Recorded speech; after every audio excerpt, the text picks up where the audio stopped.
Chapter du Mans. Welcome to a soggy south as the grid then takes shape. We are about half an hour away from the start of the race, and it is a much wetter road now than we had just 30 minutes ago, and it's been dry all the way up to this point, so no wet running thus far from the teams. And as you can see, temperatures are not exactly on the positive side either, so it's a chilly day relative to what we've experienced in the course of the week, and it's, as I say, a very wet circuit indeed for this fourth round of the FIA World Endurance Championship, with double points on offer for the teams, and with 33 nationalities represented across 188 drivers on the grid. We are looking forward still to a fantastic race. David Addison, Graham Goodwin, Alan McNish trackside as we get set for the start. And Alan, first of all, for everybody involved at this point, it's going to be a real step into the unknown because it's this very wet track surface. Yeah, very wet and increasingly puddly as well, as we see the Nissan from the 90s taking the winner's trophy back down past all of the teams, and the drivers, when they actually do start, will be venturing into the unknown, especially up into that first corner at Dunlop chicane, the first lap into the chicanes on the Mulsanne straight and Arnage. They're going to be, I would say, very gentle at the beginning, and the question is whether they actually will start this behind the safety car. We had a pretty chilly warm-up this morning, Graham, and we had lots of LMP2 cars in strife going off the road as they were trying to get tyre temperature up. Well, now, completely different situation, soaking wet circuit. Yeah, tyre and brake temperature, I think, has been a problem for them. It's going to be very interesting indeed to see just how they tackle this. The trophy comes home, ready for the next recipient. Trophy, as I recall, Alan, you keep for a year unless you win it 3 times in a row. Correct. It's kept for a year and then gets returned to Le Mans. If you win it 3 times consecutively, then you get to keep it. And there's basically 3 main manufacturers that have achieved that, being Porsche, being Toyota, and being Audi. And so the Toyota from the 90s brings the trophy back. Toyota of the current generation, the new hypercar, as you see the Grand Marshal, which is Derek Bell, and the trophy returned to the ACO. It is, of course, a Toyota lockout at the front of the grid, but the new hypercars, yes, they're expected to win the race, but each time they turn a lap, they're gaining data, aren't they? They're learning all the time. Absolutely. Plenty of laps around for all of these teams throughout this week. Test day, of course, last Sunday. With plenty of running then and free practice and qualifying, but 2 cars in particular very short on time, and that's because they've got effectively brand new cars today. Inception Racing's number 71 car and the 92 Porsche, both of which had accidents in the qualifying day. This is the track though, Alan, and very familiar indeed to you. Yeah, it is 3 main sectors of the circuit. The first sector is a lot of twists and turns just as you lead on to the long straights down to sector 2 to the Mulsanne corner, the far end of the track, then leading back through a combination of straights and very fast corners at Porsche before you get to the Ford chicane directly in front of our commentary box to lead on to another 13.6 kilometres, 8.5 miles. And there is the grid, with the cars all in the echelon formation, of course, for the purposes of a rolling start, which we may or may not get to. It may be a safety car start. We're waiting to have confirmation from race control, but they would get themselves in that 2x2 order. And the drivers being presented to what is a limited crowd, Graham, but a crowd nonetheless. It most certainly is, and I think the crowd well into the tens of thousands here.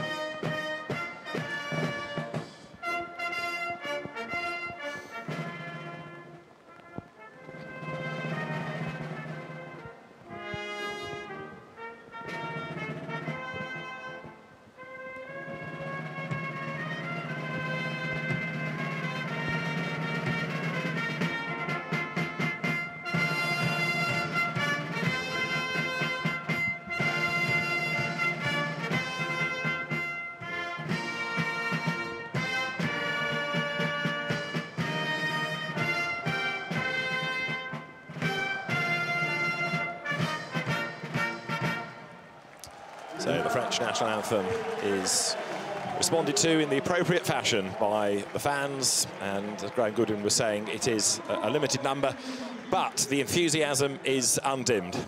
Absolutely, we know we're here now with the Marseillaise and those tones. It's always glorious to hear it in the world's greatest endurance race. You know you're home, don't you?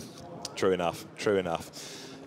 Now, a word about the hypercars next, because, yes, Toyota comes here as the favourite, but they are still new, and this is with the longest race that they have done. Now, it's not out of the question that an LMP2 car could, given circumstances, be a realistic challenger. Oh, without doubt. I mean, we're in a race of potential attrition for the first time in many years with the hypercars. Just 5 of them here, of course, as well, and 4 of them brand new this year.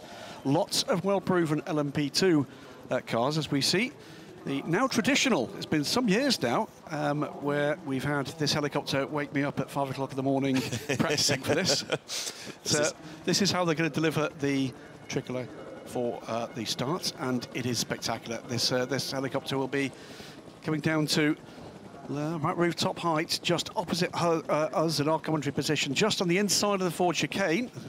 Just waited to see it appearing from stage left, and here she comes. Just hope that the serviceman from the French military does not drop his phone as he did a few years ago on the grid.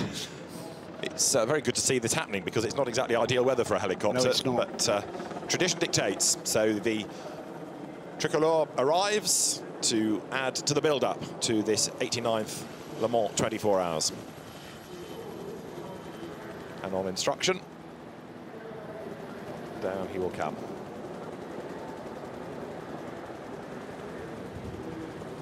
Just to add to the complication, not only is there the rain, but also the wind has picked up a little bit of late. But here we go. Rock steady, that helicopter. Down come the serviceman.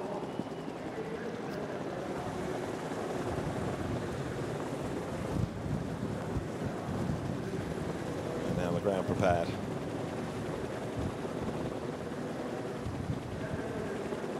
The ACO, the Le Mans organisers, they know how to do tradition, they know how to do the heritage of the event, don't they? Absolutely, the pageantry is a big part of this.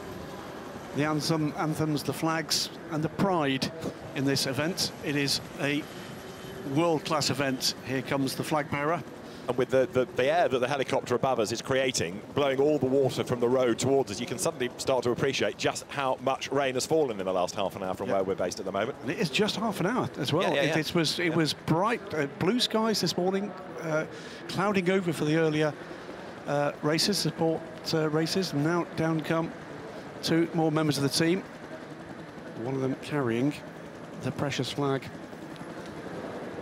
Now, we're told it's going to stop raining by 10 minutes to 4, just in time for the start, but it will still be a wet road. Indeed. And this is the first challenge that the race control team, led by the race director, Eduardo Freitas, needs to overcome and decide how they're going to start the race. And they won't even have had a chance to sight this, so they're going to be going into the unknown, which could be interesting on. Yeah, it certainly is interesting, but they have to basically announce it in about 7 minutes, 15 minutes before the start of the race, so that all the teams and drivers know exactly what's going to happen. I would suspect, though, from a safety point of view, that they will start behind the safety car and at least get the initial part of this race moving without incident, because certainly you don't want to lose anybody at the beginning. As you see the flag now being prepared. Well, the race is declared wet, that much is obvious, and as I say, the forecast that the teams are being given is that the end of the rain will be at 15:50.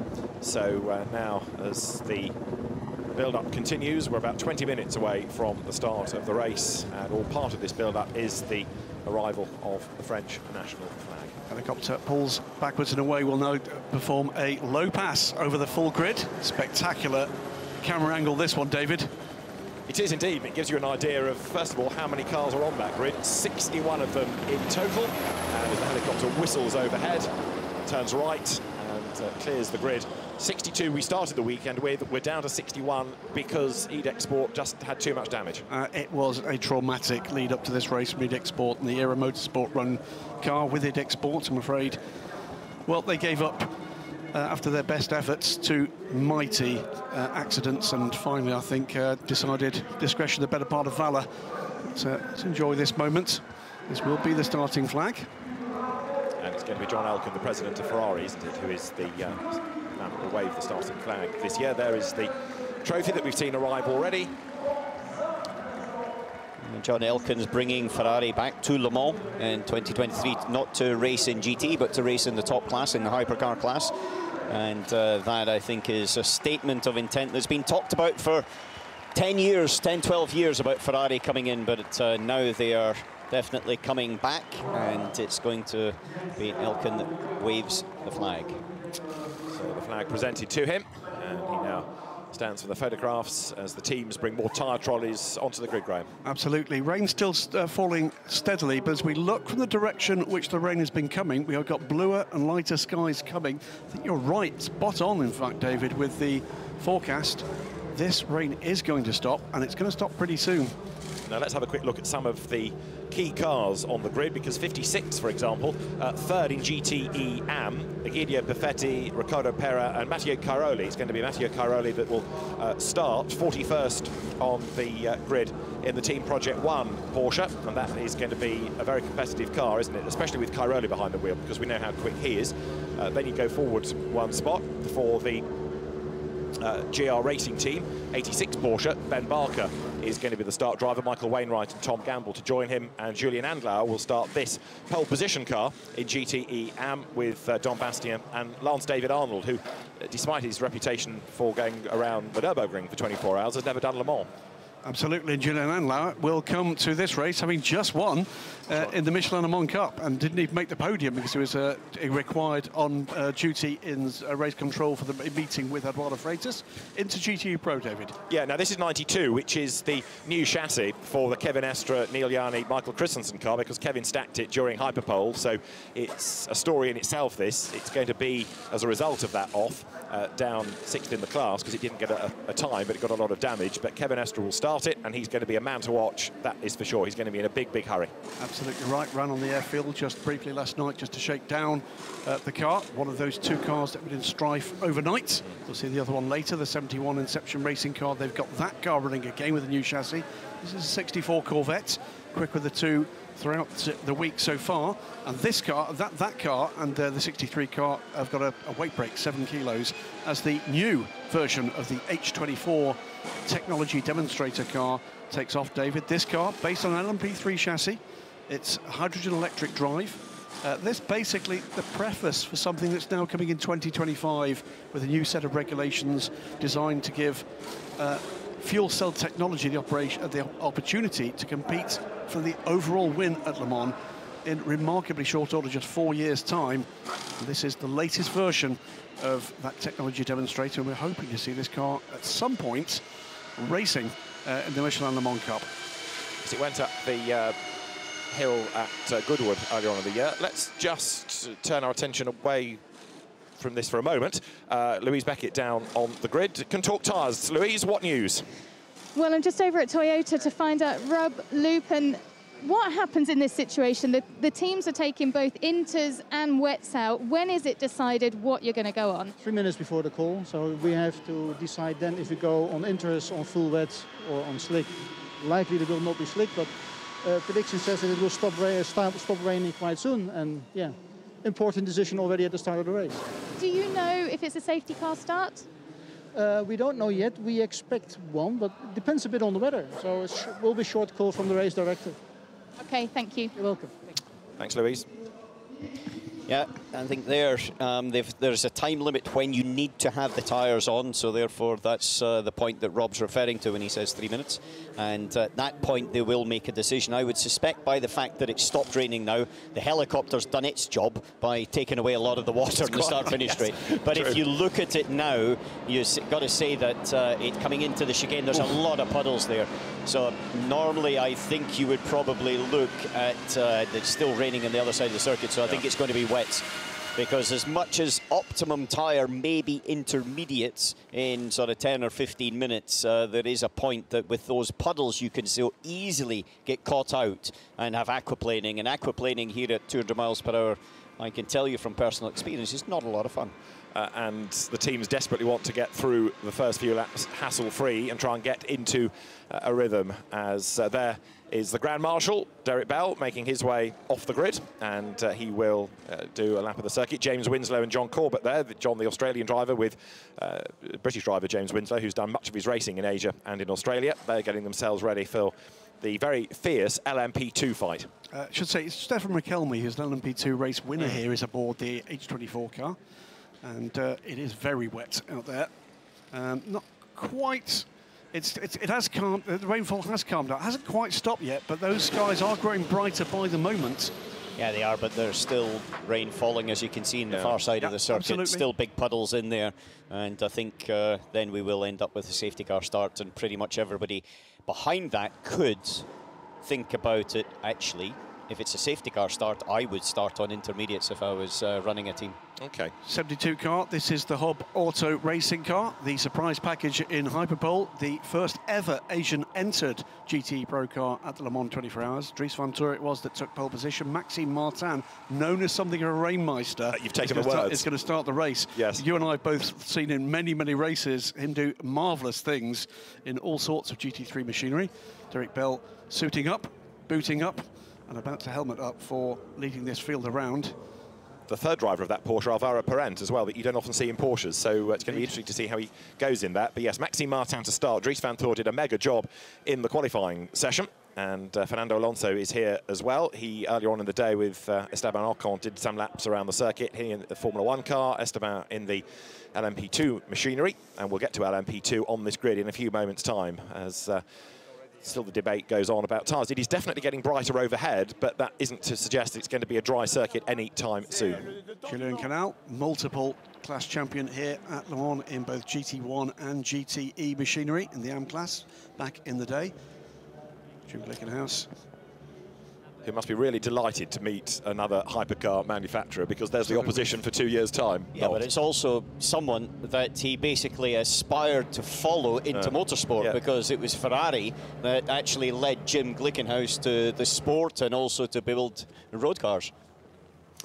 Now, Toyota were being told are onto wet tyres, but there's always going to be a discretion better part of valour element to the first stint. Well, there's a point for them. There's basically, in my view, it depends how long, if there's a safety car. If there's a safety car, then you can look at a gamble to go on to intermediates. And if you look at that, it depends how long the safety car is going to be. The last time we did have a safety car start, it was quite long. And by the time it was released to come into the pits, then it was actually intermediate level conditions. And so from that perspective, if they've got more information on the safety car start or how long roughly they think it's going to be than we do, but certainly for Toyota 1-2 in the grid, I don't think they'll be wanting to take too many risks. No, indeed. Now there, as you look down onto the grid within the LMP2 ranks, is the G-Drive entry, and there is John Elkann ready to make the announcement for the start. Mesdames et messieurs, Ferrari sera de retour évidemment 24 heures du Mans en 2023. Et puissiez-vous avant ce message. 3-minute board shown by the marshals, grid being cleared. That was the point where 3 minutes prior to that you need to basically commit on your tyres. Indeed so.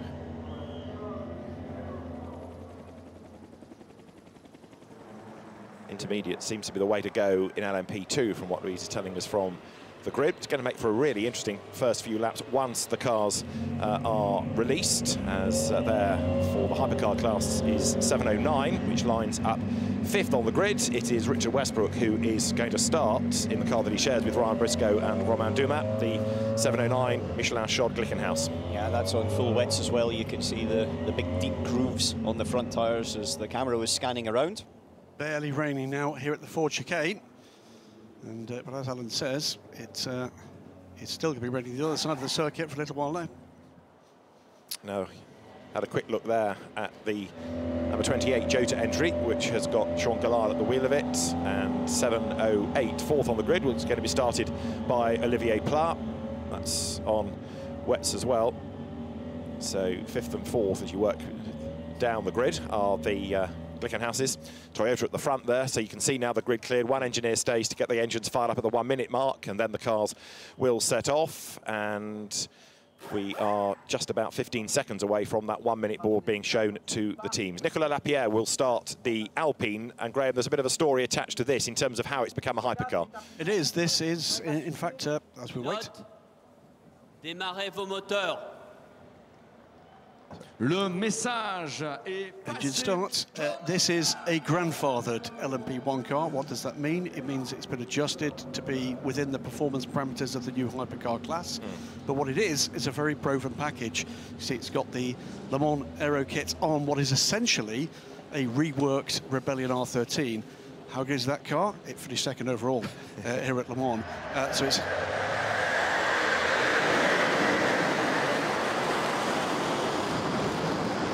Overhead. That's the circuit dryers just arrived. Comes the French Air Force. Absolutely. To wake everybody up, to help drive the circuit, absolutely, and to stop Graham absolutely in his tracks. It most certainly did. Wasn't expecting that. But the Rebellion R13, as that away they go, it's a pair of Rafales, I think. The strike fighter from the French Air Force. But back to the plot. Yes, indeed. Should be reliable. Yes. Should be quick. The downside for Alpine is they can't go quite as far on a load of fuel, which means over a long race like this, additional pit stops. Green flag, Alan. Yeah, green flag as they pull away.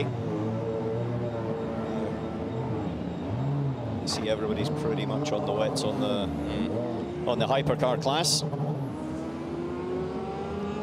And 709's got a small issue, but he's on his way now. LMP2 making it through. Jota Sport taking that pole position with Antonio Felix da Costa, WRT starting with Robert Kubica in second. Huge race for some of these LMP2 teams. Lots on the line beyond just the Le Mans 24 Hours. Big points race to the WEC, and battles to be won there. But beyond that, catching the eyes of a number of people who are watching this with, well, a cultured view about what might happen in the future. And there's a car with the he's still on the jacks. Yeah. Oh dear. Well, that's going to be a penalty, isn't it? Because the car's not on the ground at the 3-minute board. And the wheels are spinning as well. Yeah, it's still on the central jack you see at the back. So that is that's the high-class racing car. That was off the road twice in the warm-up session this morning, and life isn't getting a whole lot better. That car is due to be started by Dennis Anderson, in 25th on the grid, and it's going to have to wait now to start at the back of the field, isn't it? Well, he's going to have to wait because there's not one mechanic on there to actually then jack the whole car up to get the jollies, to get the jack out, the actual thing that's keeping it in the air out. That's not going to do Dennis Anderson's heartbeat. Yeah, but he's got to stop now. He's got to actually put it into neutral and stop spinning the rear wheels. So the grid scrolling through at the moment. You can see the front of the grid is Mike Conway and Sebastian Buemi. Nicolas Lapierre shares row 2 with Olivier Pla. Row 3 is Richard Westbrook and Antonio Felix da Costa. Row 4 of the grid, Robin Kubica and Will Stevens. And row 5, Nick de Vries lines up alongside Nico Jamin for United Autosports. UA come next with Alex Lynn at the wheel. Sean Galile is going to line up 12th on the grid, and you can see the spray hanging in the air as the 7th row of the grid is Norman Nato and Simon Trummer, again out of the P2 class. The next row of the grid, Patrick Pilet. You normally associate him in terms of GT cars, but again for the second Le Mans in a row he's in prototypes. He's got Robin Freins lining up alongside ahead of Felipe Albuquerque, and then Ben Hanley, who goes from 18th on the grid. 19th is where Oliver Jarvis starts, and 20th on the grid for the Duquesne team is Memo Rojas. Lining up 21st is the ever-spectacular Giro van der Garde, and it is Alex Brundle, now regarded as an LMP2 stalwart, alongside him ahead of ex-Grand Prix driver Roberto Merhi and ex-Grand Prix driver Kevin Magnussen, who shares the car with his father. 25th on the grid would have been Dennis Anderson, but it's still stranded. 26th, Oliver Webb for ARC Bratislava, Mira Konopka's squad.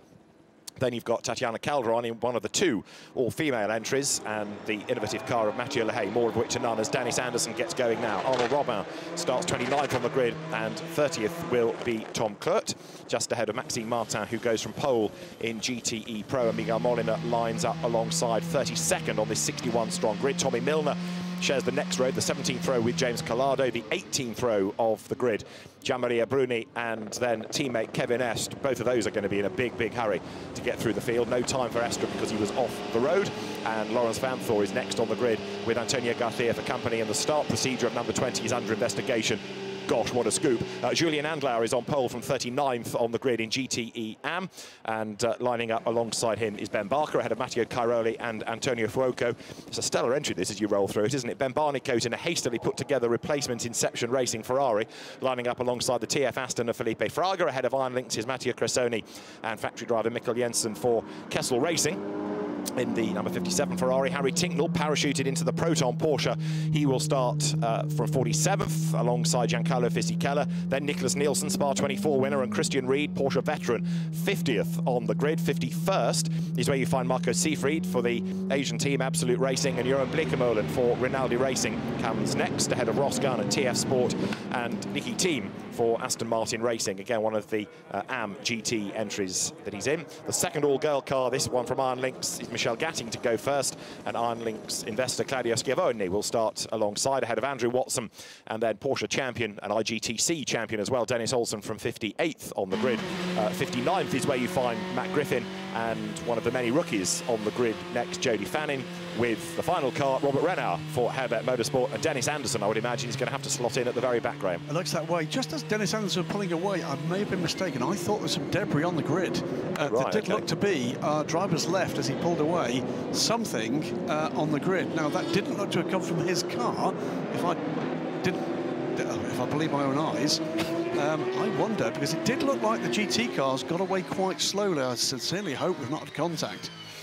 Okay, well, we'll if there's any team radio telling this, it'll be monitored, and you can see the drivers trying to find the grip levels as they apply the power there. Yeah, and this is the one chance that we know of to assess where the grip is and where it isn't. Yes, and it's also a point that I haven't seen any message or any information to suggest that the safety car is going to stay out, and it looks like it's going to be a green flag start, a standard start at 4 o'clock when they pass the line in front of us, and then it will be definitely a venture of discovery into the first corner. Will it ever? Will it ever?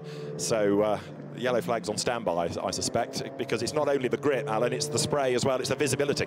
Yeah, it's a lot of things. You know, it looks like there's massive fog, and that's not fog at all. That's just because of the spray that's coming up in that. But let's listen to see what it's like from number 8, who's being started by Sebastian Buemi. Okay, so can you feedback on the conditions? Tell us about the conditions, please. It's fun. It's fun. Fun. Well, that leaves you in no doubt. It's bad. Depth stuff, but there is standing water. There was standing water certainly on the exit of Mulsanne corner. We saw that with one of the factory Porsches fishtailing away from the turn. And I tend to agree with him. It's significantly worse at the back of the circuit than it is in front of us here at the Ford Chicane. And I suspect what we can't see is what the track surface is like. But this is a place, part of the circuit, that does tend to keep wet. Extra formation lap just come up onto the screen, so they're going to give them one more lap, but that, I would imagine, will count within the 24 hours. Yes, it should. When they pass the line, then they will start the race officially, and so the clock will start counting down from 24 hours, and then it will be, if it's one more lap, then it will be green racing after that, just to try and give everybody a little bit more feel. Now, normally you would think, yeah, more feel also get more temperature on the tyre. Actually, it's going the other direction because it'll reduce temperature on the tyre. But Eduardo Freitas is the race director, and let's hear what he says. Information to the pit lane, information to the pit lane. There will be an extra formation lap. There will be an extra formation lap. The flag will be waved on the line, but there will be an extra formation lap. And better somebody says to Eduardo, why did you than why didn't you give them another formation lap? Yeah, just for clarity, the flag is actually officially the start of the race, and that's going to be waved on the line to say the race has started. The clock will count down, but the formation lap will continue for one more. So this is the view from on board Guido van der Garde's Racing Team Netherlands Orica. And this is probably the better side of the circuit now. In fact, the cloud breaking, a little bit of blue sky overhead. It's quite bright where we are now, at the very end of the lap, but it's going to take a little wee while for that surface water. Yeah, but you saw the cars up ahead there. He's only 1/3 of the way down the grid, so there's 2/3 of the grid behind him, and so the spray would be pretty immense going down in towards the chicanes. Now, the latest update on the rain is a few drops possible at times after 2 minutes past 4. So once we get to the start of the race proper, if you like, the first proper green flag lap, then the rain should be just about going away from the circuit. And that first stint is therefore going to be fascinating, not only in terms of what it's like to begin with as they all try and assess the grip, but how the road dries out and how they manage that up to the first round of pit stops. Yeah, first round of pit stops should roughly come at about 45-50 minutes, but now you're going to see the clock on the left start to count down as they officially will cross the line to start the Le Mans 24 Hours 2001. Indeed so. So out of the Ford Chicane, the 2021 Le Mans 24 Hours, the 89th running of the event, comes then up towards the timing line. The Porsche pace car as it is. We'll break the beam in a moment, and as the cars go through now, so the clock ticks, and we are officially underway, although it is an extra lap behind the pace car, and as the cars turn their way up through the first right-hand of the Dunlop curve up towards the S's, then they have to run still in the grid order, can't overtake, but that hopefully will not be too far away as the safety car procedure that we're under for the moment continues at least for one more lap. Cars coming through in grid order, no dramas so far to be spotted. So it's Mike Conway who leads the pack, Sébastien Buemi second, Nicolas Lapierre, Olivier Pla, Richard Westbrook, and then sixth.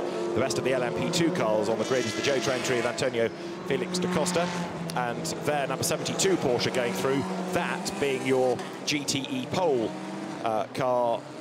That is the Maxime Martin Porsche, and he must be revelling in these conditions, Graham. I should think so too. Just to confirm as well, by the way, Dennis Anderson has joined the train at the very back of this grid. After that, I think he'll be stopping in the pits. I think he must stopping in the pits for a little penalty at some point for that. Team leaving the car up on the air jacks on the grid. I mean, that sort of mistake shouldn't happen, should it, at this level? Oh, never, ever. That's very basic. The car needs to be on the ground to be able to power itself to go around the circuit. Indeed. And leaving it with the rear. Wasn't even on the jacks, it was actually on the rear support, the trolley wheel as well. So it needed, it was quite a couple of little incidents that happened there. You could argue that the one positive is that by starting at the back, he's behind any incidents on the first lap, but that's small consolation. Yeah, in the dry, yes, I would agree with that. But the other thing is that all the incidents are directly in front, and when you're approaching incidents at 200 miles per hour, they approach pretty quickly. And in the spray as well. Yeah, it doesn't help, I guess. So the order, as you see it on the screen, is the grid order, because that is how they have to be, apart from those that would have been behind Dennis Anderson. So there is a shuffle already, courtesy of his POC start. Indeed there is, and go around now, gives another chance just to see where the problems might come, particularly the cars we heard was intermediates for the P2 cars. Yeah, intermediates for the P2. Except the PR1 car. The hypercars are predominantly on wets. They've got a different tyre, remember, different manufacturer of tyre, as well as obviously a different design, etc. And in that way, it's definitely, I would say, class specific. And what we've historically seen as well is that the GT cars tend to lean towards the intermediates. Let's just have a quick listen into Sébastien Buemi with the team. Is it going to rain again, or it should be okay with the rain now? Okay, some slight rain expected still, but after that, no more. Which is a relief, I'm sure, for a driver to hear. It is certainly getting much, much brighter, cause for much more optimism on this side of the circuit, and we are hopeful that the safety car, as it effectively is now, is going to peel in this time, and we can get the cars at a proper race pace up towards the first corner. Yep, the rain has completely stopped here, and it is getting brighter by the moment. There are a few darker clouds up on the horizon, but doesn't look like it's going to be anything like the dump of rain that we had just, what, 40 minutes ago, after no rain at all at Le Mans for the past week. What's that saying again, David? It always rains at Le Mans. Something like that. It's like being at Spa, isn't it? So the team's now thinking, OK, this is going to be a challenging first stint, that is for sure, but they've got to try and keep out of strife for the first lap or two, first corner or two. But we will go racing, one hopes, for good at the end of this lap, and the speed is quickening as the cars then make the run now down towards the end of the first lap of the race. 92 Porsche, we understand, from GTE Pro has gone on to full wets, which would make sense given what the track state is like over here, where the spray just hangs in the air, doesn't it? Well, it hangs in the air partly because of the trees on either side, so basically it gets thrown up by the downforce, and then it sort of sticks within the trees and then just comes straight back down again. So that those areas of the circuit dry significantly slower than the open areas that you'll see through Porsche curves that they're going to come up to in about a minute and a half, and then also the start-finish straight Dunlop, etc. So through Indianapolis towards Arnage, then comes Mike Conway as the race leader. This is who's leading the classes, and it's all based on that grid order, of course. So Mike Conway on the pole position car for Toyota Gazoo Racing out of hypercar. It is Antonio Felix da Costa in LMP2. It's Maxime Martin and Julian Andlauer in the Porsches in the 2 GTE classes. For my memory, I mean, significantly more of the star drivers in GTM are starting this race than we would normally have. I think a fair proportion of them have got the really quick guys in the car for the start of this race, Alan. Well, I think, you know, it's a big race. There is obviously tricky conditions. They nominated the drivers in advance, and ultimately, I think that championship battle, as we said, needs to get off to a good start.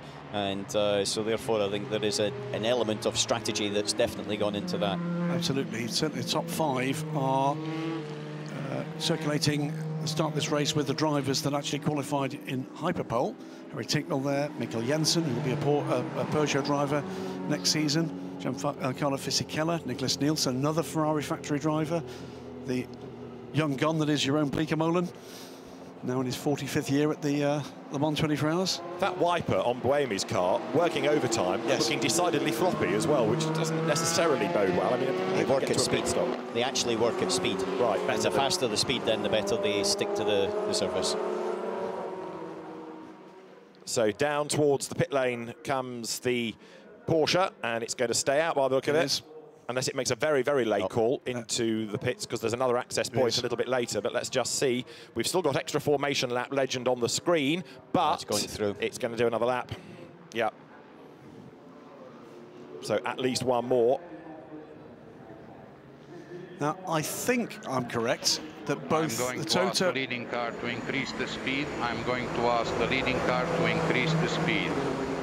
You had the race director say he's going to get the leading car to increase the speed and therefore quicken the pace of the cars behind the pack. Well, roughly that was about 2 minutes quicker than it had been on a normal safety car lap, and so he is increasing the speed, and that's to try to generate some tyre temperature. The reality is that however fast that Porsche is able to go as a safety car, there is no way that it is fast enough for the LMP cars, especially, to try to generate tyre temperatures. But it's the best they can do, and so from that perspective, you know, it's correct of Eduardo Freitas to announce that.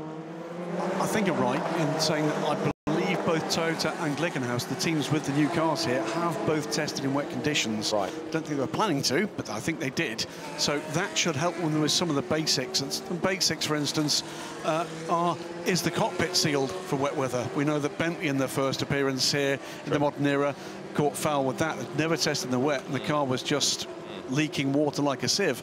I don't think the Glickenhaus or the Toyota teams are going to be in that situation. I think they've got data of these cars running in wet conditions. And it could be that we've had the rain now because it's getting brighter and there's no more forecast, only a few drops possible at times in the next 5 minutes. So maybe that has just, for everybody, come at the wrong time, but that could be all we get. Now, let's have a quick listen to Toyota number 7, Mike Conway's radio. Speed is going up now, and the start should be at the end of this lap. So confirming there that they're expecting safety car in at the end of this lap. That the issue, I guess, I'm looking for is misting of these screens. It's getting warmer pretty rapidly, and with an unproven car in these conditions, we have seen that be a major issue. And of course, you can't reach that screen, can you, Alan? No, the driver certainly can't. There's no question about it, but they do have heaters. Yep. And so you can stick the screen heater on, which is a section of the screen. It's not the complete screen, but a section of it. I think most of certainly the ones at the front in terms of the hypercars should be okay for that. Well, that was the view heading down the straight of the rain falling from Kevin Magnussen's high-class racing Orica. So it is Kevin and Jan Magnussen plus Anders Fjordbach, which I think should well be a podium contender in that class. You'd have thought. I mean, Anders, a very good silver driver indeed. Jan, he's been here a few times, has won a few times too. Kevin, albeit as a rookie, his talents are extreme. Yes. It's got to be, well, let's hope the high-class racing team can bounce back from what's not been a starring role in the start of this race, albeit not with that car. No, indeed, the Dennis Anderson car, as you say, but yeah, that's perhaps this is the one where all the effort is being focused, actually, for obvious reasons, with a star driving lineup. So riding on board now with Nicolas Lapierre in the Alpine, things are looking a little bit better on this side of the circuit, and we are hopeful to go racing this time around. As they come out of Mulsanne corner then, the speed being increased all the time, as Alan was making the point, to get the tyre temperatures and pressures up, and therefore it's safer when the cars are released rather than letting them loose on cooler rubber at least. And then the battles will continue, but do not be surprised if there isn't another big shout of drama on the first proper racing lap. Yeah, drama surely awaits. Whether or not that's racing drama or incident, well, we'll know in about, what, 3 or 4 minutes' time. So far, the tippy-toe approach is working for everybody. So the first casualty as such was Dennis Anderson, who falls to the back of the pack. He drops to 61st position as the cars come down now towards Indianapolis. Great shot this, isn't it, looking down on that section of the circuit. It is. Shows just how quickly they're coming into a really challenging technical part of the circuit. Look back from Toyota number 8 then, Stefan Mckelmey at the wheel of it, and the Toyota fans looking forward to another win, they think. It took Toyota so long to finally do it, and ever since they've been racking them up. And they've been loyal to this race and this championship through many years, and I think with the we perhaps lack the benefit of hindsight, or rather the lesson of hindsight, that they came so close so many times. But you're right, I mean, we did touch on this in one of the practice sessions, that having won it, they could have said, right, mission accomplished, absolutely, thanks, we're off now. I haven't done that. But no, they've stuck at it and invested in the future. Absolutely. TSO 50 that has left the scene now, replaced by the JAR 010 hypercar, and a long-term programme, and looks like they'll add races to this programme with the news that this formula is going to converge with the IMSA WeatherTech Sports Car Championship. Made it very clear they are looking and evaluating some of the major races of the United States as well with Toyota. That's great news. Race direction asking the teams to tell their drivers to close the gaps to get the field bunched up. So that's suggesting that we're getting closer to a proper start, because we've had effectively now 11.5 minutes under safety car conditions, no overtaking permissible. We're coming through the lead cars at the end of the Porsche corners at karting, but the final car is actually only in Indy. So it's probably 2-3 kilometres behind. Yeah. And he wants now, Eduardo Freitas, all the cars in grid position exiting Marshall's post 33. So here we go then. They get themselves in that Noah's Ark 2x2 formation with Mike Conway in the pole position car on the outside of the circuit, as it will be as they come up towards the timing line. Alongside him, Stefan Mckelmey, who will have the inside line, but it's the grippier racing line on the outside, which is why pole position is there. The second row, Nicolas Lapierre in the Alpine, and to line up alongside him, Olivier Plau. The third row, the second Glickenhaus of Richard Westbrook, and Antonio Felix da Costa should be there as well. And if he's on his toes, he might be able to upset the apple cart. It might be that he's quite content to let the hypercars go, because they look like they may put themselves in a little bunch here. As you look back then from Stefan Mckelmey's car, yes, you've got the 5 hypercars absolutely on their own. They have pulled well clear of the LMP2 division as they come now out of the Ford chicane, then up towards the line to officially get this 89th Le Mans 24 hours underway. Then the cars up towards the line, they will be given the signal to go racing now, and it is blast off, and a good getaway by Mike Conway, but is it good enough to repel Stefan Mckelmey, who's on the inside line then? A good start also by Olivier Plau, who tries to get up the inside and go 3 wide towards the first corner. It doesn't work. Gets in the spray, and round the outside tries to go Nicolas Lapierre, so it's going to be Mike Conway that leads. Lapierre does go second, and drama straight away. Into the side of Toyota number 8 goes the Glickenhaus. Drama at the first corner. My goodness, that was just a little bit of difficult braking conditions. Cold brakes, tyres. Glickenhaus slid into the Toyota, took one of the Toyotas out, and there was nothing he could do about it. He's now got to sit and wait and hope that it wasn't damaged. The gearbox hit the hit the rear of the car on the rear tyre, as now we're with Lapierre as he comes down. Another spinner as well. The 72 Porsche is spun, and there's a LMP2 in there. 48 is the EDEC Sport car. That's the GTE Pro pole-sitting car. The 72 car damage certainly to the front right corner of the Glickenhaus. We've not seen what damage yet has been caused to the number 8 Toyota. So that was Patrick Pilet and Maxime Martin spinning. 2 drivers you wouldn't anticipate to be doing that. So Mike Conway has got away with it. The incident at Marshall's Post 3 is under investigation. So it's Mike Conway leading from Nicolas Lapierre as they come then down through the chicane. And of course that's broken up the pack. Somebody else going deep there up the escape road. That's the other Glickenhaus. So both the Glickenhauses have went off. There's a lot of damage to the one that hit the Toyota, and that's a nosedive damage, light damage, so it'll have to come in and repair that without question. And there's an LMP2 battle for the lead. Jota Sport are defending a little bit as everybody's going everywhere in the first chicane. No one has got any feel for where the grip is at all. 49 car went to the inside, so indeed did the WRT car. The 54, the 8 stopped. The 8 has stopped. So that's the answer in part to the question, Alan, about the damage. It's had to stop. A word with the team. It's got going again, but a big delay. It looks like it was Olivier Pla's car that suffered the damage, but I think Louise will be on her toes down towards the Toyota garage, because on the very first proper racing lap of the 24 hours, big drama for Toyota number 8. Big drama there. I think he's had to stop for something and then reset and going again. He'll just be thinking now, try and get the car back to the pits. Toyota themselves aren't preparing too many bits and pieces on the car, so it's not mass panic, but definitely, as you can see, he's now coming out the second chicane and seems to be going at full speed as well. Yeah, it seems okay, Graham, doesn't it? He's in 61st position. Trouble for 33 car now as they try to find where the grip is and isn't. And yeah, that's the EDEC Sport car was sliding wide again into the gravel on the turn in. There it is, in the gravel. So the EDEC Sport car in trouble there. Another P2 car, looks like a Jota car in trouble at Mulsanne corner, getting away but slowly. All of the GT pros struggling for grip out of Mulsanne corner. I think everybody's struggling for grip out of every corner, to be honest with you. It looks really treacherous out there for grip, for tire temperature, for everything as EDEC is off. And that's at the second chicane. That'll be a slow zone, I would assume, into that area while they try to crane that car out. But at the lead, Mike Conway's got the best view possible because he's got a clear track ahead of him. He also doesn't now have Nicolas Lapierre breathing down his neck quite as much. So he can be a little bit more careful as he comes into Porsche for the first time and then down through to Ford. Multiple second place finisher here at the Le Mans 24 Hours, Mike Conway. Is this the best chance he's got of a win? This has got mayhem written all over it as well, hasn't it? As you look at the GTE battle, Patrick Pilet is the one in 48 that's off the road. It was Felipe Fraga spinning in 33. And Alan, what are we hearing about Toyota number 8? Yeah, Louise has sprinted down to Toyota, and it was a reset of the systems for the 8. That is the reason he pulled to the side of the circuit, did a reset, and is now back on his way again. We've got multiple P2 cars dropping down the order. The 39, so 24 car is dropping down the order. It looks like it's a big problem too for the 74 going to the back of the pack, and the 32 United Autosports to the back, and that's 8 again. That's 8 again. 8 again, and the 74, they come together.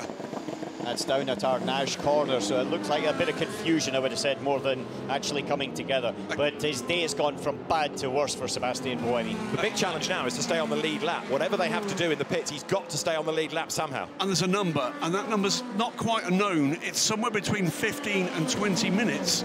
Beyond that, if it stays green and a P2 car stays green and without problems, they can't catch them. Yeah. Well, that's 709 that's off the road, so that's Richard Westbrook. The one that did the hitting was Olivier Pla, wasn't it, on the first lap to pick up the damage? But he's gone through. He's not pitted. Yeah. He's not pitted that car. You're right. Now, Alan, talk us through this. Yeah, here we have the two Glickenhauses. One's attacking, which is Olivier Pla on the inside as we're looking at the LMP2 cars. But now as you come into here, there's just basically, there's not very much grip at all. And as you can see, he's just slid into the side of the Toyota and whacked the left-hand rear wheel of the Toyota. Here we see it again. And just the closing speed, the fronts are locked up. He's got no chance. Well, neither have got any chance once he had hit the brakes. It'll be interesting to stay with this and see what happened behind with Martin and with Pilet, because that's the first incident.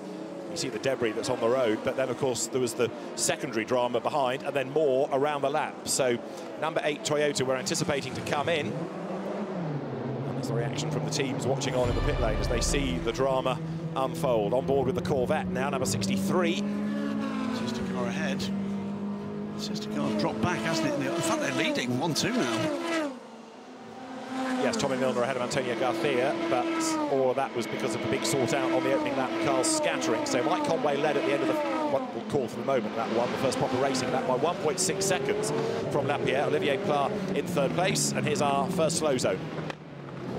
This could be a little bit tricky as the EDEC car's now on its way again, being dragged out of the gravel track. Would be full of gravel, and it's made its way back onto the track. So dramas galore on these first couple of racing laps, and in more or less every class as well. Trouble for 92. Kevin Estra's had a moment, so thankfully he's not dinged it, but Kevin Estra has a spin and gets going, so We expected drama, but it's coming at every corner. From every carve almost, he's having some sort of strife. This is in a slow zone. That's why the pace is so reduced if you do a double take. And look at the traffic jam behind. The only good news you can report is that track conditions are improving. Absolutely. Yeah, marginally, I have to say. True. I don't think if you were in one of these cars, you would think they were improving too much. But that's just purely the grip that's available for them. This is going to be the end of the slow zone, so the Toyota will come out of here and he'll be able to accelerate. You see the green light on the right-hand side, and that's to say the track is green from this moment on. Now he can accelerate. And the speeds on the left-hand side on the graphic just going up, full throttle, up through the gears and then towards Mulsanne. Behind him, you can see the gap back, but you could also see that Lapierre is weaving around frantically to try to get some temperature back into the tyres, back into the system, so that he can start again.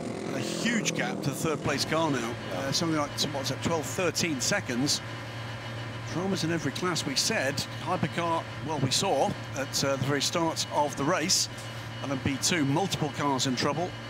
GTE Pro, there is the damage to the Glickenhaus. That car did not pit. GTE Pro, the 72 and the 92, both off the road. Yeah, and we also need to see a replay, if we can, of that drama for the number 8 Toyota down at Arnage and to what caused it to go off the road a second time. But that is 708, carrying on with the damage, but that's not looking good, really. No, I would think they'll want to try to continue as long as possible so they can, if their hope, get to the pit stop and so not necessitate another stop. However, I would suggest that they'll probably get dragged in before that. Yeah, the scrutineers will want a look, won't they, to make sure it's safe. So well, you've got to have lights. Yeah. You've got to have lights on, and one of their lights. Oh, that's the Alpine that's gone around as well. So Nicolas Lapierre from second place now loses it coming out of Indianapolis, and the traffic comes flooding past, and there's another leading car losing time. Backs out. He had to get across the road somehow, but now he's in an even more dangerous place, waiting for a gap in the LMP2 fleet that comes storming past him. Crikey me, that's just showed you Lapierre as he's struggling to see where to be able to do it. As we're going to get a replay, the Toyota comes through, Indy on the left, Lapierre just gets onto the throttle, no rear tyre grip, spins around. It's a harmless spin on its own, but the traffic that's going to come through is going to be the thing that'll drop him right back there, and it's a case of now heart in the mouth for the team back at base, because they can't do anything about it. So let's see how far that is going to drop him down. This is the second racing lap. It is lap 4 of the race. And the only car that's not really had too many dramas thus far is number 7 Toyota Mike Conway. Now, what has all this done, Alan? So Lapierre's dropped down to 18th at this moment in time, so he's got going again as Conway crosses the line. This is to start the 5th lap. Look at the gap. Conway's got a huge gap, 18 seconds back to Olivier Pla. And there's a couple more cars off down at Arnage. Yeah, Dennis Anderson again is one of them. And that looks like the Graf car, the So24 car. Okay, probably easy just to tell you who's not going off the road now, isn't it? So Mike Conway leads. The margin is 18 seconds. This is a replay of the start. The two Toyotas side by side to begin with. And it's the car at the back that we need to be watching. It's that Olivier Pla. It's the sister car that goes down the inside, the 708 that goes down the inside. Sorry, it wasn't. It's Richard Westbrook that's on the outside there, and then just slides down and tags the back right on the wheel. So Toyota by this time will know what the shock sensors, basically the sensors on all parts of the rear suspension and the gearbox, will have told them whether that impact was enough to do any damage. However, you never know what the resultant effect is. Toto off again. Toto off again. That was a Toto, was it not? That's to the inside? Replay.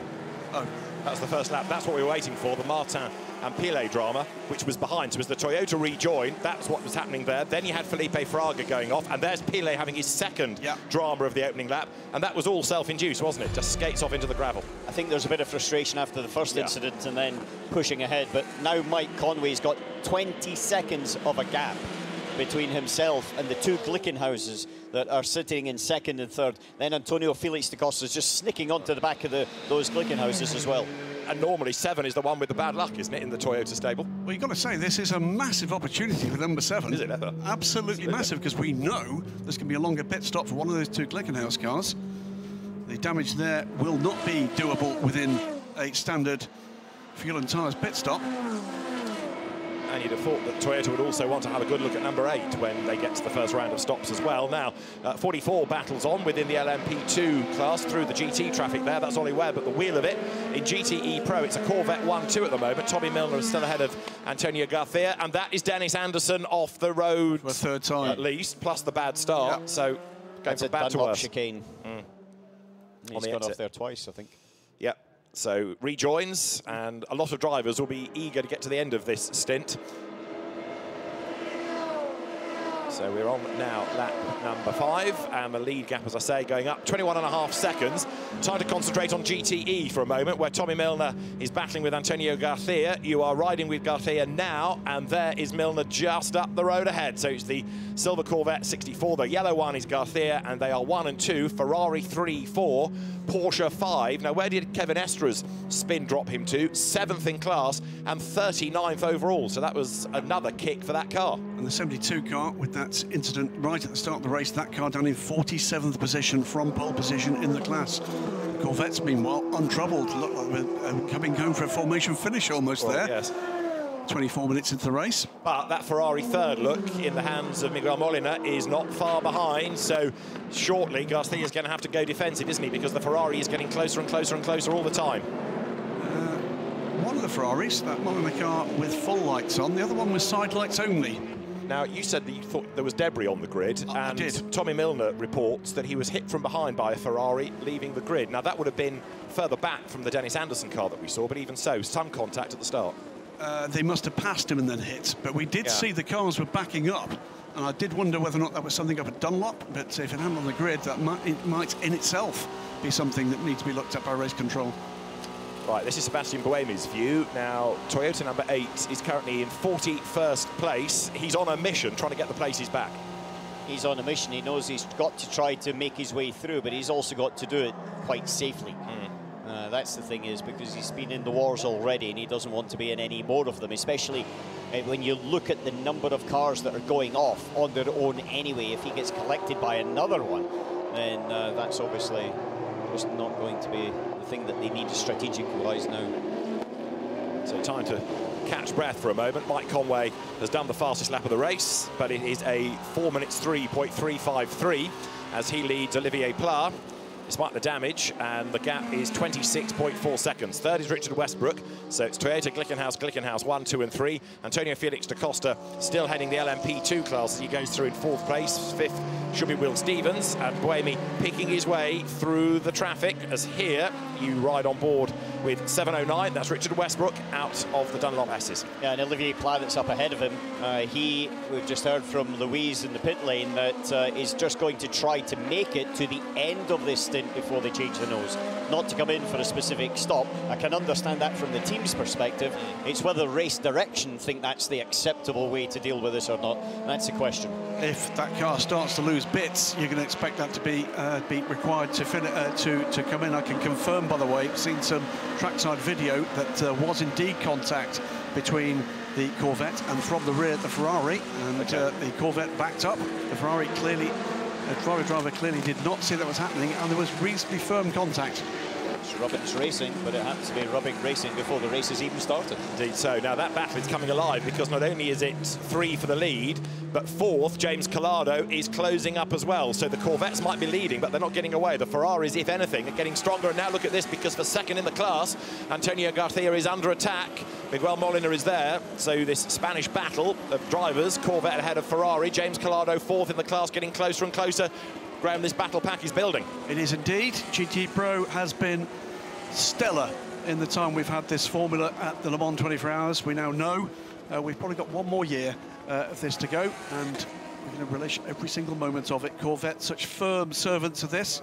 We have Oliver Gavin, 5-time winner here with Corvette Racing, part of this broadcast a little later. LMP2, though, hasn't been dull either. Look at this, 5 cars involved, and that's the innovative car, isn't it? The 84 car. This is towards the back of the pack. Yeah, number one is Tatiana Calderon at the wheel to start, going wide, coming out of the chicane. So there's a queue of, what, 5, 6 there. Ollie Webb at the back of it. Felipe Albuquerque trying to make progress, but he's actually having to do a bit more defending at the moment. Yeah, Albuquerque's on the back foot here, and as you said, the 84, the innovative car with Mathieu Lahey is at the wheel. He's the one that's on the attack. Calderon looks to be pretty safe in her position there, but there's a gaggle of cars that are stacking up behind Felipe Albuquerque at the moment. The road's starting to look greasy rather than wet at certain places. Mike Conway's lap times, he's done the best one thus far, no surprise, 4 minutes 3, but there's a long way to go to a dry pace, and Albuquerque there slow out of the chicane, the car looking all crossed up, he's trying to get down on the power, and he's about to be mugged for a place, is he? Because cars go either side of him, so Albuquerque versus Lahey, and Ben Hanley there on the outside in the white car, and he's going to get the run on both of them, and through he goes, good move. And Albuquerque's backed out of it completely. He's struggling massively. The last lap was 9 seconds slower than the leader, Antonio Felix da Costa, in LMP2. And so Albuquerque has got zero grip at this moment in time. He's getting mugged left, right, and centre. He's going to be last in the category very soon. He's third last in the category at the moment. So he is struggling, having not been happy for the bulk of the weekend. And Alan, news about 708. 708, as we saw, hit the Toyota number 8 of Sebastian Buemi, who's now overtaking the GT lead battles. But the 708 is going to have to serve a 10-second penalty added to the next stop. So when he comes in, before they do any work at all on the car, they'll have to sit for 10 seconds in the naughty step, and then he'll be able to get on his way again. So that was for Olivier Plau's zealotry on the first lap. I've got to say, that's quite a mild penalty, considering the potential consequences for Sebastian Buemi in number 8. And Buemi, incidentally, is up to 28th now, so he is storming through the pack. He's clearing his way through the GT cars. But it's the GT cars, that's the point. It's the GT cars that storming its way through. The Alpine has made its way back up through probably half the P2s that passed him. That was from the spin at Indianapolis, where he lost it on his own at the restart, and had to wait until there was a gaggle of cars went through.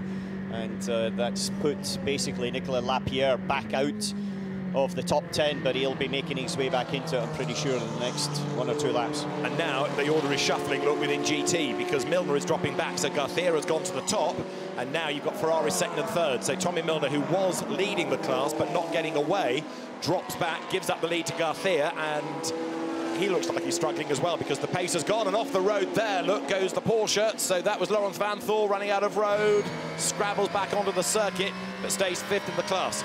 It's a little bit bizarre there why there's been such a split with the 2 Corvettes who are running nose to tail, and now it looks very much like Milner's got nothing underneath him. I'm just wondering whether they started on intermediate tyres on both of them. I've got Oliver Gavin here, who certainly knows Corvette inside out, shaking his head wildly.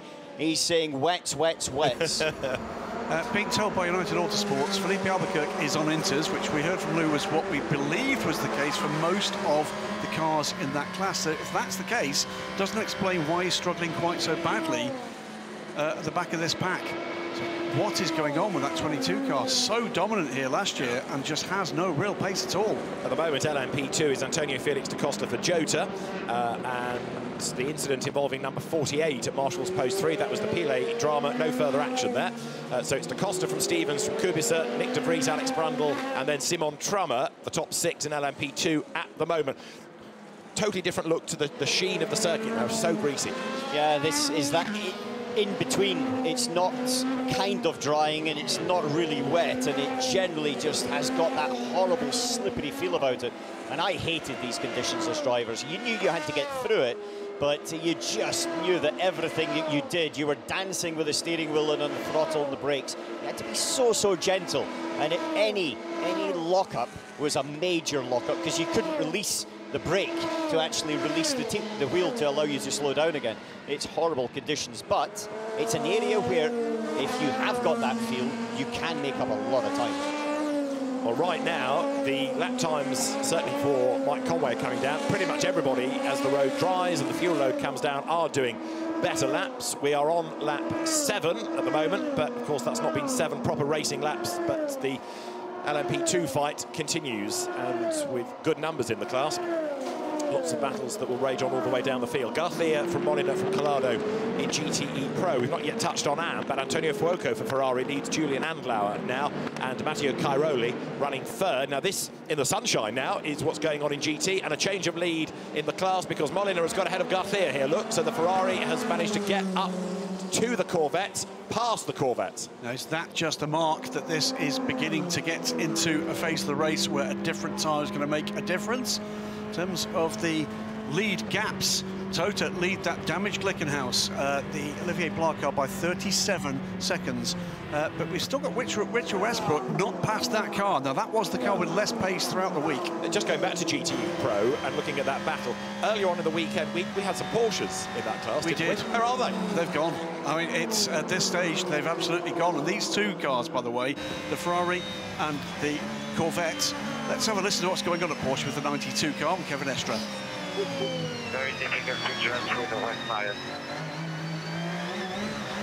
Yeah, copy. You're doing a good job, mate. Just hang in there. That's all we need at this stage. The reassuring tones of Adam Hardy to Kevin Estre, saying you're doing a good job, that's all we need at the moment. Keep out of strife, basically. Yeah, basically, concerns being expressed about the wet tyres, I think, there. But Porsches have just fallen off the back of this like a stone. But the AF Corsa cars, they took a bit of a power cut with Ballard's performance earlier in the week.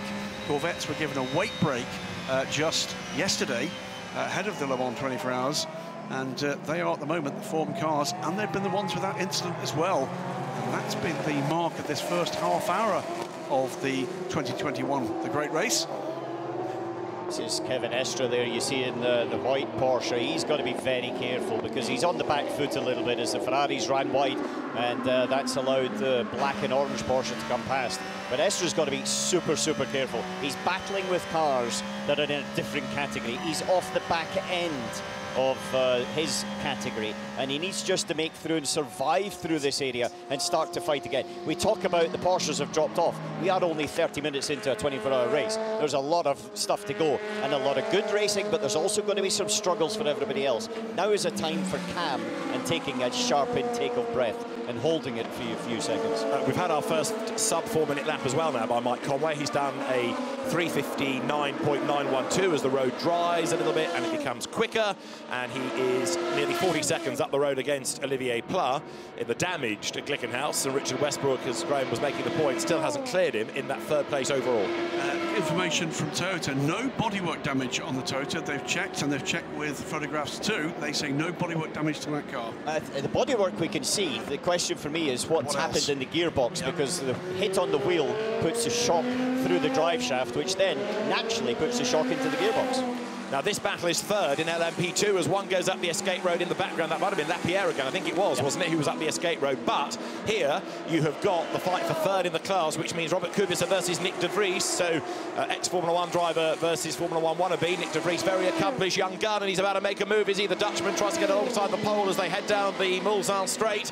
But Robert Kubica has got the line, but Nick de Vries keeps on coming around the outside line, and he's going to do it, is he? Yes, fantastic. Well, newly crowned world champion, Formula E, just last week. And Nick de Vries has been very much on form in LMP2 in this Ara01 badged car for G-Drive Racing. Takes that position, moves up to third position. That was a good move, wasn't it, around the outside there in greasy conditions? It was. He squeezed Kubica to the inside. I don't think Robert really fought it as if it was the last lap of the race, to be honest with you, but it was a nice little move, and now de Vries is on his way. With the gap up ahead, I'll be interested to see the pace of de Vries, because in reality, you can see the second place car there, which is the Panis Racing of Will Stevens, but up ahead of it is the actual race leader, which is 15 seconds up ahead, Antonio Felix da Costa. We've had an absolute best in the first sector by Stefan Mckelmey, so as he gets through the traffic and finds a clear bit of road occasionally, he's doing good sector times, and that is Felipe Albuquerque, who is still dropping down the order, and the GT field is just flooding past him. That's Nico Jaman. That's the other two. That's the car that we didn't see what the problem was he had at the early part, but he's still rooted in amongst the GTM traffic and making his way back up slowly. So the 32 car currently just outside the top 40. Yes, outside the top 40 is also the United Autosports cars of Nicolas Jamin, and he's struggling in there. This is the thing that really is amazing me, is the complete and utter drop-off of the United Autosports at the start of this race. I'm not sure why, because we heard and understand the tyre strategy looks similar between all the cars, but he's struggling to get past GT AM cars, where he should be miles away. And at the same time, Felipe Albuquerque, one of the fastest guys in the category, struggling down in 18th in the class. I just wonder, when you've got one of these B2 cars that's dropped back in amongst the GT traffic, the lack of the less punch they've got this year is making that tougher. And when you've got these GT cars in numbers, as he clearly does, Nico German about to get by this batch, he's just not got the straight line punch to get clear in one single move.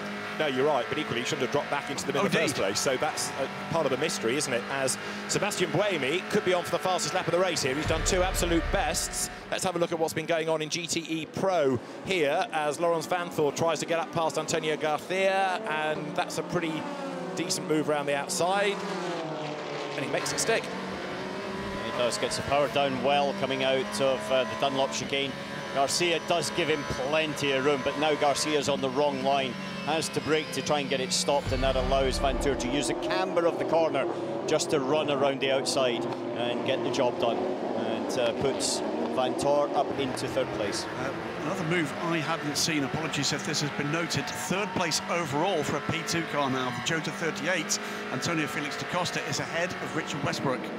No, we hadn't spotted that, but you're quite right, and he's about to have a go for 2nd, isn't he? Because Felix da Costa is right on the back now of Olivier Pla, and he's going to go through because Pla, with that damage, has to give up the place. Yeah, but just remember, we think that it was wet tyres on the Glickenhaus and it was intermediate on the LMP2s. As you rightly said there, David, earlier on, it is getting significantly drier, and it's probably just crossed into the point where the greasiness has gone and those inters are starting to really work.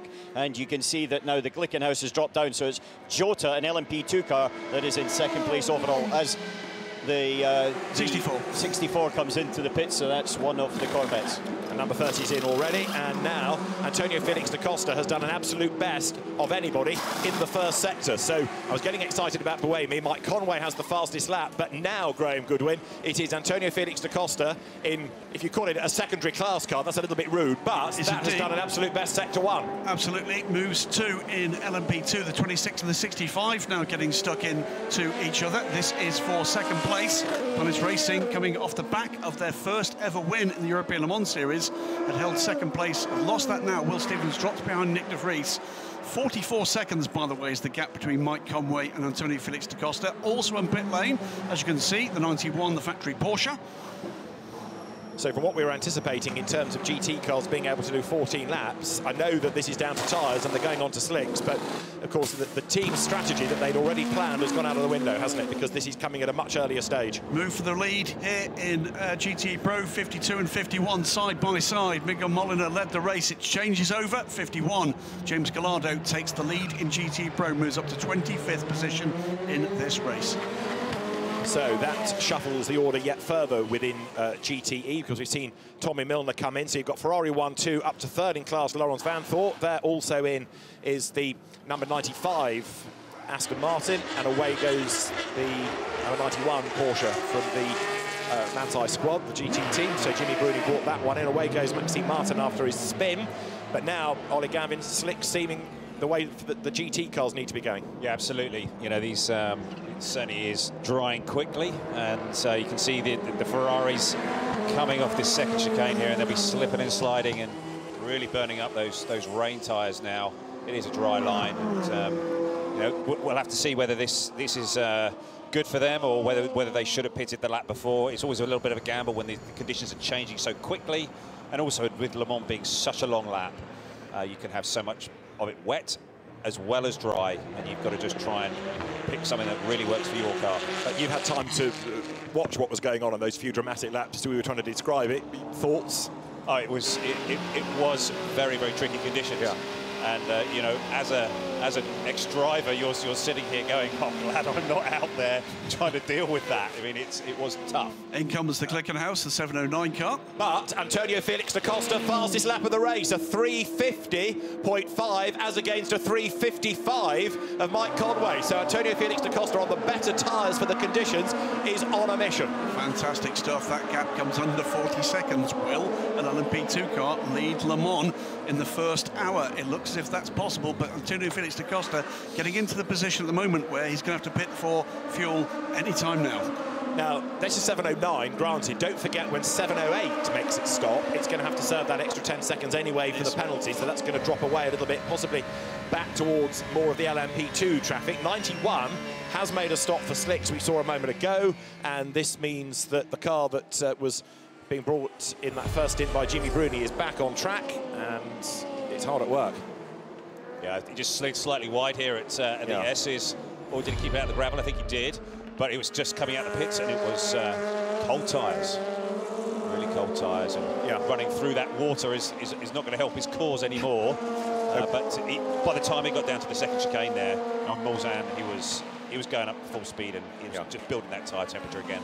And Bruni did stay behind the wheel, so Graham, even though we are having people making these stops, the team's keeping that driver in because he's got the track knowledge and the conditions knowledge. Completely correct. And for the amount of I'm unclear at the moment if we had 23 hours or just 45 minutes. This is just been incessant every single lap and every class, and seemingly every car has two more of our front runners in GTA Pro. The 52, the 79, both are coming down pit lane now. Quick looking GTE AM here. This is a replay. And are we about to have a Porsche harpooned by a flying prototype? No, that's Porsche just goes car. off. Yeah. Avoids the Marshall's teddy bears.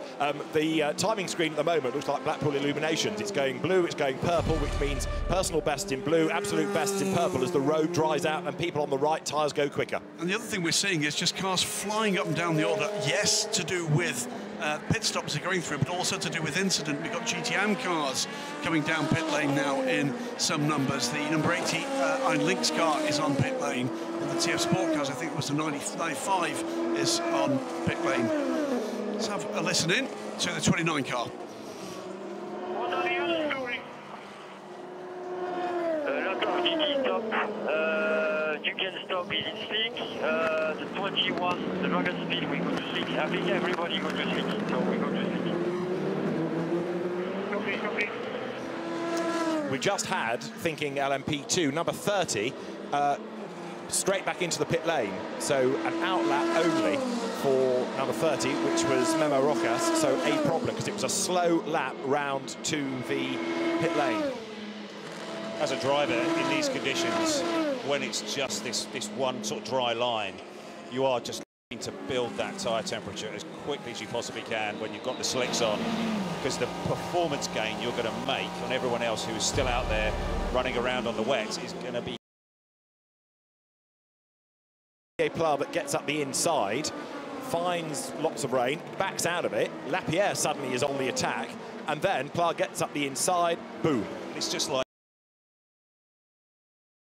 Is this the first time the Glickenhaus has actually ever run in the rain? No, they've tested. It looks as if the Alpine claimed the corner. That forced the Toyota out wide. He then was not his ideal line, had to turn in sharply. And I just don't think Olivier Pla, one, was able to, or two, anticipated the sharpness of that approach to the turn. It was a strange move.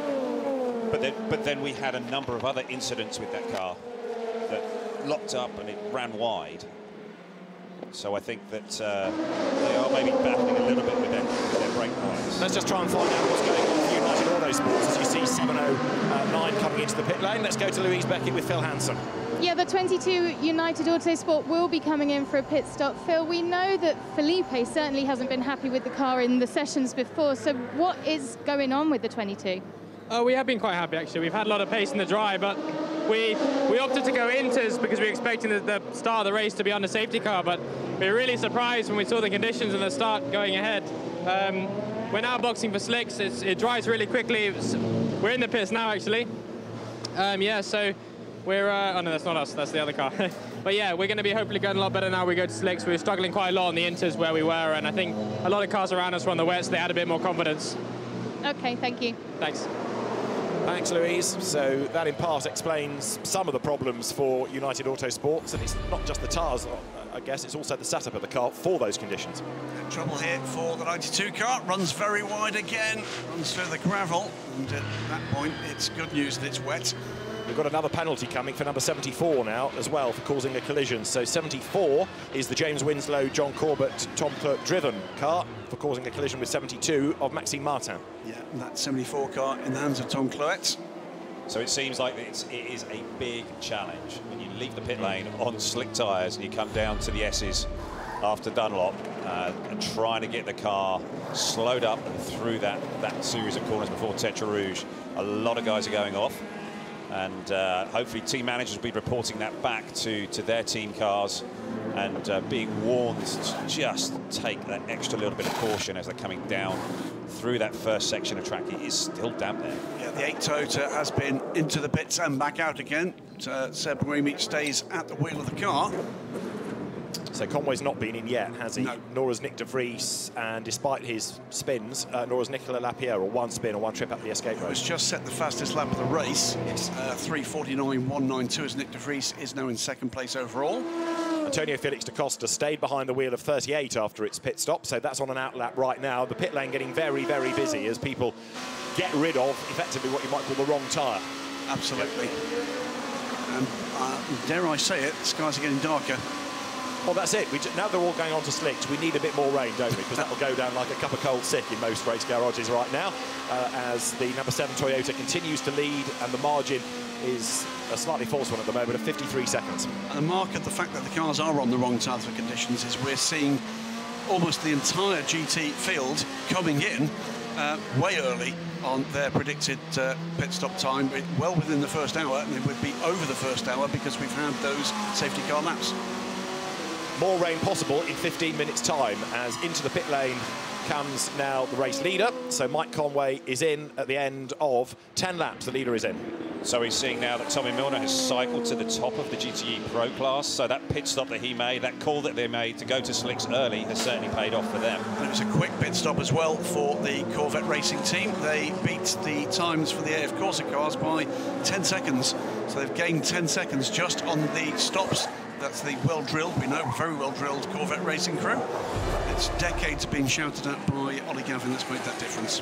Absolute best first sector from Ollie Webb for ARC Bratislava. So if you're in the right car with the right tyres, suddenly you can be looking like a star. Off come wets, on goes slicks. Ollie, just to make the point, these are 2-part pit stops. Do the refuelling, then you can do anything else. Absolutely. And so the guys are orchestrating. You know, they really are practicing these pit stops. They've spent hours and hours, days and days going through all of this.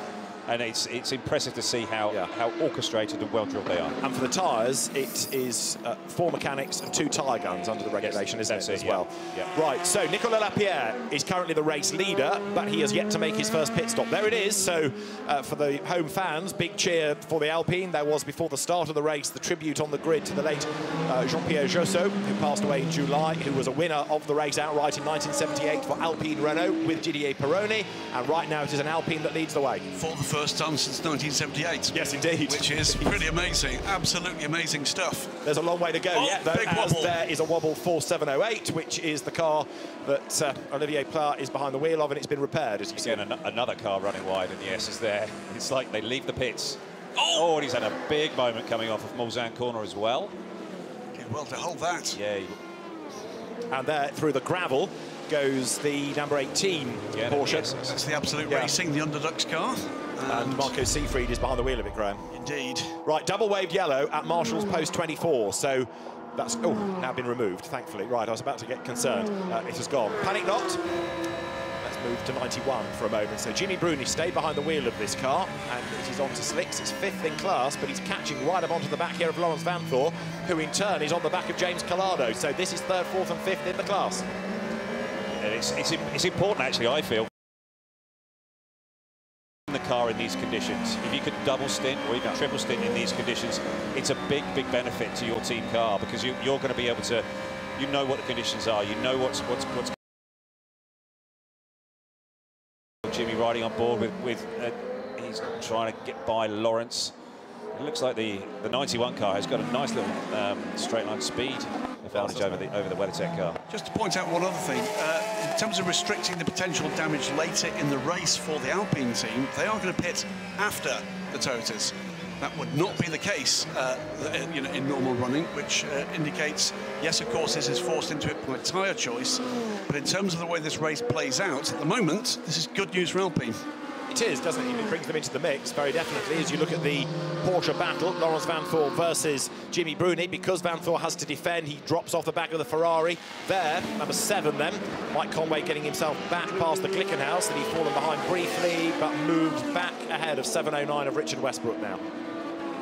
But Sebastian Buemi is in the mix too now, because he's got himself up into... That's the 8. Sorry, it is the 8. That's the 5th place. That's what we've just been looking at. So 5th he is now. Well, from 41st at the end of the first racing lap, he's back in the game, and so into 5th place, Sebastian Buemi. So despite all the drama on the first proper racing lap, he's in the party now. Fastest lap of the race overall goes to the car that is in 19th position, Ben Hanley, in the Dragon Speed USA car, but in a 3:44.182. But Buemi's just gone purple in that first sector, so I mean it's just going to keep, tumbling. The times will keep tumbling as we go through this next sort of 20-30 minutes as the circuit fully dries.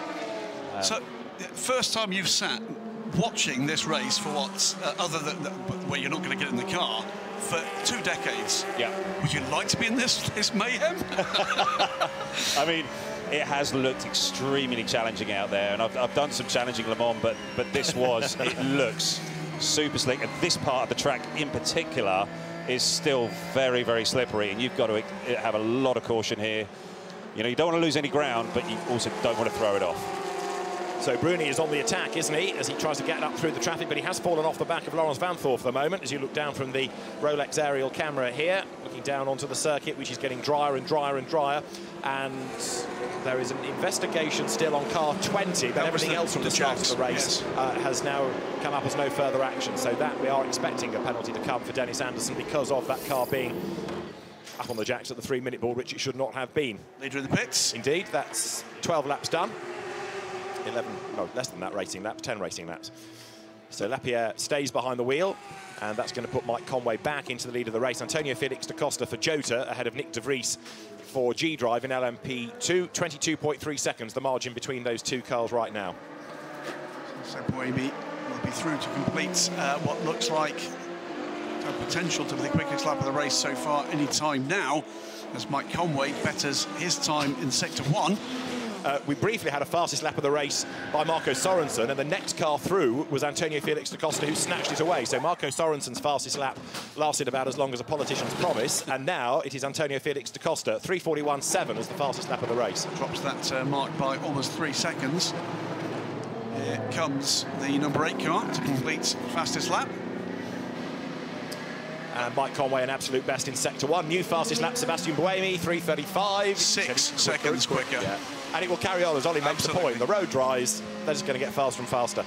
A few raindrops are possible in the next 15 minutes, just to jolly things along. So Buemi right on the tail here of Nick de Vries, and is about to take 3rd position overall in this race.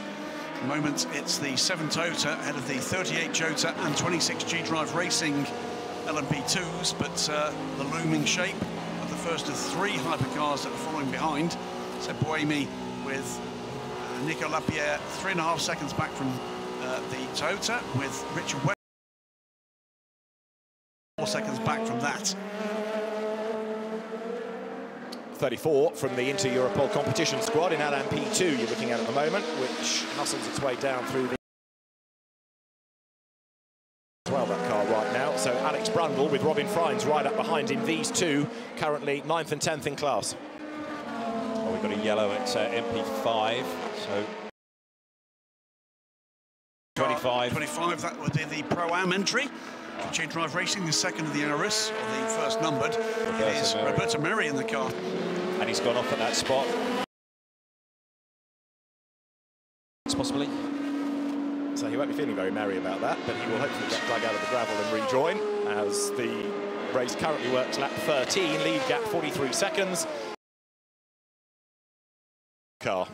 It's likely it will go slow zone in that first section to retrieve Roberto.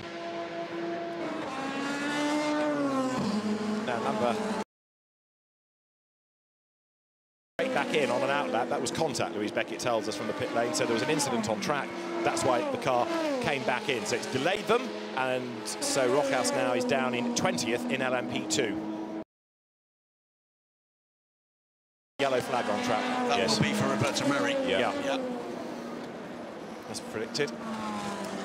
So we're about to nudge the end of the first hour, aren't we? Because we've had 58 minutes and counting, as you see the cars turning out of the right-hand Mulsanne corner. Nicolas Lapierre on his outlap, back down into 5th place now, having briefly led the race in the Alpine, and across the timing line is about to go the race-leading Toyota. So Mike Conway getting on with the job, trying to build that gap. His last lap was a 3:38, but there was a lot of traffic around him, hence it was a fraction slower. And Lapierre must be in traffic, not quite on the kind of pace we're seeing from the Toyotas at the moment. The way this works in terms of the hybrid drive, the four-wheel drive system on these Toyotas deploys at a higher speed in wet conditions. Now what are we watching here? And it's another car off the track. It's out of GT Pro, and which will be a yellow flag zone. It's a third place car. Yeah. So James Collado now under a yellow flag. Shouldn't be doing that. No, and that's he may well get a slap on the wrist for that and a telling off. And Eduardo would not be impressed. So now into the slow zone comes number 7. So Mike Conway, as I say, leading by 41 seconds. Last time over the timing line. There's the green light, there's the green flag, so he's now back on the power and can accelerate away. But that is the scene in the slow zone as the G-Drive car is being extricated from the gravel trap. So Roberto Merri at the wheel of it, and that car hopefully isn't going to lose too much time. Had just emerged from the pits on slicks for the first time. 3:32.280 is the latest offering for fastest lap of the race, and it's a spin in the pit entry for the 7:09. There it is. So that is Richard Westbrook, who has dropped it, coming towards the end of a lap. And I don't know whether he was aiming for the pit lane or was just spun into it, but either way, the bespectacled Brit gets going and rejoins the racetrack. You're riding on board, but he's carrying back on over the timing line. So a spin for Richard Westbrook just as we get to the end of the first hour. And Graham, it's been a very lively first hour. That's one word for it. I think if you had to sum up the incident through this first 60 minutes of track action, all of it under green flag racing, it's affected every class in depth, for good and for bad. And at the moment, remarkably, Ollie, we're not a million miles away from seeing at the front of this race, and you wouldn't have predicted that 10 minutes ago. No, it's pretty amazing. And here we just see a replay of Richard and what happened. He just came through that first part of the Ford chicane and he just lost it. I think there was a car going by as well. Yeah, it looks like he had backed out of trying to go by that LMP2 car and then got across the gravel and water on the tyres. But the other thing is, as you quite rightly say there, with the car ahead, if you watch it as it hit the curbs, there is standing water on those curbs. The car did look quite nosy, as in it seemed like there was an awful lot of pressure on the front tyres, and every input that Richard put into the wheel was reacting with the rear of the car moving a lot, and so yeah, the rear of the car just came around and Richard had just a little spin. So the 5 hypercars still all running. Dramas for all of them, I think, with the exception of the lead car, the number 7 car, which leads by 44 seconds as the 25 car is recovered to some hard standing where it can rejoin the race in the hands of Roberto Merri. But they cover positions 1 through 14 at the moment, those 5 cars, with lots of LMP2 cars in the mix. Nicely spread out. Absolutely. The Jota Sport car of Antonio Felix da Costa, the 38 car, runs 2nd overall at the moment, with Nick de Vries in the 26 G-Drive Racing Aurus running in 4th position. So the top 3 hypercars have LMP2s between them. It's been an extraordinary start to this race. It has been really quite bizarre, and rain does that. Let's have a little listen into the teams. 1 hour from now, 1 hour. Light rain expected. Okay. Well, light rain in an hour. Yeah. That's always good news then. So the top 5, it is hypercar, P2, hypercar, P2, hypercar. Remarkably still as well, the GT Pro cars are now all ahead again of the GTMs after we have dramas for at least 2 of the Porsches. with actually LMP2 cars recovering through that order as well. I don't recall a Le Mans 24 Hours in my memory with this level of drama in 55 minutes. Yeah, you do. Almost every single race. No. It's always like the Formula Ford Festival repechage, and I say it every year. Is this a 24-minute race or is it a 24-hour race? And they do forget. And you know, the passion, Ollie, and the proximity of all the cars at the start means that accidents are more likely to happen in the first few laps than at any other time. Yeah, and also with the conditions that we had, 61 cars, you know, record grid, you know, it's tricky conditions. We've seen it all week with many cars going off. And it just seemed that was ramped up to another whole level. On the odometer, it was on 11, wasn't it? Indeed, it was. Finally, I think it was almost up to 13, I think. Just seen a change for the lead in Pro-Am. Again, if you haven't been watching World Endurance... Oh, no, you're right, because actually the Pro-Am leader is a long way ahead. Change for second in Pro-Am. Well, let's join Louise Beckett in the pit lane. She's there because it's not raining any longer. Duncan will go out later when it is raining. Let's hear from the 92 Porsche team. Louise with Neil Jarni. Yeah, Neil Jarni, you've had lots of Le Mans experiences. This was crazy, wasn't it, for the start of this race? It was a little too exciting on our side, but I think in general it was a very exciting start to watch, no? The Porsches don't seem to like the rain from the looks of things in this first hour. Is that the case? I think there were different kind of tires on. We went for full wet because we didn't expect the safety car to stay so long out. And I think some opted in front of us to go on the semi-wet, and that helped them in the end because the safety car stayed a little too long. Well, let's hope now with the slick we can catch up. It's your first Le Mans in the GT Porsche, so did you prefer to watch it? You know, it's in every category, it's tight, and I've had tight races here in LMP1. I know that in GT, you know, it gets even tighter because also with the GT AMs, it's not that easy to pass them, so it's a bit more bumper to bumper. I'm looking forward to my first stint. All right, thank you. I'm going to give you the short end of that. The answer that Neil was looking for was yes, I'm ready to be in the pits. It's funny, isn't it? If he was in the 92 Porsche at the start, he'd be saying, don't go green now, don't go green now. I can't see a damn thing. From the pit lane, why is the safety car still out? Come on, have at it. You know, he was in full Alan McNish mode there, wasn't he? Was that no, this is a replay, isn't it? From the start. Yeah, so that's the Hub Auto car, the pole sitter in the Pro class. And the 92 car going around the 91 car. I mean, it was very wet indeed. And Louise saying from the pit lane, spots of rain. It spotted for an hour before it properly started to rain. But looking out of our window, which Alan McNish needs to clean actually, there is still grey sky coming this way. But it was contact from the 48 that sent them to the 72 round, which I don't think we'd seen before. This is still more drama. Another of the Porsches unassisted spin on the 92 car on full wets. Yes, and he just got the left front tyre up on that curb on the left of the first chicane, and that just rotated the car around. And it's tricky conditions, and it's so now we've got back to a far drier track. I think everybody's just getting themselves settled into a rhythm and just trying to run here. And actually trying to get to do a full tank of fuel. Yeah, and here's your top three in GTE Pro. The 64 Corvette still leading. Tommy Milner at the wheel. They took tyres, as everybody else did in the GT class, earlier than you would normally need to come in for a pit stop. So that sort of first stop shorter, that first stint shorter than anybody else would have anticipated. AF Corsa in second place, Miguel Molina. We chase him now in the WeatherTech Porsche. This is Lawrence Van Toor, who definitely looks like he's done a couple of rounds with Mike Tyson, doesn't he? Yeah.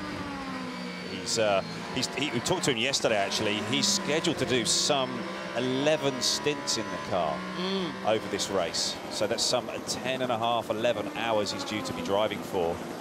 So it's going to be a tough one. Showing the progression in the times coming down. Fastest lap of the race, well, 10 seconds ago, was a 3:32.066 from the race leader Mike Conway. It's now a 3:29.508. The first racing lap we've seen from a hypercar, under 3:30.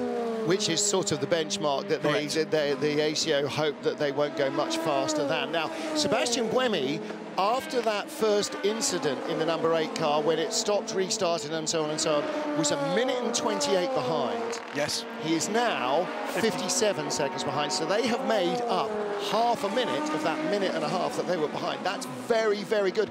Bearing in mind, he's chasing his sister car, which is identical in every way. Absolutely. But even more particularly, he's about to take second place back because he's now under 4 seconds behind Antonio Felix da Costa, who when we got to that point where the LMP2 tyre was in its sweet spot, drove away from some of those hypercars. Now it's coming back into the sweet spot for the hypercars. Mckelmey is about to take second place back, and we will be remarkably back to a Toyota 1-2.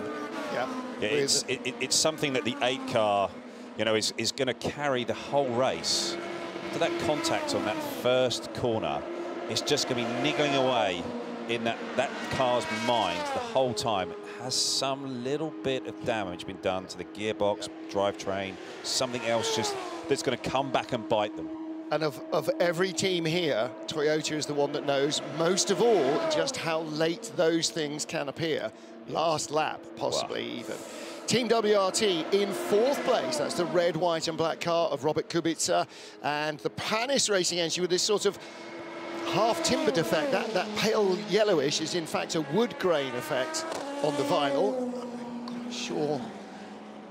It's quite nice, but I'm still not quite sure. I'm not 100% sold. Anyway, but Panis Racing's Will Stevens right behind Kubica now. 2 ex-Grand Prix drivers from sort of different generations, if you like, really, aren't they? And a really entertaining battle. Joe to lead in LMP2. The G-Drive number 26 car is in 2nd. Racing Team Netherlands in 3rd, Geert van der Garde, and leading in Pro-Am. And this is our battle then for 4th place. So we've had a change in pit lane. Duncan Vincent will be on duty for the next period of time. So it will rain. Yeah, boy, won't we hear about it. Great looking little battle here. And Ollie, we were talking a little bit beforehand, before the race started, about Corvette and their travails with getting heat into the tyres. And I just actually messaged the team and said, look, were there problems with tyre temperatures at the start of the race when it was wet? Because, of course, when you're behind the safety car, any heat that was in the tyre in the oven, by the time you're two corners in, never mind 2 laps in, that's gone. Absolutely. And they said, yes, actually, that was a little bit of an issue. Yes, it was. So, and it's been really the story of the weekend so far, with many cars in many classes. You can see drivers having problems and issues going off the track and having just, you know, really unusual spins and accidents. And it's so much related to tyre temperature and so much related to just getting everything switched on and everything going and keeping it in that optimum operating window. Battle for 2nd place, hypercar chasing LMP2. That's Antonio Felix da Costa in the green Jota Sport car, with Stefan Mckelmey looming larger and larger in the mirrors. And the battle is slightly uneven because Mckelmey, with that hyperdrive, with that front-wheel drive, the extra hybrid drive that the car has, will be able to get off corners a little bit quicker. Not the slow hairpins, but the mid-speed corners, he'll be able to use that extra power to help him get closer. If I remember rightly, 120 kilometres an hour in the dry, 150 kilometres an hour, I believe, in wet conditions. And we're seeing it right now. We are indeed. Now he's got the thing wound up, and I don't think there's going to be any defence from this. And this is the performance difference in the real world. And it's not much of a performance difference, is it? He has to work hard to get by the LMP2 car. And this was you know, part of the story beforehand. If the hypercars lose a couple of laps, do they ever have enough speed to get them back if there's not trouble for the LMP2 cars? Well, you've just seen it. That has taken 1 hour and 10 minutes for him to catch back up to 2nd place, and he's still 56 seconds off the lead, and that's against a healthy P2 car. You've just seen in the real world what the issue is going to be for an anything but solidly reliable hypercar. And the problem is, if you're looking at hypercar, they've only got 5 bullets in their gun. How many LMP2 entries have we got? 125. It's in the 20s. It's, I mean, pure weight of numbers. Absolutely. They're proper in Rorke's drift territory. You know, it's going to be if they can make it to the checkered flag in 22 3/4 hours. And there's a change. Will Stevens goes by Robert Kubica. So change for 4th place. The Panis Racing car up to 4th. Team WRT down to 5th. Alex Lynn in 6th place in the 23 United Autosport car. And we just missed there the change for 4th place overall. The Alpine going by Nick de Vries in the 2nd placed LMP2 G-Drive car. Back on board with the WeatherTech Porsche as our top 3 in GTE Pro continue to sort of move away. The Porsche being dropped by the Ferrari as the Ferrari reels in Tommy Milner. Miguel Molina is just close out, and this is relentless, isn't it? And this is the GTE battle. It's like being an Olympic athlete. It's incremental, tiny incremental gains, and that's what you have to work at. Yeah, and it's all the time. You are trying to execute that perfect line, all the time working on building that perfect lap and not giving an inch, because you know that if you do, your competition's going to be right on you, and you just can't ever let up on the pressure. And that's what GTE Pro has been amazing with for many, many years. And we've talked about it for, I mean, since the chicanes were added to the Mulsanne Straight, it stops being an endurance race and more of a sprint race. But right now, especially in GTE Pro, I mean, especially in GTE Pro, it is qualifying laps every single lap. If you leave anything on the table, you're not going to win the race. And it's always, everybody's pushing so hard, and they're trying to maximise all the resources that you have, you know, whether that's the tyres or how far you can go on a tank of fuel. You know, are you saving fuel? And if you are saving fuel, how much performance do you drop off on that? You know, trying to do it in a way. We're all coached as drivers in the best possible way to save the fuel, but keep the speed up. You know, thinking about how you're using your brakes, so you're only going to need to do 1 brake change. You know, all of these things, and how you manage your tyres. And again, it's all about those resources that you have as a driver and using them correctly and in the right way to get your car as far down the road and as far in front of all the competition as possible. While doing qualifying laps. Yes. You know, and it's just, there's no let up from patting your stomach and patting your head or rubbing your stomach, whatever. I mean, you have to be doing all of it, all the time. Yeah, and you're being coached somewhat by the engineers. There's Brian Hoy there, my old crew chief, who's just talking to one of the mechanics, and they'll be talking. Brian is there the whole race, helping to spot for the number 64 car. So he'll be keeping Tommy informed. Not that he really needs to, you know, where Molina is. You know, because he's right there. He is right there. So, but he'll be car behind you is for position. Yeah, pretty much. Yeah. But he'll also be giving the splits and what traffic is coming, you know, and how far back that next P car is, and when he's likely to catch you. And of course, I'm being facetious here about the radio message. Never. But in 12 hours from now, when they're separated by darkness, half a lap and 30 cars in between them, you still need to know that he's catching you very slightly, and you need to find a little bit more. It's when they're in visual contact, that's the easy bit, because you know where he is. Yep. It's when you're half a lap apart or half a stint apart or a tyre change apart or something, and you're on old tyres and they're on new and they're catching you, you know, that's when the spotter is so key, because he's telling you, don't panic, save the tyres, save the fuel, he's got fresh tyres, you'll have fresh tyres next time, don't worry. Yep, it's all those bits of information. It's managing, you know, the driver, his expectations, his confidence level. You know, what is expected from the driver in that stint, or number of stints, and making sure that he is, like I say, getting the most from the car all the time, but not using things up. And that's going to be an interesting element, and Graham, we'll talk about that later as we get towards the evening. The temperatures are not high. Normally, August in the centre of France, it should be peeling the tarmac. It should be so hot, but it's not. And that means the window for using the softer nighttime rubber is going to be bigger and bigger and bigger. Yep. And so all of the presupposed strategies, well, they've already gone out the window, because the weather's not what everybody thought it would be. Last week was Scorchio. Next week apparently will be Scorchio as well. So obviously we've chosen the wrong week naturally, but that is all going to play a big part of it as well.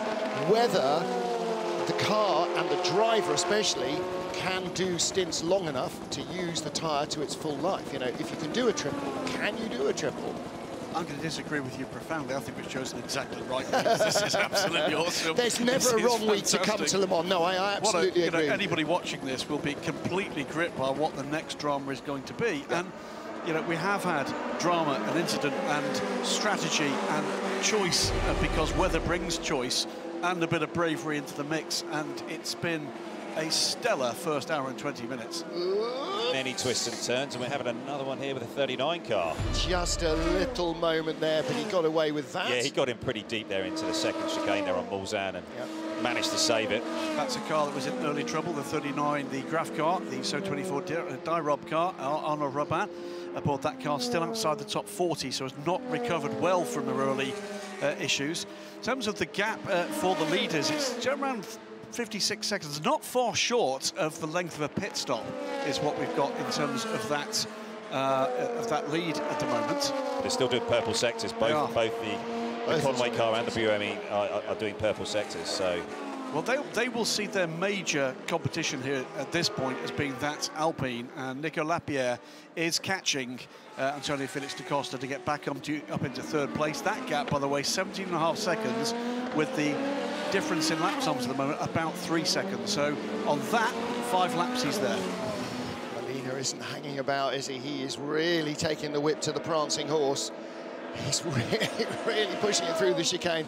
And Graham, when we think about Toyota as we watch this little battle, we learn something for the first time about the mindset within Toyota Gazoo Racing. If a car is behind its rival and says, yeah, we're faster, they will tell the other car to go by, but then if the we're faster car doesn't escape, okay, swap positions back. Yeah, we give you a chance to prove it. If you're not actually faster, you're just having a whinge on the radio. Right, son, back in your box. So I think Molina here's got a really good run on Tommy coming off of that second chicane. Molina's just giving it a bit of a flash. And he knows he's there, and Tommy's just being smart.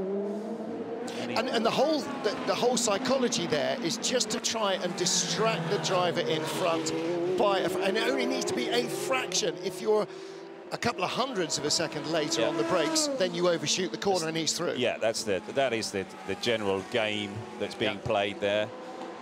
Molina has got it right in his sights, and is Tommy going to be able to hold him off? And I think it seems like the Corvette has got a little bit of a straight line speed. It's got pretty good straight line speed. It's just enough, isn't it?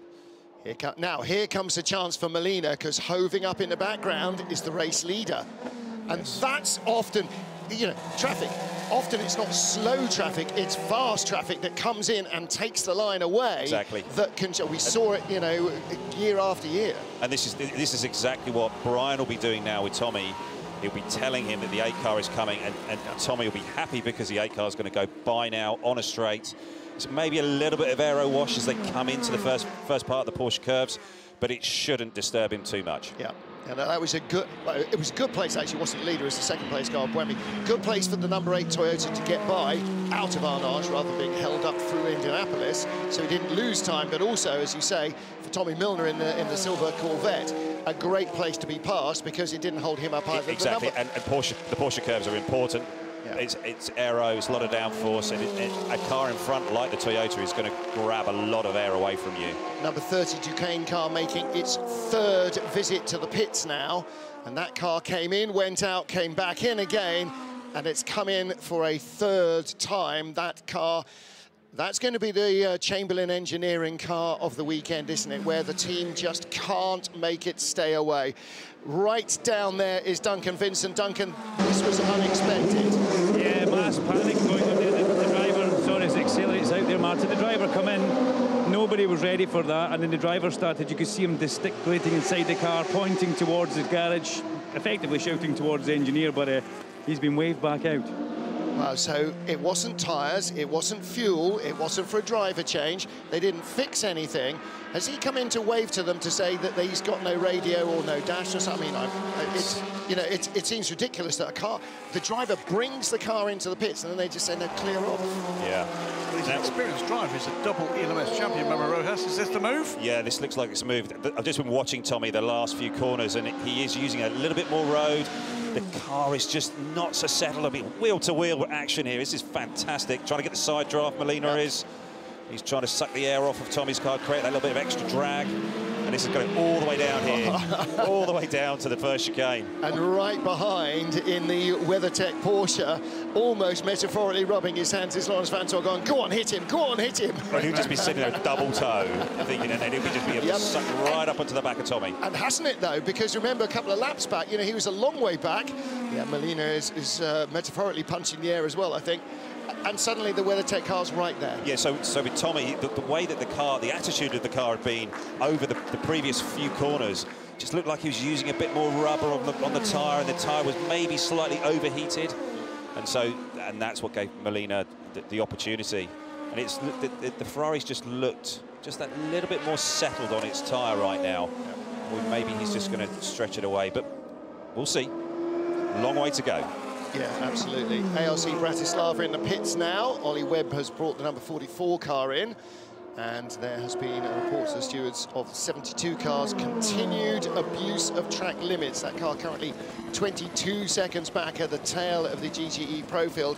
And that is our pole sitter, isn't it, in GTE Pro? The Hub Auto car, Maxime Martin. He knows his way around, he knows how to drive, he knows what track limits are. I sense that car has issues from that first lap. But he's got to be pushing to get back onto the tail of the GTE Pros. Fastest lap of the race so far is a 3:29.508. Last time around, that same car with the same driver, a 3:29.509, 1,000ths of a second outside the fastest lap of the race that he'd set himself, but he's on 2 purple sectors at the moment and trying to put the team car under pressure, trying to draw out an advantage of the cars they're chasing. Duncan, what's the news at Duquesne? Yes, I'm standing here. They're going to do a driver change, Martin, but they're also walking around the garage with a spare steering wheel, and there appears to be a fault somewhere. That could be electrical. We don't know. It could be a dial on the steering wheel that's not working. They have a spare Cosworth dash on that steering wheel, ready to do a change, and it will be within 2 laps because they still have 2 laps worth of fuel left. So good news for Duquesne.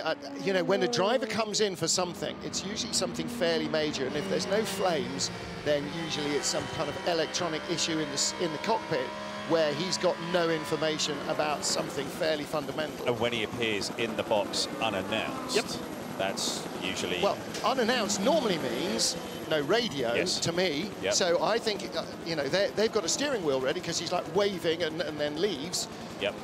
You know, if he's not on the radio I mean, presumably they're on the radio to him now because he's been in and woken them up. But yeah, normally you'd be saying, I'm coming in, box this lap. Graham Goodwin pointing to the screen as it lights up again. Another fastest race lap for Stefan Mckelmey. Gap down to 51 seconds, so he's taken another 5 seconds out of the number 7 Toyota that leads. And there will be a drive-through penalty for car 20. Dennis Anderson was at the wheel of that car and powerless because the team had left him on the jacks at the 3-minute board. So that is being published with a drive-through penalty. I think it's fair. You have to have a penalty for that, and I think it's fair too. It wasn't the driver's fault. No, it was a really unusual thing to see. I wonder if the team member whose responsibility it was had been tasked to do something else at the last minute, and it just wasn't sorted. Lack of communication. Yeah, it's surprising. I mean, they've had a rather fraught, horrendous week they've had. I spoke to Marco Sorensen earlier on, and he was just saying it's been, you know, a bit of a journey with the team, and just been lots of little issues, and it seems like the track and the car have been different almost every time he's got into it, but sometimes they were fast and sometimes they weren't. But here we've got the number 23, Alexander Lynn, coming in for a stop. So United having a pretty tough time, aren't they? They can't find the pace either with these cars or with their LMP3 cars in the Road to Le Mans races. They have a really tough time. So are we starting to see the first full race round of stops? There's the 34 into Europol car. Also in is Risi Competition. Also in is Dragon Speed and PR1 Matheson. So little clump of cars that were sort of 8, 9, 10, 11, 12 in category are all in together. Off goes Alex. Right, so, now Laurens Vanthoor is on the tail of Tommy Milner. Laurens just bumped it up the curb there as he came off the second chicane. Don't want to be doing that. Putting a nice big stripe down the floor. And again, it's those sort of little things that can add up over time. And Laurens has lost some ground to Tommy. Coming down into his brake zone at Mulsanne corner. You're just really trying to sight your brake point. try and keep off that curb on the inside and the right there, and then use a little bit of the extra road. Don't touch that curb on the right, but there's massive grip right at the apex. Pit entry of the number 30 car. The last stop is under investigation. That is that car came in, that mystery stop, no radio from MRO has confirmed by Duncan in the pits. Yeah, that's normally the only way you're going to catch them out, is by, you know, because now when the car goes by, if he's waving and like trying to, you can't see, the drivers can barely see out the side window, and you can barely see it. And of course he's on the wrong side from the pit wall. The other United car has come into the pits as well. So there's you know, no chance they're going to be able to see a hand gesticulation. The question is, has he got no radio or has he got intermittent radio, and did he pit because he thought he got a late call? No radio. Well, no radio. At least he can't talk to them, which is why they didn't know he was coming. Now, he may hear them and be going, yeah, got that, can you hear me, can you hear me? So, yeah. As Ollie's just confirmed, Duncan confirmed, it is no radio, so the pit entry under investigation can only really be either crossing the white line or pit lane speed. Yep. And if they're changing the steering wheel as well, it may have a major electrical issue and have no speed limiter. Exactly. And so and then you're trying to guess on the RPM. Is this the Inception car we're seeing here? That's just a nice hypermotion shot. Race leader is in from LMP2. First full race stop for Jota Sport and Antonio Felix da Costa. Another fastest lap of the race to Sebastian Buemi, who's got the hammer right down now. Yep. To a 3:27.966, a warning flag to Richard Westbrook for abusing track limits in the 709. Glickenhaus 9th and 10th. And as you just spotted, Ollie, the rain lights are allowed to be switched off, which is actually, for a driver, that is something that you love when those rain lights get turned off, because they flash and they're so bright. They burn your retina. Yeah, and they're great for illuminating the back of the car in heavy spray. But when it's anything else, and particularly at night, they're brutal. You know what that also means? It means it's going to rain in the next 20 minutes. Yes. So there is our race leader at LMP2. The Duquesne car is in behind. That's not going to be a quick stop. I do feel that Duquesne number 30 car is going to be a bit of the problem child, really, I'm afraid. Yeah. And from now on, you know, whatever their driver lineup, whatever their team, whatever their hopes and aspirations were before, just getting the damn thing to 4 o'clock tomorrow afternoon is going to be all they care about. Absolutely. Lots of wavy arrows here at WRT, and they're expecting both cars. Now, normally you would try and stagger them at the first stop. Yes. So that the car that's behind maybe would come in a lap earlier than the car that is ahead if you have two cars. But because, I mean, everything is so tight, there is the... Which Toyota's in the pits? Oh, that's the WRT car.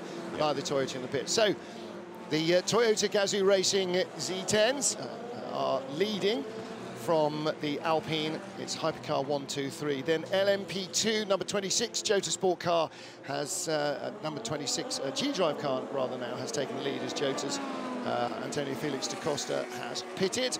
In the GTE Pro class, Ferrari lead from the battle between Corvette and the WeatherTech Porsche.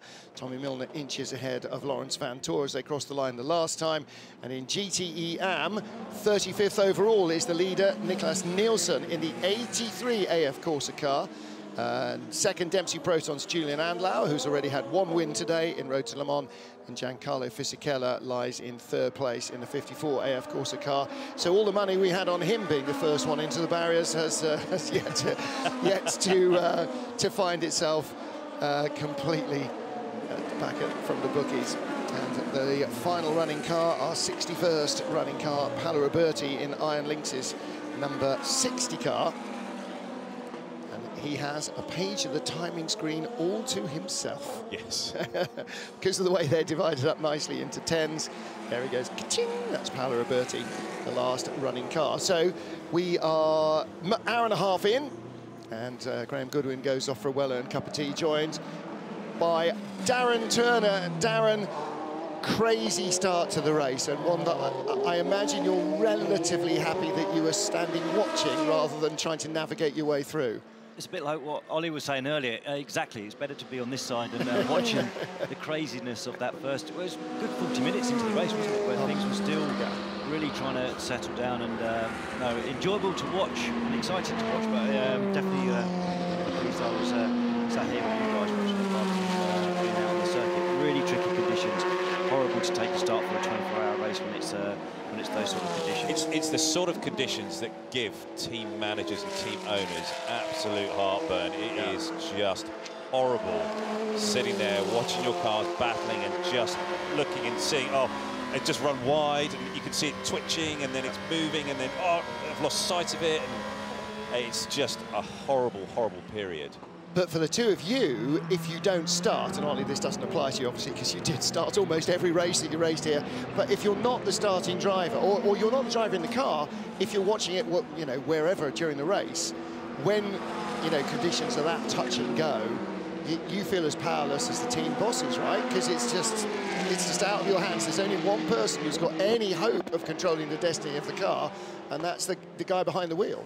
And sometimes they don't have any control either. Yeah, exactly. I mean, yeah, it now looks like Lawrence is lining Tommy up, has come down into the S's here and out of there and into Tetra Rouge. Is he going to look to line him up as it comes off of Tetra Rouge?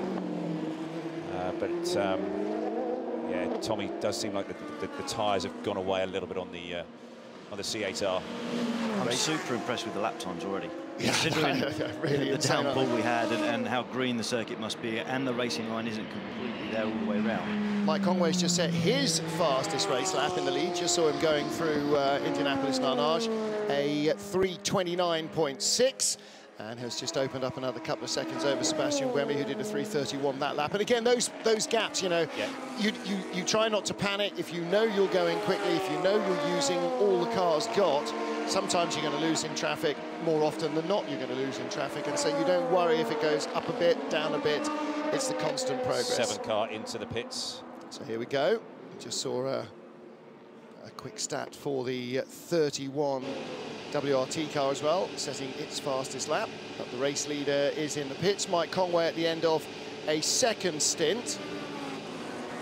So that's two 11 laps for these guys, or 23 actually. So yeah, he's done a 12 lap, must have been a 12 lap stint on that run. The first one was an 11 lap one, and that was slightly shorter than they would have done because of course the first 2 racing laps were behind the safety car, so a bit more fuel conserved. But that was tyre driven rather than fuel driven. Yeah. This then should be their normal duration. So as you say, it's a 12 lap stint, and that's what we're expecting the hypercars to do. It's what we're expecting the Toyotas to do. We're expecting the Alpine to do 11 lap stints. However, it has done the same number, hasn't it? So it will be lap at the end of its 23rd lap as it comes in. Number 8 is in from second place. Number 7 leaves, and when he was facing backwards at the first corner, I don't think Sebastian Mckelmey thought by the time we get an hour and a half in, I'll see my teammate. Yes, and even on that lap, he had to pull over and stop and do something. Was that to maybe cycle the power, reset something? Who knows? But yeah, it's been an impressive recovery from Mckelmey, and he's staying on board, I believe, for another stint. And again, it's maybe this is all part of the strategy that Toyota have to be able to just keep its drivers in just while the conditions just fully stabilise. And of course, don't forget, although this is now a 3rd stint for the driver, it's only the 2nd stint for the tyre, and that's probably why the driver is staying in, because the first one was on wets. So this is a slick. Ooh, drop of water on that camera lens. Told you, red lights off, sky's open. So that's why the drivers are staying in for what is normally a 3rd stint, which they normally would not do. So the Alpine has not stopped. The Alpine has gone through. Oh. And so we're just flashing up on the timing screens here, the number 72 car, the Hub Auto Porsche, is going to get a drive-through penalty for constant abuse of track limits. And again, Ollie, you know, I told you this because you'd never seen it.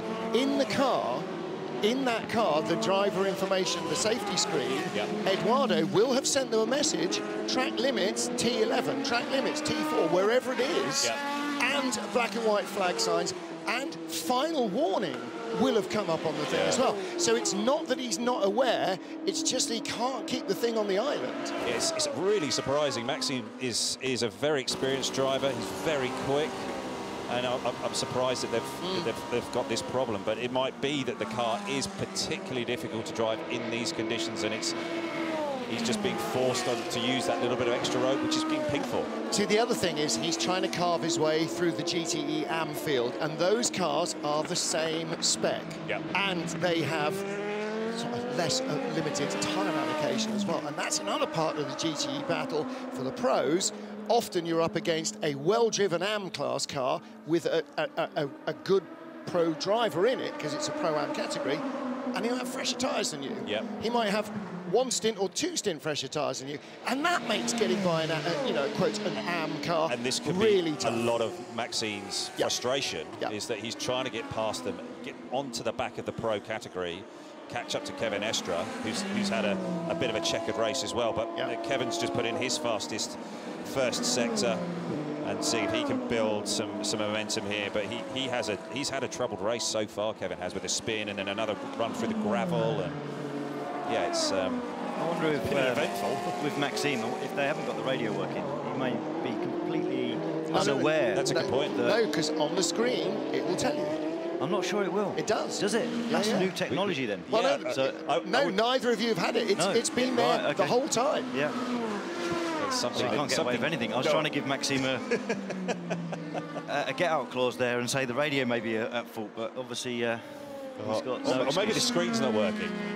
That's a possibility. That is a possibility. The screen is not working. However, that will need to be fixed, because that is absolutely a safety item, even more importantly than lights and things like that, because it relays all the flag signals and all the messages from race control. So if that doesn't work, I'm sure that there is a system to check that it is working. Well, because it sends back a message to race control every time a message is sent, whether it's a flag signal or whatever, it sends a message back going, got it, got it, got it. In comes the 36 Alpine.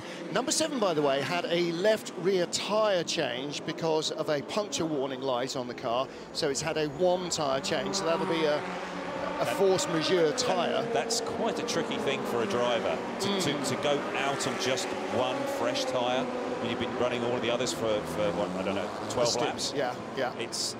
That can really screw with the balance a little.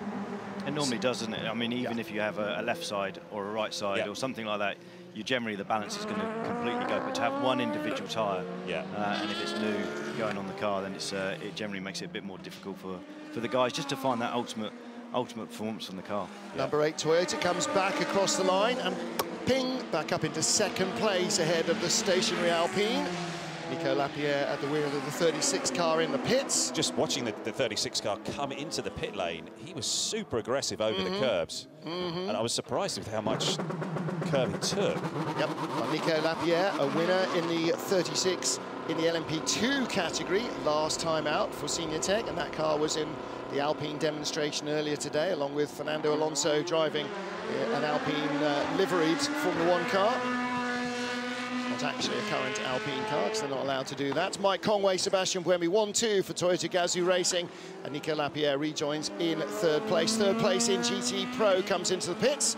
Tommy Milner is the first of the pro cars to pit, so that's a lap earlier than the others, and I wonder whether again the 91 tyre as well comes in. Okay, so that's Jimmy Bruni in from 5th position. Tommy was the first of the GTE Pro to stop, to put slicks on, so that would explain the cycle through.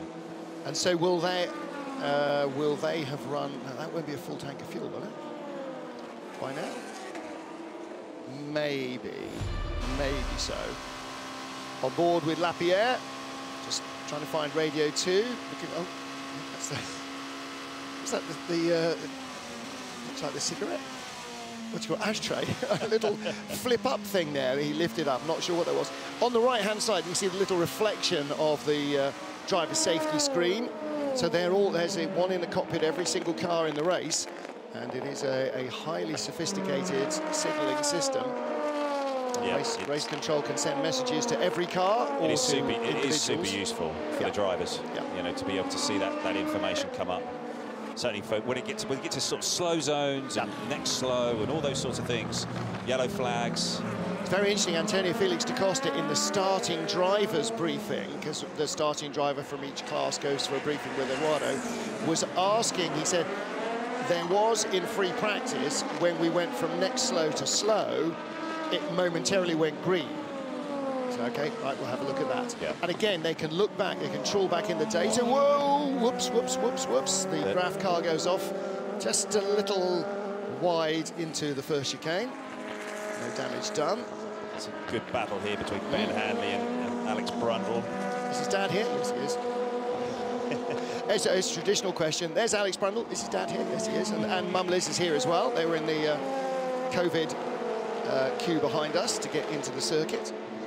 Ben Hanley, as you say, 10th place. Alex, 11th overall for Inter-Europol competition. And again, here is a team that started out racing in V2V, a sort of regional sports car racing series, graduated through LMP3 in Michelin Le Mans Cup, through LMP3 in ELMS, LMP2 in ELMS, and now this year, LMP2 in World Endurance Championship. So there is proof that if you bait the hook with the chance to come and race at Le Mans, people go, right, we're doing that, we're doing that. It's a small Polish team which has sort of grown like Topsy, but boy, they don't lack ambition. You know, 3 years ago they made their debut in Michelin Le Mans Cup, and here they are racing in the World Endurance Championship. It's fantastic to see, and they've got an absolute star in Alex Brundle, so it's great to see him having another opportunity here at Le Mans, showing off his talents. Not too far behind is the next little battle. And where are we on track here? This is Real Team's Norman Nato, the car with the blue nose and the black fenders, right ahead of the red Risi Competizione car of Ollie Jarvis. Again, all these cars are Orica chassis. Must be one of the most successful sports cars ever built, probably, in terms of number and successes. Expecting driver changes as well. WeatherTech's Earl Bamber standing by to take over from Lawrence Van Tor. Yep. You can imagine the drivers that took the start of this race are actually relieved to be getting close to the point where they can get out and just relax after all the stress of that first 40 minutes or so. Just take a breath. Yeah, no doubt. Miguel Molina into the pit lane, and out of second place, James Collado has the lead in Pro, and out of third into the pit lane comes Lawrence Van Tor. Meanwhile, behind the 33 Aston Martin, which is currently in fourth place in GTE AM, driven by Felipe Fraga, Norman Nato with how many centimetres do you think of an advantage over Ollie Jarvis? Maybe 5 or 6, and not getting off the corner as well as Jarvis. Ollie's going the long, brave way round. He's definitely got the inside line now for Porsche curves. Got to get there first, though. He's got to go through a couple of left-handers first. Then he sneaks in front. Norman Nato, I think, not fighting that early. Maybe if that was the last hour, you'd be giving him a lot more jib. was held up coming into Arnage by the TF Sport Aston Martin, and so that he was flashing. He was trying to get by, but he got bolt. And then Ollie just got a great run off Arnage and just carried it all the way through up into Porsche. And that's part of how you use traffic, Darren, right? If you can see that the car in front is going to have a problem, you give yourself a bit of breathing space and then come in off a long run-up and away you go. Well, actually, on the run-up to Arnage, you can see that Fraga was defending. And you'd think, why are you defending to an LMP? But he knows it's going to be the cause of losing a few seconds. So he was determined not to let that happen, so make sure that the LMP was the one that lost out, not himself. So ultimately that gave Ollie the run on him on the way down to the Porsche curves. And Fraga actually was on an in-lap. Here's 83. This is our GT AM class leading Ferrari, or was as it came in.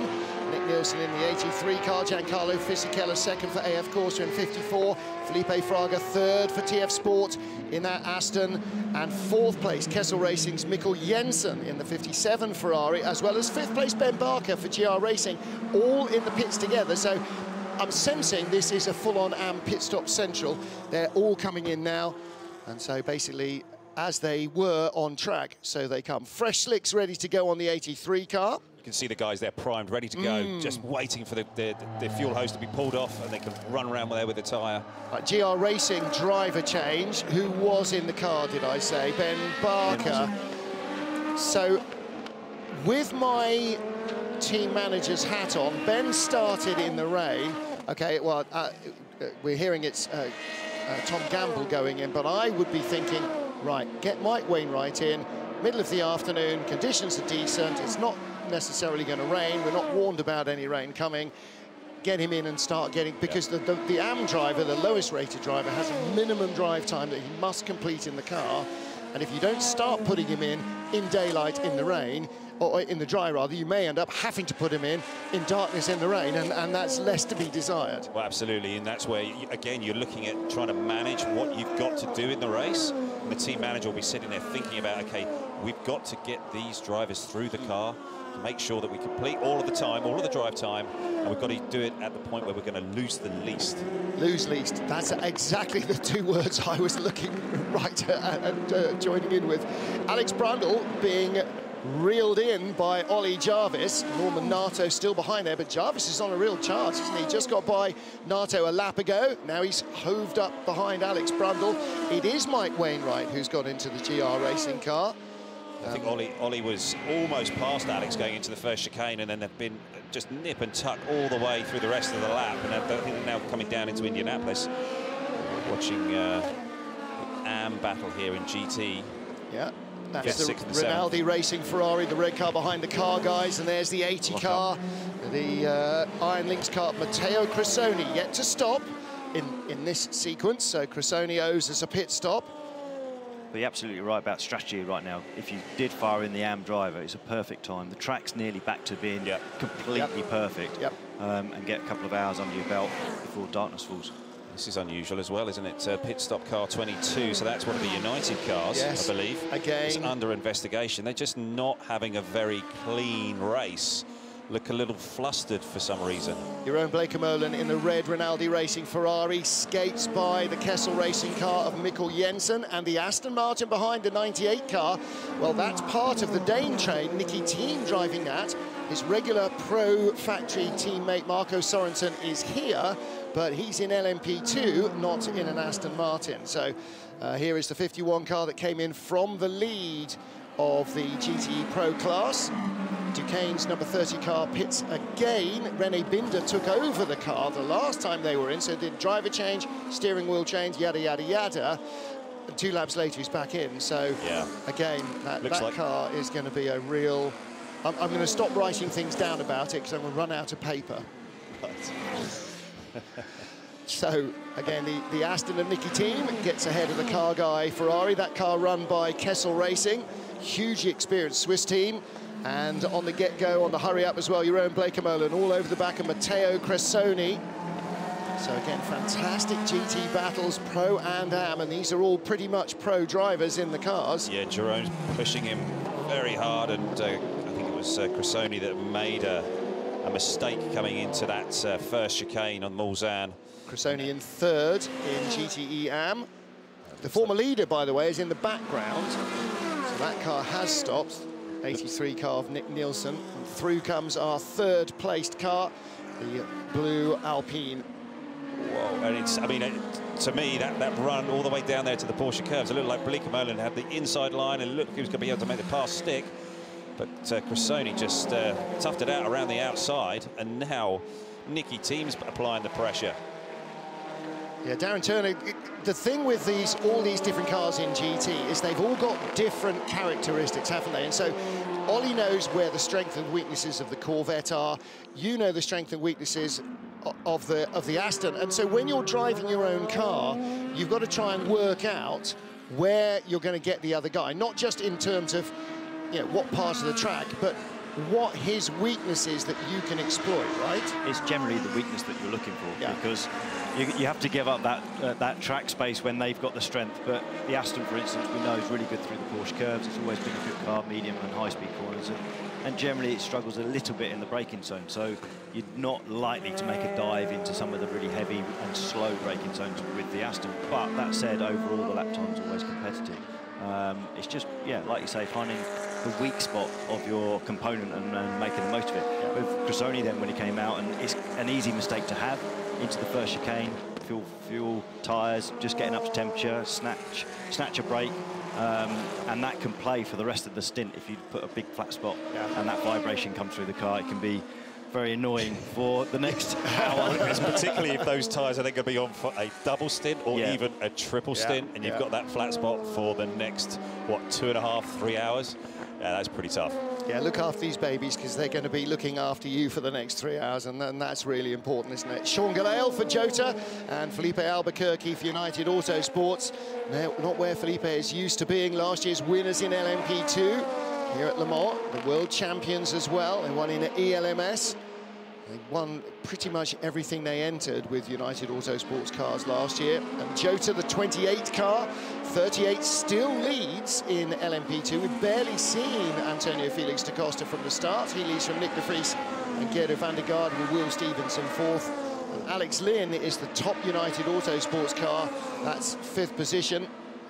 And here the battle again. Felipe Albuquerque really frustrated by traffic. Didn't get through into hyperpole. Didn't get a top 6 start position. Didn't get a shot at starting on pole position. And the car's just been a little bit awkward. Yeah, it's looked a little edgy. They just haven't been able to sort of have that performance on demand like they have at some of the other tracks and some of the other events, and all the way through last year they were just phenomenal, weren't they? Yeah, United. Yeah. And of course at the start, as we saw, on not an optimum tyre, it basically reversed all the way back down the order until he was struggling to stay ahead of the sort of midfield of GTE AM, you know, down in the 40s or 50s almost. Yeah, he was hemorrhaging lap time and positions, and it was tough, really tough. But you know, like with the setups of the cars, in terms of some of the guys would have had a car that was absolutely perfect for the dry conditions, and maybe in the early part of that race when people were on wet tyres, other people's setup was just a bit more suitable for that.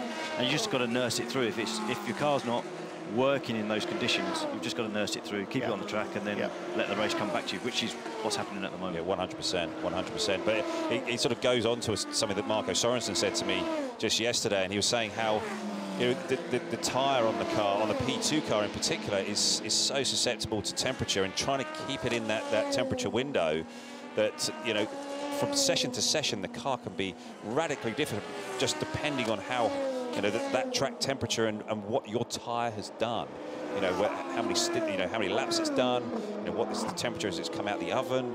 Have you had to, you know, gone through a slow zone? Have you had other issues? Have you been stuck in traffic? Got a bit of pickup?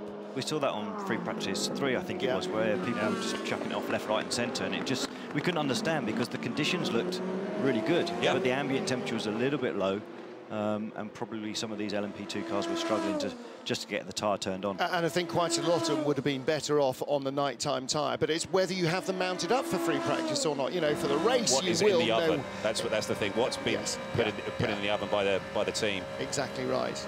And so sometimes it's a very slow reaction, because these things take, you know, a good hour to bake up to the right temperature before you can use them. Just riding on board here with a number 91 car, and it's looking to put a move on Tommy Milner in the 64. So that's Richard Leitz in the 91 Porsche, and he's got Tommy Milner in his sights.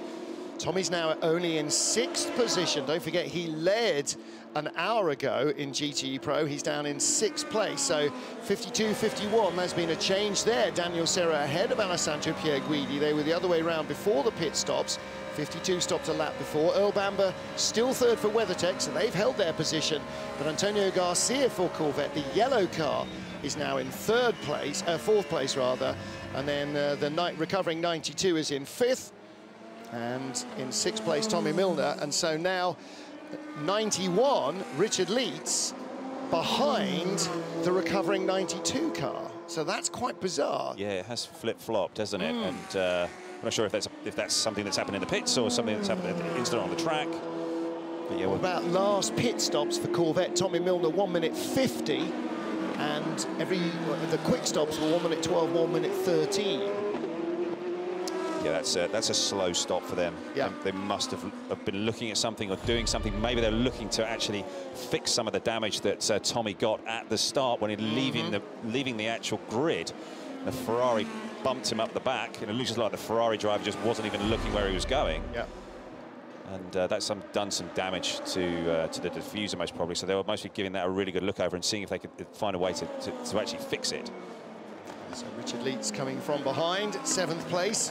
Not quite tail end Charlie, because Dries van Tor in the Hub Auto car is in 8th place in the category and still down in 47th place. That's the car that started from pole position in GTE Pro. The GTE Pro leader is in 28th place, so it's 20 places back from where he might have been if he hadn't got clattered off in the first corner. I mean, that's no way to start the race. Ollie, you know, we were watching in the back of the TV direction suite at the start of the race, number 8 Toyota getting turned around, and I said, well, either basically their race is over now or they win it. That's the way stories happen at Le Mans, isn't it? Seems to be, certainly with Toyota at least. Or something in between where who else knows what's going to happen.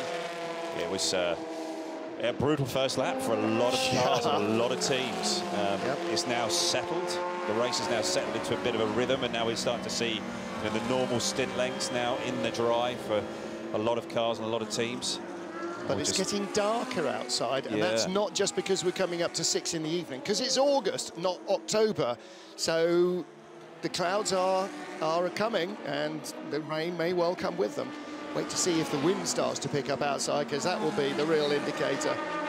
Yeah. Well, the Porsche team have a habit of turning adversity into some sort of profit, but right now, like the 64 Corvette here, they are kind of struggling a bit for pace. Yeah, but just certainly when Tommy was coming onto the brakes into the Dunlop chicane, you could see the rear of the car was just moving on him. It just put down a little bit of a strip of tyre rubber, and you just think it's not quite in the window or hooked up. And Tommy's fighting it, trying to get it so that everything just switches on and the car is like driving around sort of on rails. That's sort of what you want, but he's fighting it somewhat right now.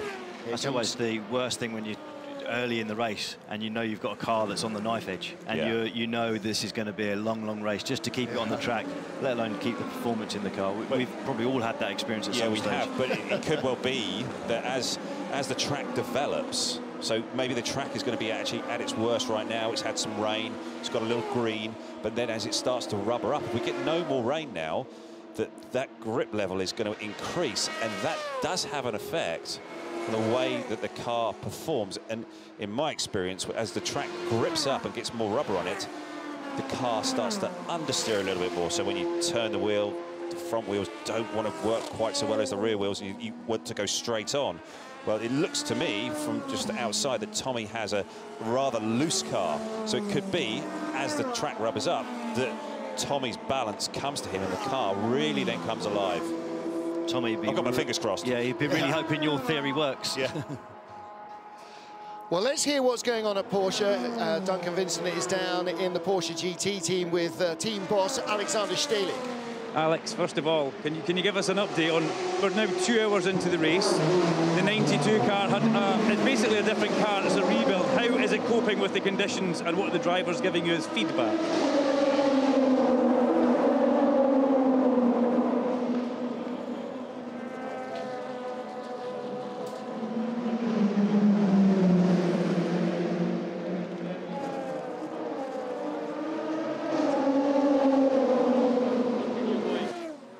Okay, Alex, thank you very much for that. Thank you. Right, Duncan, you might have to give us a little précis because Alex's microphone wasn't faded up in the truck, so we didn't get a word of that. So he was saying? He was saying that they don't feel any difference between the 92 and what they previously had. He says it's absolutely perfect. The drivers are giving good feedback. And ultimately, right now, 2 hours into the race, he's a very happy man. Good. All right, well, certainly the recovery is ongoing for the 92 car, having been hanging out the back of the field. Kevin Estre is up to 5th position with 22 hours to go. We've got a slow zone early in the lap. Yellow flags are out from the Dunlop curve. So Marshall's post 1 is the start line. So the next slow zone is at 35, which is outside our windy. And into the pit lane comes one of the high-class entries as we look at Sean Gelael still hanging on from Felipe Albuquerque. And Albuquerque has made no inroads whatsoever here, has he? No, it just looks very even between the two cars, and they're just sort of trading lap times.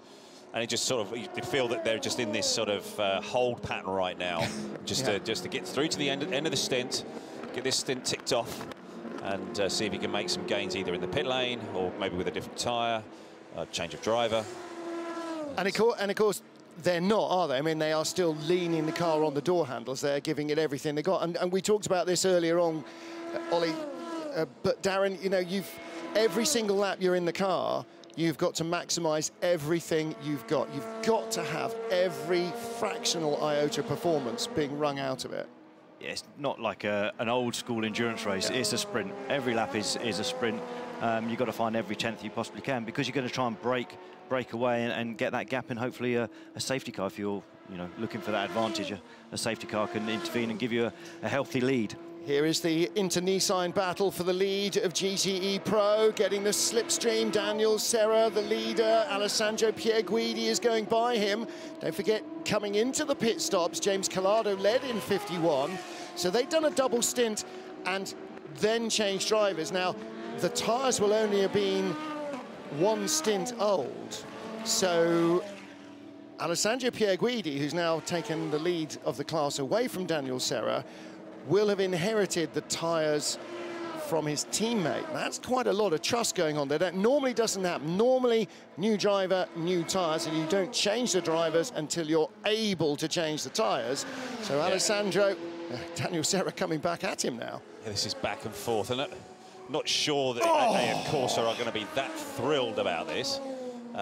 But you know, they're trying to sort of. But we are. Yeah, absolutely.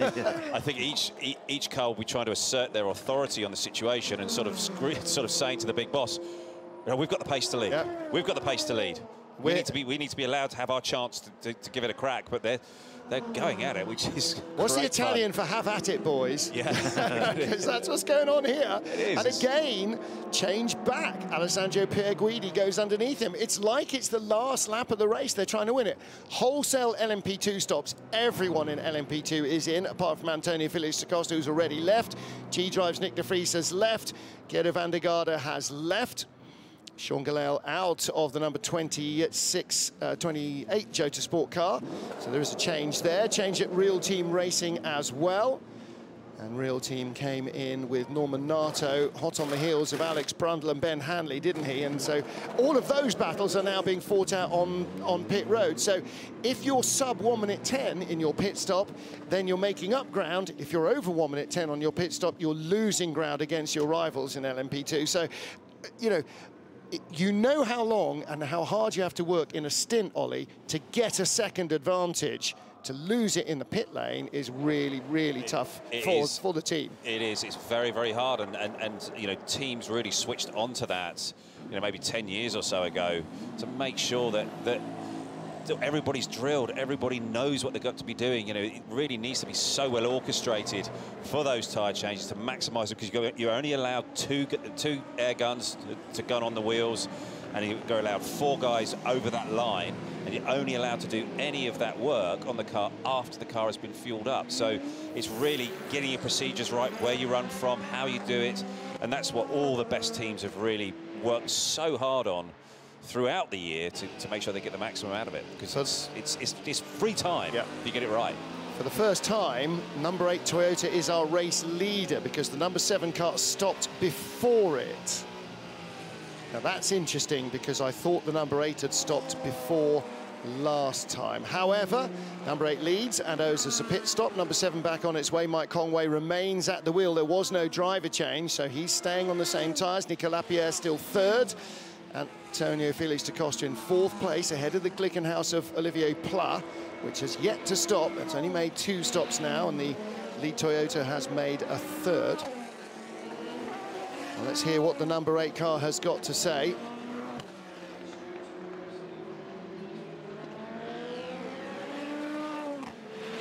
Wait for that to come through. We should be hearing the team. Nick de Vries has stayed in the G-Drive number 26 car. Gerda van der Garde stays in Racing Team Netherlands as well. Will Stevens stays in at Panis.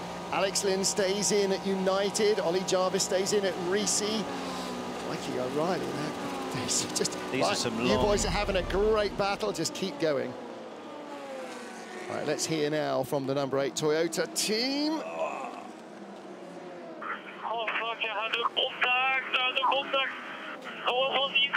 Okay, we're checking pressures. Everything looks good at the moment.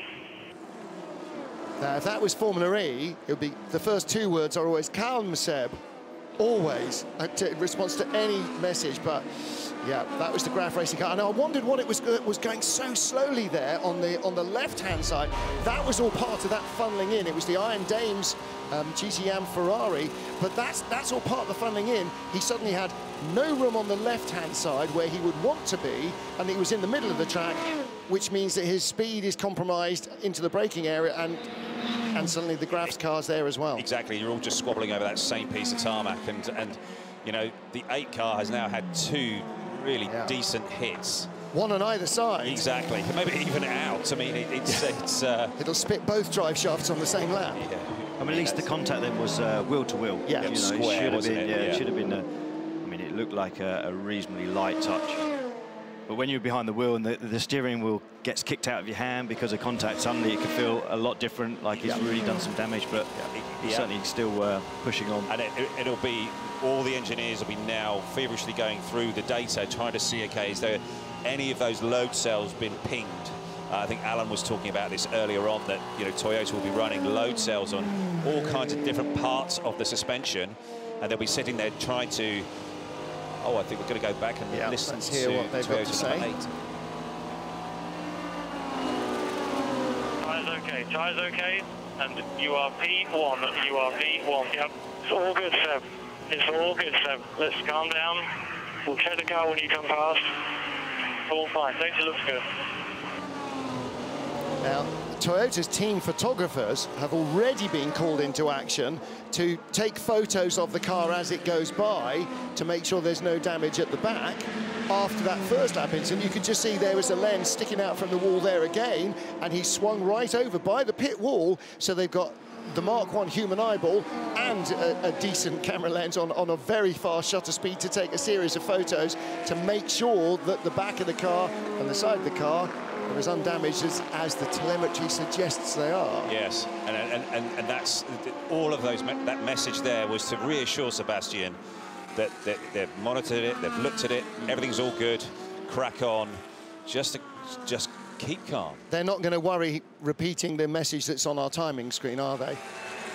No. Contact between cars 8 and 39 at MP3 under investigation. So they will only worry him about that because he knows that there was contact and he knows he's the faster car and therefore essentially the culprit.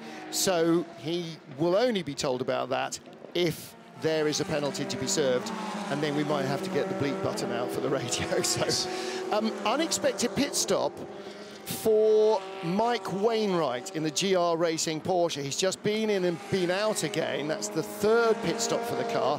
Nobody else in the class, I was going to say nobody else in the class has made 3 stops, but in fact, AF Corsa's 83 car has also made, in fact about half the field, no, about a third of the field made 3 stops. So we're also hearing change of rear wing for Risi Competizione on their LMP2 car. And that could well have been a wet setup that they decided to go with to start the race. Just a little bit more downforce, just getting through those first hour or so. And, we're just hearing that they can't get the old... Yeah, Ollie Jarvis is still in the pit lane. Duncan Vincent, this is not really what you need when you're trying to do something in a hurry, is it? No, it's not. Ollie Jarvis has actually jumped out. There was a driver change made there, Martin. They couldn't get the release bolts, which are 2 at the very back, either side of the shark fin. The left-hand one seized solid. It wouldn't move, so they've just taken the wing back inside. The car has now left. It's back on track.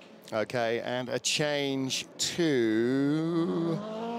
who did we see got in? Ryan Cullen got in. OK, so he has taken over the Risi Competizione car, but they've lost a little bit of ground. Meanwhile, hurrah, Darren Turner, hurrah.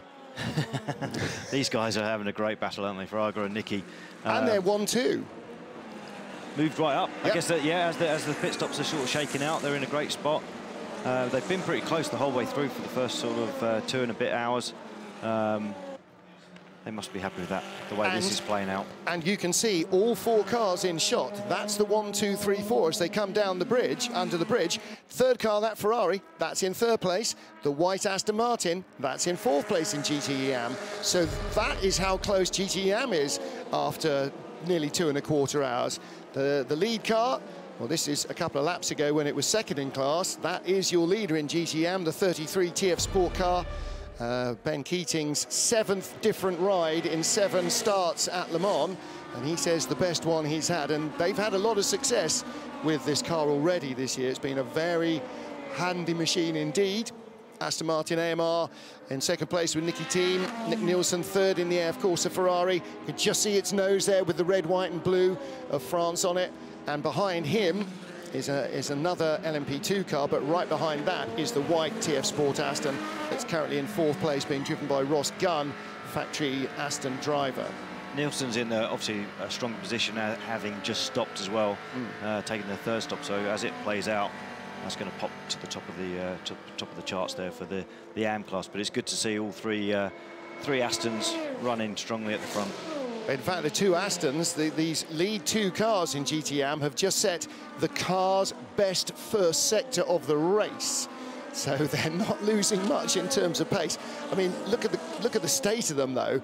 We're 2 hours in and they already look like they've done 24 hours. If you look at the side of the car, that's that side exit exhaust just pumps oil smoke down the side of the car, doesn't it? But also, you know, that first hour or so when the track was really wet and those conditions, it's always going to be chucking up a load of filth onto the cars. But you're right, it looks like it has already done 24 hours.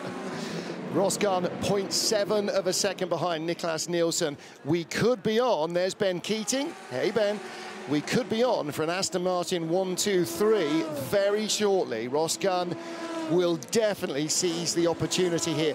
What about then, where is he going to get the run? Is he going to have to draft by kind of on the run down to the Porsche curves or somewhere? You say he's not likely to be able to outbrake the Ferrari. Well, Nielsen's already defending, so he knows that he's in a weak spot.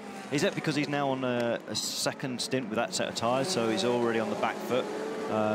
And it all depends on how hard he wants to defend at this point of the race, isn't it? I think they all are, though, because they will have started on wets, and nobody's going to take a set of slicks. Well, no, I suppose they can in AM, can't they? They can go fresh tyres. And the last stop for Nielsen was only 49 seconds, so I'm presuming that was a fuel only. Must have been a short stop, because ooh, stay off the grass! Wow. Okay, that's the first of this race, and it's by no means the first of the day, or even the first time we've seen that happen in the big classes. So there's been a lot of cars off there, and now that grass is wet. Yeah, it's almost has been a theme here over this weekend of people going off on the exit of the Esses just before Tetra Rouge, and it is, you get on that grass and you are in for some fun ride. That and the first gravel trap down the hill in the Esses, the big one on the right-hand side, the Alan McNish Memorial gravel trap, that one has seen a lot of cars go through it as well. Yeah. When they were rescuing the car earlier on, you could see how many sets of tyre tracks there were going through. The G-Drive car was off there, wasn't there? And actually, I think it was Collado in the 51 car actually went through the gravel trap, just missing the G-Drive car. It was, it looks very tricky down there, and I mean, I think, was that the 20 car? That was the 51. Yeah, that was the 20 car. But we also just saw a replay of the 51 car straight line in the chicane at the top of the hill, at the Dunlop chicanes, and that's your GTE Pro leader. Yes. And actually now by 9 seconds, despite that sort of little straight lining. So we saw the two AF Corsa cars battling to and fro, to and fro, to and fro for a lap and a half, and now suddenly Alessandro Pierguidi has just basically found sixth gear and off he's gone. Yeah, it's actually, I think it's just a couple of seconds between Pierguidi and Sarah in the 51 and the 52 car, but they've got 9 seconds or so over Earl Bamber in the WeatherTech Porsche. It's the two Ferraris, AF Corsa Ferraris, do look very strong right now in Pro. Antonio Garcia finding a little bit more pace in the 63 Ferrari that's in fourth place. He's just set the fastest second 63 sector. Ferrari, did you say? It's Corvette, rather. Yeah, I've got Ferrari head on. 63 Corvette. Fastest second sector of the race. He found 1.5 seconds on Earl Bamber in that one sector. So he had a good run through there, didn't he? Nice toe, I would say. Yeah. So the interior of the United Autosports garage. They've got 3 cars here, 2 from United Autosports, 1 from United Sports USA, United Autosports USA, because each team is only allowed a maximum of 2-car entry. And so although it's the same group, it is a different banner headline. WRT 31 and 41 running nose to tail. And are they nose to tail actually in terms of position, or are they a lap? No, they are nose to tail. This is the battle for 6th. Robert Kubica with Robin Friens right behind him. There's Yiffy going, okay, go, go, go, go. Yeah, that's his man, Robert Kubica in the 41 car. Robin Friens is go, go, going as well, isn't he? Yes, he is. And he's got him in the sides. He's going to get a decent tow now, down all the way down to Mulsanne corner. I don't think he's quite close enough to put a move on him, but if he can build just a little bit more momentum as he comes into Mulsanne corner, just gets that little bit deeper on the brakes, just sneaks up another couple of metres, and then really looking to slingshot off the corner. He's got to gain on him a little bit, and actually Kubica just a little bit as he got on the power, so that hopefully will give him a nice little shot off down to Indianapolis. Yeah. Robin Friens is just creeping ever so stealthily closer. And look at the Aston of Rosgan, the white car that's at the tail of this little group. He's all over the back of the Ferrari, but didn't get quite the assistance he wanted from the Panis LMP2 car as it went by. Didn't hold the Ferrari up enough. I mean, obviously, for the Ferrari driver, fantastic, didn't get held up that much, but Rosgan, I think, was hoping for a little bit more fruit to fall from that particular tree. There's Nicky Thiem in second in AM. Yeah, he's just dropped back a little bit, hasn't he, from the TF Sport car. And again, you sort of wonder whether that was forced in traffic where he had to go offline or stay out and somebody came by him. As a driver, you know it's going to ebb and flow, but it doesn't stop you getting a little bit frustrated about it. You know, you're all the time looking at who's where, you know, where's this car likely to pass you, how you can sort of manipulate the situation so that he doesn't pass you in a particular spot, because you know that you're going to need a nice clean run through a section of corners to make sure that you don't lose that much time, and hopefully that faster car can then pass you on a straight. That's what you're looking to do. Potential problem rearing its ugly head for the race leader in GTEM, that turquoise Aston Martin TF Sport car, Felipe Fraga, being investigated for a possible pit stop infringement. A 1:21 stop compared to 1:24 of Nicky Thiem in the 98 car behind, but it may well be that it was just a little quick coming in, or that there are too many people working on the car, or there was a visor up, or there wasn't a I mean, there are various safety rules that need to be complied with in the pit stops, and those can catch you out as well. The Inception Ferrari, number 71, is slow on track somewhere, trying to pick it out on the board. They've had a tough time with that car, haven't they? It is... I think he's just coming in the pit lane. He is coming into the pit lane, and he's coming down very slowly. Tyre right rear low. Yep, he's got a puncher. Yep. Yeah, or not necessarily a puncture, but... It is a puncher. Yeah, slow deflation. Let's take a look here. This is the... Oh, okay, behind the Toyota. So he's driving off track there. It's going to be out of the way as much as he can. On that right rear, so he, I guess as he turned into the left on the second part of the Porsche curves, he had a moment. Good job by Ben, though. You know, you can do so much damage trying to get a car back with a puncher. I think actually possibly there he was just using all that runoff area to be out of the way in the quick bits of the Porsche curves, because he doesn't want to get hit from behind, and nobody's expecting him to be going that slowly. Yeah, but I think to Darren's point, you know, if you're going quick with a deflated tyre, and the way that can all unravel and then starts to whip on the bodywork, and it can absolutely wreck your race if you are too quick and that tyre is unraveling and basically destroying the back of the car. So nice job getting it back. Absolutely. Driver change as well. I mean, this is now again trying to turn a negative into a positive.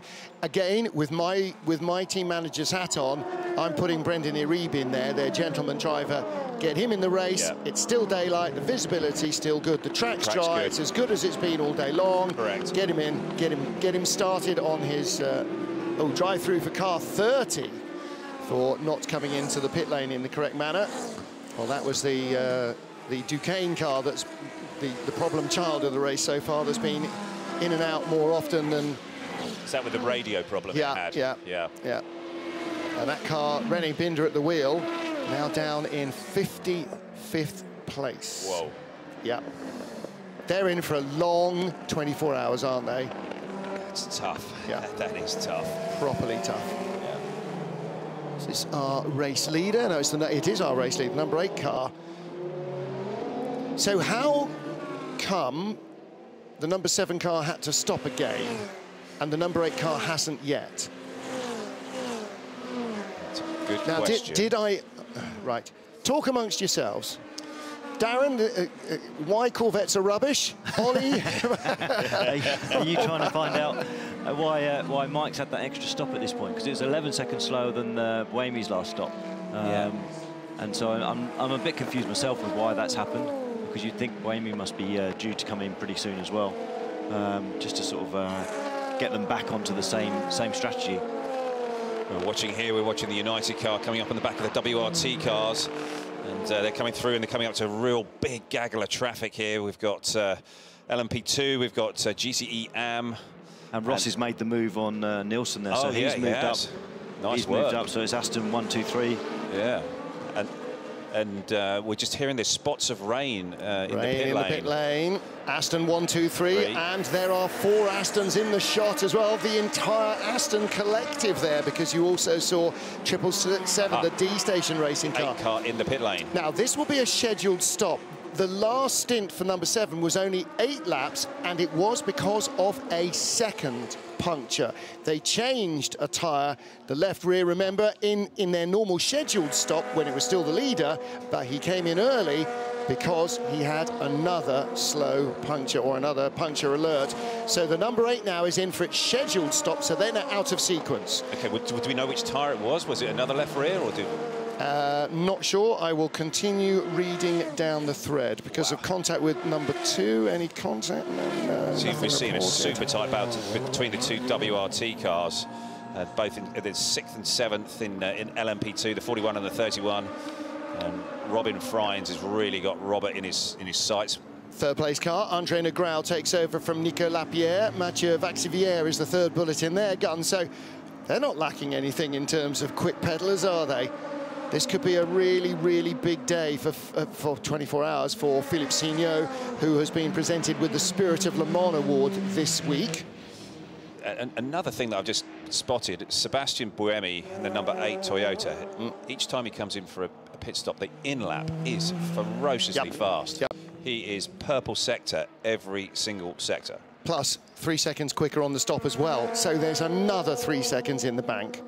You know, they have... See some rain on the screen. Well, when we were getting all excited about more Aston Martins than you can wave a stick at, potentially, in one shot, Duncan did say from the pit lane that there were spots of rain. So again, you know, with my team manager hat on, I've just put Brendan Iribe in, and in fact, the team have just put Brendan Iribe in that Inception racing car. Here comes the rain. Martin, thank you very much. Here comes the rain. Well, all right, you know, how long ago did we switch the rear lights off?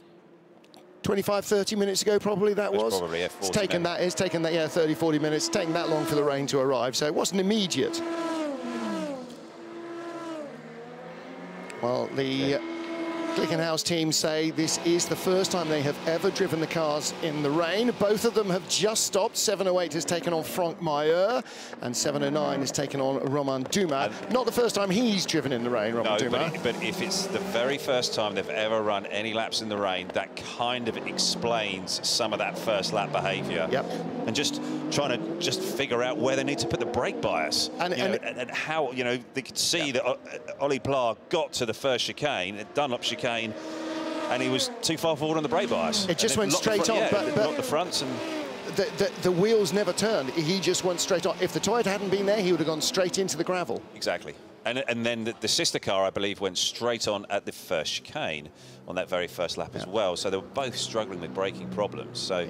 But to be fair to Pla, it didn't look like he was being over-excitable into turn 1. It wasn't one of those things where, you know, he's done a crazy move. It was just simply locking up. Yeah, and it was just... cold tyres, wet tyres, He's just figuring the car out in those conditions the first time ever, and it's the start of the biggest race of the whole year. Yeah, you know, overrated. Yes. 31-41, Robin Friends ahead of Robert Kubica. He got by him. So, he did get by him. He did get by him.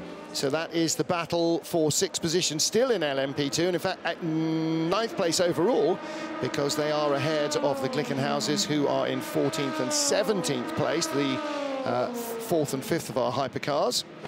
Felipe Albuquerque is still trying to sort of pull himself back onto the back of this sort of top 6 to top 7 battle, and you know, he's still just working ferociously hard to get that car, that United Autosports number 22, switched on. And this rain's not really going to help him. There's a little bit of slippery surface here coming through the S's and down into Tetra Rouge. Further update on tyres at Toyota, by the way.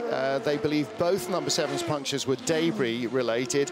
Number 8 in that last stop had a right rear tyre change because they thought there was rim damage after that side swipe with the P2 car. So, you know, nothing in life ever runs smoothly, no matter how well rehearsed and well drilled you are. But, you know, first year with a new car, they are definitely having a little bit of an uphill struggle. Yeah, it's sort of that thing of expect the unexpected, and Toyota is certainly getting that, certainly with the 8 car and all of these punches as well. It's quite unusual how it seems to be affecting them, and maybe they've got quite a sensitive sensor on the tyres and in the wheels. Well, and you know, when you're doing the speeds that you're doing here, you want a sensitive sensor. You don't want it to be on the sort of not sensitive enough side of the coin, if you like. Update on the Corvette, the 64 car had a longer stop because it was short fueled in the first stop, so it had a longer second stop. I see.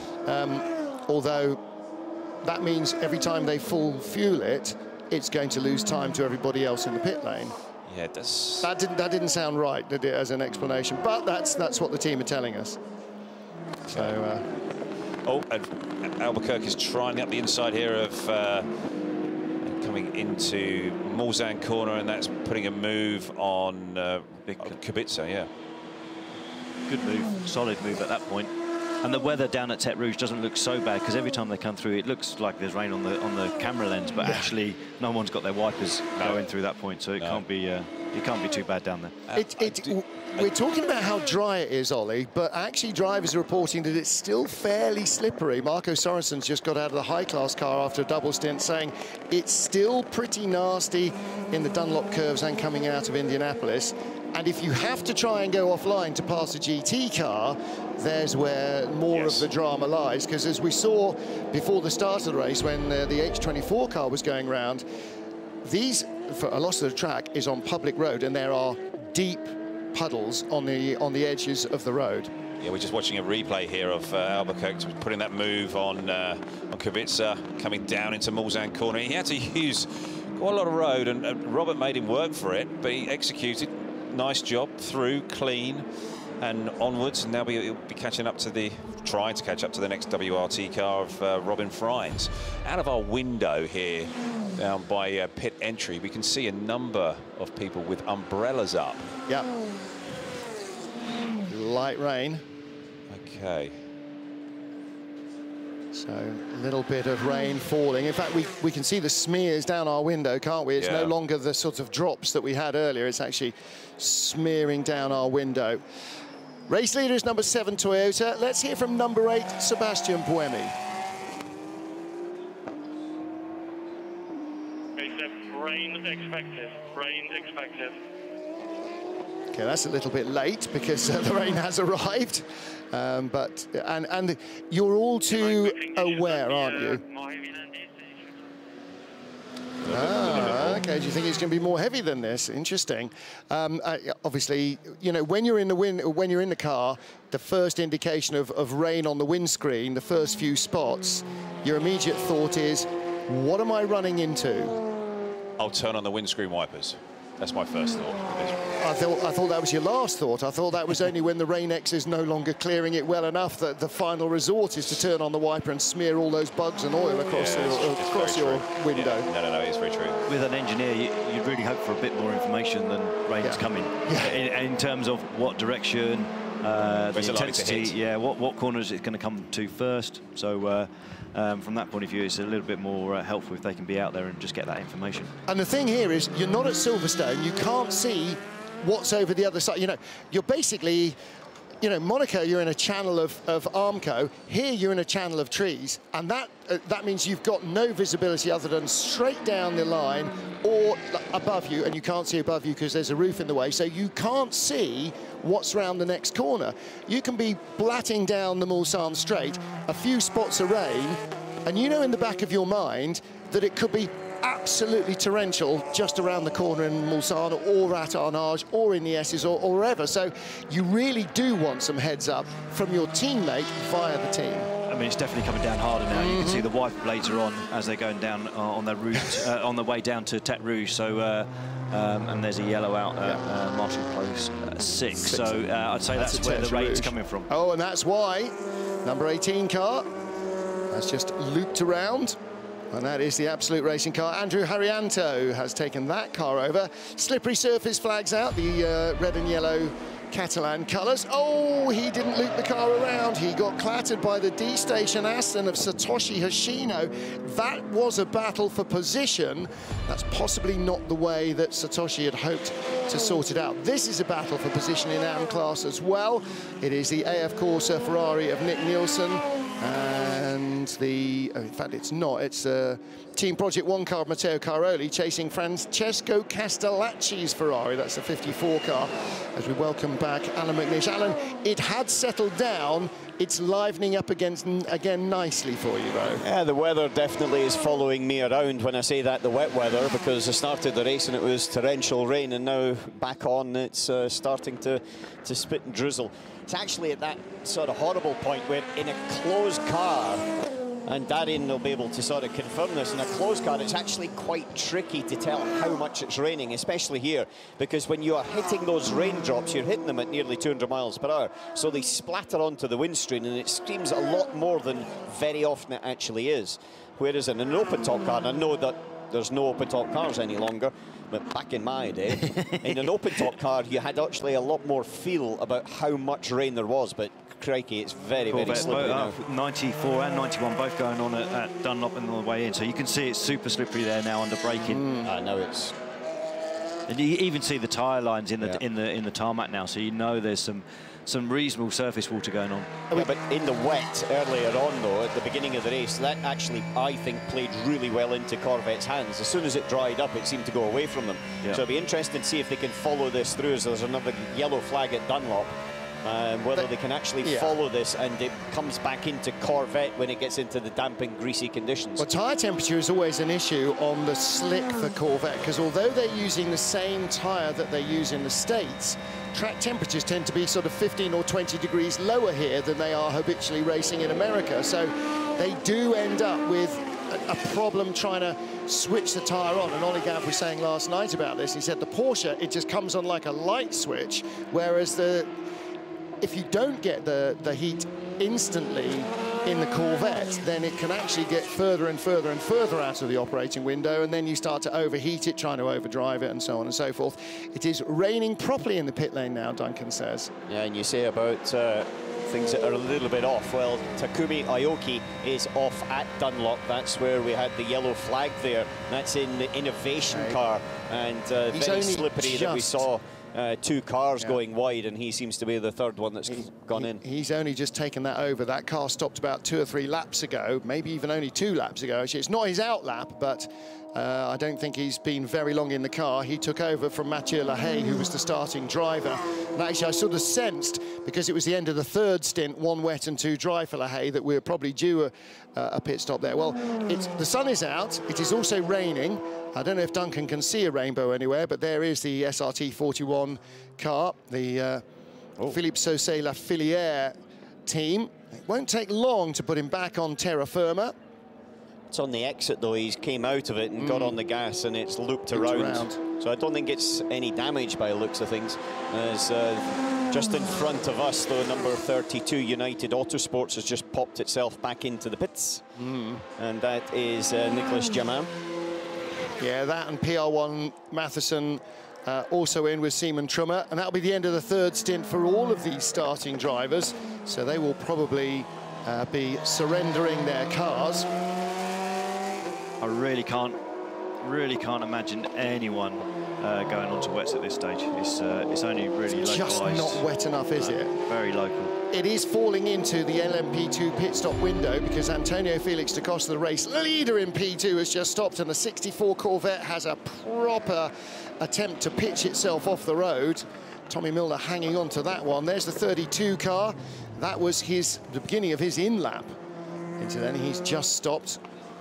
Gary Robertshaw, the head of the engineering line-up at United Autosports. I sent Duncan to find out what their issue was in the rain, why they basically reversed from 12th in class down to 48th position overall or something. There's the... I wonder if he did clear to the barriers. We didn't see the end of that from the left-hand side of the car.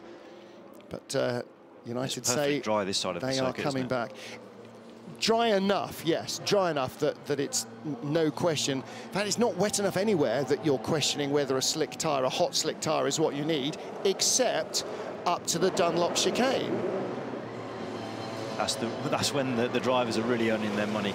At this point, there's about a kilometre of the circuit, 2 kilometres maybe, that is really treacherous at with the slick tyre. Yeah. And that Dunlop corner, you know, it's a long, fast straight up to it. It's a really fast, high G-load right-hander, and then you've got to move the car over in a way that physics doesn't want it to go over to the right-hand side, straighten it up. Right, it's uphill and it helps you slow down, but as you wash off your speed, suddenly the front tyres are very much more prone to locking, as we always see, start of the race, end of the race, and every lap in between, and that's when dramas happen. That's a full tyre change for the number 7 Toyota of Mike Conway. Yeah, Conway's done 4 stints, so that was actually a short stint because it's done 9 laps on that one. They had an 8-lap stint and a 9-lap stint now. The 8-lap stint was because of a puncture. We were told that by Toyota, but that should have been a 12-lap stint. That should not have been a 9-lap stint. Well, 13 laps since what they've been doing earlier on, certainly with Sebastian Buemi. And so, not sure the reason exactly why they cut it short, possibly because of the slow zone and the fact that they would be in the slow zone anyway. And so the time losses are minimal, but he's gone out the lead, but Buemi's just popped past the pits now. So Kobayashi's in, Conway is out, and Buemi is on the charge and on the chase. The number 7 team have been defeated by the number 8 team for the last 4 Le Mans 24-hour races, and they do not want it to happen again. They have been the quickest car this year. They are our points leaders in the World Endurance Championship, but 2 short stops. Don't want that. This is the really confusing bit, because you easily pick up a penalty because you come into the pits, driver change, and they're going straight out into the slow zone. And if the team haven't given them the heads up, it's easy to go off the pit limiter above the 80k for the slow zone. And pick up a penalty. Oh, and the thing is that the speed limit in the pits is 60 and the slow zone is 80. That's a different limiter. So you've got to you have got to come off the limiter, but then go straight onto a different one. I think right now the slow zone has just been removed. It's gone, so a little bit of a relief there, I'm sure, for some. Definitely. But it definitely, well, if we just take it right now, Kobayashi, who's leading the race, he's just jumped in for Conway. It's only 11 seconds between him and Sebastian Buemi, and that car, the 8, has been in the wars. You know, it got whacked at the first corner at Dunlop. It's been down the escape road at Ardèche. It's had a clang with the, I think, the 39 LMP2 car, which was just served a reprimand for that clang on the side. So I'm pretty sure they'll be quite glad to try to get some sort of standard running in and a little bit of a settled pace. Yeah, they need to, you know, it's that stage of the race where everybody actually needs a little bit of settling down, don't they? We're nearly 3 hours in, and it's still really quite frantic. Massive action in the pit lane. Probably 2/3 of the field have been in and out in all 4 classes, including the race leader in hypercar, including the race leader in LMP2. Not the race leaders in GTE Pro, but most of the other Pro cars. Just when you talk about pit stops, the total pit stop time between the 2 Toyotas is actually very, very similar. It's not very much apart at all, but the in and out lap times are a little bit different between them. And so there's a little bit to gain there. However, there is a difference insofar as that Sebastian Buemi's done 3 stops and the leader of Kobayashi's done 4, courtesy of those 2 short stops that you mentioned earlier on. Which means they're now half a stint out of sync. Because you know, that's a net loss of about 6 laps that they should have continued on. Pit lane penalty, or a drive-through penalty rather, for the 777 Aston Martin for speeding in the slow zone. No notification yet of whether there's going to be a penalty for that contact with the Absolute Racing car of Andrew Harrianto that turned the Porsche around. That definitely looked like it was the Aston Martin that took the wind out of the Porsche sails. Yeah, I watched that just before it came on there, Martin, and I'm not sure. 6 to 1, half a dozen the other. Rouge is a tough one, to be honest, because it sort of squeezes in. It definitely you know, was more, as you said, on the one side, but I'm not 100% sure I would. You've really got to be completely alongside on a move into Tête Rouge. It's such a fast corner, isn't it? You have to be. So. And to do that out of the S's is very difficult. Even in an LMP1 car, you used to struggle with the GTE to do it, and you had to have so much more momentum. You couldn't do it just purely in acceleration. That's the race leader. That is Ant Davidson. LMP2 car has dropped off the road and is no longer the race leader, and he's not alone. That is the 18 car. That is the Absolute Racing Porsche of Andrew Harrianto. He's well off the road there. That's downhill in the S's, isn't it? But that's also spun because you see the wiper is up there as well. Here we see it again. And Harrianto's gone off in his zone. Oh, and Ant has had to leap on the middle pedal and the car has snapped, and that is a long way off. But I'm a bit confused. That looked a bit strange in terms of the Porsche was really clear of where Ant was at that point. So why Ant was sort of, maybe there's something on the circuit on the inside. You never know, both out. But it's definitely quite separate instance. Separate, yes, that's the thing. It was separate. I wonder if somebody was coming out of the pit lane or whatever, and things just funneled in there. But that was the race leader. And Davidson had only just taken the car over for Antonio Felix da Costa. Da Costa won't even have stopped looking at the monitors by the time the car went off. Robert Kubica now leads for Team WRT, but he owes us a stop. So Racing Team Netherlands, Job van Uyten has taken over the 29 car. They are now in third. Make that G-Drive. Franco Colapinto, he's taken over the 26 car. So there was a driver change there as well. And back into the garage after that spin for Takuma Aoki. A lot of examination going on the left-hand side of that car, which might have just ended up in the barriers.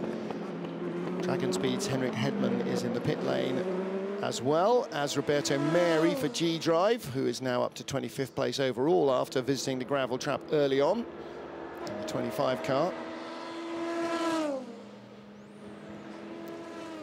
Michael Wainwright has been off somewhere because a new splitter is going on the GR Racing Porsche. And so Mike Wainwright now down to 61st position.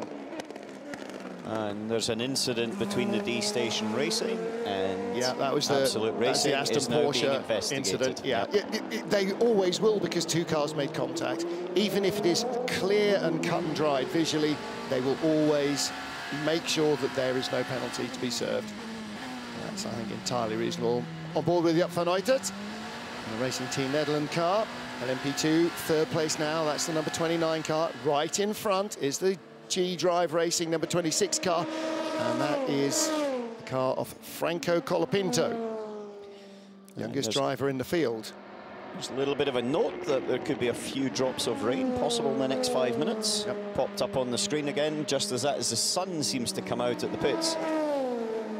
Franco Castellacci being warned about abusing track limits in the 54 Ferrari. And then we saw him in a battle with, well, actually it wasn't with Rino Mastronardi, who's taken over the 80 Iron Lynx car. Here is the battle for second place in LMP2. Would have been third place a lap ago. Slow zone here, and that'll be for the recovery of Ant Davidson in the Jota Sport car. That's Ant Davidson's well off the circuit. So that's going to be quite a bit of time to drag him out. So they're just purely by the fact is he's so far off. And it'll have to drag him all the way up the hill to put him back onto the ground again and get moving. So I think he'll probably lose a lap at least. And in a field this competitive. With a car that competitive as well. Like, you know, the car's been dominant right from the beginning. There he is.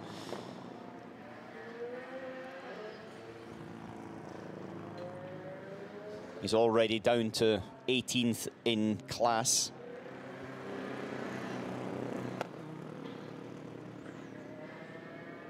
I'm just trying to see where the leader is in LMP, just to see if he is going to go down a lap at this point. And then get back on the track in the next 20 or 30 seconds. Leader's gone through, so he is a lap down. The G-Drive, Colapinto, who's the effective leader, has gone through. And now they're released, and this is the lead for the race, because, or lead in LMP2, because you've got Colapinto and Van Uytert going at it. But also Racing Team Netherlands, Van Uytert's in the Pro-Am category as well, and they're leading it by quite a chunk, second in that category, 7th overall. It's Loic Duval and Real Team Racing. It's impressive that they're right up there overall in LMP2. Yeah, I think when they bring in the AM-rated, bronze-rated driver, then clearly it balances itself out a little bit. But yes, this car's always been quick though, Darren. They've been at it right from the word go, with Guido van der Garde in there from the start. It's a strong, strong car, but it's good to see that there is a nice race in P2 right at the front. But I'm very sorry for Davidson for going off for whatever reason. I think we only saw the end of it as opposed to the realities of it. Yeah, we need another angle of that to see what set it off for both cars, because it was very strange that they both went off at the same time, but not because of each other at that point.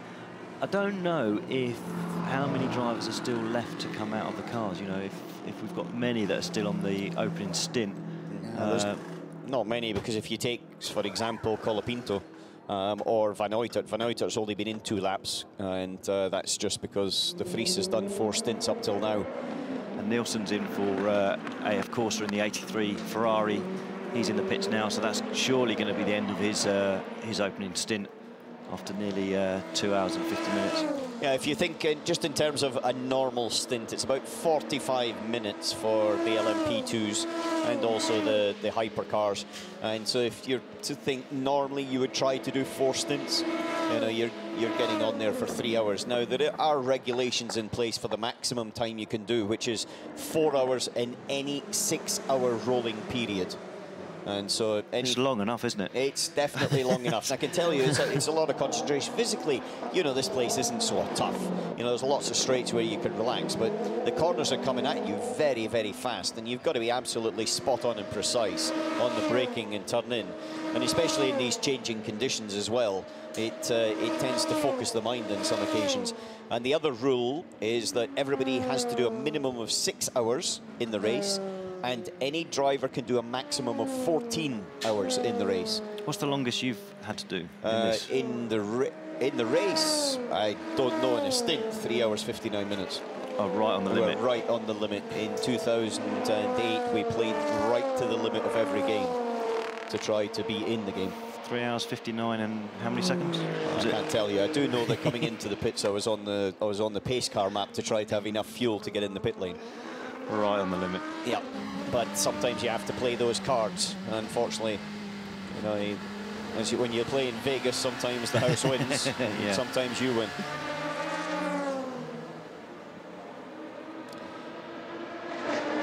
It's good to have you back, David. What's your view over things now? I'm enjoying this LMP2 battle, Colapinto versus Van Uytert. He's only 4/10 of a second now as they go over the timing line. So we may have lost Anthony Davidson from the lead, but we've still got a great fight going on as we look down at 51, which has given up its GTE Pro lead for the moment. Alessandro Pierguidi has brought the car in, and the Ferrari's doing a very, very good job at the moment compared to what we expected perhaps from qualifying. But BOP tweaks aside, they've done a good job. Yeah, this is a thing though with Ferrari, and you know it from the Spa 24 hours. They do play poker very well. Oh yes, indeed. They keep their cards very close to their chest, and I don't think prepare very much for qualifying by what I see, but they do prepare extremely well for the race, and they know how to consistently deliver. AF Corsa know how to run the car without question, and the other thing is they've got quite a few cars to get the information and data from, so they do a very, very good job when it comes to the deliverance of the big points game. Now, how long before we expect number 8 Toyota in for its next stop? Because that car has just done an absolute best within the first sector. Well, it's done 7 laps, so it's halfway through its stint. Right, okay. Boemi's been doing 13 lap stints, which is about right. It's definitely on the upper edge, so he's been fast and also delivering good fuel economy. And so he's done 7 of this particular one with about 6 to go. It's impressive. When you think about that first hour for that car 8, with the contact at turn 1 and the control out delete on the opening lap, plus the little run down Arnage, to be only 8 seconds off the lead at this point. It's a great fight back from the crew on car 8. Yeah, Boemi's got his tail up, that's for sure.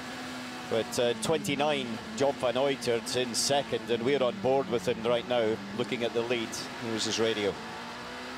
Just take the tires and stay behind the skid, and then we survive, okay? Exactly, exactly. Please switch off the aircon, switch off the aircon. It's super warm in the car, the vents are closed. Okay, copy, leave it. That's a little bit of information there about tyres and the way that Van Uytert's playing the game. He's got a little bit more experience than Colapinto in this situation. Clearly, they're both fast drivers. They know how to, everybody's fast. But in that respect, he's thinking a little bit more in the wider, long game. Interesting there, though, the engineer was sort of saying, right, down with the consumption, get that air conditioning off. And he said, yeah, but it's pretty hot in here, mate. But they've got air ducts that come into the car as well, and all of those are switched off, they're closed. And so he does need a little bit of airflow in there. It's also clean air. If he's going to be in the car for a long time, David, it's the fresh, clean air you need in, because I have to be honest with you, the air quality in some of these cars isn't that nice. It's a bit ripe after a few hours. It's a bit stale, yeah. Is that from the driver? Or just generally the... Well, I never shared the car with you, Darren, except going to the driver's parade and things, but yeah. Super impressed with Colapinto. He's doing a great job. Yeah, given his relative lack of experience in sports car racing, he has been mighty impressive, whether it's been in this or a GT3 car that he was thrown into at the last minute at the Spa 24 Hours, for example. And another fight going on further down, 34, Renger van der Zande, and for WRT, Charles Milesi up behind him. That was a gap at the last sector point of 0.363 of a second, and in the second WRT entry, Charles Milesi giving it a good go here to try and find a way up past the Dutchman. Yeah, Milesi's been a pretty strong standout in some of the races so far. You know, he delivered a brilliant quali in, I think it was in Monza at the last race. He was able to sort of hang on and get in there, where if you think some of the other more established names within WRT, Robin Frins, for example, who you know is a driver that's quick and can tend to drag a lap time out of a golf cart, a racing car, or anything else he happens to want to give it a go in. Charles Milesi raced here last year. His father raced here as well, second-generation racer Charles Milesi. But that gap has just widened a touch over the course of the lap as they come up behind the GTE traffic as well now. So working for them, lap 45. And the Porsche involuntarily, but in the way, and the gap comes right down. And now Charles Milesi possibly close enough to make a move up towards the Ford chicane. Vincent Voss looks on, Stefan Rattel comes to say hello, and as the cars dive down towards the chicane, the net result of all of that, we'll have to see when they come across the timing line. It is still just ahead, 34, Renger van der Zande, but Charles Milesi right up with him, thanks to the traffic there. And quietly in the background, 708, the Glickenhaus is closing in.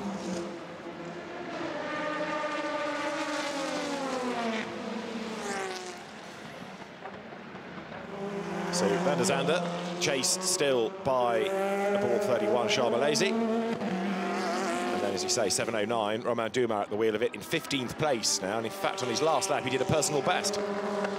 He did a 332. Leaders Kobayashi doing a 328 at the moment. But I think there in traffic, the Toyota definitely still has an advantage. And actually looking at it, the 709, which is the car at the back of this run, Glickenhaus and with Romain Dumas, that's the one of the two, Darren, that seems to have struggled a little bit to find the balance.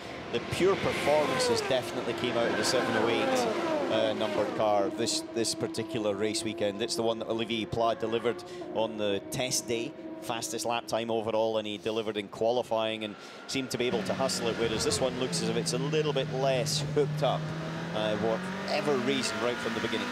We've also got a 10-second pit stop penalty being applied to number 33, which is the TF Sport car that Felipe Fraga had been doing good things in the traffic here. Renger van der Zande tries to get away, but up alongside Charles Milesi comes Romain Dumas now. The hypercar Glickenhaus ought to be able to go through. It does. It splits the two LMP2 cars before the next chicane. There's more traffic to negotiate as well, and van der Zande puts that Porsche between him and the opposition. I was speaking to Westbrook earlier in the weekend, and he was saying that they're just struggling to find the same balance as the sister car. It just seems a little bit more nervous on the rear, and they've tried the same setup, and it just doesn't seem to bring the car into that same balance and the sweet spot that they've been looking for. Yeah, definitely in their sort of ultimate and also in their averages, it looks like it's a little bit more of a struggle with that one. However, the sister car's up in 6th place overall and is making inroads into that 5th. You know, it's obviously had a bit of an incident at the beginning, nose change and everything else with the incident with the number 8 at the first lap. 7:09 gains another place, doesn't it? So Dumoulin now goes up into 13th place, moves himself ahead of Renger van der Zande for inter-Europol competition. And that means that while he's been getting through, that battle between the LMP2 cars has been interrupted. It's a much wider gap than it was here a lap ago, for example. Yeah, and just to come back, the ex-leader of this LMP2 battle, being Anthony Davidson, is now a lap and 2 minutes behind. And so it was a long, long time to get out the gravel from that. Lap in 2 minutes. The issue is that you can't get that back in performance, no question. Also, if there is a safety car, you're behind a different safety car, so it actually even limits what potential gains there are behind the safety car. And so he's going to be struggling to come back from that. I think it's a case of now just digging deep and trying to get everything clean and tidy all the way to the end and see what you can pick up. But right now, Jota down in 19th place with the number 38, the mighty 38. And we're hearing from Duncan Vincent in the pits that there's no negative report about the car, so he's not suggesting there was an issue that took him off. Points the finger at just an error. Yeah, it is. So it had the number 18 Porsche going off ahead, and that seemed to have been the distraction, wasn't it? That as that was having its drama, Anthony was just slightly distracted and off he went. But as you say, he's back in the race. We'll see what the car can salvage. There is still a long, long way to go. In 21 hours. Indeed so.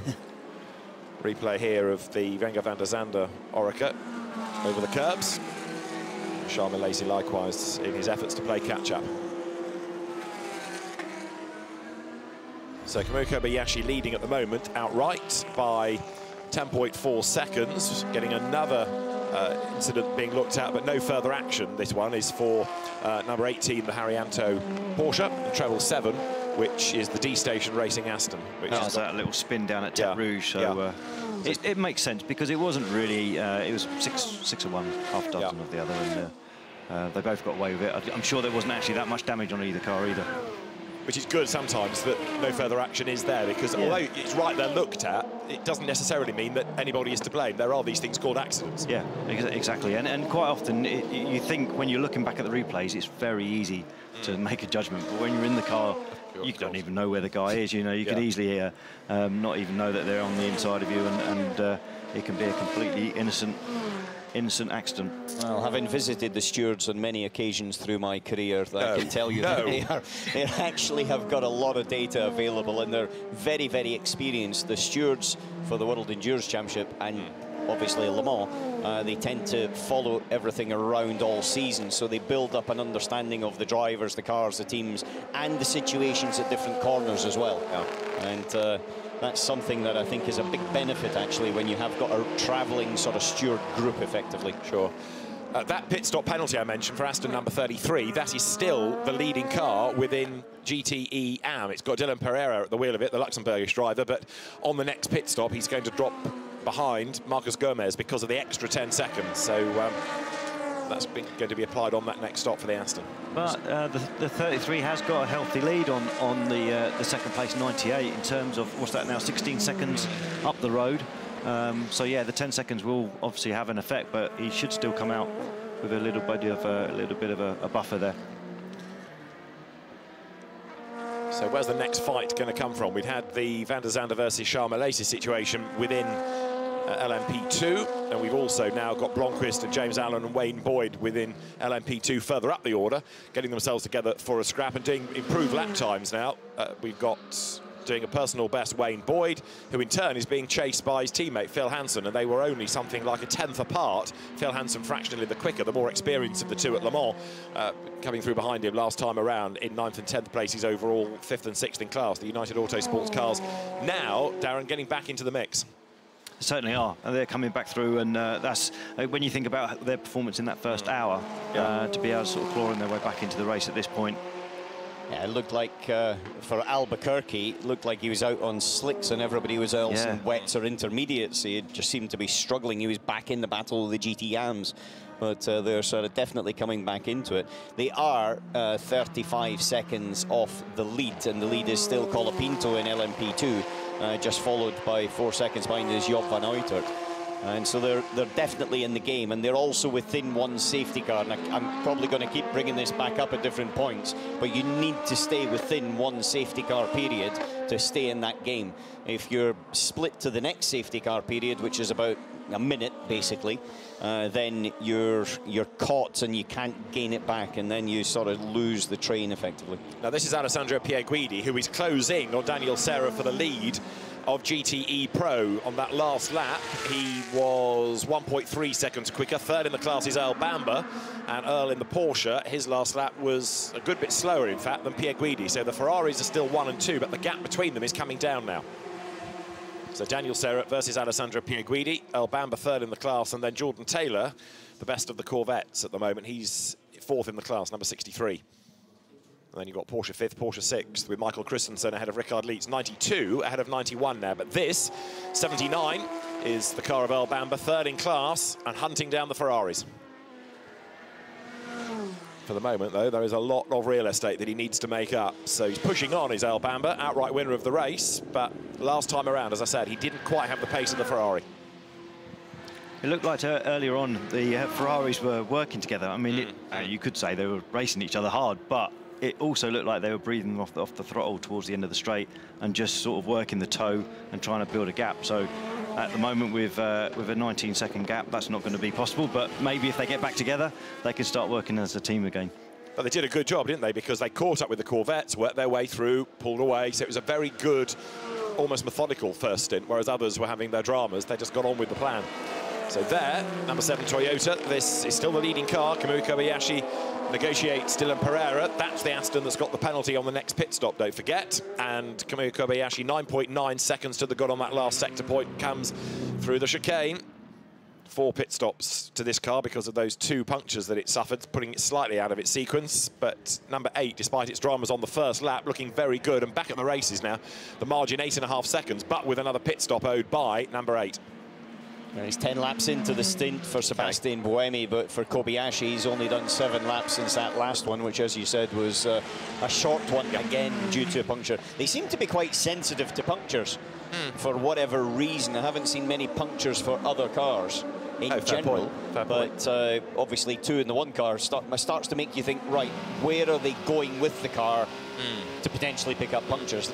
You know, from a team perspective, they'll be obviously looking at that and knowing whether it's the same puncture and whether it is actually something from debris, which there has been a bit of debris around, we have to say, or alternatively it's from the inner edge of the tyre, which usually means it's an inside curb strike. Well, there is Kobayashi for the moment on his own. He stretched the margin a bit, 10.4 seconds last time around, so he's just made that gap slightly bigger.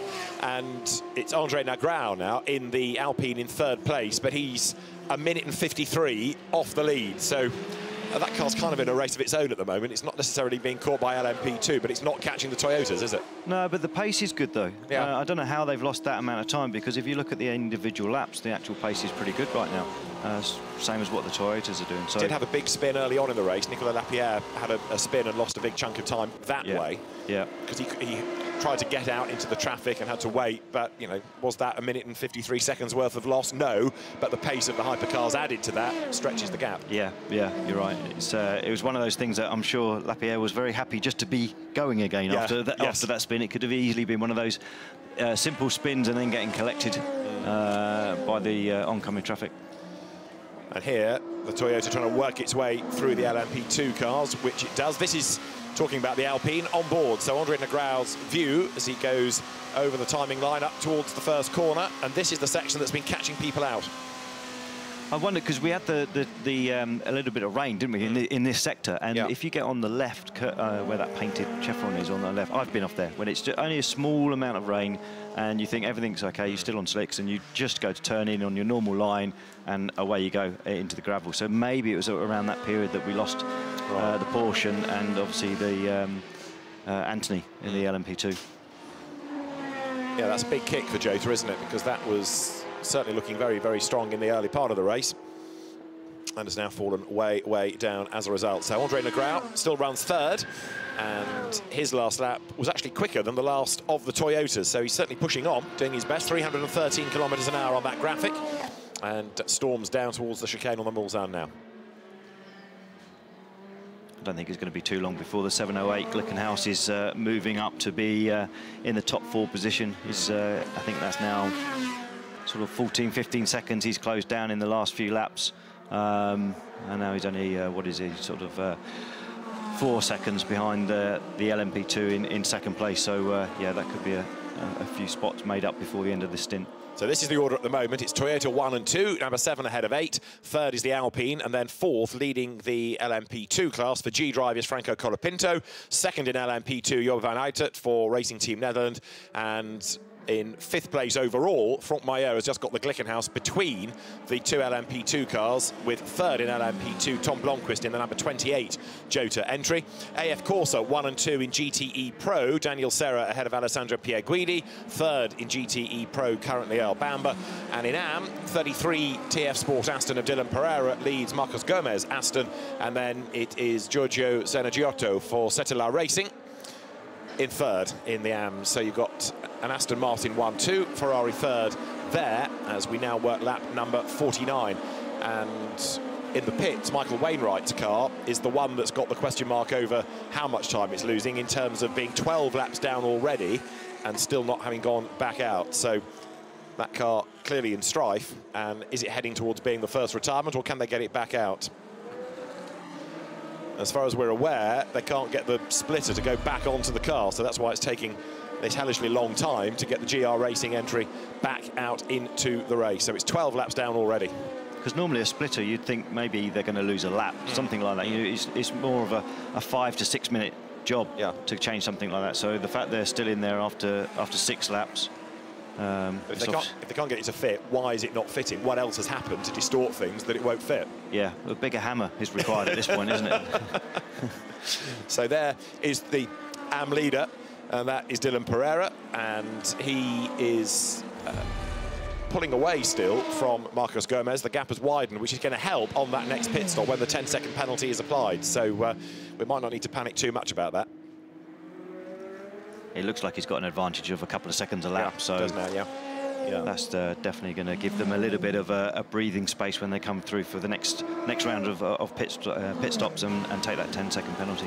Right, number 8 Toyota you're on board with. This is the view heading back onto the Mulsanne straight. Speed building all the time. The gap 10.4 seconds, and this car, remember, is due shortly its 4th pit stop to balance it against number 7. But fast forward here, because the cars are slightly out of sequence, and how does that play out to the very end of the race? Well, who knows what dramas might befall them in the meantime. But right now, Kobayashi in 7, heads Buemi in 8, and Sebastian Buemi has stayed in that car right from the start of the race, hasn't he? So he's due a break shortly, and to hand the car over to either Kazuki Nakajima or Brendan Hartley. We'll see on that next pit stop. Romain Dumas in 7:09. He's catching up to the traffic and has just done a personal best lap in the Glickenhaus. The next target for Romain Dumas is going to be the Chinese driver Yiffy Yi, who used to live at Le Mans. He's never raced here before, but when he was winning the French Formula 4 Championship, he lived at Le Mans. So race leader Kobayashi, and on this lap, a personal best in the first sector. And now, with the sun coming out and a dry road once more, good conditions, as 8 is anticipated. Tyres are ready. He's done 12 laps for Sebastian Buemi, so they'll be ready to pop into the bits. He's been doing 13 lap stints. Admittedly, the last few have had slow zones in there, which maybe just dragged him across. But we're looking at Kobayashi as he comes through the last part of the circuit. Coming down into the chicane, he's done 8 laps, Kobayashi, so he's got a few more to go before his stint. So this will actually bring the gap back out again by about a minute. And he's going to stay out for one more lap here. We understand from Duncan Vincent in the pit lane that the Mike Wainwright Porsche has structural damage, and therefore they can't get everything lined up, and therefore it's not looking good. So 7 continues, 8 comes in. It doesn't look good for number 86 Porsche, which is the car that Ben Parker started, which is a big shame. But all eyes for the moment on the Toyota, as into the pit lane now comes Sebastian Buemi, and a driver change surely is due now. He's been in from the beginning, so that's actually quite a long stint for Sebastian Buemi. 3 hours and 11 minutes. Yeah. Yeah, he's earned a rest, hasn't he, after that? And, of course, that first few laps, particularly frantic, trying to keep the car on the road and avoid the traffic, and then the fight back. So, yeah, he's been busy. He's earned his cash. Now, is this going to reduce? It should reduce the gap that second and third had between them. Andre Negrão now has an opportunity to close, but again, he's due a fourth pit stop soon, so it'll pan back out again. Yeah, Negrão's done 12 laps as well, and that normally is his sort of limitation on stint lengths. And so I'd expect Negrão to come in at the end of this lap. Brendan Hartley's got in, new set of boots on the car. And so he'll go back out just as I expect Negrão to come in. Frank Maillot has brought the Glickenhaus 708 into the pits. Looks like they're cleaning out the radiator, the man in the front there in front of the refueler. As Brendan Hartley's on his way back out. He is indeed. So his first stint within the race, and he will accelerate out of the pit lane any second now then to make the run up towards the Dunlop S's. And so number 8 Toyota, after its scare on the first lap, chases after the sister car once again. Brendan Hartley now at the wheel, and that margin after the pit stop, of course, goes up to around 90 seconds. I'm just thinking for, you know, the guys that are getting into the cars now, second drivers, third drivers, they're going to be getting in when it's dark. You know, their first time on the track will be straight into the darkness, and that's always quite a difficult thing to sort of get yourself up to speed. Yeah, but Darren, did you find it more difficult to get in that sort of half-dark light? I think it's better to get in either light and go through the transition, or get in the dark. At least you know you've got a constant sort of visual level at that point. I think with the sunset, especially here, as it's towards the end of the lap and you go into the Dunlop curbs, that's where the sun's coming down. That was always the really difficult bit. If you were thrown out on the track at that point and trying to, it can be completely blind as you went through there if the screen was dirty as well. That was always the hardest part to jump in. But I always thought I like to have a little bit of running in the daylight just to get myself dialed into the race. So it's going to be difficult with the 4 o'clock start that Le Mans has. It means, and especially this time of year, because there's obviously a bit more darkness, it just makes it more likely that some of the drivers, their first stint's going to be into the dark. Hope they've eaten their carrots.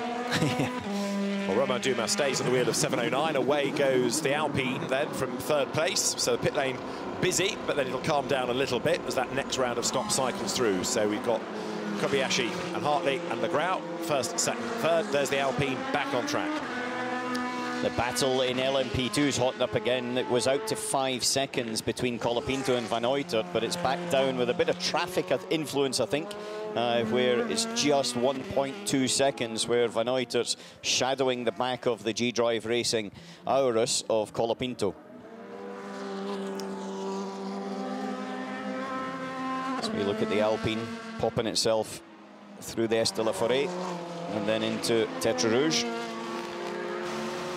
Just saw a bit of smoke, and I don't know if that's for barbecue on the edge of Tetre Rouge or someone was locking up into Tetre Rouge. You're just feeling hungry, aren't you? Yeah, yeah.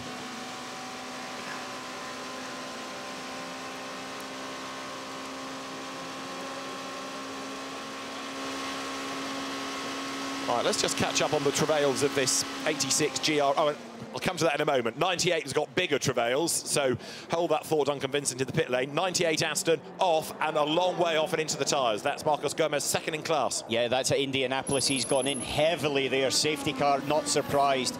He's had a massive impact at Indianapolis, gone round the right-hander and not made the left by the looks of things, but huge impact. You can see even the barrier itself has been displaced back, and there's, what, 6-7 rows of tyres there. Safety car. Hope he's okay. Very similar place to where Marco Sorensen went off in the 95 a couple of years ago as well. Indeed. So, yeah. So the medical team will attend, the marshals will attend, we go safety car, the pace of the race slows right down. Now, I did say, Duncan, we'll catch up on 86. We'll let the marshals do their work for a moment. Tell us what's going on for this GR Porsche of Michael Wainwright. OK, they've broken a bracket off the subframe, David, and that is where the splitter mounts. Now, the splitter takes a lot of force, as Darren and Alan can see, but they couldn't mount it. It kept on falling down, so they tried 2 splitters. That in the background, and the wheels going back on the car now. It had a bumper. It was a big impact that I don't know if we saw.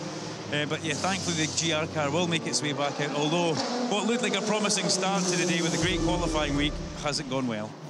Duncan, thanks very much. We just had the replay of number 98 going off the road, and it's the car in the tyres at Indianapolis. In fact, the replay was just maybe not early enough, because we couldn't see if there was some contact with the LMP that was on the inside as they went into the corner. So maybe that was the start of the incident. He was definitely offline and lost it quite early as he went through the right part of it.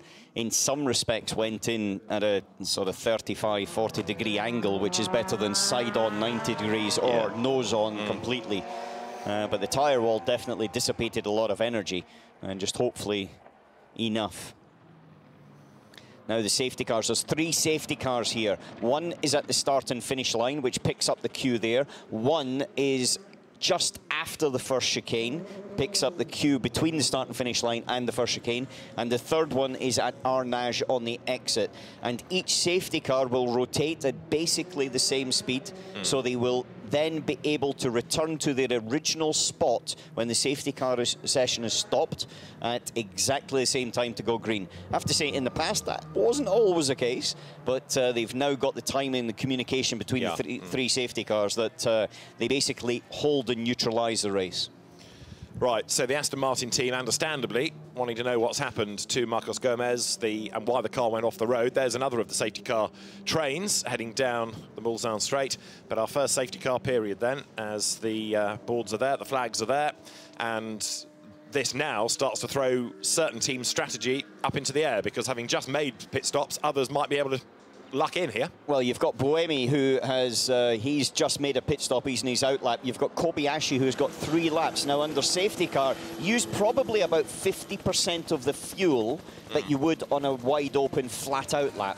And so, therefore, if you've got 3 laps, that potentially could be 6 laps under safety car with 3 laps, as we see the driver out clearly winded, but out of the car, which is a very positive sign. Absolutely right. So Marcos Gomez out of the car, but being attended to by the medical team, and we hope that he's A-OK, but the car needs to be retrieved, and then there's going to be the delay while the barrier is repaired as well.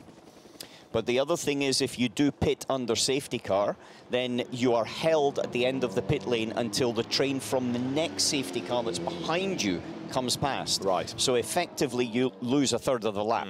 Now, it's kind of the same. It's not a free pit stop, but it's the same as a green flag pit stop in reality.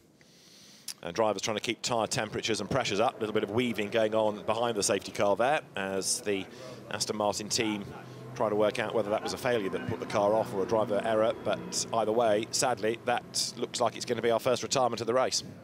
You're looking at the Pro class and the GTE Pro. All the leaders are pretty close together. So they're all in the same bunch. They're all under the same safety car. So at least that keeps that class together in terms of racing.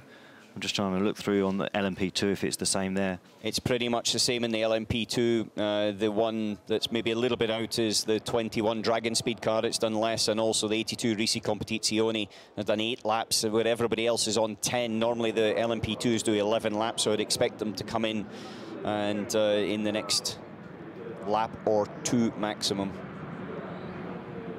And this could be quite a long safety car period if that barrier needs... Yeah, because it's not just the tyre wall, it's the barrier that's deformed behind it, isn't it? And nothing will be left to chance, especially as you're heading towards the darkness in the next few hours as well. It's interesting, the incident's being investigated, whether there was another car involved in some way. We saw that there was an LMP2 car around and about, but impossible to say whether they were party to it or not. One other car that's getting on with the job, which is good to see, is Dennis Anderson's high-class racing Orica, having had its dramas off the grid. He stayed behind the wheel and he's had a couple of spins, yes, but the car is now up to 26th overall. It's 21st in class, admittedly, but in terms of an overall position, it has made reasonable progress up from the back, and if it can keep out of trouble, that looks a bit more promising. Yeah, Dennis Anderson did the start, the first 9 laps, then gave it to Marcus Sorensen, who did a double stint, and then back to Anderson for a double stint as well. So basically they switched in those greasy end conditions to Sorensen, who brought it through, and but Anderson's, I think, got the car underneath him again and got a bit of confidence back. I have to be honest with you, I wouldn't have liked to have been driving in that first part of the race. It's one of those times when I look at it and think, yeah, I'm glad I retired. Getting the slow motion replays here of Brendan Hartley in the Toyota, rattling over the curbs. And this is the view looking down as the car of Marcos Gomez is retrieved and then the barriers are repaired. But as we've been saying, this might take a little while, given that the Armco is deformed behind the tyre barrier, which again illustrates the speed and the force with which that car went off. As yet, no word from the team as to what caused that, so they'll try to get to the bottom of it, but really they probably need to get the driver back first and talk to Marcos Gomez, and he'll have a trip to the medical centre first and then go back to the team. I think there it's going to be the TV footage that's probably going to give the best, and the TV footage we've got's one part, but the circuit do have all of the circuit cameras as well that are not part of the television footage, and they will be looking at those. As you see, fans there, a few rubbing their eyes already, but G-Drive got the engine cover off. Yeah. And back on, so whatever they thought they might have had to worry about, fingers crossed the team doesn't, but just taking the opportunity with a little bit more time just to check things over.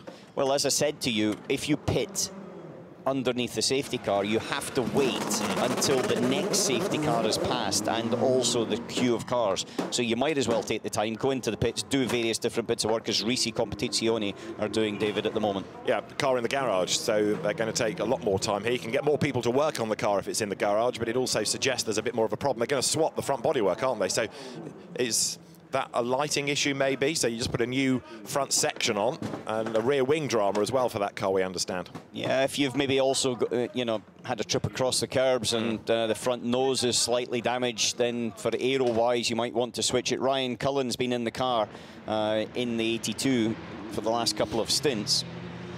Ollie Jarvis started that car, did a triple stint and then passed it to Ryan, who's done 2. And so, yeah, a little bit of work. But it is the opportune time to try to do it when you can. And part of that extra work is free. It's never a free stop, but part of the extra work is free. There's a loss, isn't there, that's going to happen because you're going to get dropped behind the following pace car.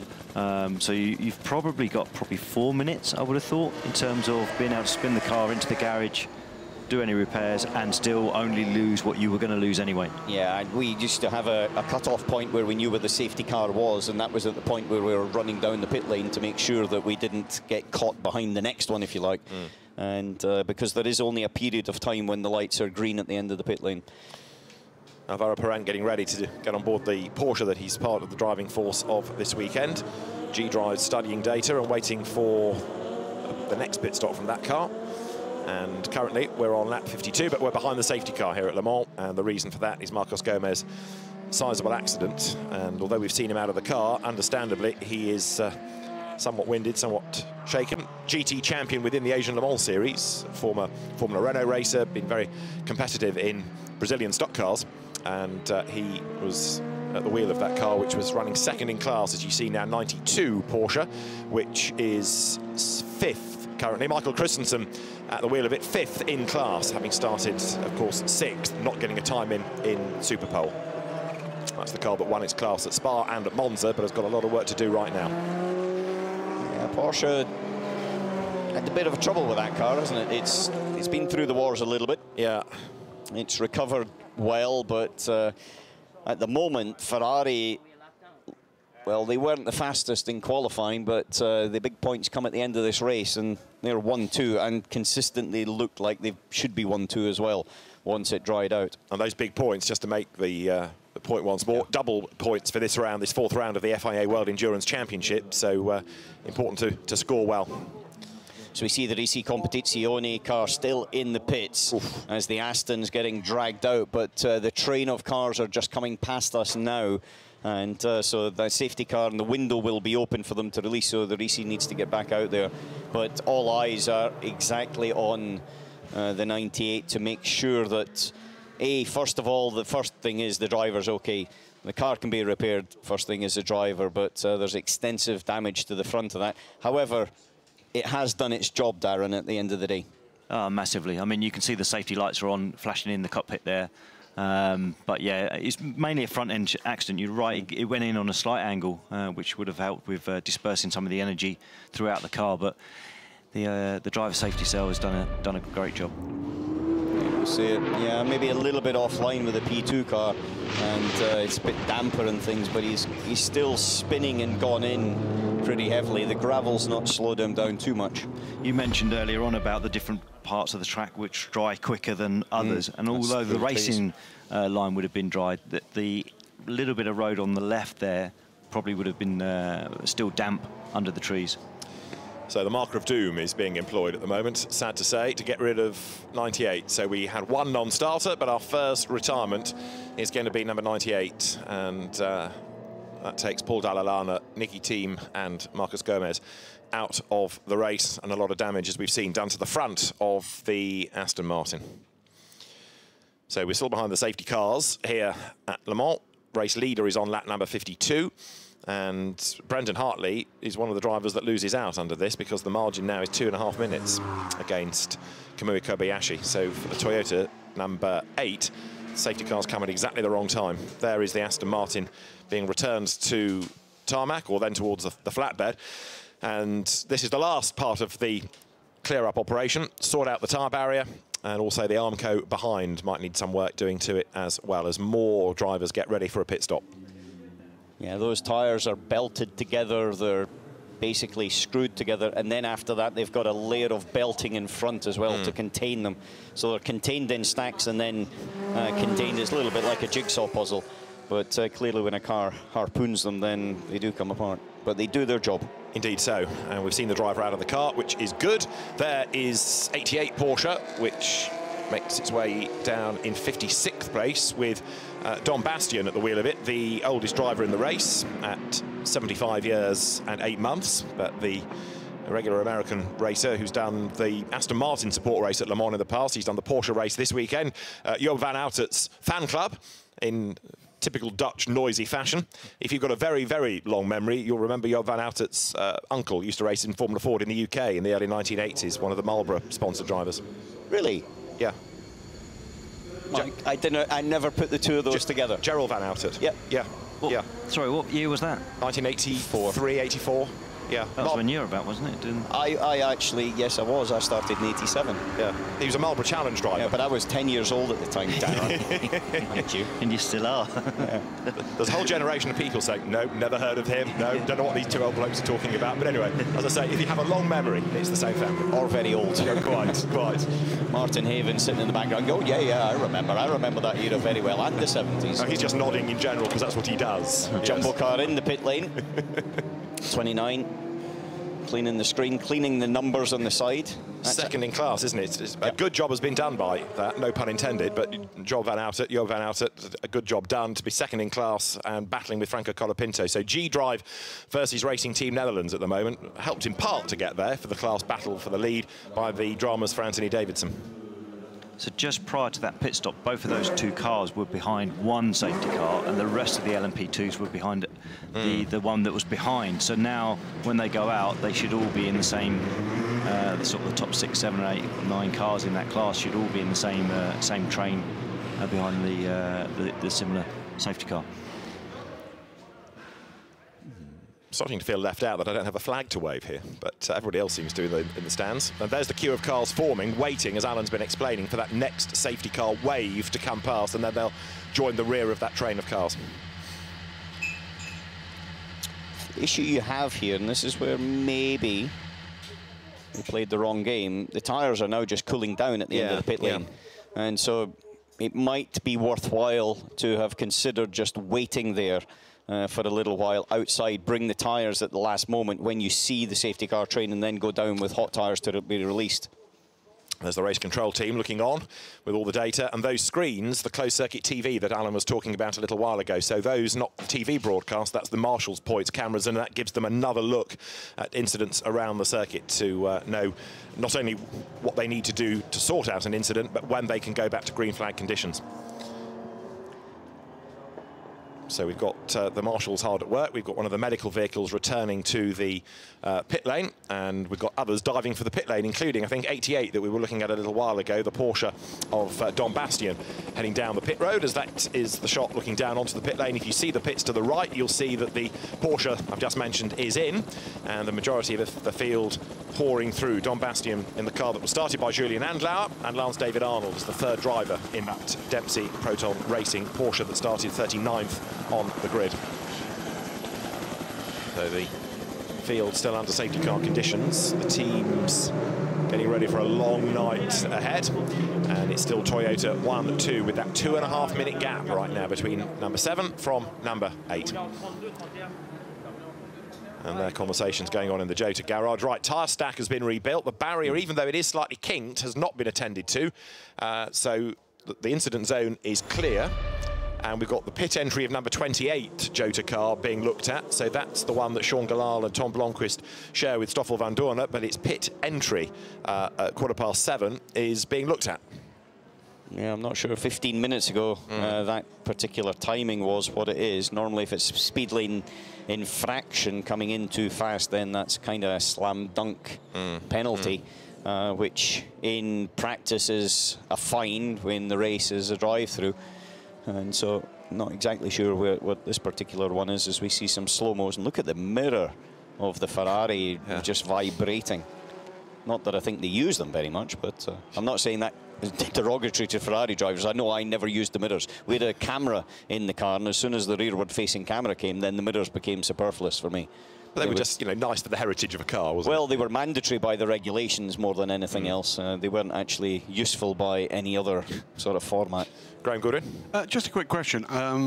Just going back after a little while away, how long was the safety car out? That wasn't a late call. It didn't cross the wrong line, did he, into pit lane? Could have done, but I think 15 minutes ago, we had 15 minutes of safety car. I think you may have had a little longer. Okay. But it would be a little longer. It's certainly a thought, yes, as to why that would have happened. Yeah, safety car was 3 hours and 14 minutes into the race. It's about right, isn't it? Yeah, I wonder if they've called him late and he's not taken the correct entry into the pit lane. Yeah, it's a good thought. It's a good thought. So, Jota, Tell you what, it's problems. Also, the other thing is Kobayashi's due as well. He's done 12 laps now. We mentioned the fact that you use less fuel underneath the safety car, but it is coming up to them. I'm not sure what their tactic would be with that. They've got a 2-minute 34-second gap to Brendan Hartley in the sister car at the moment. And is it better to try to do that under full green? I think it actually is. If you could start with a 2-minute 38-second gap, you would actually gain more, because prior to it, and here we see the Aston, and it's just out on that green there is not painted tarmac, it's AstroTurf. That just unsettled him, didn't it? And it's wet, because that would be still residually wet from the rain earlier on. And the AstroTurf is, well, it's blooming awful in these conditions, and so just dipping your left rear wheel onto it, and that's where he's lost his adhesion and gone off. Not nice to watch. But the good news, as we've been saying, is that he's out of the car. Absolutely. A little bit shaken, a little bit winded, but the strength of the car has stood up to that. That's the D-Station Aston that's in. Hopefully prognosis is good on him. Hearing from Duncan, driver change due on the 777 car. So Satoshi Hoshino brought it in. New tyres on, and the car about to run back down the pit lane. The TF Sport operated car.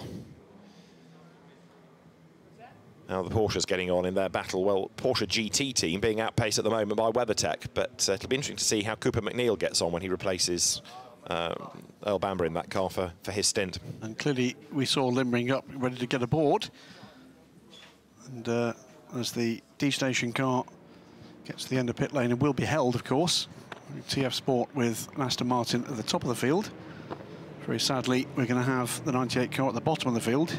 And D-Station, we didn't see the driver change underway. But I wonder if that might be Tomonobu Fuji, who's been something of a revelation this year. Silver-ranked driver, and has been extremely quick. And still held at the end of pit lane, the 777. Now in GTE AM, even though number 33 had an extra 10 seconds to serve as a penalty in that pit stop, it managed to play the safety cars absolutely right. And now Dylan Pereira at the wheel of 33 has got 2.5 minutes in hand over Giorgio Senna Giotto. So actually that last round of pit stops worked out really well for the Aston Martin. Yeah, it did. We have to remember when we're talking about the gaps, these are gaps at safety car speed. Yes, true. Once you get up to racing speed, then clearly they will reduce by natural, but it's the general gaining and lossing that we're looking at. At the moment, the safety car's doing about 7.5 minutes per lap. In racing, we're talking 3.5 minutes per lap. So we can expect the gaps to come down. WRT have put FIA into 41. Yeah, FIA's done 10 laps actually after Robert Kubica started and ran all the way through. Kubica did 4 stints in there at the beginning. Been busy. Yeah. So LMP2, FIA from Tom Blomqvist from Wayne Boyd. Safety car in this lap then. So we are going to go racing at the end of this lap, and then we'll start to see what the gaps really are. Yeah, safety car A, which is the first safety car that will come into the pit lane, is now coming down towards Porsche. B is at Tetra Rouge. B is coming into Mulsanne, and this is a C, which will come in just after the first chicane. And so it's critically important as a driver, you know actually which one you're behind. So you start to prepare for the Toyota, prepare the tyres, the brakes, and also the hybrid system ready to go, and that you know when that car is going to pull off. So I'd expect this particular one to pull in at the end of this straight and after the chicane, and then it's all systems go. So we'll be set to go racing then this time as this safety car period comes to an end. Everybody on their toes now, weaving around, getting the temperatures back up, getting the pressures back up. And we will go racing then with Toyotas 1 and 2 and 53 laps in the book. That's the leading car then, number 7, which is in the wave, as you see, coming down the Mulsanne straight. But the first safety car train is coming through the Porsche curve, so it won't be long before it gets to the end of the lap here, and very shortly we will be back in business. In fact, just before we do that, let's quickly go to Duncan Vincent in the pit lane. News on Risi Competizione's problems, Duncan. Yes, they had contact at the front, so they changed the front nose, but what happened is the locking points for the rear wing had failed. Now, they don't know how they had rear wing failure, David. That's the worrying thing for the team, but they've had to take the biggest hammer, they've had to remove the cam locks. They will be back out soon, but a great shame. It should have been a routine stop, and they couldn't get the wing off the back of the car. Duncan, thanks very much. Now, we're going to go racing, but there are more pouring into the pit lane. So some of the squads might have mistimed that, but we do have the green flag on the start line. The race back underway then. Green flags all around the circuit. You see there the safety car peeling off the road, coming out of Arnage. And straight away, the quick drivers that are alert to the situation straight off on their toes, trying to gain ground, because with everybody bunched up like this, this is an opportunity to try to make places. And look at this Ferrari fight going on here, because the two of them are nose to tail, swinging their way towards the Porsche curbs, with the GTE Pro leading Ferrari 52, which has got Daniel Serra at the wheel, trying to work its way through as well, because not that far behind is Pierre Guidi, but actually Pierre Guidi has been held up a little bit and that gap has stretched. There is Pierre Guidi, and he's fallen back a little bit thanks to the back markers. Yeah, but he's got through the back markers. As you see a big train behind here, and there's a bit of a scrabble position. You've got to be very, very careful with that, because it's quite easy to get tripped up as you're sort of coming through, especially in the pinch point in towards karting, Graham. And they've got to be on it, because just behind them are the 3rd and 4th and 5th place cars in the class. The WeatherTech Racing car in the Hans Wil Bamba is right behind and making his way through that same batch of traffic. So too is Jordan Taylor in the 63 Corvette, and so too is Michael Christensen in the 92 Porsche. There's the WeatherTech car, that's 1, 2, 3, and you get a longer shot, you'll get the Corvette there too. But also, not only is Pierre Guidi trying to catch, he's also being passed by LMP2 traffic. And look, because Serra has got another wave of cars he's got to get through. So, admittedly, Pierre Guidi will have to do the same thing. But Daniel Serra, for the moment, having gapped him to the tune of 3.8 seconds, is now losing time as he has to thread his way through cars of a comparable pace. Yeah, big winner here has been Jota Sport, though, and not the Anthony Davidson car, who's switched to Roberto Gonzalez, but actually the sister car, Tom Blomqvist, by the fact that everybody else is pitted, is now leapfrogged up into first place, followed by United Autosports of Wayne Boyd. And so just with the way that it's factored in, the fact they pitted just before the safety car has really put them in a good position at the moment. So in a position where United Autosports were just struggling seemingly every turn, well, a bit of luck and a bit of strategy brings them straight back into contention. Jota, United, Panis, G-Drive, Racing Team Netherlands and Team WRT. It's the big boys at the front. Yeah, it is. It certainly is. Colapinto, who was leading, and then Van Uytert, who was in second place. They're now 4th and 5th. They're in this particular train, though. It's not as if they're too far behind, but they're in the actual game. It's just they're not leading the game right now. And as usual, The safety car procedures will be checked, though, Graham, just to make sure everybody, A, slowed down correctly, and B, also kept to the appropriate speeds. As Dragon Speed, another LMP2's just popped into the pits, as we're now on board, diving down the inside in towards the Indianapolis 2. Well, that's not great for Dragon Speed, pitting as they go green. No, Dragon Speed have been a little bit out of it. Henrik Hedman's at the wheel at the moment. They're 13th in P2, and they're effectively a lap down over the leaders, Tom Blomqvist, in the Jota Sport car. The good news is that they, though, are eating into the time that Henrik Hedman needs to spend in the car, and actually having a gentleman driver in while the safety car is out is very important. You know, part of managing your time strategy. It's very efficient. The gentleman driver's got to do 6 hours out of the 24. It's a lot of running, and in terms of stints, each stint is about 45 minutes. And so, you know, they're doing a lot of times in the car, 8 stints basically. Yep. And that's something that strategically you try to manage, but there's also gentleman drivers that are out there that are blooming quick, and there's ones that definitely don't want to get out of the car. Yeah, no, absolutely right. I mean, you know, they've spent a lot of time, effort, and not an inconsiderable amount of money getting here to not sit watching the race. They want to be part of the race. Obviously, they want their car and their team to do as well as possible, but they want to be part of it. And the United Autosports Jota Battle out front, not too far ahead of this car, Racing Team Netherlands in 5th place, Job van Uyten, and his gentleman driver, the man who runs Jumbo Supermarkets, Frits van Aert, yet to get into that car, but he will probably at the end of this stint for Job.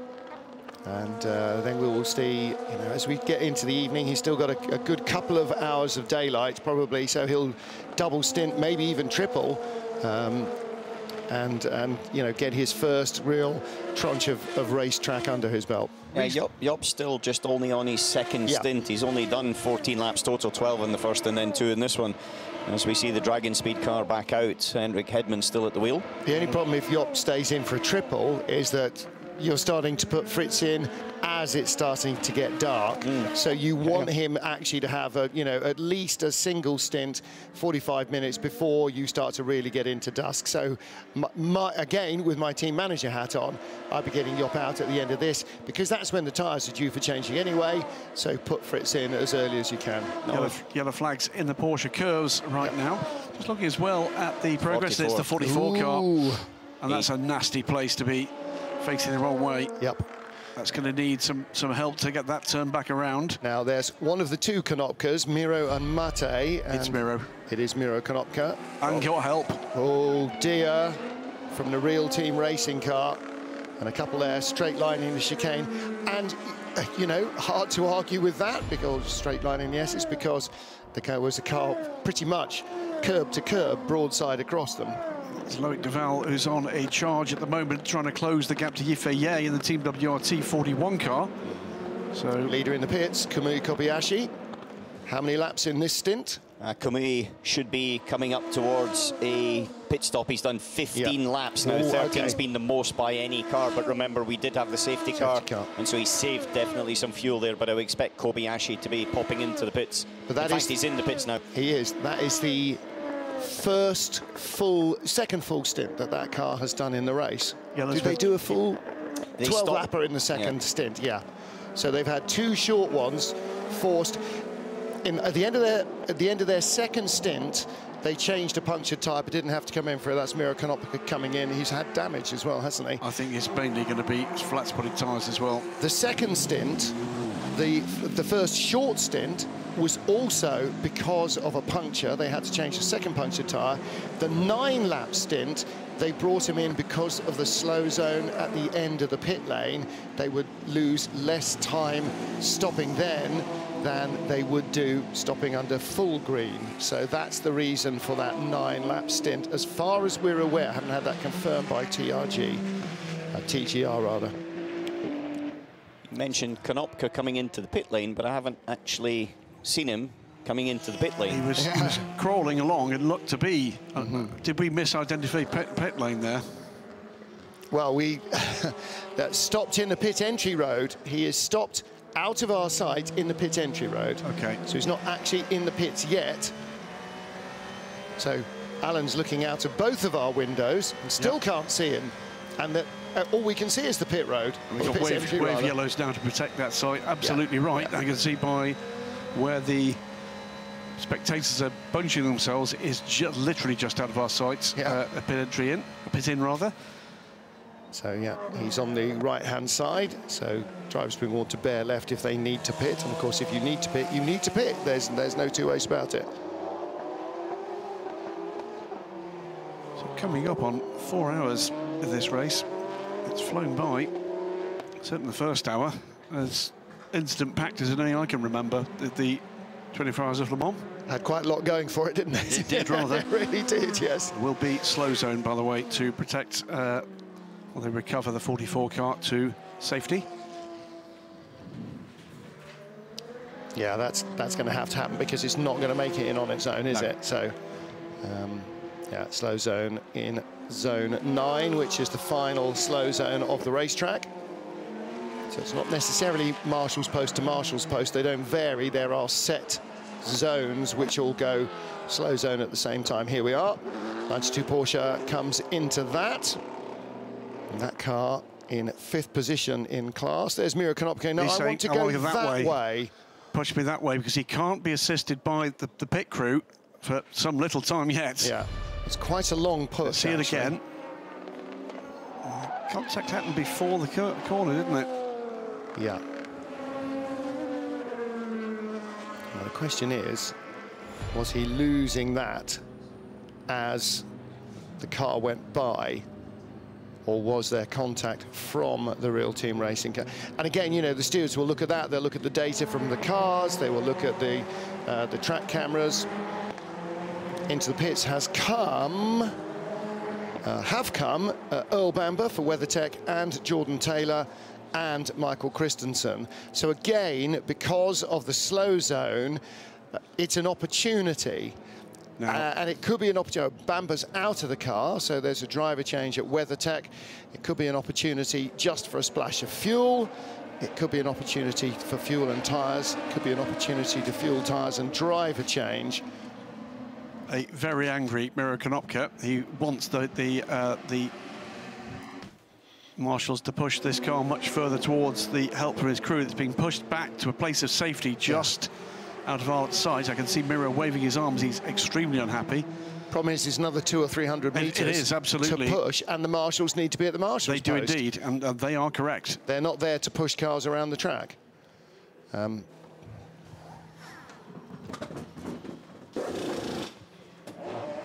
So, driver change at WeatherTech. Earl Bamber out, didn't recognise the helmet. The Corvette does pop back out in front, the 63 car.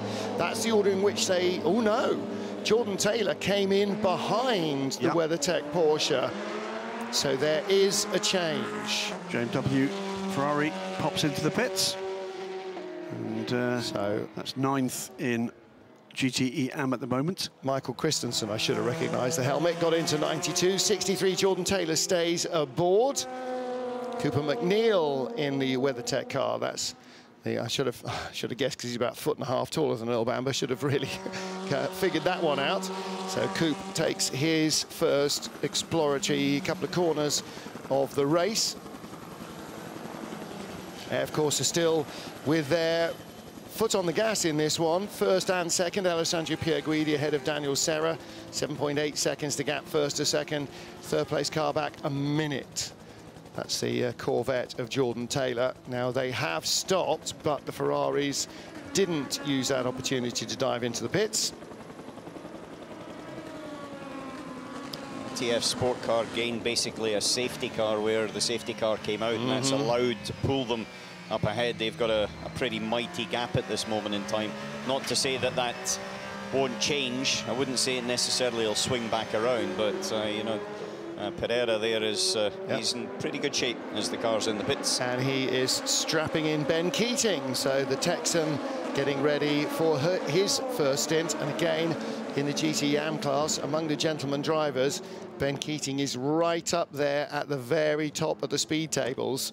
Habitually, it's his 7th Le Mans 24 hours. It's the 7th different car he's driven. And he, I'm sure, will have been aching to get into the car.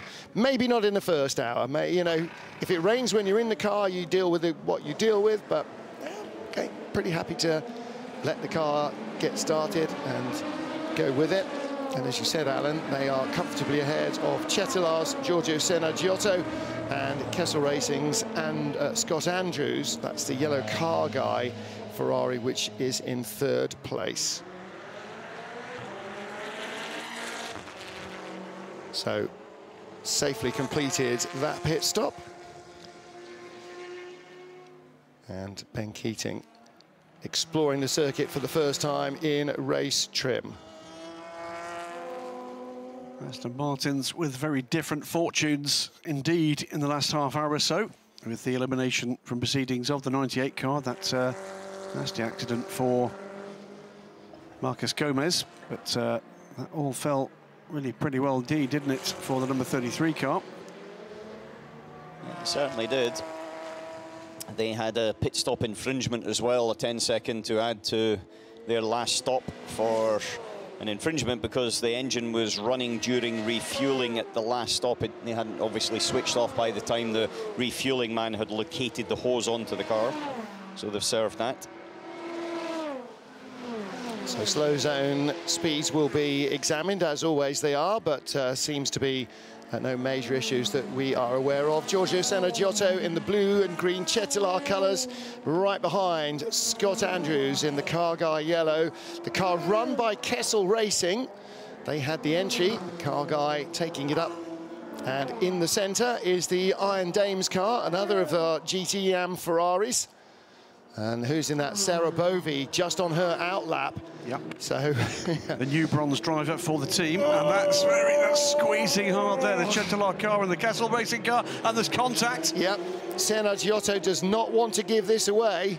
And he hasn't given it away. All Italian lineup in that Italian car. They're very proud to be racing that Ferrari. The Hub Auto Porsche behind is for position, by the way. So that is climbing back up with Dries van Teur at the wheel. So looking to get by Scott Andrews and Giorgio Giotto. It is a pro car, of course, the Hub Auto car. In fact, it was our pro pole sitter, and it's still on page 2 of our timing screens. Yeah, a couple of woes for that car in the early running, including being hit by the Edex Sport car up under the Dunlop Bridge.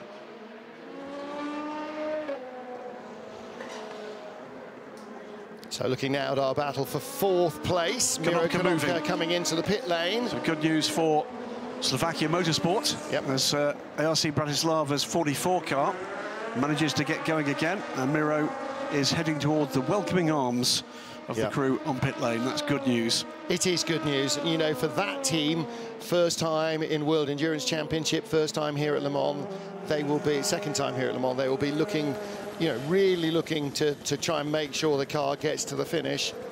You know, when you lose time like that, you know that the chances of everybody else losing the same amount or more time are slim, but they will be desperate to try and keep the show on the road. The centre of your shot there, Fritz van Aert. Yeah, to the right was Mark Kernzer, who in past years looked after the efforts of Jan Lammers and the racing team. Yep. Racing Team Holland in those days. I was trying to remember, with the domes. Racing Team Holland, and then was it not also Racing Team Netherlands in a later iteration? Anyway, Hub Auto into the pit lane.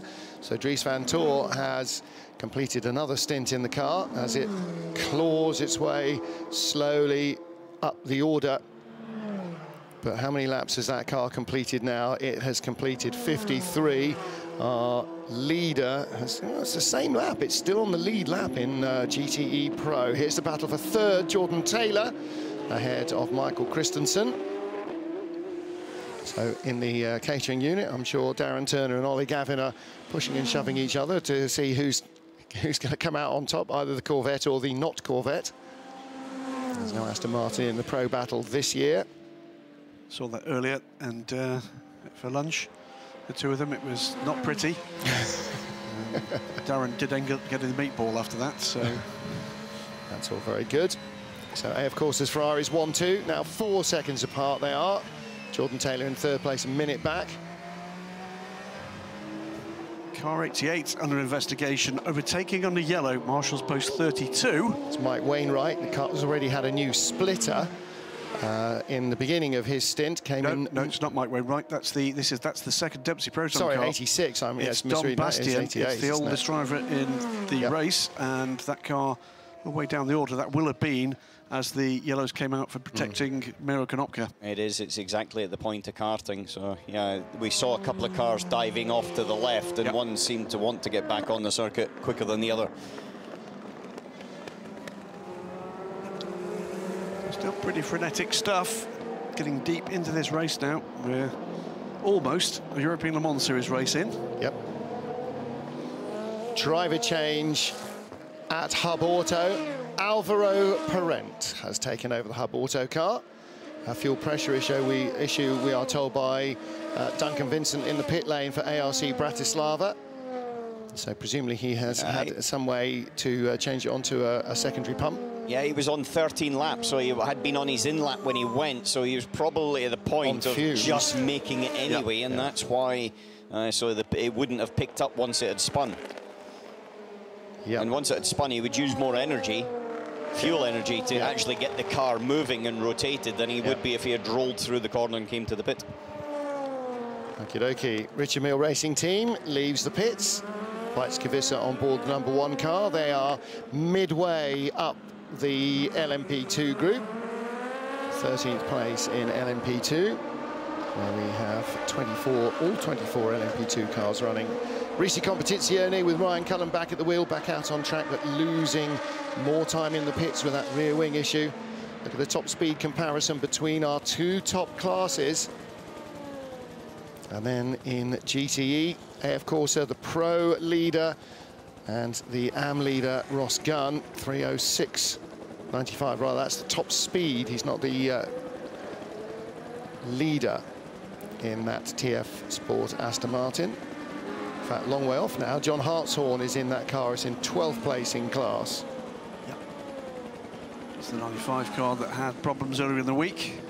There was a brief period, though, where we had an Aston Martin 1-2-3 in GTE AM, which greatly pleased Darren Turner.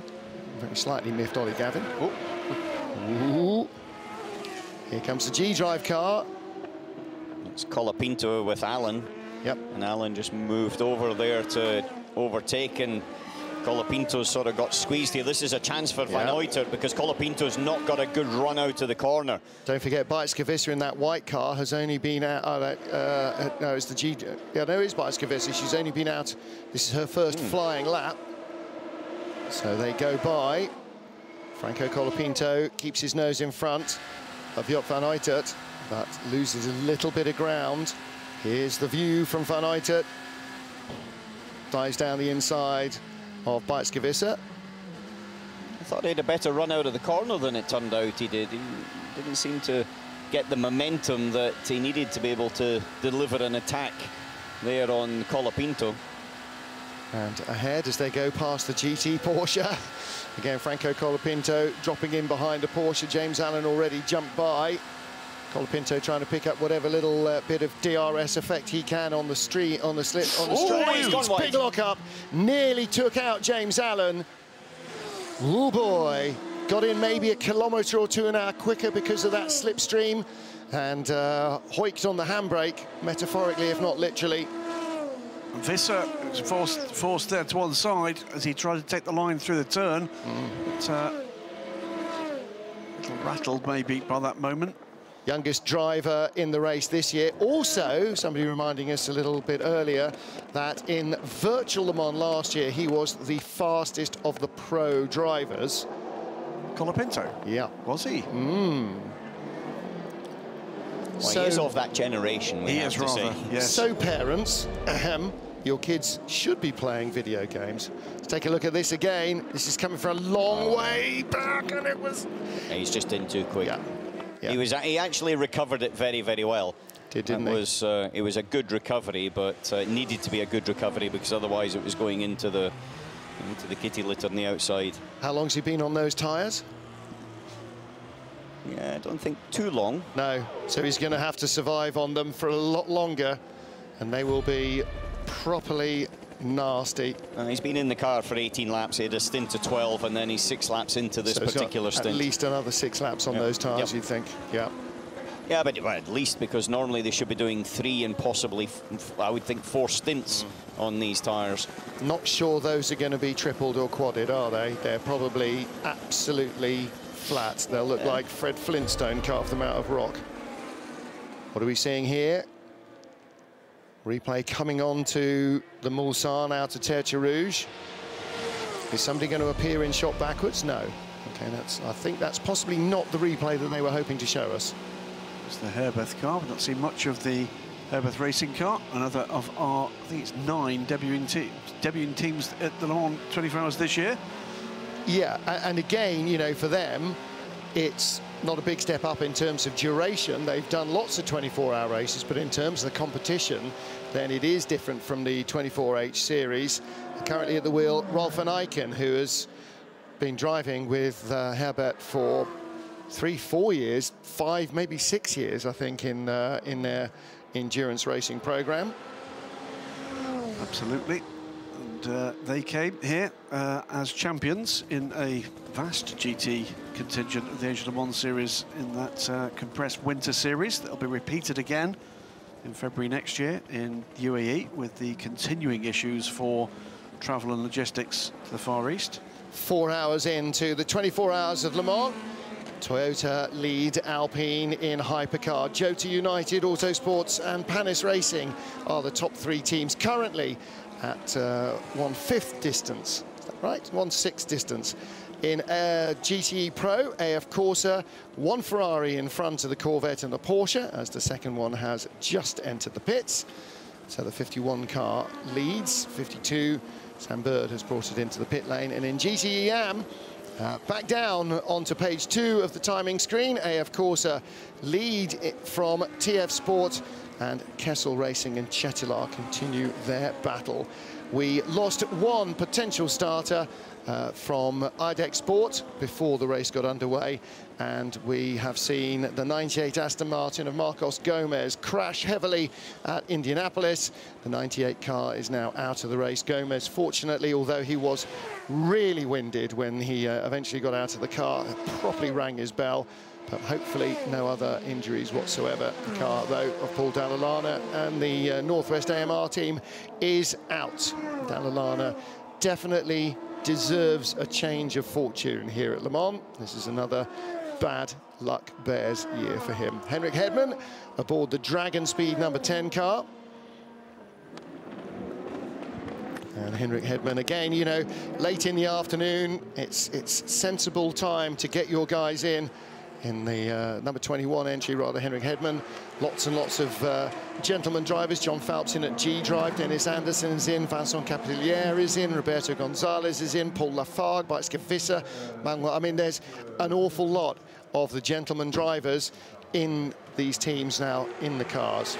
Yeah, good time to do it, just as the sun is coming down. It's 8 o'clock here, local time. Yep, driver change for the GT Pro leading car. A few drops of rain possible in the next 10 minutes, we're being told.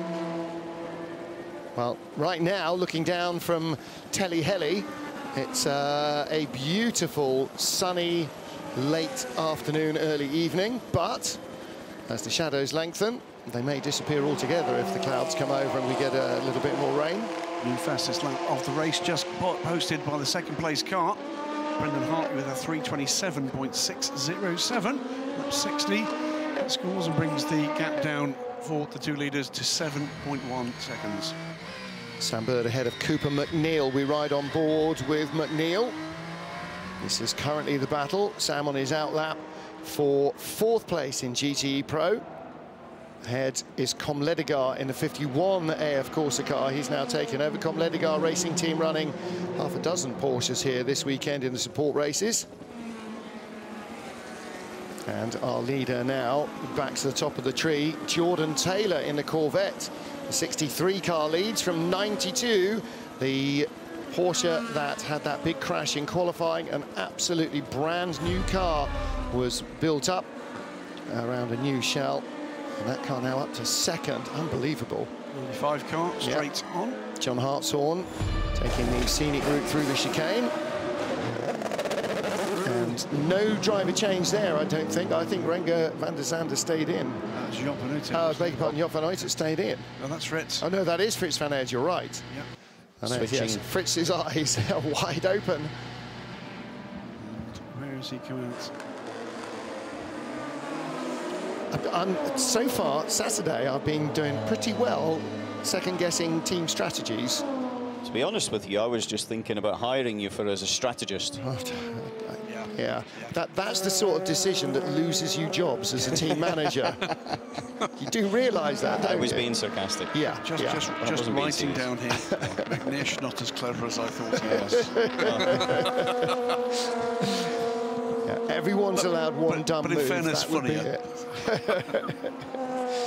That would definitely be it. So 29 car off onto the Mulsanne. Fritz van Aert, the owner of the largest supermarket chain in the Netherlands and a staunch personal and corporate supporter of not just motorsport but other sports, including pro cycling, of course. It's been a great effort he's brought to this race. That was wide, isn't it? That was on the bump there. He just Blomqvist, when he hit the little bump coming into the braking area, he had too much pressure on and skipped the front of the car and ran a little bit wide. No foul in that respect, no problems, but except maybe a second loss or 3/4 of a second loss. But you don't want to be doing that too often. You've got to be a little careful into Arnage. It's a corner that sort of drags you into making a mistake quite easily, a little bit like Mulsanne. A little bit like the Dunlop curve. Jota have already had one car off in the gravel out of the lead of the race. They do not want a second off in the gravel out of the lead of the race. Back in the day, his father would have said that would have been a 90 right, don't cut, and that almost went terribly wrong, didn't it? Did you see the replay of the Antonio Felix da Costa thing? Because it swapped ends really. Anthony Davidson. And Davison, rather, yeah. Because, I mean, I know that's really quick, the Dunlop curve, but boy, that thing swapped ends on him in a big way. Yeah, it caught it a little bit late for us to see the reality. It was just coming up into here, and it was very early in the corner. It was that area there in the corner that was the part that I'm not sure if he just got dragged a little bit offline and onto the sort of painted surface. It was a bit slipperier, but certainly it threw him extremely quickly off into the far side of the gravel trap. He was a long way offline. He's now through the S's, down through the S de la Forêt as we go to United Autosport 23, which is second, Wayne Boyd, who's 12.9 seconds behind Blomqvist. Blomqvist has sort of eked out a little bit since the last pit stop over Boyd, and I think it looks at the moment like Jota, they had the performance certainly with da Costa at the beginning of the race, and it looks like they've also got just a little bit in the pocket in general over the United at the moment. Here we've got some rain in the Porsche curves. Spotting with rain here, just having walked back to the booth. Not much, but just the odd little spot in the air as the traffic gets in the way a little bit of the LMP2 battle that's going on right here. But the drama has continued over that last half an hour, Graham, hasn't it? It absolutely has. It keeps coming, doesn't it? It's not quite at the frenetic pace of the first 50-55 minutes in terms of incidents, but the race, I don't think I could have survived it. But wipers on now on the 34 car. Is this going to be the next spanner in the works? Well, I was never a big fan of putting wipers on unless I really needed to, because there was dirt and smear on the windscreen. They've got tear-offs, but those tear-offs stick to each other, so the outer edge of it's slightly sticky, and you can get a situation where you smear completely the windscreen. So think of it this way: if you've got a windscreen full of flies and you don't put enough fluid onto it and you just scrape them across, that's what the vision can be like. Yep. So it was always a case of trying to wait right to the end before you did it. Let's just go on board with Kamui Kobayashi and hear his conversation with the team. Okay, Kamui, it could be some raindrops in the Porsche corners. It could be some raindrops in Porsche corners. So the message being relayed that we were just talking about, effectively a few drops of rain starting to fall, but it's certainly nothing significant for the moment. No, it's funny that, because it was just a few drops of rain. I would always prefer to have a grading of rain. Level 1, level 2, level 3. A few drops, what does that mean? Yeah. It's kind of a little bit like, well, drive faster, drive slower, you know, save more fuel. Try to give me something I can work with, it's a consistent point all the way through. So rain reported, and that's being relayed to the teams on the timing screen as well. They then in turn can talk to the drivers. The margin between the two Toyotas then, 11 seconds right now, but in LMP2, battles, Graham, all the way down the class.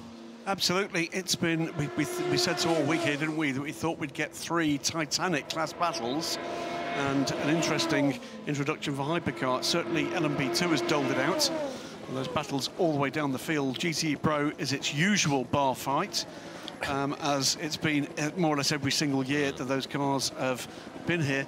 GTE Am, well, you know, the safety cars helped it back into a nose-to-tail battle, but that one's looking to be well, shaping up very nicely indeed to be something we can revel in through the nighttime hours.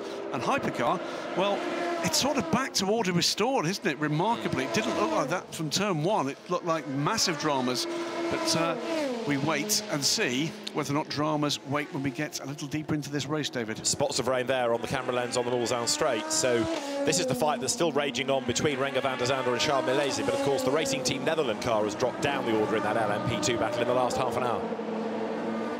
Charles Milesi, the star last time out in the FI World Endurance Championship. 20-year-old, I believe he is. And number 44, one of the Konopkas, has got to go to the race director after his stint. That will be Miro Konopka, and my guess will be that will be his behaviour to marshals when they push the car to a place of safety. Right. So the car more or less out of fuel when there was contact with the Real Team Racing car in the Porsche curves. Miro recovered it. He was clearly on fumes at that point, and we could see through the window rather than on the pictures that Miro was gesticulating angrily, as we're sort of going door to door here between the 34 into Europol car. Oh, that's very edgy indeed. That's Milesi around the outside, and that was brave, and that has worked, and he's been chipping away at that for lap after lap after lap, and that was his, if you like, final roll of the dice. He committed to it, and that was good stuff. I've never actually seen Renger van der Zande back out of anything like that before. Usually that's the sort of saying, come back in there. But he obviously realised it was a long race lifted and let Milesi around the outside and on his way. Well, we did say, didn't we, about calling cards. There's Charles Milesi kind of pasting his to the side of the... Well, nearly to the side of Renger's car. Yes. Renger knows he's here now. If he hadn't heard of Charles Milesi before, he certainly has right now. This is the pit stop number 5 for the Alpine. Andre Negrau has brought it in. So fuel, tyres, cleaner the lights, but he will stay on board. Yeah, Negrau has been in that car for a little while, but he's still got another stint to do. At least he's been in for 2 stints of 13 laps. He's on his way for the 3rd one. And a replay here of... That's way wide. That's the 49 car. Yeah. That's Anders Fjord back, and he hops over the curb, gets it back onto the circuit, but loses time and gives himself a scare in the process. He also crosses over the circuit when he comes back on again. It's not exactly a safe return to track.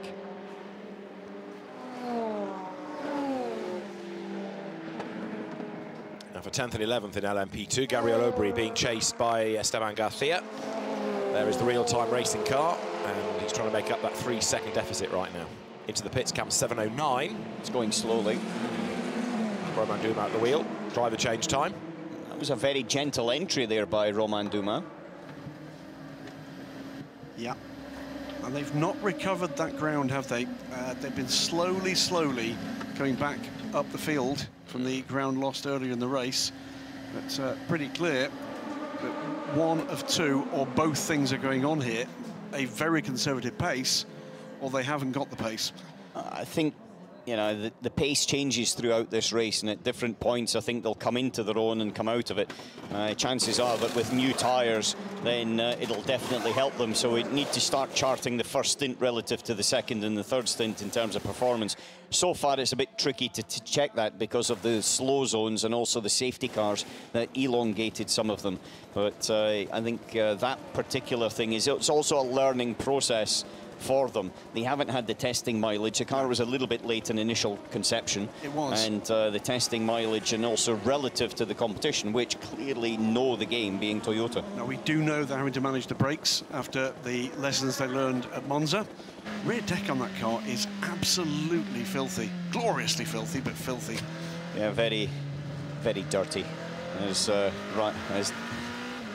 we now pop out the pits and down the hill. Usually that's oil or brake dust or a combination of both. Yeah. But the brake dust generally is from the front of the car. It's the front brakes that usually take a bit of a hit more than necessarily. They're actually looking a lot better than we saw in Italy in the last WEC round, where they were in trouble. Yeah, here's lighter on brakes, and also they've made some modifications from that race to make sure that they were covered here. And I think they understood the preparation of the whole ducting system needed to be absolutely spot on. But at the same time, you know, you wouldn't have any real issues with brakes at this point of the race. It would be much later on. Almost coming together there between the Kessel car, looking to get away from the Chetlar Racing car in the battle for second place in GTM, and almost side-to-side contact with the Duquesne car, but that was forwarded at the last moment with Scott Andrews just ducking out of that. And also LMP2 has shuffled a bit on this round of pit stops. Wayne Boyd is in, and so also is James Allen for Panis Racing. So now G-Drive, Franco Colapinto back to the head of the class, with Yiffy for WRT up behind him. And the margin between them at the last timing point was 35 seconds. So Yiffy has got time to make up as 88 cycles through its next stop. This is the teal liveried 88 car from Dempsey Proton Racing, Dominic Bastien. Our 75-year-old driver brought that car in. Didn't see whether or not there was a bit the driver changed there. The GTE AM Championship leading Ferrari, the Cetilar Racing car, has got to repair a mirror on its next stop. Yeah, it's third in category with Sergio Ginotto at the wheel at the moment, so don't know exactly how long that's going to be, but I would suspect that they won't repair the mirror, they'll just change the door. And then it's all in one. So, but it's still going to be a time loss relative to a standard stop. Yeah, when they say repair, there is no mirror left by the look of it, so it's got to be a door. Or, yeah, mirrors are optional extras. Not legally, but no. In racing driver's point of view, yeah. There's Toyotas in the pits as well. That's the second place, Brendan Hartley.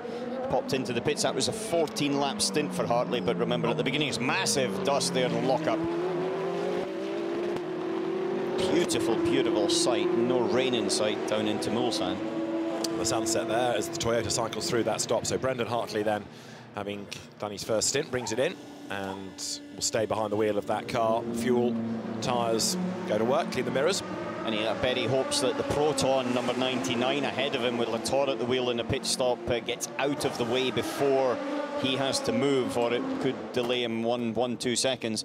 Now, it doesn't sound very much, but the reality is they're going to be fighting with their sister car over those 1 or 2 seconds to who has the strategic advantages very soon. And it is a pushback. And so he has got a little bit of time delay there, 1 second, just because the orange car wasn't finished its work in time. So out the pit lane goes Brendan Hartley. There is the car that's got this mirror issue, like lack thereof, and so Giorgio Senagiotto will have to have a new door put onto that car on that next stop. He's chasing after Scott Andrews. This is a Ferrari fight for position. It was a second and a half between them at the last timing point, so there, Senagiotto trying to get onto terms with the American-based Australian. We saw these two, a good old tussle, didn't we, as the race went back to green, and Scott Andrews has extended that lead. Got this drive courtesy of a recommendation from Mikkel Jensen. Just looking at this GTM battle, we've got now Ben Keating that's leading in the Aston Martin. We saw him, that car taking the lead, and then the safety car sort of guiding it forward there. Scott Andrews, as you said, second in the Kessel Racing Ferrari, Ferrari third, and then there's also Ferrari fourth, Ferrari fifth, Ferrari sixth, and then the Porsche that was absolutely blinding in all of the practice and qualifying. Where's it gone? It's back in 6th place, 7th place. I don't know if there's been any particular issues with it, but that car was definitely the pace setter over the course of the week so far. You're absolutely right. In the top 12, in fact, in GTM, there is 1 Porsche and 1 Aston Martin. The rest of them, 10 of them, Ferraris. Yeah, Ferraris. Ferrari knows what to do when it comes to race day, doesn't it? As their 88 back out after its recent stop tries to pick its way through the traffic. Lance David Arnold at the wheel, and that's another car that's dropped a long, long way back. It's lost 8 laps now, hasn't it, against the overall race lead. Watching Fritz van Aert at work. And he's been passed by Phil Hansen on that lap. So that drops him to 9th in LMP2, doesn't it? But the owner-driver is at the wheel. But still leads Pro-Am, and he's got, 45 seconds advantage on Esteban Garcia in the Real Team Racing car. Garcia having taken over from Loic Duval at the last pit stop. 29 leads 70, so the LMP2 Pro-Am battle is now for 13th overall. And Hansen should be able to get away from Van Eerd, shouldn't he, with all due deference to Fritz Van Eerd, so that gap will stretch. Hansen's next target is going to be Renger van der Zande up the road. And he's catching him. Took a second out of van der Zande on the last lap. So that gap is just 1.2 seconds right now, and van der Zande has dropped back by 4.5 seconds from Charles Malaysia. We saw that rather muscular pass. Firm but fair. Certainly brave, wasn't it? Charles Malaysia then trying now to improve on 6th within the class for WRT. In fact, their cars are now 5th and 7th because Phil Hansen has just jumped ahead of him because he's into the pit lane. Charles Malaysia comes in, so Phil Hansen gains 2 places, 1 on the track and 1 by dint of a pit stop ahead of him. Into the top 10 overall for the number 22 car. After some woes earlier in the week, just didn't seem to have the pace in that car. Did not get into hyperpole. I think they had the pace in the car for the hyperpole, but they didn't necessarily get the lap to show Absolutely the pace. Right. It was very busy hyperpole qualifying there, or the qualifying to get there, and it didn't work out for them. But there's a lot of teams mentioned that. It was uncharacteristically rattled, Felipe Albuquerque. Well, I would have said absolutely livid. Yes. And having spoken to him this morning, he seems to have got himself back into his normal race mode. Yes, he left you with no doubt as to his feelings, did he, earlier on in the weekend, that's for sure. No, we had a few words in the paddock as well. I said, have you refound your smile? And he gave me the gritted teeth look. Right, so right. It's in there somewhere. Right, so here for the class lead, Wayne Boyd versus Stoffel Van Dorn, and it is a second between them. And on the last lap, well, Van Dorn was on the track, but Wayne Boyd has just rejoined after a stop, hasn't he? So that's why the gap is right down between them. So this is the opportunity potentially for Van Dorn to strike now. Well, this is an interesting battle, isn't it? It's a man that knows the car. He's raced the Oreca numerous times. Never here.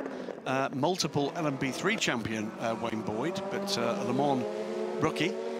And being taken on here by ex-Formula 1 star, Stoffel Van Dorn, and LMP1 driver, Stoffel Van Dorn, for that matter.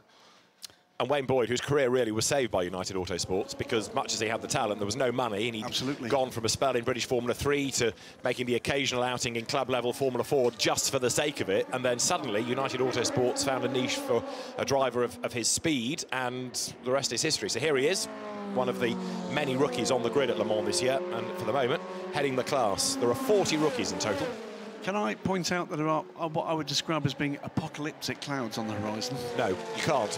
You can point out that the Inception Ferraris had a moment coming out of the chicane, but no more about rain. It doesn't rain at Le Mans. Yeah, but I think it depends which way that rain's going, Graham. Yeah, it's certainly raining not very far away. It'll go down, the rain. Yes. Yes. So, bit of work, just the Jota Sport, there's that Gibson engineer there, and there was a couple of shots there, and there was a lot of gesticulation. So whatever's happening, clearly there is an engine discussion going on at Jota Sport. It may be for the second place car of Stoffel Van Dorn, but at the same time, we have got Roberto Gonzalez in the sister car, and that car had a massive trip through the gravel track. It did, and he's just come out from a pit stop, so have they seen something in the pit stop? But you're right, that's senior engineer from Gibson.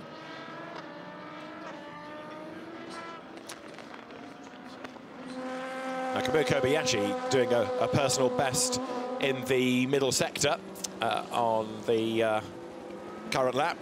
What are we on now? Lap 66. And the margin between them after the most recent round of stops slightly greater because, of course, Brendan Hartley's stop means he's dropped away. But the number 7 car with a stop due. But it's certainly advantage 7 at the moment.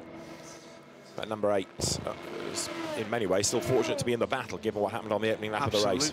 Absolutely. That could have gone either way, couldn't it? Extraordinary. I mean, it had the Control-Alt-Delete moment as well following that, but since then has run like a train.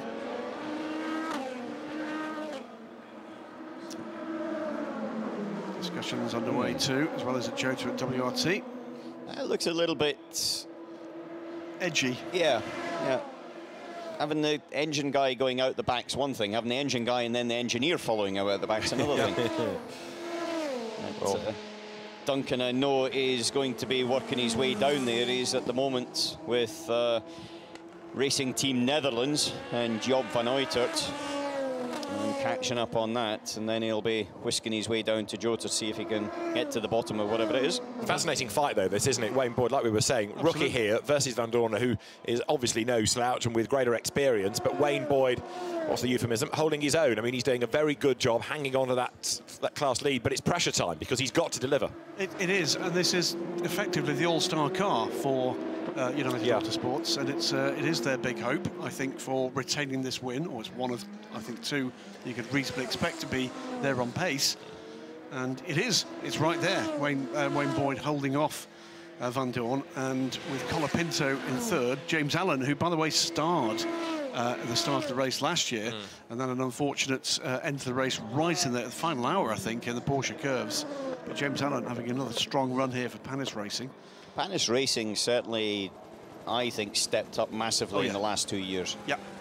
They were running a different chassis earlier on and kind of there and thereabouts, but in terms of as a team, they're now consistently swinging when it comes to, pure performance and being in the fight. And it was great to see them taking the fight to the win last time out in the European Le Mans Series. Their first in many years of trying.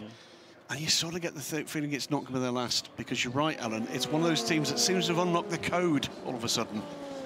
Something else has been unlocked in GTE Pro, and that is Jordan Taylor, who's just done 2 personal bests in the class-leading car on this lap. So Jordan Taylor is ahead by 9 seconds from Michael Christensen in number 92 Porsche, that is now looking a bit more racy. But the Corvette that was good at the very start, now coming back into the equation, at least for the moment, as the stop cycle through, and that puts the AF Corsa Ferraris down the order a little bit more, 3rd and 4th in the class now. So a shuffle has happened in GTE Pro. Yep, 3:51 last time around, 3:51.5 for Jordan Taylor. What can he do this time around on a very quick lap? And actually, it's not just him, because Nick Tandy in the sister Corvette is also doing 2 personal bests. So both of the Corvettes have suddenly had an energy drink or something on this lap. They've both woken up. They've taken they've unlocked the Fast and Furious thing. They've found that 17-speed gearbox. That'll be the one. Yeah, that'll be the one. Yes.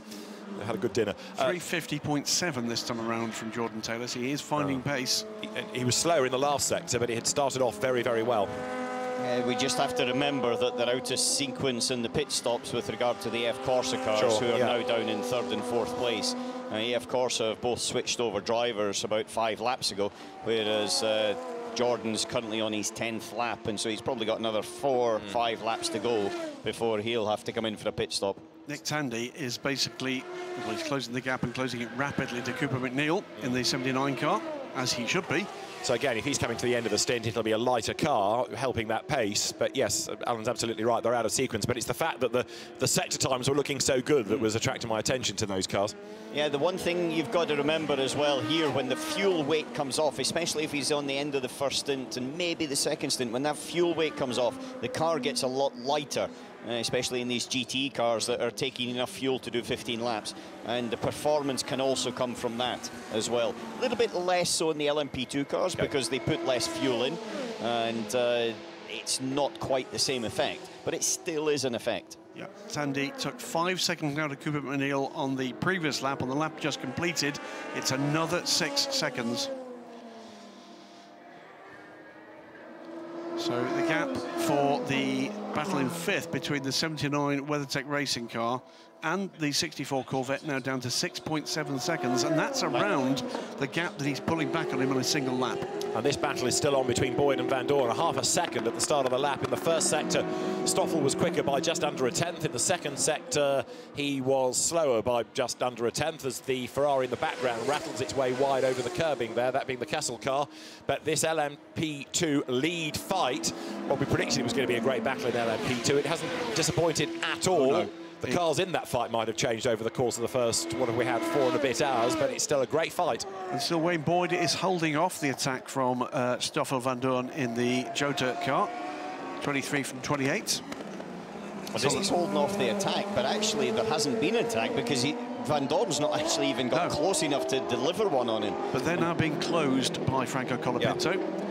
And talking about closing, just a quick point there, David. Kamui Kobayashi's done his fastest first sector, and then the overall fastest of the race, second sector down to Mulsanne corner.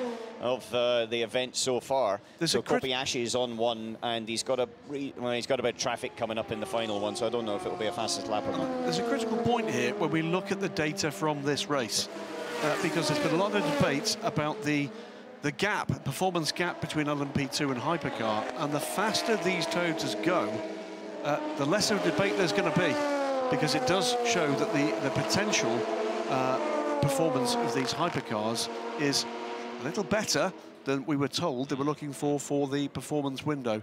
3:27 as the current fastest lap of the race. We'll see what Kamui Kobayashi can produce at the end of this lap. And we saw the engineer running off out the back from Gibson in the Jota garage.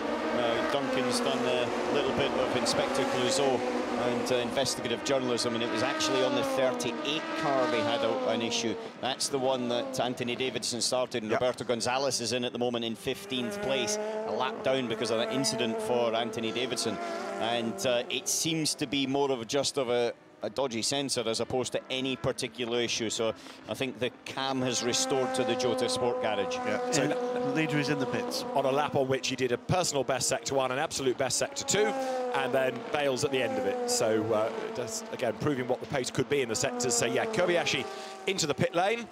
We've now done 4.5 hours of this 89th running of the Le Mans 24s. It is Toyota 7 from 8, and then Alpine 36 in 3rd. 4th to 7th is all LMP2. Boyd ahead of Van Dorn by 1.5 seconds, and then a further 3 seconds back, Franco Colapinto. So this is building up really nicely. It's going to be great, this one. That one was 13 lap stint again from the leader, as we expected. So 13 laps with a little bit of fuel saving on a full green for the Toyotas. And Brendan Hartley.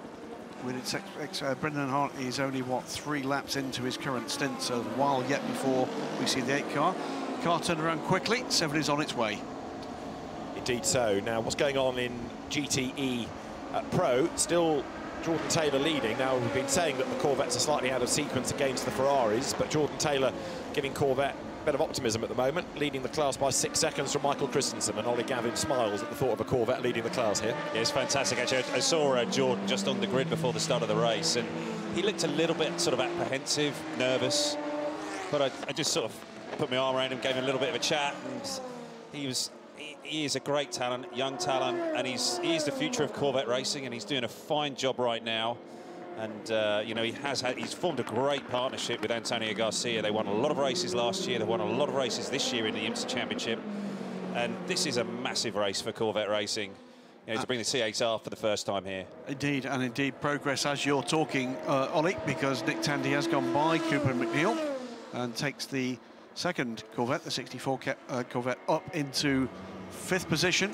Yeah, and Nick did a phenomenal job in qualifying in Hyperpole, and in fact, I spoke to him again as well just before the start of the race, and he was a little frustrated with the Hyperpole session because he thought that he had a lap going that would have got him pole, and he was blocked by one of the Glickenhauses. I think it was Dumas into Indianapolis. So even when you reduce the field, people still complain about traffic. You have limited cars out there. Exactly. But that move, Graham, against Cooper McNeil, with all due deference, was in the post, wasn't it? Because we know he was how good closing, Nick is. Absolutely, 5 to 6 seconds a lap on that car. But this is in the post as well. Van Dorn on Wayne Boyd. Now, we've just been hearing, Alan McNish was rightly saying that as yet Van Dorn hasn't got quite close enough to make a move, but he's almost there. And you get a wide shot here when you're going to see the bright orange and grey G-Drive car of Franco Colapinto. He is closing on this battle. It's 3.5 seconds back, and has been consistently quicker than these two cars over the last couple of laps, because whilst they're not battling, they're certainly tracking each other. Van Dorn's a bit stuck, isn't he? He is rather. Yeah, it's impressive to see this 1-2-3 in LMP2. Got Wayne Boyd in the lead, there's Stoffel Van Dorn is second, and then you've got Franco Colapinto. All drivers were competing in the Asian Le Mans Series earlier on in the year, and they all stood out as real great talents. Obviously, Stoffel is right up there, but Wayne. There they are, the 1-2-3. Yeah, there we go. Is a coming man, and you know, speaking to someone like Richard Dean, he was saying that he can't believe that Wayne has been picked up by one of the bigger teams. But exactly. And maybe he will when after a race like this. You know, maybe he really comes on the radar for one of the big manufacturers. He's flown under that radar, hasn't he? Largely because he's not raised at this level, because he's never had the money to progress. But right now, look at him. He is leading the race. Stoffel Van Dorn, one of the biggest stars in sports car racing in actual global motorsport. is pressurising him, and he's dealing with it. Yeah. Well, to give you an instance of Wayne Boyd's life in motorsport, we had the unfortunate COVID positive Fabio Scherer who won the WEC races. They were lucky enough to be able to call on Wade, who told me, I was on my way to work. He goes off and he sells cars on a car lot with his family firm. He's got a day job. He's desperate to be to get that break to be a full professional racing driver, and this is the way you put those calling cards down the table. You don't have to go back that many years to when Nick Tandy was a windscreen fitter and used to arrive at young driver events for the BRDC in his little autoglass van. Yeah, very quickly. Yes, quite, yes. Thinking of very quickly, as we look at the leaders, Colapinto is still chipping away because he's now 2.6 seconds back, so he's almost with them, and it's going to be a three-way fight to get to the next round of pit stops in LMP2. Another driver that was massively impressive in the Asia Le Mans series, just didn't put a wheel wrong the whole time. But now, look, Van Dorner is on it. He's got just about close enough. He can now think about a toe, possibly. He can certainly think about adding more pressure to Wayne Boyd, and we'll see what he's made of. But Wayne Boyd sharing this car, the dream team, if you like, in LMP2 for UAE, for Paul di Resta, Alex Lynn, along with Wayne Boyd. He's got to soak up the pressure. He's got to be a sponge to the end of this stint. Yellow at just at where we are, and that's one of the, that is one of the two high-class racing cars.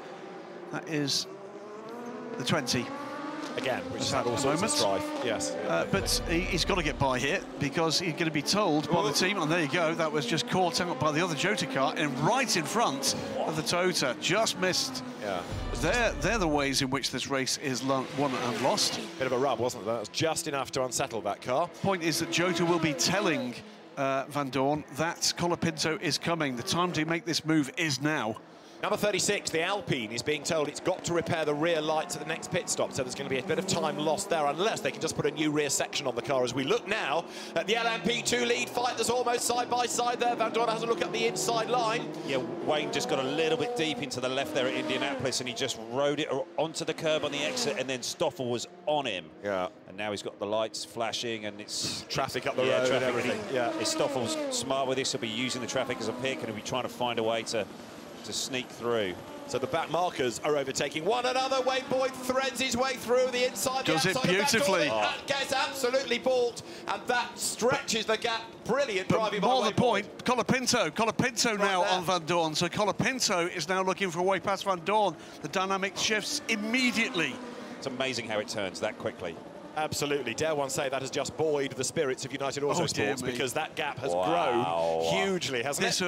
This early. I know. It's not even dark. It is in my brain. Right, down to the chicane. So Van Dorner is under attack. Rather than being the attacker, he is attacked by Franco Colapinto, so he's on the defensive, and we are having that incident we've just seen with Janice Anderson being, or the number 20 car, I should say, being looked at by race control. However, Wayne Boyd's advantage now is 3 seconds over Van Dorner. That traffic has given him a get-out-of-jail-free card, in a sense, because he's away for a few more laps. I love sports car racing for that reason, because traffic is always a factor, and part of it is luck, and part of it is aggression, and part of it is racing sense, and it will always make a race more exciting. It's not a race. We keep saying it. It's 4 races at the same time on the same circuit, and it just throws all sorts of possibilities at you. It was great the way that the timing absolutely worked for Wayne. The way that he could have threaded his way through those 2 GT cars, and he knew it. He just knew that the track was going to open up for him as long as he could get round the outside of that first right-hander of that GT car, and then it just was clear track. You've raced for most of your racing life in a class that has been nose to tail. What's that feeling like? You've had someone all over the back of you, and you just get the break. Oh, it certainly brings a smile to your face. It does relieve that pressure. It's sort of, because it's been building, you know, it does build.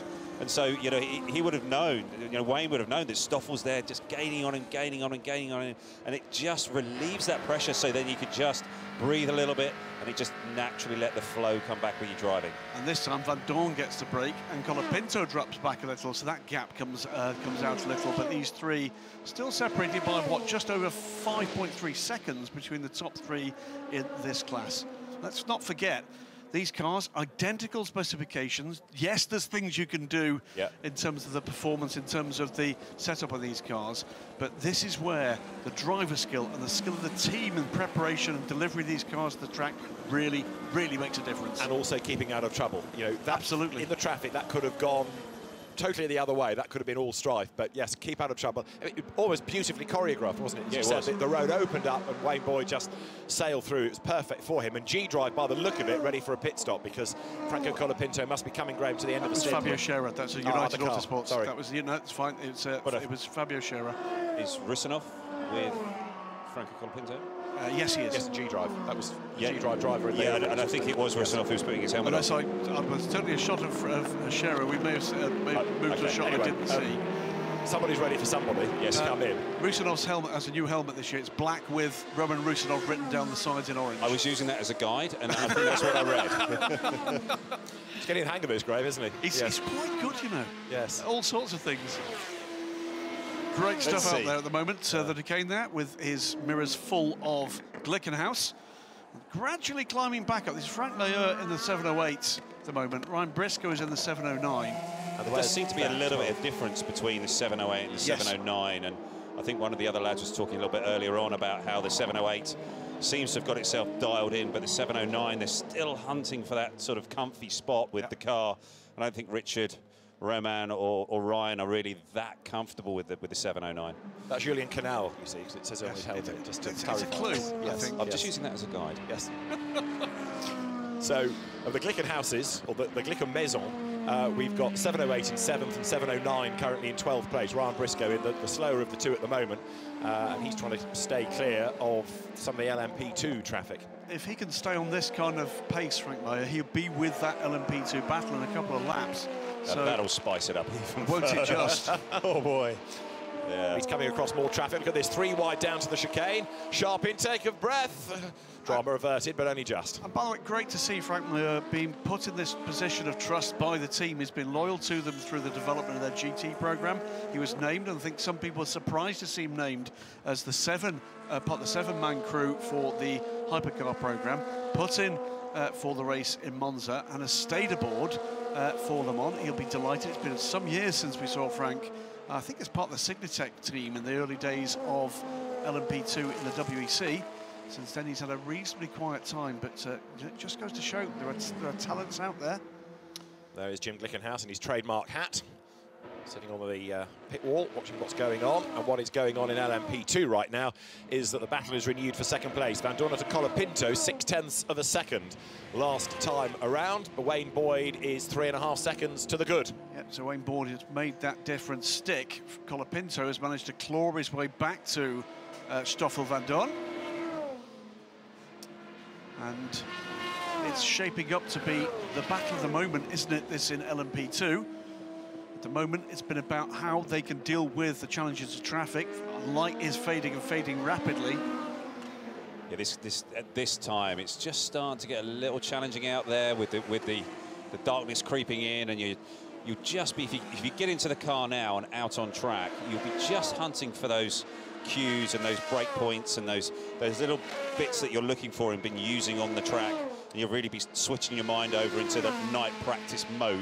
And this is the bit you were saying earlier, is not much fun where that light starts to change. You know, you'd rather be either in full daylight or full darkness, but this is the tricky bit. Yeah, it really can be quite tricky, and this is when you also see more stuff just happening on track. You know, people dropping wheels off, gravel being dragged on, people going off, and other bits of debris, and you just have to be really aware. You know, you've got all of your senses absolutely operating at 100% to make sure that you're using everything to help guide you around the track. Into the pit lane has just come the second place Toyota then, so number 8 Brendan Hartley, who has done the fastest lap of the race, going back 11 laps or so. Well, he's come in now, so the margin is going to stretch once again. And how many times have we seen that, where one of the Toyotas has come into the pits and but I think purple on an in lap it relays its best sectors. It doesn't necessarily mean it was on that lap when it comes into the pit lane. I see. Number 8 is in, but yes, the timing screen showing its sectors, but I think when it gets to the end of a stint, the timing screen illustrates what it has done in that stint rather than on that individual lap. It's one of the quirks of the system, yes. So Van Dorn got a little bit of a break there in traffic into Arnage with the 44 car coming between the two, but Colapinto now side to side with Konopka, makes that move stick. And the 44 car, who's in the car now? It will be... It's great to see this overhead shot, the cars flowing through the Porsche curves. Massive downforce here. So rain level 1 to 2 expected from 2056 in about 10 minutes. That is that black cloud coming. And Miro Konopka, by the way, stayed aboard after the pit stop just now. I think he knows that the race director wants to see him. Yes. And he's going to stay up there until about 4 o'clock tomorrow. Yes. Hoping the problem will go away. Yes. Right, hoping that Eduardo's just forgotten about it. Yes, yeah. Doesn't have enough to worry about. Rain level 1, is 1 high or low? 1 is low. Oh, okay. Well, so 1 to 2, they'll notice that without a shadow of a doubt. And the fact that by the time that arrives it's going to be darker is going to make it even more lively. And actually, we just saw another shot of the G-Drive garage with this man called Roman Rusinov sitting there. Has he got his name on the helmet? And he's sitting there with his helmet on, and it's got his name on it. You're good. You should do this more often. And Duncan Vincent in the pit lane is standing next to somebody called Roman Rusinov, and he reckons he's ready to go. So I'd say it's clearly a real person, Graham. Yes. Yes. Yes. So very shortly, the Russian driver will be in the car, and you can expect him to be rushing around. So Colapinto now behind one of the Panis cars. Is that the PR1 car? It's just ploughing on regardless, isn't it? He didn't even bother to acknowledge. No. No. Just, we're in trouble, just ignore. Well, that will be the PR1 car. It's the marble effect car. Colapinto's just passing, that's a back marker for him. That is the 24 car. He was right on the right-hand side of off the actual racing surface.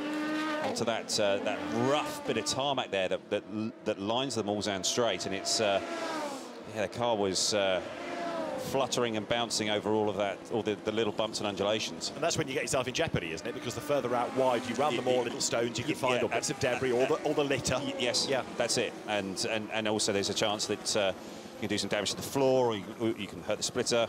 You know, all of these little things that they just add up over time. So Van Dorn, the leader of this bet, and once again Colapinto's got to dig into the talent locker and find out what's left there. The answer is quite a lot. But Wayne Boyd has not lost that gap that he gained, what, 3 laps ago. It's still 3.2 seconds. Van Dorn maybe chipped a couple of tenths out of that, but that's all he's done. It's great to see. Brilliant racing at the highest level.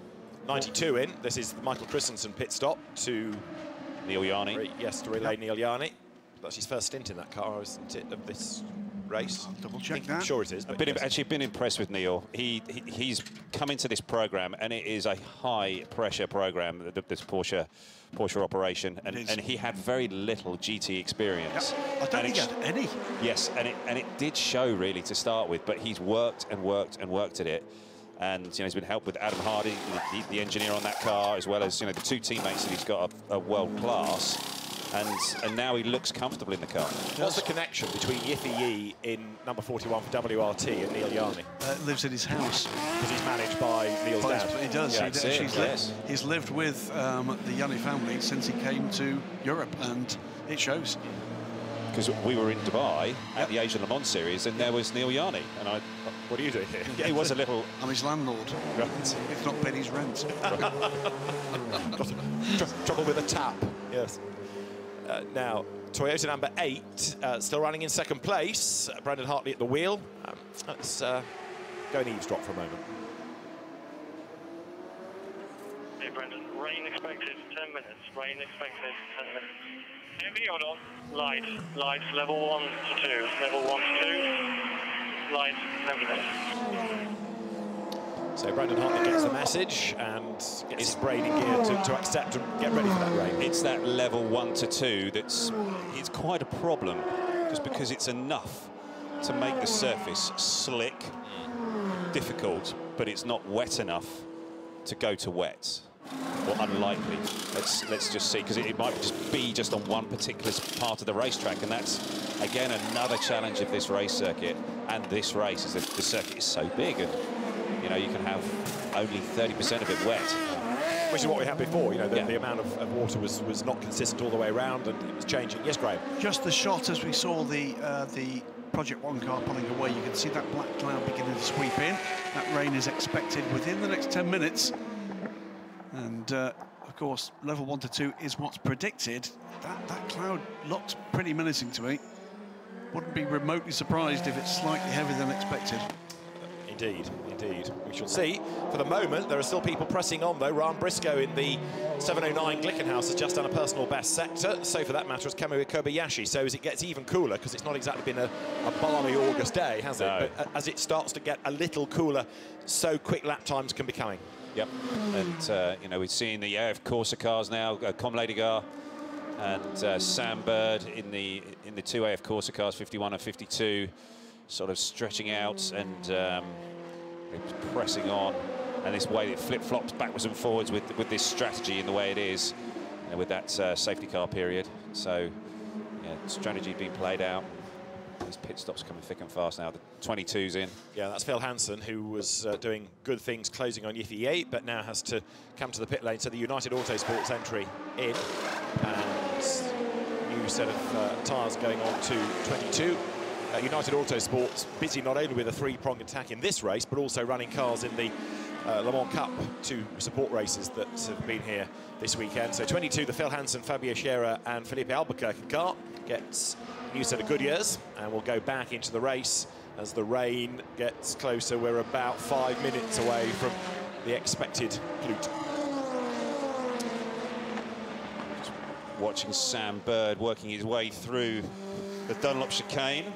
And Sam's an absolute Ferrari stalwart, and he's actually jumped into this car, hasn't he, because of an injury for a driver from Spa 24, Davide Rigon. Davide Rigon, that was it, yes. Accident with Jack Aitken and others, I mean, to think of Sam Bird as super sub is a bit strange in a sense, because he's a headline driver himself. Absolutely, and you know, he's just come off the back of a season in Formula E with Jaguar, and now he just plug him in and away he goes. He's a real talent. But that's the demand these days, isn't it, of a factory driver, whether it's GT or prototypes. You've got to deliver on every lap. You can't be excused a practice session to get back up to speed. Completely. And Sam is one of those guys who just jumps in and you know it's 100% all the time. Yeah, indeed. So right now, it is Com Ledegar for AF Corsa that leads in 51. Sam Bird is second in number 52, and you can see what's going on behind. He's being chased by number 92 Porsche, Neil Yarni, but he's on an outlap. So Neil Yarni, he's got to bring down that gap. There's a driving standards flag heading the way of number 69 for abusing track limits. 69 being the Renault Eichen Porsche, Yep, and that car in the moment in the hands of Rolf van Eiken, the Swiss driver. That's a bit like a time warp car, that himself, isn't it? Because Renault, Ralf Bode, Rolf van Eiken, they all come out of Carrera Cup Germany a few years back, and now they're all reunited in this Le Mans debut for the team. It's like a Crevantic night out, isn't it, really? It's which is no bad thing. And they, by the way, as a team, were very impressive in Asia the early part of this year, and I suspect we'll see more of them. As far as this race is concerned, all rookies, one of a couple of all rookie cars. On board with Yarni now. Yeah, we're just seeing a few little spots of rain for him, just that little bit of moisture in the air. He's just going up to 6th gear, coming down here at 275 kilometres an hour. Can we see the green horse on the right-hand side here? No, we've just gone by. Yeah. And that was a marker point that Corvette Racing used to use every year. There was a green horse outside of it's a bricolage, I think. Yeah. And it is. It's a green horse. It's a green horse, and it's just outside this bricolage. You know you're saying this out loud. I know I am. And as drivers, this wasn't the team. This was the drivers would be using that as a reference each year. How fast are we going at the green horse? It was just like a Corvette Racing drivers' reference point on the first straight at Le Mans. You go out the pits, and you get a couple of laps under your belt, and then you'd always look, okay, how fast are we at the green horse? Pint of IPA at the green horse for me, if anyone's offering about it, I know what you mean. That's, oh dear me. The life of a professional racing driver. I know it's weird. It's a little strange. It's a little strange. Yeah, look, but it was our reference point, and it was actually, I think it was Antonio and myself. We started looking at it, and then we got everybody else onto it, and So, yeah. Right, I'll just move Graham back to the plot for a moment. We've got right-hand number panels not working for a handful of cars, so more drama in pit stops. There's about 4 there.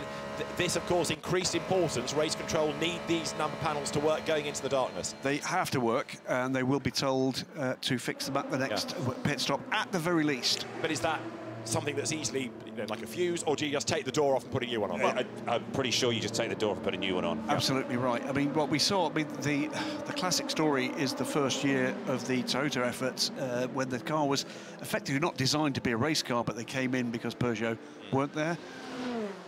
Going very well indeed in Bahrain, if I remember right, and it took them a long time to actually change more or less the whole of the side of the car. Clearly, when the car's redesigned as a full race car, it becomes a lot more easy to do that. You've got kind of modular parts you can do that with. But Ollie's right, it'll be a door. Yeah. And in comes 52. So we were talking about Sam Bird, and the gap's going to widen a little bit because from second place he pits, and we'll see where this puts Neil Yarney, but he's about a third of a lap back. In fact, currently in 92 for third in the class. Sam staying on board. Yeah. In for another stint. Another AF course, brilliant team, really well drilled. They're keeping the tyres on. He's going to go for another stint on these. So they'll just be all on the fuel. All on the fuel. Just waiting for that now. And the fuel hose has to be connected for 2.5 seconds per lap completed in that stint. Yeah. That's a good stat. I love reels like that. They're so easy to see. Now, number 99 has just gone to its pit garage, we're being told. That is the Multimatic crewed Proton car, the one that features Harry Tinknell. And why are they crude? What have they done to offend you? Crude, they're very crude. Yes. If you've met Larry Holt, there's few people more crude than Larry. Fair point. Bless him. Takes swearing to an Olympic sport level, I think it's fair to say, but the 99 car, they're in some trouble. OK, Alpine into the pits for a routine stop. Personal best being done by Ryan Briscoe in Glickenhaus, and more news on rain coming as well. Is this routine? Is this the stop they've got to fix the rear lights, or have they already done that? The flashing lights are on, but they were told they had to change. Is that rear deck going to be changed, or the rear slip, rather? They're doing some... Oh, no, it's driver change. It might be that they make a routine stop out of this. If they've had to come in a bit early, they might try and do everything rather than just that one element, because they put fuel into it anyway. Have to. So you might as well do the whole thing, driver and tyres. Other pit stops underway include Wayne Boyd from the lead in LMP2. Franco Colapinto now leads LMP2. It promotes Frank Mayer up to 5th, and he's just one car now between him and joining the fun at the front of Hypercar. 11.8 seconds behind and catching Colapinto by about, what's that, 3.5 seconds a lap. So that'll be another impressive thing about Franco Colapinto, is if he's been able to hold that pace and also fuel save. Absolutely. So where is he? So I don't know whether that's the case, but, you know, he's going another lap longer than everyone else. He's 10 laps into his... No, he's not. Sorry, my apologies. Yes, 10 laps into the stint. Should be a 12-lap stint. OK. Let's see. So, as you say, that puts him in the lead of the class for the moment, ahead of the WRT entry of Yiffier, and then down to 3rd for Jota Stoffel van Dorn. Paul de Resta is next in LMP2, and then Julien Canal is next in the queue. Yiffier was another talent that we spotted in Asia Le Mans Series, wasn't he? And he was he had a strong run through a lot of those races, and he's just set personal best there in Sector 1. And really interesting to see how the G-Drive Racing crew were using the Asian Le Mans Series, and that really was a kind of talent spotting exercise. Brilliant. To decide exactly what they do with those crews. Now, the FIA thing, that became something of a commercial battle with the WRT team, which is where he's ended up. But the talent they were chucking into that effort with what was the first outing for that team together with Algar Pro Racing, with the full G-Drive Racing effort. They had been there the year before in Asia only, but it was impressive to see how things had gone there. Ryan Briscoe puts in the quickest time of the race so far for the 709. That's a mark, by the way, of the pace in that 709 car. That's a 3:31 is the quickest that car has been, against a 3:27.6 for the Toyota. We're on board with Nicky Katzberg here, coming to Indianapolis. The left here just got passed by, I think it was the Glickenhaus it just went by.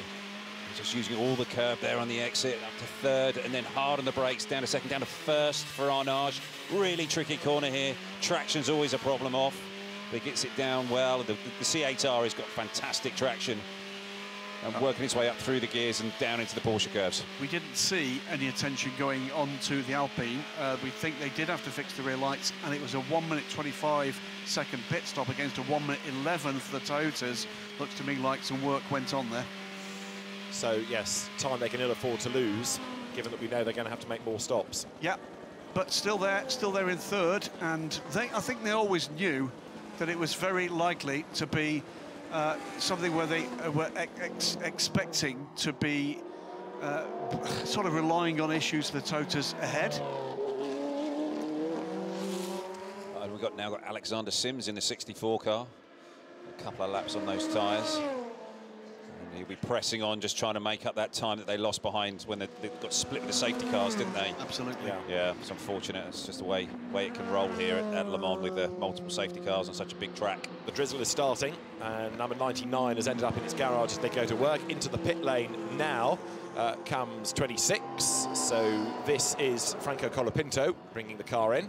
And again, these two-part pit stops. So the refueling first of all, then you can do the rest of the work. Is he staying on board? It looks like he is. Yeah, onto a double. I think he's stuck. I mean, he's been there for ages. Yeah, I was going to say, he's been in there for how long, Graham? Let's have a quick look. Okay, we're just getting some information just to say from Duncan, just saying that they want to keep Franco in the car because he's doing such a great job, and this will be going right on in the to zone. a quadruple stint. There's Yeah. a slightly Oh, trouble here. Trouble. That's the 24 car. That's the PR1 Matteson car in the gravel. And that's at Arnage, I think. And it's just Patrick got in there Kelly. deep. Patrick Kelly at the wheel, and he's deep, isn't he? And he's not going to reverse out of that. He's well spotted. But you were saying earlier on in the weekend, it's a tricky corner. There's more evidence of it. So easy to do. You know, you just do just a metre or a couple of metres too late on the brake zone. You snag a right front or start to lock the rears, and then you're chasing the car all the way in, and before you know it, you're in the gravel. Yeah, 21 Easily car, done. 24 car was running 4th in Pro-Am with Patrick Kelly. And so we're going to get a slow zone, aren't we? we're going to get a slow zone at the least for that.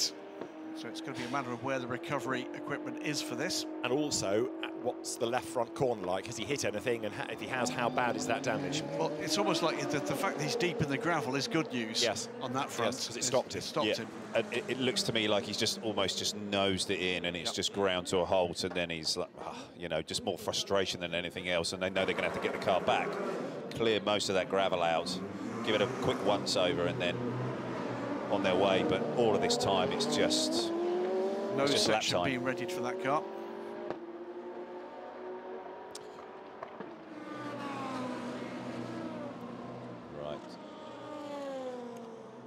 Right, we've been talking about 99, the troubled Porsche, and the Proton car is still in the pits, and Duncan Vincent has been monitoring all of this, and by the sound of it, Duncan, it doesn't bode well. No, it doesn't, David. They have broken one of the main suspension bolts in the back right suspension, and it's caused a bit of an issue. They have got to now try and drill out the bolt, and for anybody who's done that on a car, they know just how difficult and time-consuming that can be. There is no real quick fix. They're going to have to do it. Larry Holt said himself, we're going to be here a while, but it's just one of these things. So that's the 99 car, that's an update. All right, thanks very much for that. So fingers crossed they can get it back out and do some laps, because even though a result will disappear, at least there's the opportunity for the AMs to race at Le Mans. As you look at the leaderboard just cycling through, and the leader of the GTE AM class remains, as often is the case, a Tom Ferrier run car, TF Sports, Aston, Dylan Pereira at the wheel of it, which even though it had that 10-second pit lane penalty, the safety cars came at exactly the right time for it, and it stretched the advantage. Reigning winners, TF Sport, from last year with the Turkish flagged effort. That now moved to LMP2, and they're doing the right thing with that effort, by the way. Not bringing that to Le Mans this year, looking to expand their LMP2 efforts alongside the GT programmes for next season, and no doubt in my mind there's a long-term future for Tom Ferrier and TF Sports in a number of ACO products and beyond. It's interesting how the emphasis of the teams is shifting a bit. You know, we see these teams come from national racing into GT, then into prototypes, and yes, there's always going to be that cyclical nature that some of the teams that have done well go away, or people retire, or whatever it is, but there is this change now, different teams coming into the mix. WRT, another example of a team that, you know, earned its spurs in GT racing, got a deal for the DTM, now into LMP2, and a bright future. However, the running joke is that you can't have an international endurance race without an AF Corsa Ferrari. Well, we have this thing about TF Corsa, and it's the same now for Aston Martins with Tom Ferrier and his crew. Yes. And it's a relatively speaking tiny crew. We've got 2 cars in trouble at the Ford chicane. One is the 71 Inception car that has driven away from whatever's happened there. And it's another Ferrari. It's another Ferrari. It's one of the pro cars. It's the second place car. It's 52. So it's Sam Bird, and here's the replay. Let's have a look at this, Ollie. Okay. So we're just coming to the Ford chicanes here, both side by side, and it looks like Sam is just trying to go up the inside of the Inception car, and just either the Inception just didn't give him enough room, or Sam wasn't quite all the way up the inside, and the two touched and spun, and hopefully no damage done to either car, or major damage done to either car, but that will most probably go down as a bit of a racing incident. Brendan Arib in 71, the less experienced of the drivers in that car, and without pointing the finger. Yeah, I mean, he should have just given the corner really to Sam. He's down past him. And now he's back past him, yes. So they both carried on, which is the good news. But yeah, it's not what either team or car want. But these incidents do happen now. They're going to be all over the car, or the engineers will be on the data, looking at tyre pressures, other sensors, trying to see all the load cells, trying to make sure everything is okay. Because I think Sam did run over a couple of those big speed bumps, or the bananas, the banana curbs, so it would have rattled things around and just given things a good shaking over. Let's have another look. So Sam Bird to the inside, and he's got the gap, he's got the line, and Brendan Arib just doesn't let him go.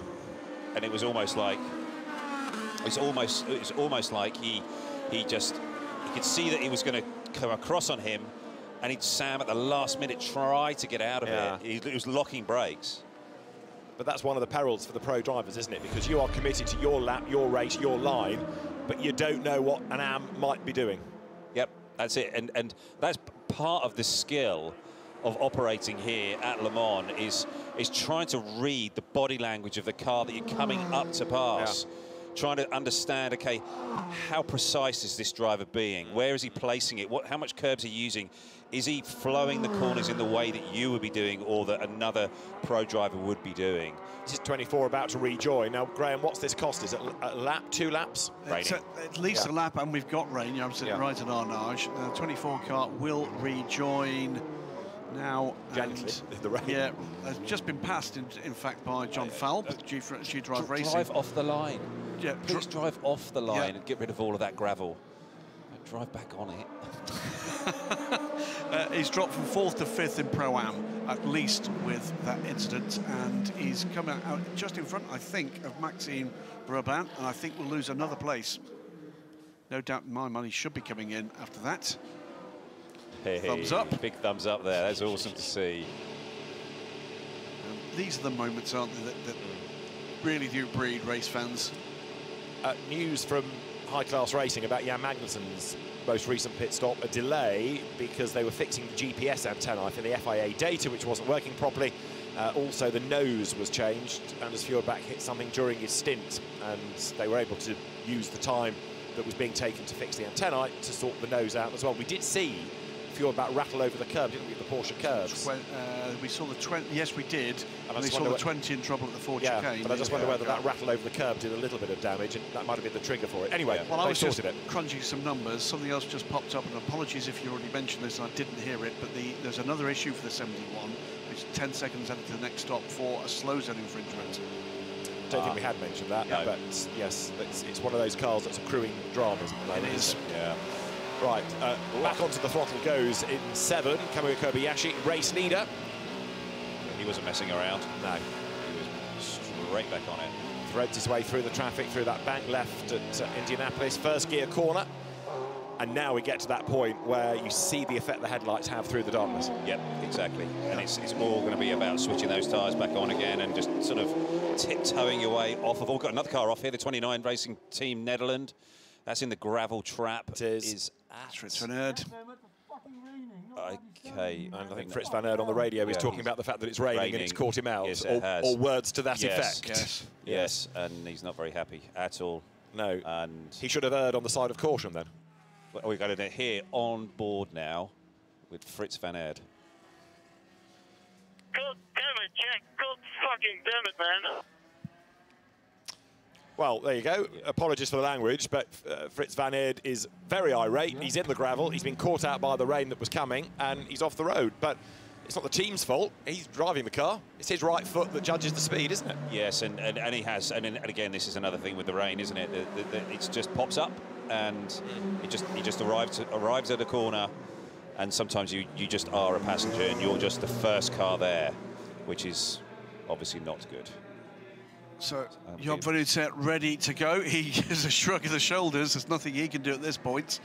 But if all of the LMP2 cars get themselves in strife like this, you know, we've had Jota, we've had the PR1, we've now had this, you know, if they all have a drama, it'll start to balance out over the course of the stint, won't it? But yes, here is how he got there. Coming into the Porsche curves, and he lost the rear, corrected, and then he's just gone sharp left into the gravel trap there at the first right.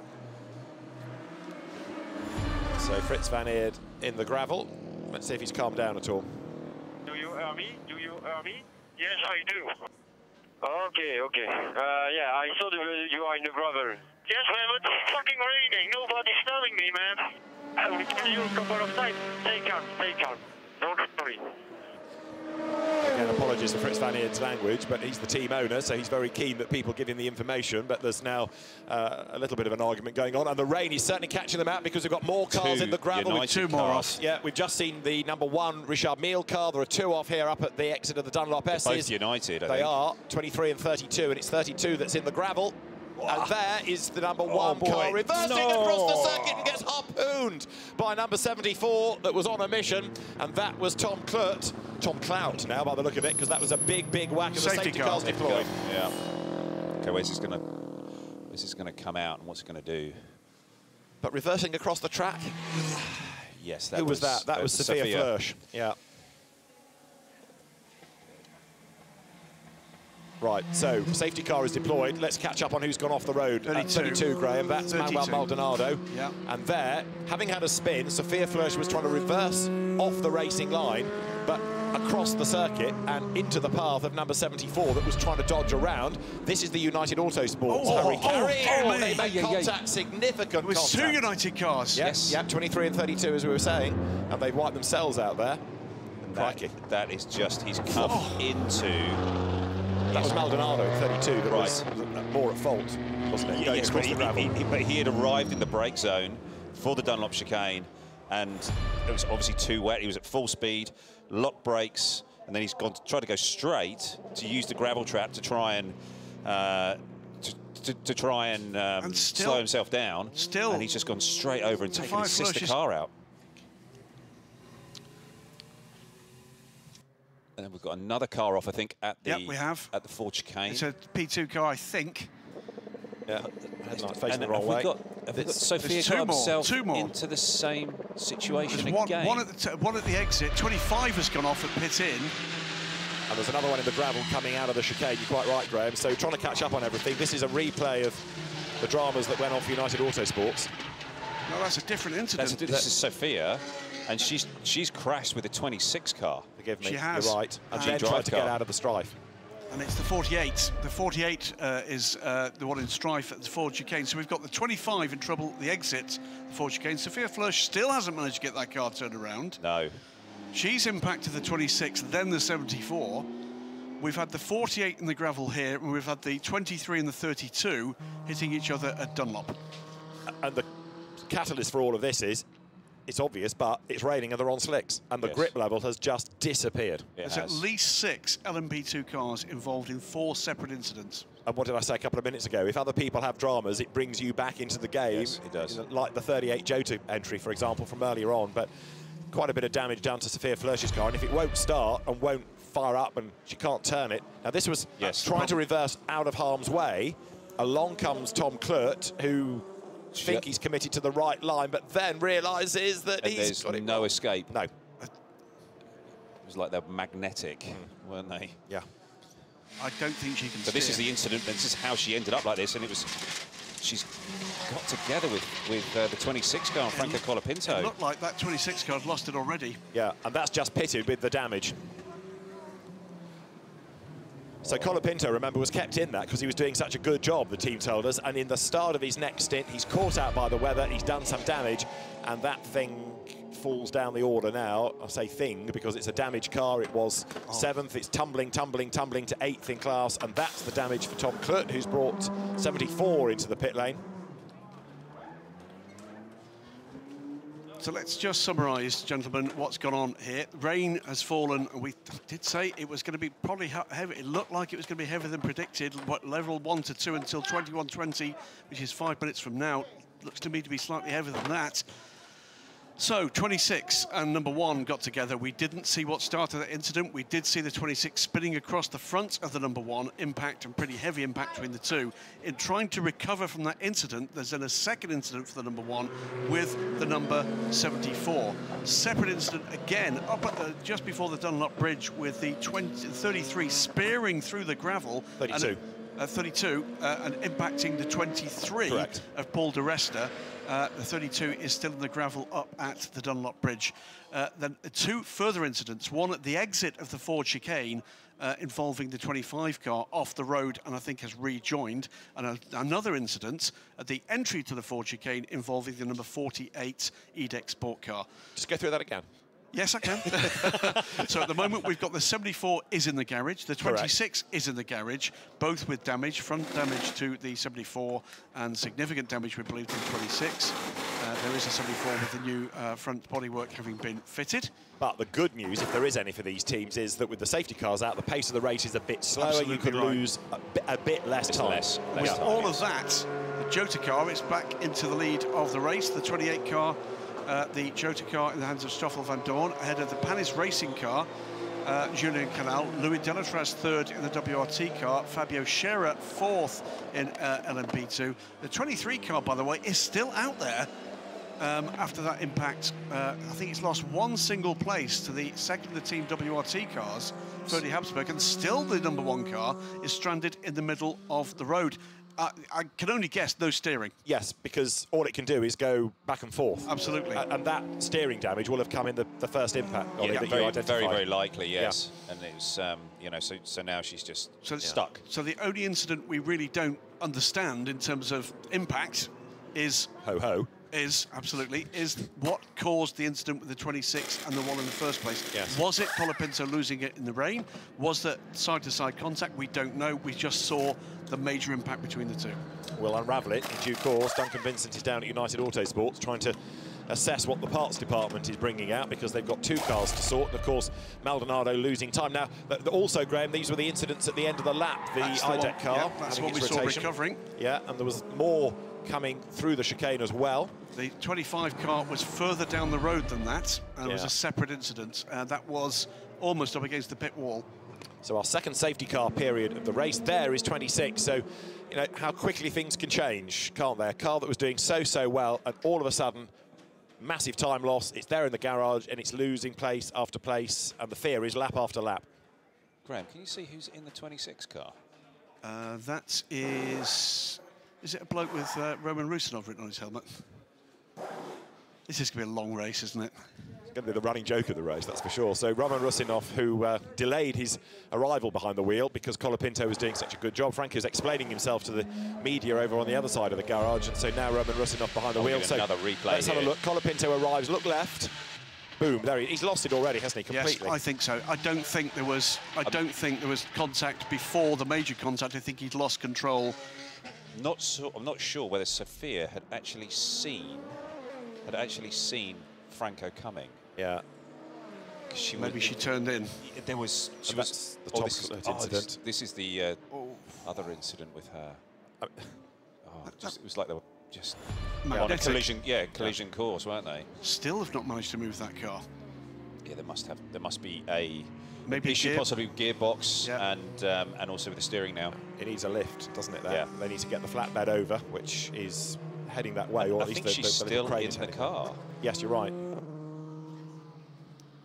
But I think she'll only get out on the marshal's instruction, being that the circuit is still live there. Is the medical light might be medical lights on? Yeah. If she's trying to start the engine. If the medical light is on, that is game over. Mobile phone, talk to the team. Yep. So they're trying to talk her through the process, aren't they here, Ollie? Yes, they are. They are, and there must be also a problem with the radio. She's also looks like she's pumping something as well. A pedal. And she's telling the team she has to come out. Yeah. If the medical light's on, she's done. She must go to the medical centre. Yeah. Are those lights activated by the driver, or no? It's a G sensor. Right. So the initial impact from Colapinto or the second impact could have done that. I think it was the first. That and we can see the blue light is flashing. I'm afraid that is game over. Yes. Yeah, I mean that first impact was a much heavier one. Yes, it was big. Right, so cars over the timing line. Safety car is on track. I mentioned that Shandy Vincent was off looking at the parts department at United Autosports. Put your damage assessor's hat on. What's it looking like, Duncan? Okay, well, basically Paul de Resta has come over the radio and said the front of the car and the back of the car are both in trouble. That's how I would have to broadcast it. What he said is not broadcastable.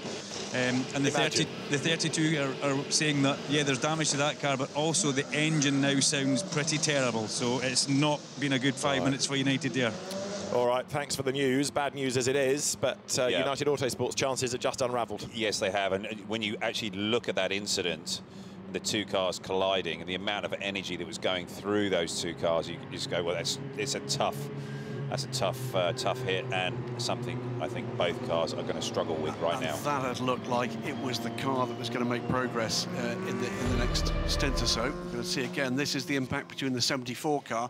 There was a red light on in the windscreen there. Let's have a look, watch the windscreen of the one car.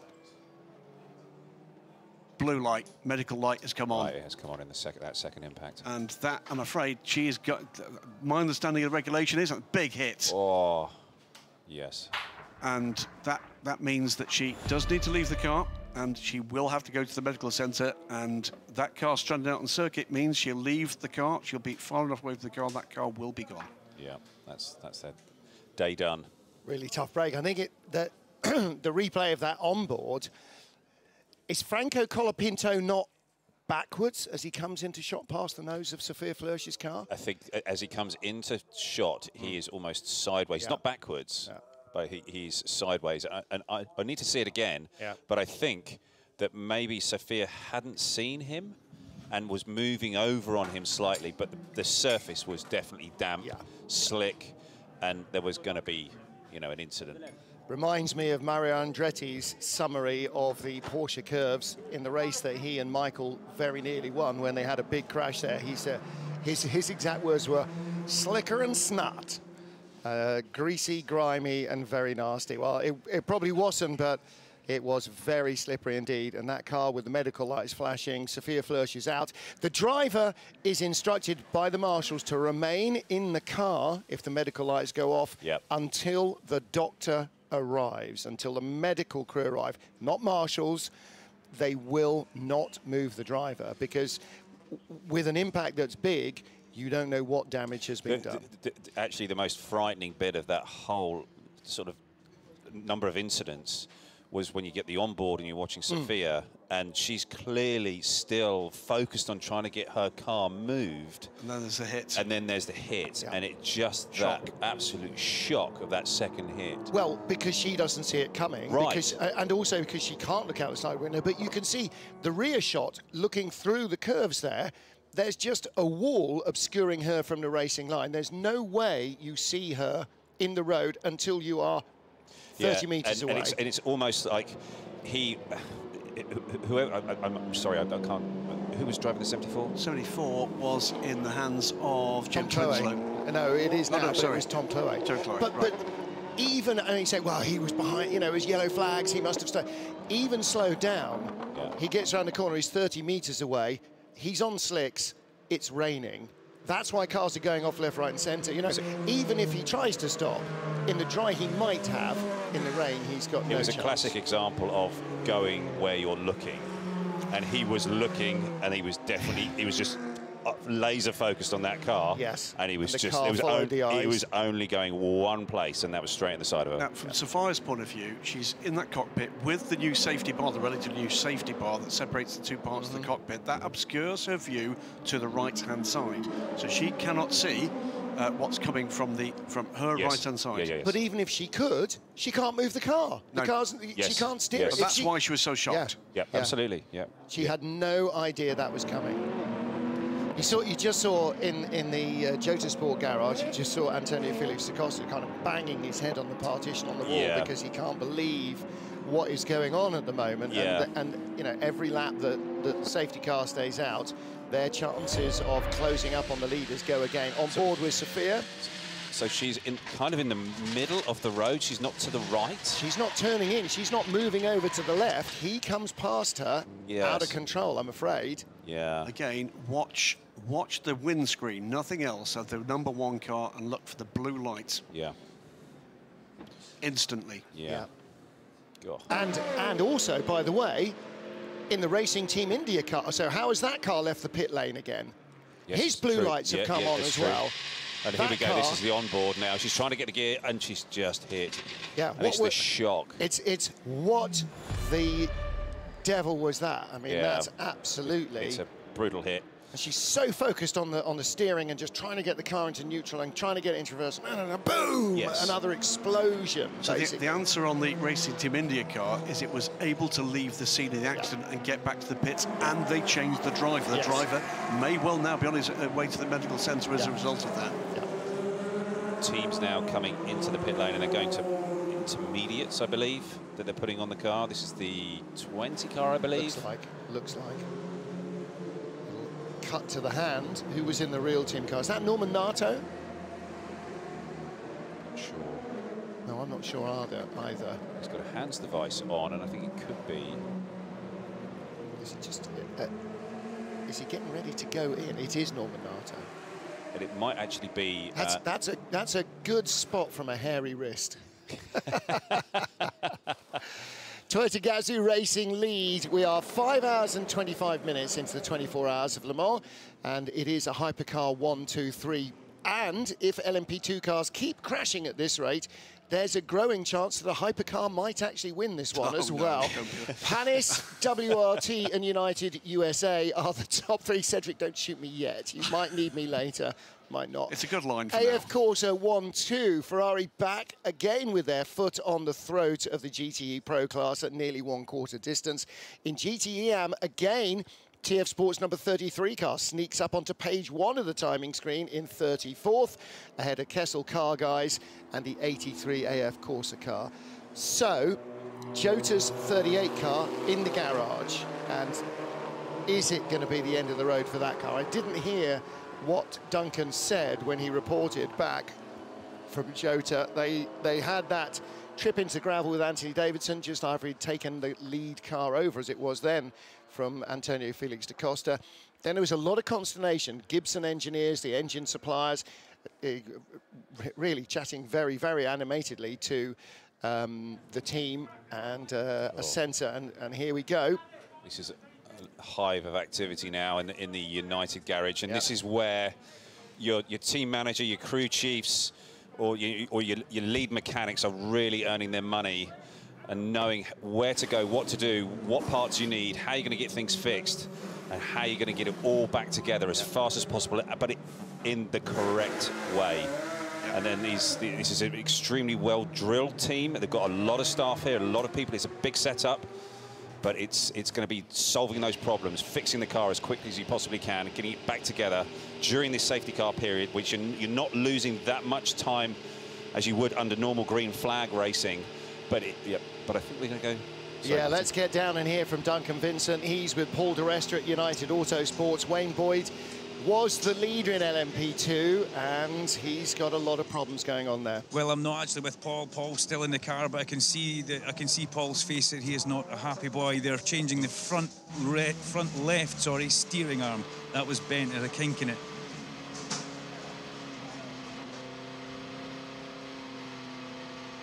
The material feeling now, for me, in the pit lane, it's slick, but tell me, on the track, we hesitate with in there.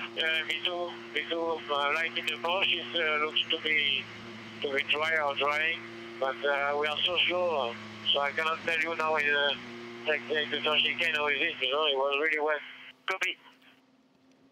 Yeah, the engineers are looking at the onboard camera feed, trying to read and looking at the external pictures, trying to read what they can advise Mathieu Vazivière in that third-placed Alpine. Because it looks pretty dry here. Well, it does look dry, but when I just came back in the booth, there was quite consistent misty drizzle, and it wasn't really showing up on the screen, but then it's almost like it doesn't show up on the radar. Yeah, within 2 minutes, there were cars off everywhere. The first of whom, of course, was Frits van Aert in that Racing Team Netherlands car. And actually, it looks like they've got away with it relatively lightly when you compare his accident to the other ones that happened maybe a minute later. Yep. That car still running. Jaap van Uytert has taken the wheel of the car, so Frits obviously brought it back in and had probably had enough of it just for the moment. He will have to do lots more hours, though. Let's hear from Toyota Gazoo Racing. Brendan Hartley's aboard number 8. Not too bad. Copy. Some rain reported turn 18. Rain reported turn 18. Still no rain in the pit lane? Yeah, if it went green right now, I would probably recommend Inters. Copy, copy. If it went rain right now, I would probably recommend Inters because the track's not that wet. No. No rain in the pit lane. Well, that's because you're in the garage, because outside our shed, commentary booth, at the entrance to the pit lane, it definitely was raining. Is it raining any longer? Graham says it is no longer. There is no rain here also. Here are your 4 class leaders. Kamui Kobayashi for Toyota Gazoo Racing. Julien Canal leads for Panis in LMP2. Com Ledegaard for AF Corsa. The Porsche Pro in a Ferrari. And Dylan Pereira has been at the wheel of the TF Sport car. He's got back in after handing it over to Ben Keating. He's been in it. Well, they've got to the end of the line and then they're coming back in the opposite direction. So Felipe Fraga may well be in next. Although we were told to expect rain in the first couple of hours of the race, we were told that pretty much after that it should remain dry. But as we know, weather forecasting, you know. Particularly at Le Mans, this race does seem to be a bit of a magnet for it, doesn't it? Well, you know, all racing tracks have their own microclimate. Anybody who's ever watched anything from the Nordschleife of the Nürburgring knows that, and Le Mans is no different. Right there, we've just gone past the point, I think, where this is the replay that I was just going to start talking about. Sophia Flörsch and Franco Colapinto. Yes, I mean, he's coming into view sideways. Yeah, he is spinning around her. I think they had contact. But you see, the problem is you watch your hands and they don't move, and almost inevitably you think if you're in a turn and you make contact with somebody, the wheel, your wheels are going to get knocked. Your hands will move on the steering wheel. Right. And there was the secondary impact. Look, there she is. That's how little you can see around the corner. Don't forget, the driver's eye view is basically of Armco. Yes. And she's on board. She has no clue what is coming for her. Whoa. And that you know, 3 or 4 replays in, it doesn't make for any more comfortable with viewing. the United cars. Yeah. Oh, and it's just a brutal impact, and that is a big hit for both of those cars. Richard Dean must have just have his head in his hands right now. Well, you know, fortunately, both drivers are A-OK. All 3 United cars right now, or was that the 28 car? No, it was just 2 of them. So 48 spinning as well, the IDEX Sport car. I think that was the 3rd car that was there that came through after that incident that looked like it was another United car. Yeah, the 23 car now back on the pit lane. With no tyres, so more time being lost here. Well, I think that they're now with the safety cars, they can't leave the pit lane until the next queue comes past, and the next queue is at, oh no, safety car A is just going into the Porsche curve. So actually they do need the tyres on because, they're going slicks. Yes. I was wondering if they were waiting for wets. They were just deciding on which ones they were going to get out of the heater. Different rear end going on to the Alpine. Now, is that because of contact and damage? Is that because there's been damage going off? Or is that for more grip? Didn't they? Did they? Rear Okay. light problem, and I think... I missed that one. Mathieu Vazivière waiting. All right, let's hear from the 49 high-class car. Please try the best you can do to get temperatures in the tires. if there is a restart on these tires, you need to be extremely careful in the beginning because the pressures are really low, and also stay off the curbs. Pressures are really low, which gentlemen, means that the temperatures are going to be really low, exactly which what he means was there's saying. no grip.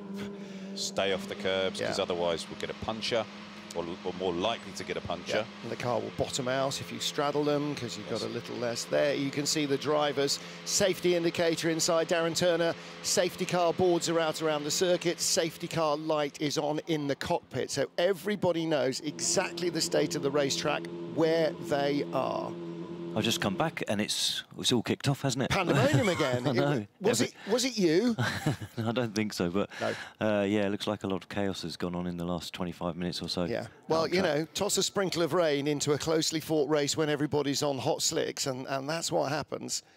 Cars off everywhere, and actually predominantly LMP2 cars off everywhere, and that's what we've seen through practice, isn't it? That the cars that are having the high-speed offs predominantly have been LMP2 cars. It's back to green. We're back to green. Yep, that was a very short change back to green. So in fact, what does that do for the Alpine? The safety car queue goes by and the pit lane will open and he will come into it. The leader is midway down just come out of Arnage, so he was behind safety car C.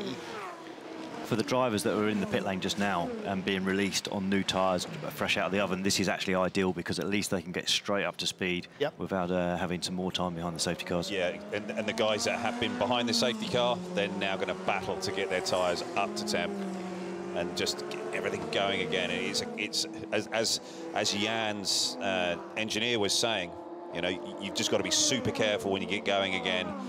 Temperatures down, pressures are low, don't use any curb, but, you know, be careful. Great opportunity perhaps for Mathieu Vaxivière coming out of the pits on hot tyres, and Paul de Resta from United on hot tyres when everybody else is not. At best, they'll be on sort of vaguely close to operating temperature. Yep. Let's catch up with what happened to the 38 Jota car. Duncan Vincent. Yeah, thanks, Martin. The 38 car went through the gravel, as we're aware of, very early on. They didn't realise they picked up a small stone hole in the oil filter. So the car had been losing oil, which set off a few alarms, and it got Gibson involved. They saw that, they brought it in, they've changed that now, and as they did that, they saw what happened at the first corner, and it really has spurred on the rest of the team now to say that everybody can have a bad day, there's a long way to go, and they're still very much in it with the 38 here. Well, there might be a long way to go, but they are 23rd of 24, they're 23rd of 23 running LMP2 cars, because, of course, we've lost the #1 car, which was ahead of them on the road. So they have definitely got problems. Richard Mille Racing Team, I'm afraid, car #1. 44. Oh, 44 ARC Bratislava is facing the wrong way, or facing the barriers. And is that Miro Konopka? No, he got out of the car a while ago, didn't he? It's Mate Konopka, his son. And where's this happened? Oh, this is one of the chicanes. This is the first chicane. Yep. It's still damp there, isn't it? Yeah, Yeah, spray it coming is very, off. isn't it? And that's because there's a crown on the road, as there is on every public highway. Then tried to spin turn it and hasn't got it done, and he's ended up sort of nosed up against the barrier. Nudged into the tyres. 26 back out on track. Yeah, Roman Rusinoff at the wheel. Franco Colapinto and Nick de Vries, the other two drivers of the G-Drive machine. Yellow at Marshall's post 11, which is first chicane, so the Konopka car is still there. And I think the marker of doom, do we think that is the end, definitely the end of the road for the #1 Richard Mille Racing Team car? I think it very probably is. So the marker of doom is coming out. There is no Tipex of redemption. So I'm afraid that is probably them done, which is one of our 2 all-female crews gone. Nicky Katzbergen still behind the wheel of the #63 car. He is up behind Neil Yarni in the 92 Porsche. They're tiptoeing their way down to the second chicane in these tricky conditions. Mate, if this is tiptoeing, I don't want to live in the flat underneath you. They are lead footing, aren't they? I'm not sure Nicky Katzberg, of course he can spell tiptoeing, but I'm not sure he actually does tiptoe. Nicky Katzberg does door handles and nothing in between, really. Yeah, he is very good in the rain. Isn't he? And he gets it done. He's Dutch. He's used to it. True. Zandvoort gets as much rain as Silverstone probably. And yeah. So yeah, Neil Jarni in the Porsche, the 92 car, which of course on lap 1 was suddenly nowhere. And a nightmare opening lap, didn't it? Yeah, and came from a long way back. Listen, if you're going to have a nightmare, have it on lap 1, not the last lap of the race, because then you've got 24 hours to recover. So yellow flags have been withdrawn. The ARC Bratislava car is on its way again. And the #1 Richard Mille Racing Team car is our 3rd abandon. It's not, it's our 2nd abandon, because the number 17 IDEX Sport car was a did not start, of course. So it'll be interesting to see what tyres people are on and see if see what they've chosen. I'm sure it'll be just the drying wet in GT Pro, and it'll be intermediates, I would have thought, for most. Yeah, flurry of pit stops here. Was there lots of tyre changes because of the rain? Did people come in, or did they stay out because the safety car came out so early in the crash fest? I'd be surprised with anyone taking on a full wet or even a drying wet. I presume maybe some have gone on to an Inter, but when you look at the circuit, it's only like maybe 30% of the track at the moment has got any issue with the rain. Yeah. The only problem was that when everybody was going off stage left, right, and centre, if you had a gentleman driver in the car, you would almost certainly have whipped him in to get him onto something more appropriate. Or get him out. Or get him out. Or get him out, yes. Yeah. There are quite a flurry of LMP2 pit stops. 7:09, Glickenhaus is in. The Toyotas, the race leaders, have been in and out of the pits. So Brendan Hartley has been through in number 8, and on pit road at the moment is Kamui Kobayashi in number 7. So the 2 Toyota Gazoo racing cars, both stopping, driver change. And this will be Pachito Lopez, it is, getting in for his first stint behind the wheel. I think Brendan Hartley's he's gone out on intermediates. That's all just shown a little message on that. So he's out there, and maybe the 7 car will go to that as well. Inters for number 7, we are being told. That seems really belt and braces. Because, you know, we're now getting to the stage where it's dark, temperatures are lower, and now that, of course, is that the slick intermediate, or is that actually just a slick? It's got the white. It's intermediate. I wonder if it's been cut, hand cut. No, it's got that. Well, certainly the rear had no grooves on it at all, but it's their intermediate tyre. It's the front had grooves. A slick immediate. Oh, did it? Okay, the rear didn't look like it did. That was always a little trick to have in your bag, wasn't it? Just a set of hand cut slicks. Available just in case you come into these sort of conditions when a slick is nearly right, but not quite. Yeah. So the Alpine stays out in 3rd place. We're on board in the battle for 2nd place in GTE Pro. Com Ledegar leads from Sam Bird, both in Ferraris. This is the 92, isn't it? Porsche. They were passing a Glickenhaus there, I think, earlier on in the straight. Yep. Well, when you've got grip, stay with it. And there is that's the GR racing car in between. Who's in that now? Tom Gamble is in. They've taken Mike Wainwright out after his 2 stints. Neil Jarni on board with the Porsche. And those rain lights, as you were saying, Ollie, nice to have them switched off, because particularly in the dark, it's like following somebody who's got their fog lights on the motorway. You really have your retinas seared by them. They are really offensive, but they work in the big spray, in the big rain. The worst track condition looks like it's from Tete Rouge down to the first chicane. Everything else looks pretty good now, doesn't it, in terms of general grip levels, etc. Alexander Stehlig at the back of the Porsche garage.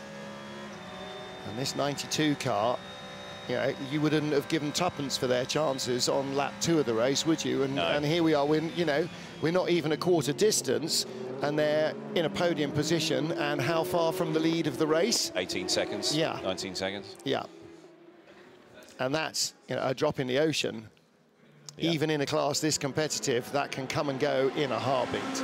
Yeah, and it's tricky conditions at the moment, but, you know, a car that's quick right now in 20 minutes maybe falling like a stone, just down to its configuration, the tyre it's chosen, or something they've just done with the car. But we'll have to see. We'll have to see, because Nicky's just dropped off the back of Neil Yarni. So Nicky Katzberg in the 63 car just dropped off the back of the 92 car. Yeah. Just about 4 seconds back now.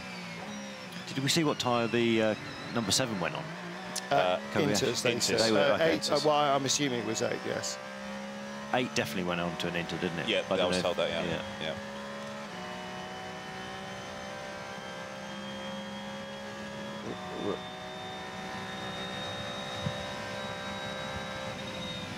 Let's hear from Duncan Vincent that you've been picking up a little bit of a trend in the pit lane about communication problems. I have. I've been very lucky to kind of find this one out, to ferret this out. The teams have been having problem radioing from the car, or the shore to the car, depending on where the car is on the circuit. So take Racing Team Netherlands. Fritz had no prior warning that the rain was falling on that part of the circuit. The team were trying to radio and trying to warn and tell him, but it wasn't working. So that's how Fritz, you heard on the radio, was very animated and very annoyed.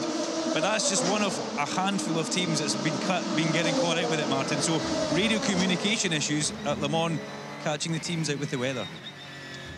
That's certainly not something that you want. You know, it's critical to have that information, that flow backwards and forwards between the team, the driver, the car, you know, just for, you know, normal strategy and just running on track. But when it gets tricky conditions like this, and it's critical to get a message to the driver, you know, it can be race ending, as we've seen.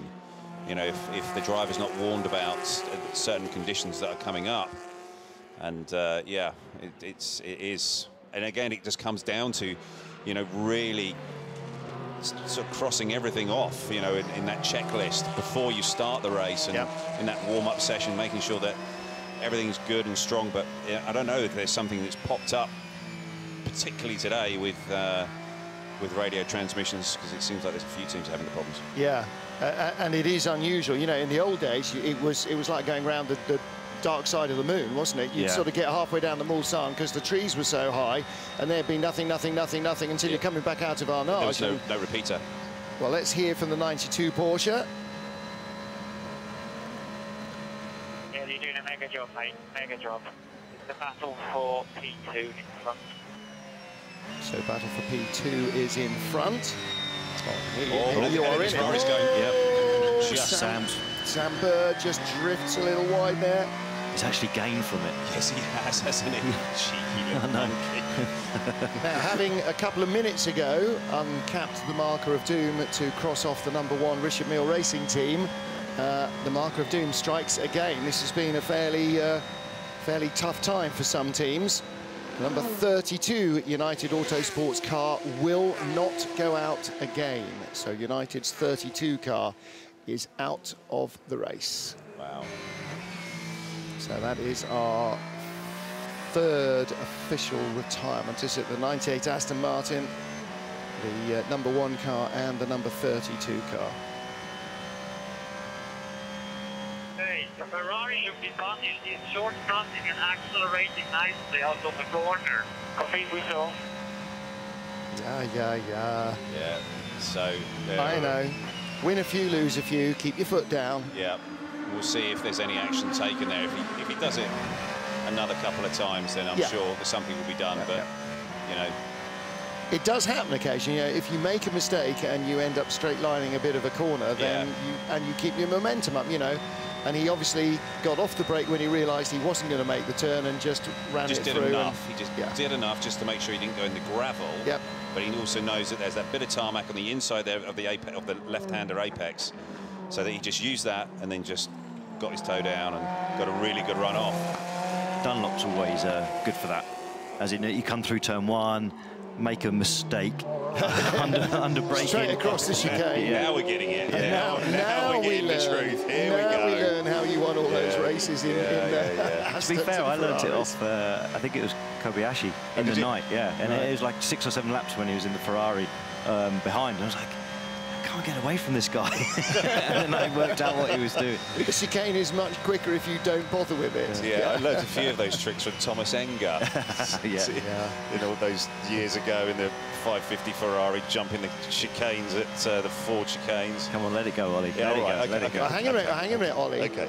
How many races did Corvette reckon you won because of Thomas Enger mistakes? I think it was either 2 or 3 Le Mans that we ended up winning because of something that Thomas did. So, or he was involved in, and you know, bless him, Thomas. He's a brilliant guy. Such a lovely chap. Yeah. And All or so fast. Wasn't he? And he got a lot of pole positions here, didn't he? Yeah. He was great behind 5 to midnight was Enger o'clock, wasn't it? Yeah. On Thursday night, you were always just waiting for him to go out and do something very, very special. He definitely had a draw of top laps that he would go to. Yeah. Here's our lead battle in LMP2. The number 22 United Autosports car started 12th in class, dropped back like it was in free fall at the beginning of the race in the rain.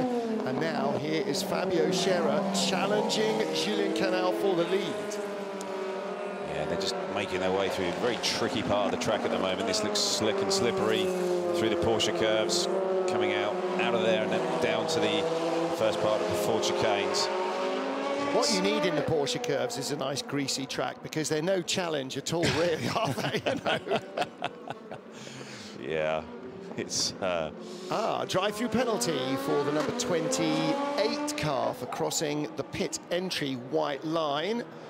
And that will have been probably a very late call. Box. Oops, hang on a Stoffel minute. Van Dorn. Oh dear.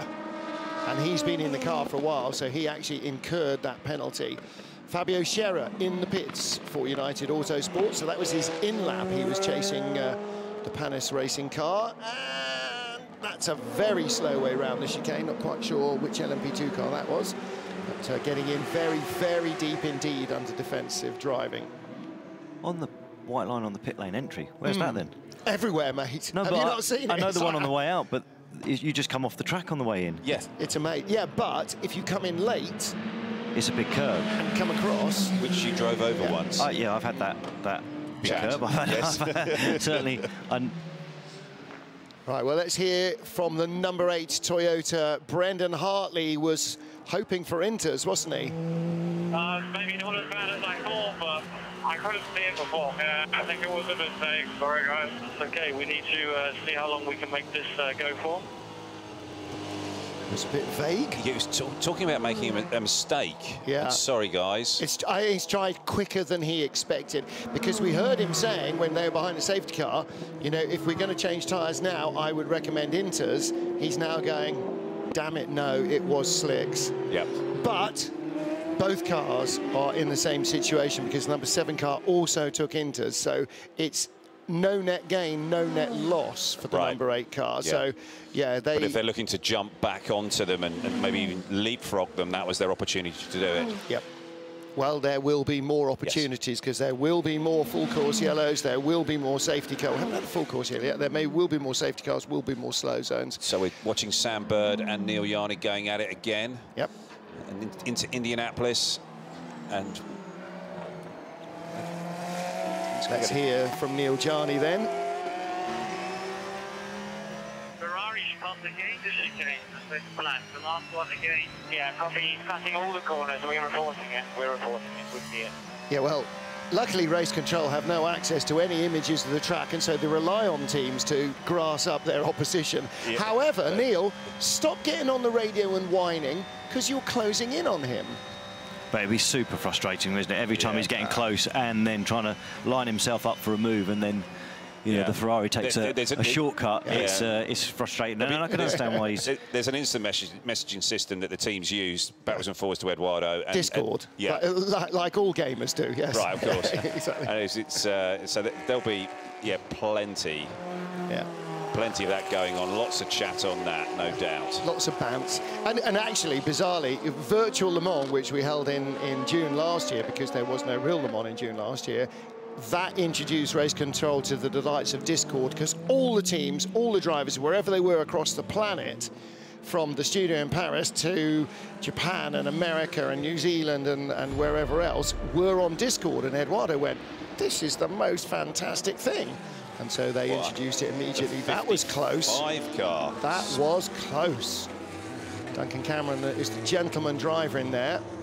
Yeah, that's getting a little bit too hot into the S's there, and they're on the left, and then just running over right over those bollards that are the other side of the curb on that right-hander, and he's just spun around, took one of the bollards away, and fortunately not gone in the wall. That's a really tight spot to try and spin around in as well. There's not much room around that area, is there? So. But he's done it, yeah. He's managed to get well, going. Plus, how wide will his eyes have been as oncoming traffic just missed him before it even stopped rolling? And with an AM like that, it's this next lap or so where he's just got to get his composure back, where he's just got to sort of really focus to not make another mistake. He is super experienced, though, Matt Griffin. Duncan Cameron. Much quicker than the leader as well. Your quickest car in class at the moment. Porsche are doing it again, aren't they? Coming back from nowhere to somewhere. You're faster than Sam Bird, that much is evident. You're also faster than the leader, who is the other AF Corse Ferrari of Com Ledegar. So the gap's come down now to 13 seconds. Last time we looked at it, it was 18. Yep. Adam Hardy is the engineer on that car, and he's working hard to keep Neil updated and you know, making sure that he's got all of that sort of encouraging information to make sure that Neil's, you know, confidence is buoyed, and you know, let's just keep pressing on. Don't get bogged down in the little things that maybe Sam's doing that could get distracted by. Yeah, there's a lot of radio traffic going on to Neil Gianni, isn't there? I just correct that. The Corvette behind now. Corvette's fast. Corvette's fast. His last lap was at 4:03. Yeah, Nicky Katzberg is just 3 seconds behind this battle. So this is soon going to be a three-way tussle, isn't it? That's super information, though. That's the type of information across the radio you want from a race engineer, just to keep you up to date, let you know what the picture is around you. Because certainly this time of night, you're not aware of the cars coming because they're just a load of lights behind you. In the day, you can pick people up.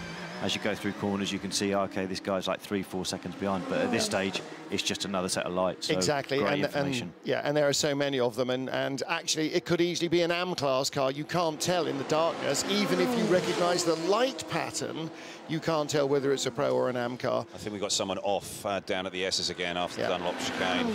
There's a yellow down there. So it could well be that somebody's gone off on that slippery surface. Yep.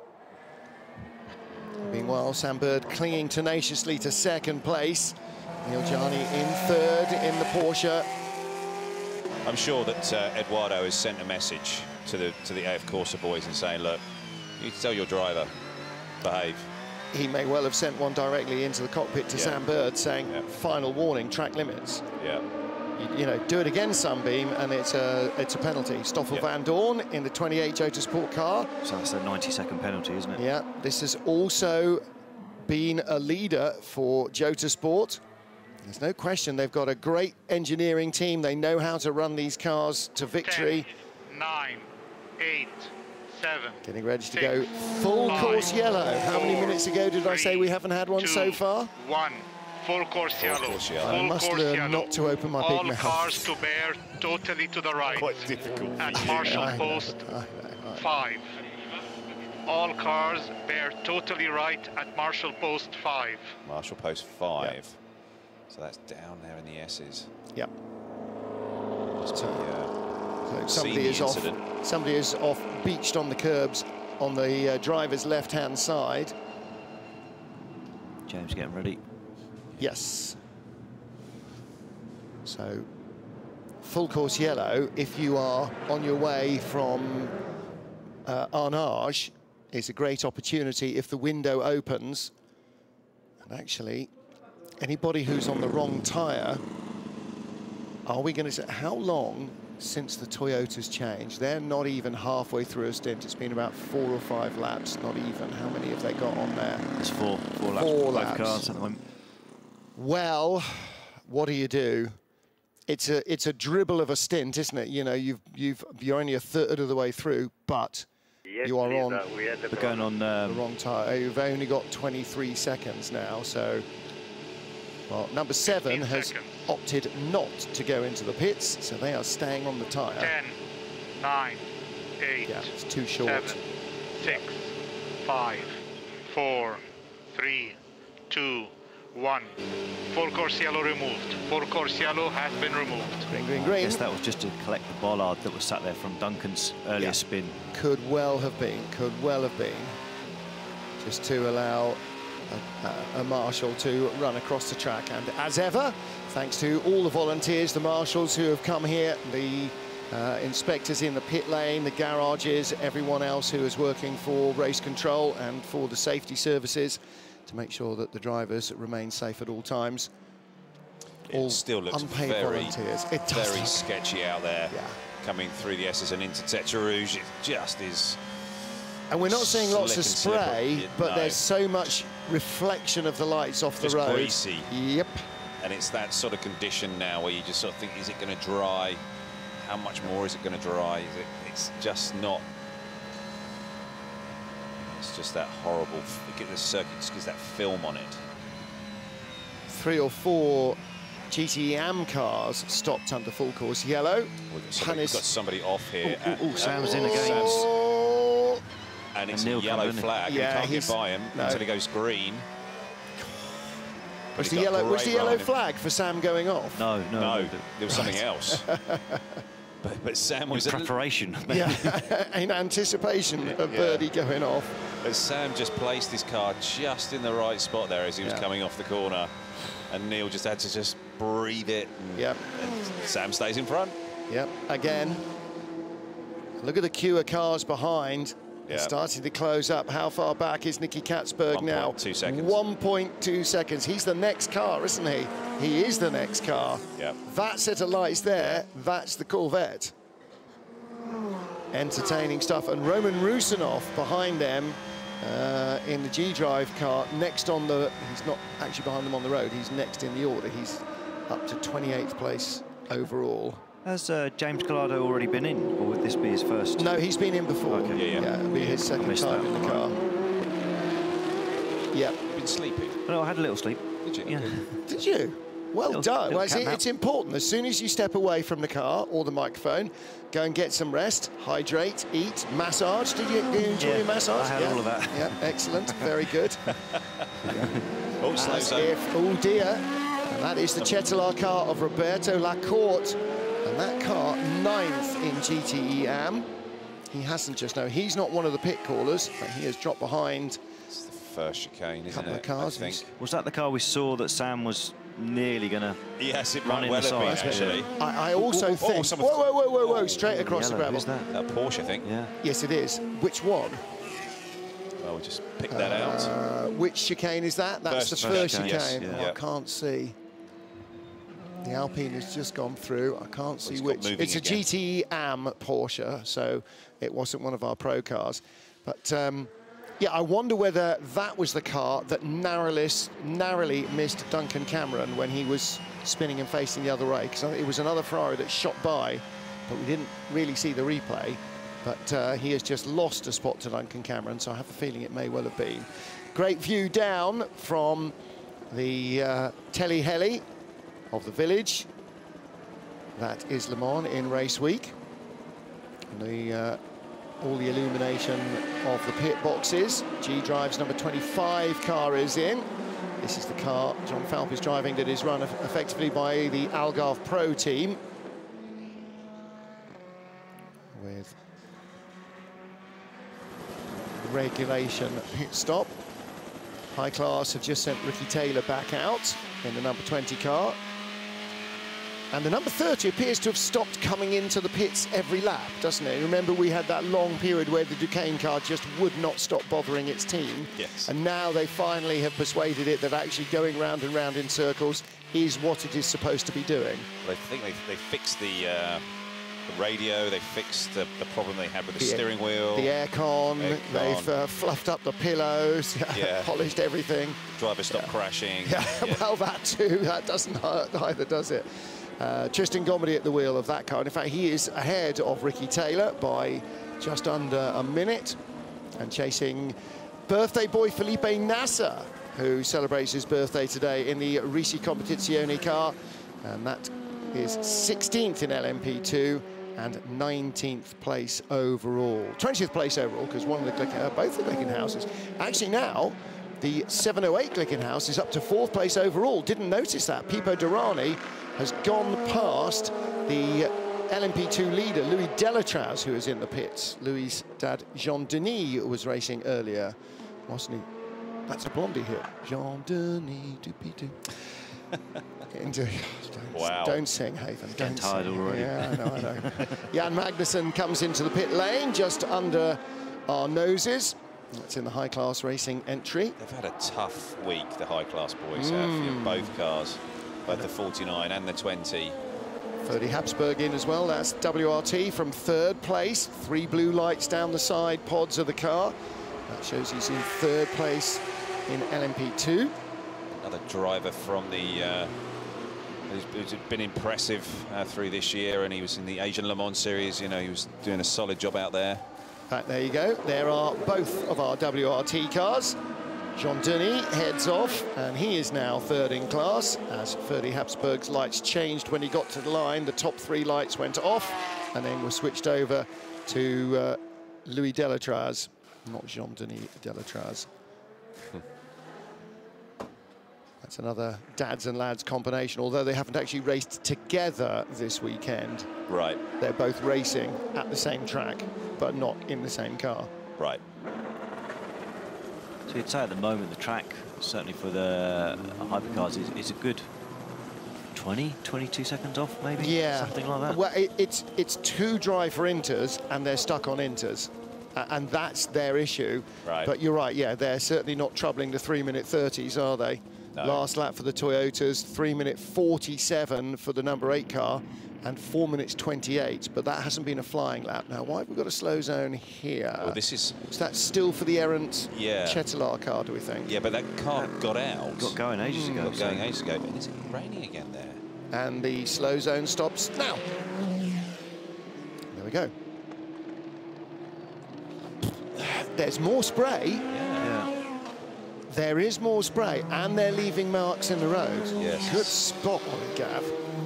Oh, it looks just so sketchy. Slimy is the word, isn't it? Yeah. Just these conditions that you, as a driver at this time of the night, it's tough to manage. And you know it can catch you out just like that.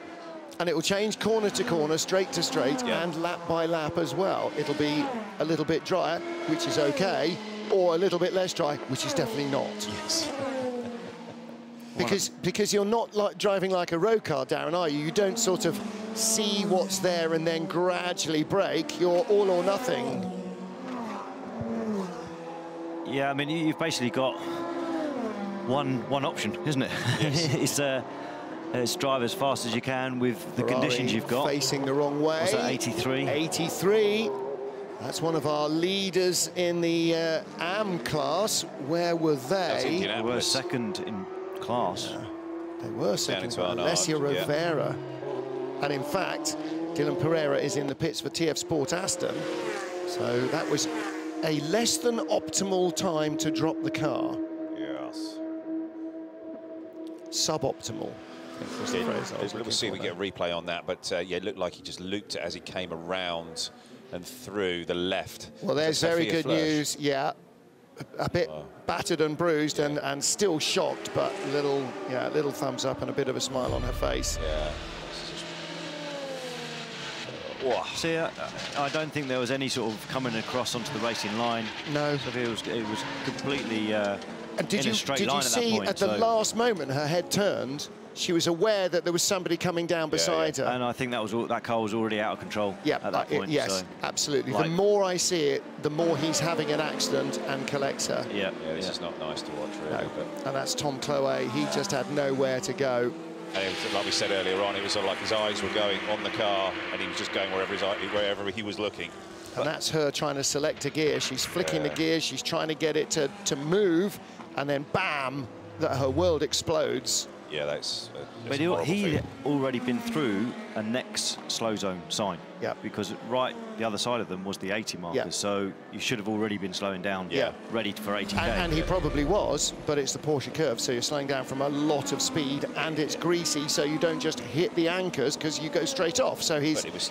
Yeah, no, I know, less than ideal, and that's why race directors get really, really ticked off with people who don't slow down in slow zones. Sure, absolutely. Or for slow zones, because... Or just for yellow flags. Never know. Exactly right, exactly right.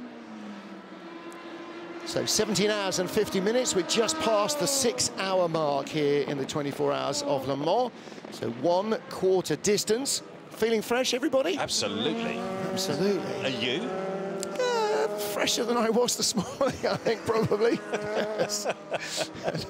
An accidental Thursday evening crept into Friday evening, which was never a good thing. A pint of rosé you had. I didn't have a pint of rosé. It was red. It was red. That was the issue. Into Europol have inserted Alex Brundle into the car that lies 6th in LMP2. So boy, Brundle is back on. Okay, down into Indianapolis Part 2. This is the 83 car, is it? Yes. Oh, look. Just a kiss. But do you know what? Saw what was coming and got himself out of trouble and doesn't step on the brakes and lets it roll, so he's further away from the corner. I know, but the further you are away, rolling backwards from that corner, the safer everyone is. So that was a properly... Yeah, that was a bit of skill to go backwards. That was a lot of heads up, because he could just easily put his foot on the brake, make it stop. 22 United car again. Felipe Albuquerque. Well, Felipe is the fastest car. That's Fabio Scherer at the wheel. That is the leader in LMP2. That is the poison chalice of this race so far, isn't it? Being the leader in LMP2. Yes, it seems You're to be. just waiting for the guillotine, aren't you? You're waiting for the axe to fall. And that dropped him to 3rd, because it's not competitive in LMP2 at all. There's Felipe there just going, oh. Yes. You know, and Antonio Felix da Costa in the Jota Sport Garage as well, the 30 car, going, oh, make it stop now. Could you? Now he's definitely in the, could you just blow the car up? Can we all go to bed now? You know, they're down in 33rd. They're 20th in LMP2. Yeah, it's tough. It's really hard now. You know, you've got to keep grinding away and doing the laps and just hoping that you could somehow get a result. But there are so many competitive cars within LMP2. Here is your race leading team, Panis Racing. And if you notice, it still bears the name of Olivier Panis, but the I is a 1, because the technical running of the team on behalf of Olivier Panis is by Tech 1. Okay. So former single-seater team set up by ex-F3 driver Simon Abadi with his sister Sarah, and Sarah is the engineering brains behind the whole thing. She runs the entire program, and Tech 1 very successful in things like World Series by Renault, in GP2, multiple championship winners in single-seaters in Formula Renault. Oh, wow, it's a 22 car going off again through the gravel at Mulsanne corner. Just getting in really hot, just needs to take a breath.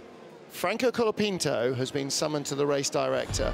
They have watched data, telemetry and video, and they now want his final word on it. Okay.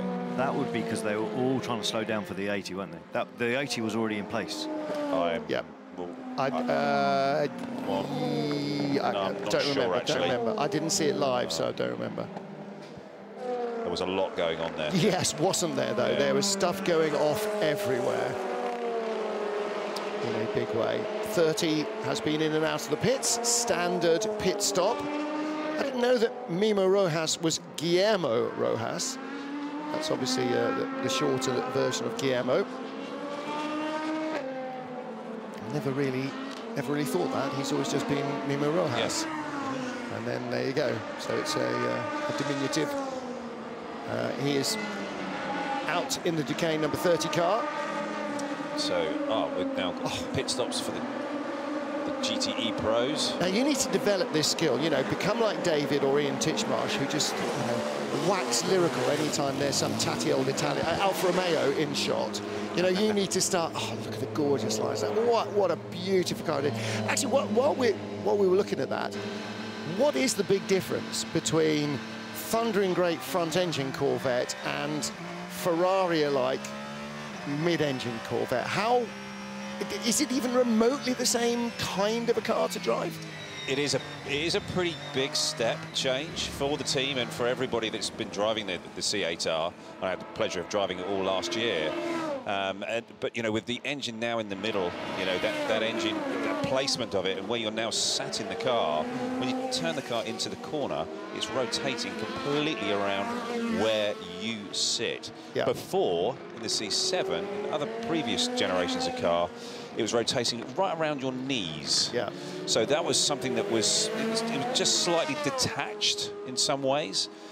But, you know, the weight distribution of the car, the aero on the car is a big step forward.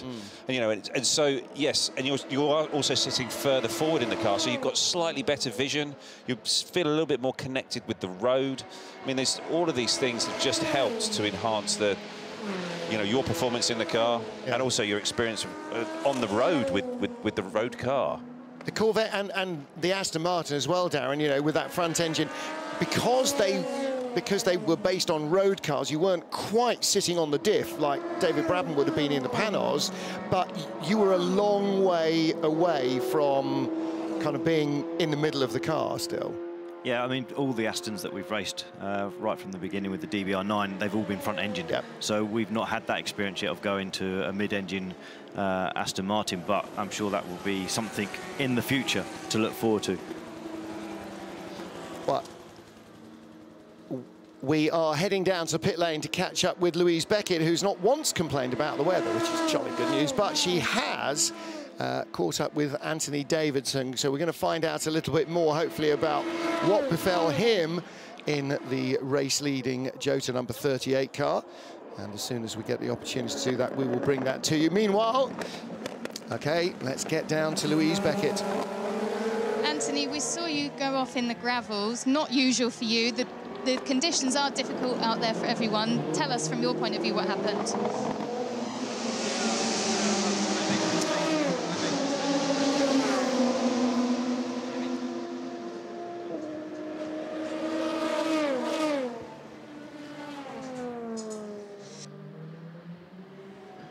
Yeah, okay, we'll come back to you, Lou. Thank you very much. We're not seeing you or hearing you, just so you're aware. Louis Delatraz and the race lead being really hustled by Julian Canal. And Racing Team Netherlands in. Joop van Uytert will stay in. This is the end of his first stint. So slicks going on. Scrubbed slicks by the look of it. Yeah. They don't have that sheen of a fresh set. So they will probably have done one stint or a part stint before they went on to Inters. Yellows at Marshall's Post 27. Darren, have you found that yet? Is that down at Mulsanne Corner? Oh, it's out of Arnage, I think, or is that it is, Arnage? Yeah. It is, yeah. Arnage out. Ollie's eyesight's still better than what mine is. I need to go and get my glasses from the car.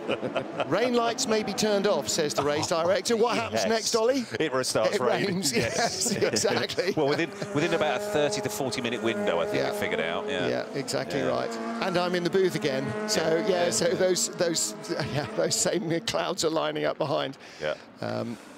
Louis Delatraz. You'd have a choice now, wouldn't you? If you had someone really behind you and you're in a battle, I'd leave mine on. It's a choice. I'm sure they've the rain made turned off. So I'd be like, oh, okay. I may turn them off at can't a later. quite reach that switch. Yeah, it's too far away. From that. I'm too busy. I'm in a battle. Yeah. I'll leave that on for a little bit longer. That's right. My bad. Professional racing drivers, ladies and gentlemen, it's all good, clean fun till the day it isn't. Toyota Gazoo Racing 1-2 and up to third place a long while ago when the Alpine was in second early on. Now the Glickenhaus has just stopped of 708, and that's dropped down from 4th to 8th place, and another spin for the 44 car. Is that Mate Konopka again? I believe it is. He's taken the rear wing off. He's lights on inside the car. Battered into the barriers. It's possibly because he's had the door open. Okay, let's hear again from Anthony Davidson if we can. Anthony, we'll try again. It's not like you. We saw you in the gravel. We know conditions are difficult out there. What happened? I just lost it, plain and simple. It was wet, round turn 1. The Porsche went off in front of me. Probably distracted me a little bit, if I'm honest, and took my eyes off the road momentarily looking at him. And the whole rest of the circuit had been dry up until that point. And even the memory of having left the pits, going through the pit lane and through turn 1 and turn 2, it was much drier than what it was when I came back around. And yeah, I plain and simple messed it up. Hands up, my fault. I'm sorry to the guys, you know, especially Antonio. He was flying out there doing such a great job this week, and it's not normal that I'm the one that ruins it for everyone, but I did this time, so I'm gutted. The 38 Jota has been in the garage for quite a while since that. Was there damage from that? It was part of the the off through the gravel. Unfortunately, I think stones got wedged between the floor and the engine and punctured the oil filter, which then the engine started losing oil, so they had to then change that. So yeah, just snowballed from that. That one small mistake, which had massive consequences. I was hopeful that I'd got away with it because it didn't end up in the barrier. But yeah, it's just gutting. The rain came down straight out there on slicks, cold slicks, and yeah, I mean, honestly, I think if you had given me that chance to go out there and do it all over again, I would have made exactly the same mistake all over again. It was really just, it was too difficult to manage. I know other people managed it, but you know, I was in the lead of the race in my class, and you don't want to give up the lead. So it's a balance between taking risk, not letting others catch you under those conditions, and I'm usually really good in those conditions. I never throw it off with slicks in the wet. I'm always the one that survives, and so no, I'm disappointed with myself, gutted. Yeah, it's not the way that I wanted this Le Mans to go. It all looked so good. The car was so good. The guys had done a brilliant job, and yeah, the car was flying. It was a dream to drive all week. We'd all worked so well, myself included, getting the setup just perfect. But yeah, I hadn't scraped the car at all the way through. I was the one that didn't damage the bodywork. The other two had crashes, and I was the one that didn't, and I chose the worst possible time to do it. Oh, Anthony, I'm sorry. Yeah, I think from your answer, you're done enough of that now. All right, thanks. Thanks. Thank you very much, Louise. And guys, you know, when you know you've just dropped the car, there's no amount of apologising that can make any difference in retrospect, but it's just heartbreaking, isn't it? Yeah, it is. And you know, Ant was very honest and open there, you know, about what happened. And, you know, he isn't someone that drops the car and goes off or crashes regularly. He's usually an extremely safe pair of hands, very fast and very experienced now. And, you know, and it just can bite you like this. And this race, it can be just brutal in the way that it just can run up and bite you out of nowhere, and you think you've got everything covered, and you know, he covered all of that. He touched all of those points, just saying about how they really worked so hard on the setup of the car, really fettled everything, and they were super happy and comfortable and really got themselves in a great spot. And then just the timing of it, you know, with the rain and the GT car going off, going into that particular part of the racetrack, and then you know, into the gravel, one little bit of gravel, then gets into a filter, and then, oh, you know, oh, got someone off here. I think this has come down into the first chicane. 2 cars in there. 2 cars. 56. And there's another car. That's another Porsche, isn't it? That's a Porsche rear wing. There are 2 Porsches there. So 56, Egidio Perfetti, the former GTM world champion. Safety car is out. 33 is the other because their lights on. Blue lights are flashing. So Egidio Perfetti, and there's big barrier damage. Aston Martin. That has been in hard and fast. It's going to turn sharp right as we see it, sharp left on the driver. Oh no, left on the brakes. Yep. Bang. And then somebody has just gone off in sympathy a little. That's another Porsche, isn't it? No, it's not. It's a TF Sport Aston. TF, yeah. So the 33, the leader, the car that was the leader in AM. No. Won't stop. Is it wet? Is there oil? He can't get it down the gears. No. But he can't get it around the corner either. It wouldn't slow down and it wouldn't go around the turn. It was like he was Caden was braking, he was trying to get everything sort of, it was locking and then was coming off, locking and coming off. Right, so why did the Porsche swap ends? It was in the middle of the road, it's not wet. Has the Porsche just had a catastrophic loss of oil that has the engine or gearbox seized on him? Is that why he just kind of went looping off down into the tyres? Yeah, that's certainly the TF car, that looked very strange to be sort of just following into the accident. Yeah, and also it didn't look like he was even pushing at that point. No. It wasn't like he'd already backed off, so... Yeah, because it's yellows. Now. Oh, what's that noise? Yeah. Okay, yeah. Right, you're an Aston Martin driver. You've broken enough of them. What's broken on this? Well, I'm just trying to think what that noise was, but well, it's disappeared again. This is now post the accident, so this is live. I thought that was going to be a replay of him going in. Let's hear what Felipe Fraga has to say. Copy. Currently safety car. How do the tires feel? It's strange. It looks bended in the back, but it doesn't look a puncture. It looks like I'm skating on the car, you know, in the rear. Okay, it sounds like a puncture. Something's chattering. Is it the splitter? The car was crabbing. It looked like it was crabbing, or it was doing it was sort of walking in the brake zone. But that was maybe some sort of failure on the Porsche. But it may well be that both of these cars have had some sort of mechanical failure at the same point. Yeah. Well, the team Let's see when he comes ready. back into the pits and just see if they roll the car. It sounded like something in the diff or something, didn't it? So, but if they roll the car back into the garage, you know it's going to be a fairly sizable change or something. Well, there's the TF Sport garage. Yeah. That does not sound good. Doesn't, does it? No. It's got the hallmarks and of also he's drive shaft or something. Under the safety car, he could be catching up with the group in front, and he's not going that quick at the stage, is he? So he's definitely nursing that car back to the pits. Yep. He's got a while to go as well, hasn't he? The safety car in front of him actually is at Indianapolis, so he is in the back of the queue that has the leader with it. Meanwhile, work going on. That was PR1 Matheson, wasn't it? The dollies went under the car when Simon Trumbull was sitting there, so that is going into the garage for something. Edex Sport there in the garage, in the pit lane rather, with the 48 car. United pulled the rest of the 23 car is in. The has been out actually, so got out. Mathieu Vazivière got out as well. Now, Toyota didn't stop in the full course yellow to get shot of the inappropriate inters. Are they going to stop behind the safety car for the inappropriate inters? Where's the number 8 car in the queue? He'll be behind the safety car that is now at the first chicane, I think. So the race leader will be our queue. The number 7 Toyota is behind safety car A. This is safety car, is behind safety car C. This is safety car A you're just looking at through the chicane. Safety car B, rather.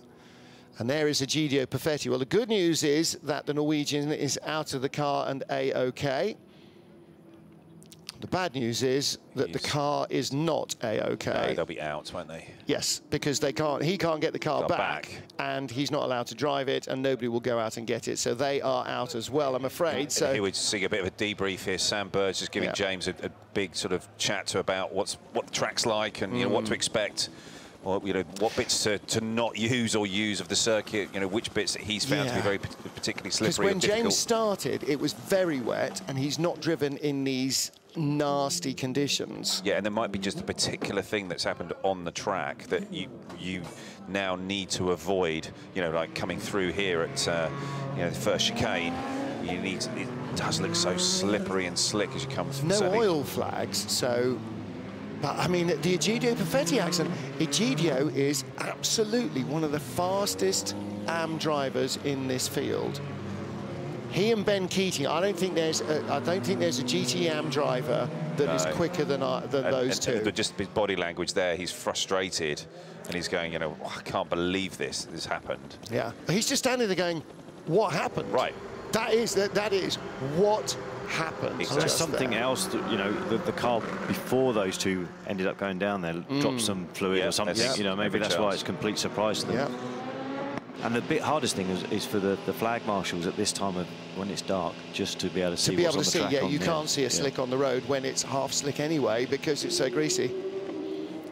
Right rear puncture for the 33, Louise reports. I think Louise might need to go to PR1 Matheson, because that car is in the garage and the door came off it, and I don't know why. Again, watch those lights. Goes one way, goes the other, and then he's just a passenger. The weird thing was that he was on the right-hand side, coming down into the corner. He was all the way over on driver's, as a driver would be sitting there. It's on driver's right.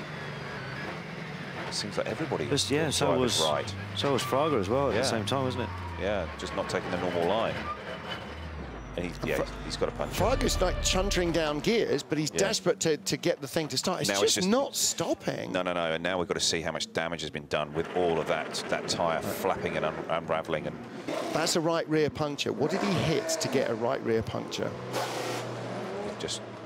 He drove over something to get a right rear puncture. Yeah, must have. The car wouldn't stop because the right rear wheel was going down, so the front wheels, which are doing the braking, are coming off the ground.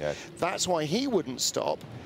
Is it debris that put Egidio Perfetti off there as well? They changed the floor at the back, the splitter at the back, as well as changing the tyre. I think they had it off, didn't they? And they had a really good look at it, and I think maybe they've changed it. But yeah, that is the that's the offending tyre. I think that is cause and not effect. The Michelin men will be able to, I don't know how they can take like shreds like that and go, yeah, that was a puncture caused by debris, but apparently they can. It's actually unusual to see a wheel like that. Usually the Michelin guys are all over that with a bag, protecting their intellectual copyright, the technology.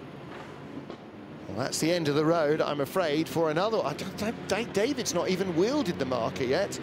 And that is a big loss for GTE and Battle. That's the 56 Porsche, and that is done. And for exactly the same reason, not unrepairable damage, but the fact that the medical lights went on and the driver then was not able to get back to the pit lane, but to get out of the car and then go to the medical centre in his 8. So 7's gone by. 7 has gone by and has not stopped behind the safety car. Now, he was nearest to the pit lane. He's the race leader. He surely would have had the option. But you'd want to stay out, wouldn't you? If you didn't have to box under the safety car, you're going to try and push it as long as you can. And as soon as it goes green, then box, because that's still going to be more efficient than boxing under the safety car and losing. Even staying out on inters. Well, it's only going to be another lap or something like that. So it would be, at this point, try and drag that out as far as possible if you've got the fuel to do it. If you can, you don't want to pit under the safety car. Okay, why not? Because you lose so much, you definitely fall out because of the safety cars. The way that it works, cycling. Or you could gain a lot. Well, let's get down to PR1 Motorsport Matheson and find out what's going on. Louise Beckett. Gabby Aubrey, we can see this extensive work going on in the car. Tell me what's happened. Well, I've just arrived a couple of seconds ago. I've been told that it's the oil cooling system that's leaking. So we've been losing a little bit of oil since the start. And that's what we are changing right now. And we're making also a couple of changes on the door, which we had a problem on. So could that oil have gone out on the track? Well, it must have been somewhere, right? It's not been a huge one, but as we started to lose performance, we started before we actually lost all of it on track. Okay. How long do you think this is going to take? I have no idea. Hopefully about 15. We've seen the race is basically a carnage right now with cars everywhere, so we're not losing hope. And I'd rather have an issue early in the race than tomorrow at 4. So we keep pushing and we see where we are in the morning. Thanks, Gabby. Thank you. Thank you, Gabriel Aubrey. Thank you too to Louise Beckett. So it wasn't maybe a catastrophic oil loss, but something punctured the 33 car's tyre and something put Egidio Perfetti off there into the barriers at the first chicane. And I don't think that something is unrelated. I'm pretty sure there was something in the road. The fact that both of them were running down in the middle or to the right on the approach to the first chicane. Maybe it was just they were looking for the dry line at that point, but could well certainly, a bit strange that they were both in that track position at that point. And the drivers are both too good to just bin a car at the chicane for no good reason. It wasn't suddenly much wetter. You know, it was that sort of an incident where they suddenly go skating off because they've hit water that wasn't there last lap, and that wasn't. So we're in the third safety car of the race. And Com Ledegar has just bailed out of the GTE Pro leading Ferrari, handed over to James Collado, and that means that Nicky Katzberg goes through. PR1 Matheson with a bit of work to do. They had an issue with the door, and presumably that's because it wasn't closing properly in pit stops or easily in pit stops, and so they're changing that as well. In is the Graf Racing team. A bit of calisthenics for Toyota. So the number 8 car has stopped and gone on to slicks. Oh, and Kazuki Nakajima is at the wheel now, and I don't think he was before. So Jose Maria Lopez is in. It remains in. That was the 7 crew getting warmed up, ready for their stop. So indeed, I want to see a bit more like thigh slap and a bit more of the sumo wrestler workout, because that certainly gets your quads going. So Jose Maria Lopez went by the pits last time. How long should we go? I think he'll have another lap past the pits, probably, because I think that tyre wall at the chicane is going to take a bit of replacing. So Egidio Perfetti is out of the race, the 56 Mentos Porsche, run by Project One, going off pretty heavily into the tyre wall that defends the runoff area, or the straight line, rather, the main road of the first chicane on the Mulsanne straight. The medical lights came on, and that means that he couldn't get out of the car in the pit lane and go to see the medical crew, so he was taken out of the car on the scene. He is up and about, he is okay, but there's the view down into the chicane, and there you can see not only the medical rescue vehicles, but also the marshals working on getting tyres back into the position in which they were intended to be. Great view down there as well. Into the garage has gone number 4. 64 Corvette, yes, that the splitter came detached, and the team have just alerted us the fact that they were going to have to change that, so that has gone into the garage. Again, it's a good time to do it, isn't it, while it's on the safety car. So this time round, out of safety car QC comes the number 7 car. So they're obviously persuaded by those aerial shots that the safety car is going to last a little bit longer. And this is a 12-lap stint. So it's actually become, they could probably have gone one more, but that is pretty much a full race stint. So slicks for Kazuki Nakajima in the number 8 car. And no driver change. Pachito only took over the car last time round. Brendan Hartley was in the number 8 and handed over to Kazuki Nakajima, having apologised to the team for suggesting Inters was the way to go when it became apparent fairly quickly it wasn't. Number 7 also went on to Inters, but he has got some crispy, slick tyres. So, one stint on the Inters, he's got new slicks. This isn't going to be a double, this is going to be a triple stint on these tyres. So this might be stint 2 of a quad, potentially, for Jose Maria Lopez, unless rain intervenes or weather intervenes. We're not expecting any more weather, but we weren't expecting the last lot either, so that might change. A bit of a wait now at the end of the pit lane. Yeah, and that's the drama, isn't it? The safety car that he's waiting for is coming into the Porsche curves now. It's still a good minute away, I would have thought, at this pace. Which goes back to what Alan was saying earlier, that if you know you're going to get caught by that safety car and have to wait, you might as well wait for the tyres to come out a bit later. And then that's exactly right. I mean, I was just thinking that, right? He's got lovely toasty hot tyres, and now he's sitting at the pit exit, where he could have been sitting up on the jacks with the tyres still in the oven 30, and 40 seconds later, and then gone. And it probably would have tied in when the safety car was coming past the pit. But you're allowed to do that, right? I mean, there's no reason why you couldn't. No, I don't think so. I think it's just timing it correctly, isn't it?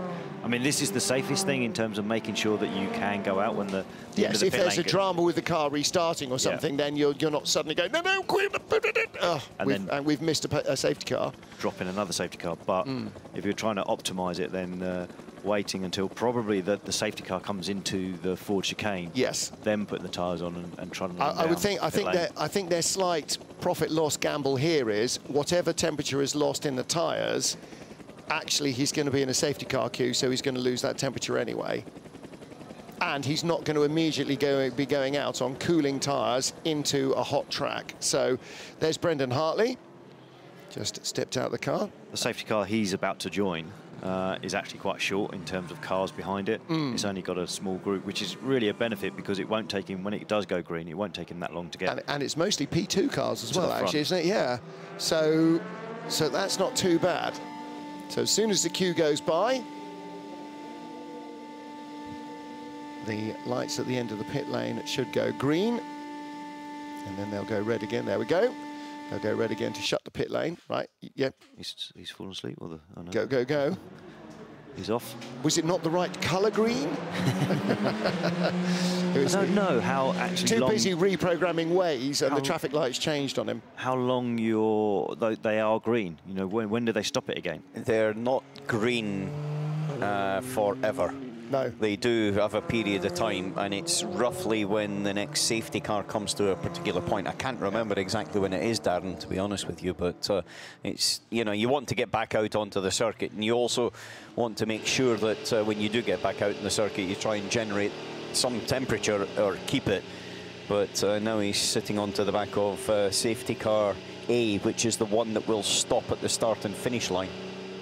Did you see how filthy the circuit was on the way through the S's towards Tete Rouge then on the outside? Yeah, so much gravel out. It was filthy. It was filthy. Need to clean that up. What a mess. Well, it's all stones and gravel and stuff coming from people going through the S's, the gravel at the S's though. Sure. Could someone bring me up to speed here on LMP2? I know there was a bit of an incident with two United cars getting a little bit too close to each other, but how did the Jota that was leading become fifth, and how did WRT that were... Right. No, we've only got 17 hours. I'm actually not sure we can fit it all in. So... Could you give me a quick summary? It rained. I know. Okay, it rained, it got greasy. Fritz van Aert went off and swore a lot. Then a Porsche, the Inception car, I think, spun in the rubber ducky one, spun in Dunlop ahead of Ant Davidson, who anchored up and went off into the gravel. And boy, did he go off into the gravel. This one I'm up to speed with. Okay, so that's that one. So that's the one you asked me about. No, I'm asking about the two United cars crashing into each other. And I'm asking how did WRT go from where they went to the lead, and Jota, which was leading with Van Dorn, went from the front to the back. Van Dorn had a penalty. For what? A line, crossing a line on the way into the pits. It was. Ah, okay. I think. Correct. So he had a 30-second hold? 90. 90 seconds? I think it was 90. God, he must have been naughty. And the two United cars was at the Dunlop chicane. One was turning left, and the other one came flying over the top and hit him square in the front wheels. So that took the 32 car out. So 32 car is gone. Number 1 car is gone. Sophia Flörsch had was knocked into a spin and then hit by the Racing Team India car, which survived and was able to drive back to the pit lane. Even though the medical lights were on, they weren't incapacitated, so he could drive back to the pit lane. So he got out of the car, went to medical centre. James Winslow took that over. So bizarrely, that car is still in the race, and presumably the medical lights were switched back off again because it's for damage to the driver rather than damage to the car. This is the 64 Corvette. Alexander Sims remains in the car, and they are changing the splitter. Waiting at the pit exit is the Glickenhaus in neutral, doing no MPH. Auto kill. Does that activate the machine guns behind the front headlights? So that's just to make sure. That's normally used only when you come into the pit lane, isn't it? To make sure that the car stops and then shuts the engine off at the same time. Yes. So since the start of the race, well, we didn't start with car number 17. Edex Sport, that car was crashed heavily up the Dunlop chicane on Thursday and did not start the race. We lost the #1 Richard Mille Racing team. Sophia Flörsch had a very big impact. The car was pretty much stranded anyway. She was trying to get it to move. It was stuck across the middle of the road. Then she got hit by the Team India car. Her medical lights were on, car was immobile, she was taken out by the medical crew, car out of the race. This is the PR Matheson car, which is in basically for a 100,000-mile service. You could see Sarah Abadi, that was her in the headset, who is the boss of Tech One that are running the team. And this is Egidio Perfetti going off. Oh. Yep. And hitting the barriers. And in behind him comes Felipe Fraga, the leader in GTE AM, who just rolls like this into the barriers. Why? Well, we've looked at it, and we're as clueless as you are seeing it for the first time. You tell us. He did come in with a right rear puncher. Yeah. I think that's the answer, because he didn't hit anything with the back. Was there any debris that caused the first incident? I think there must have been. This was a strange one, because normally if you're going to go off there, it's front end, isn't it? You're just washing out under braking. You don't usually have a speed wobble. No. Yeah. I think the Aston went off because it had a puncture. Now I don't think it picked it up there necessarily, but it had a puncture, and it was the back right rear was punctured when he came into the pits, but he didn't hit anything. Safety car comes in this lap, and that will be. A comes in at the start-finish line, and safety car A is entry to Porsche at the moment. Safety car B, which stops at Arnage. So in about a minute, they will should all go green.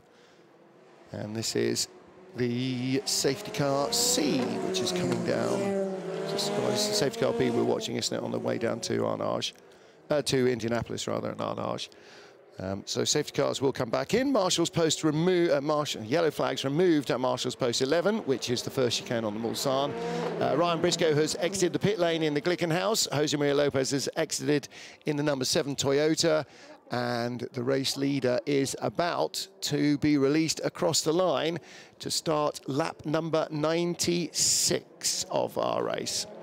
Well, let's get down to the pit lane and hear from Louise Beckett, who is with Sophia Flörsch.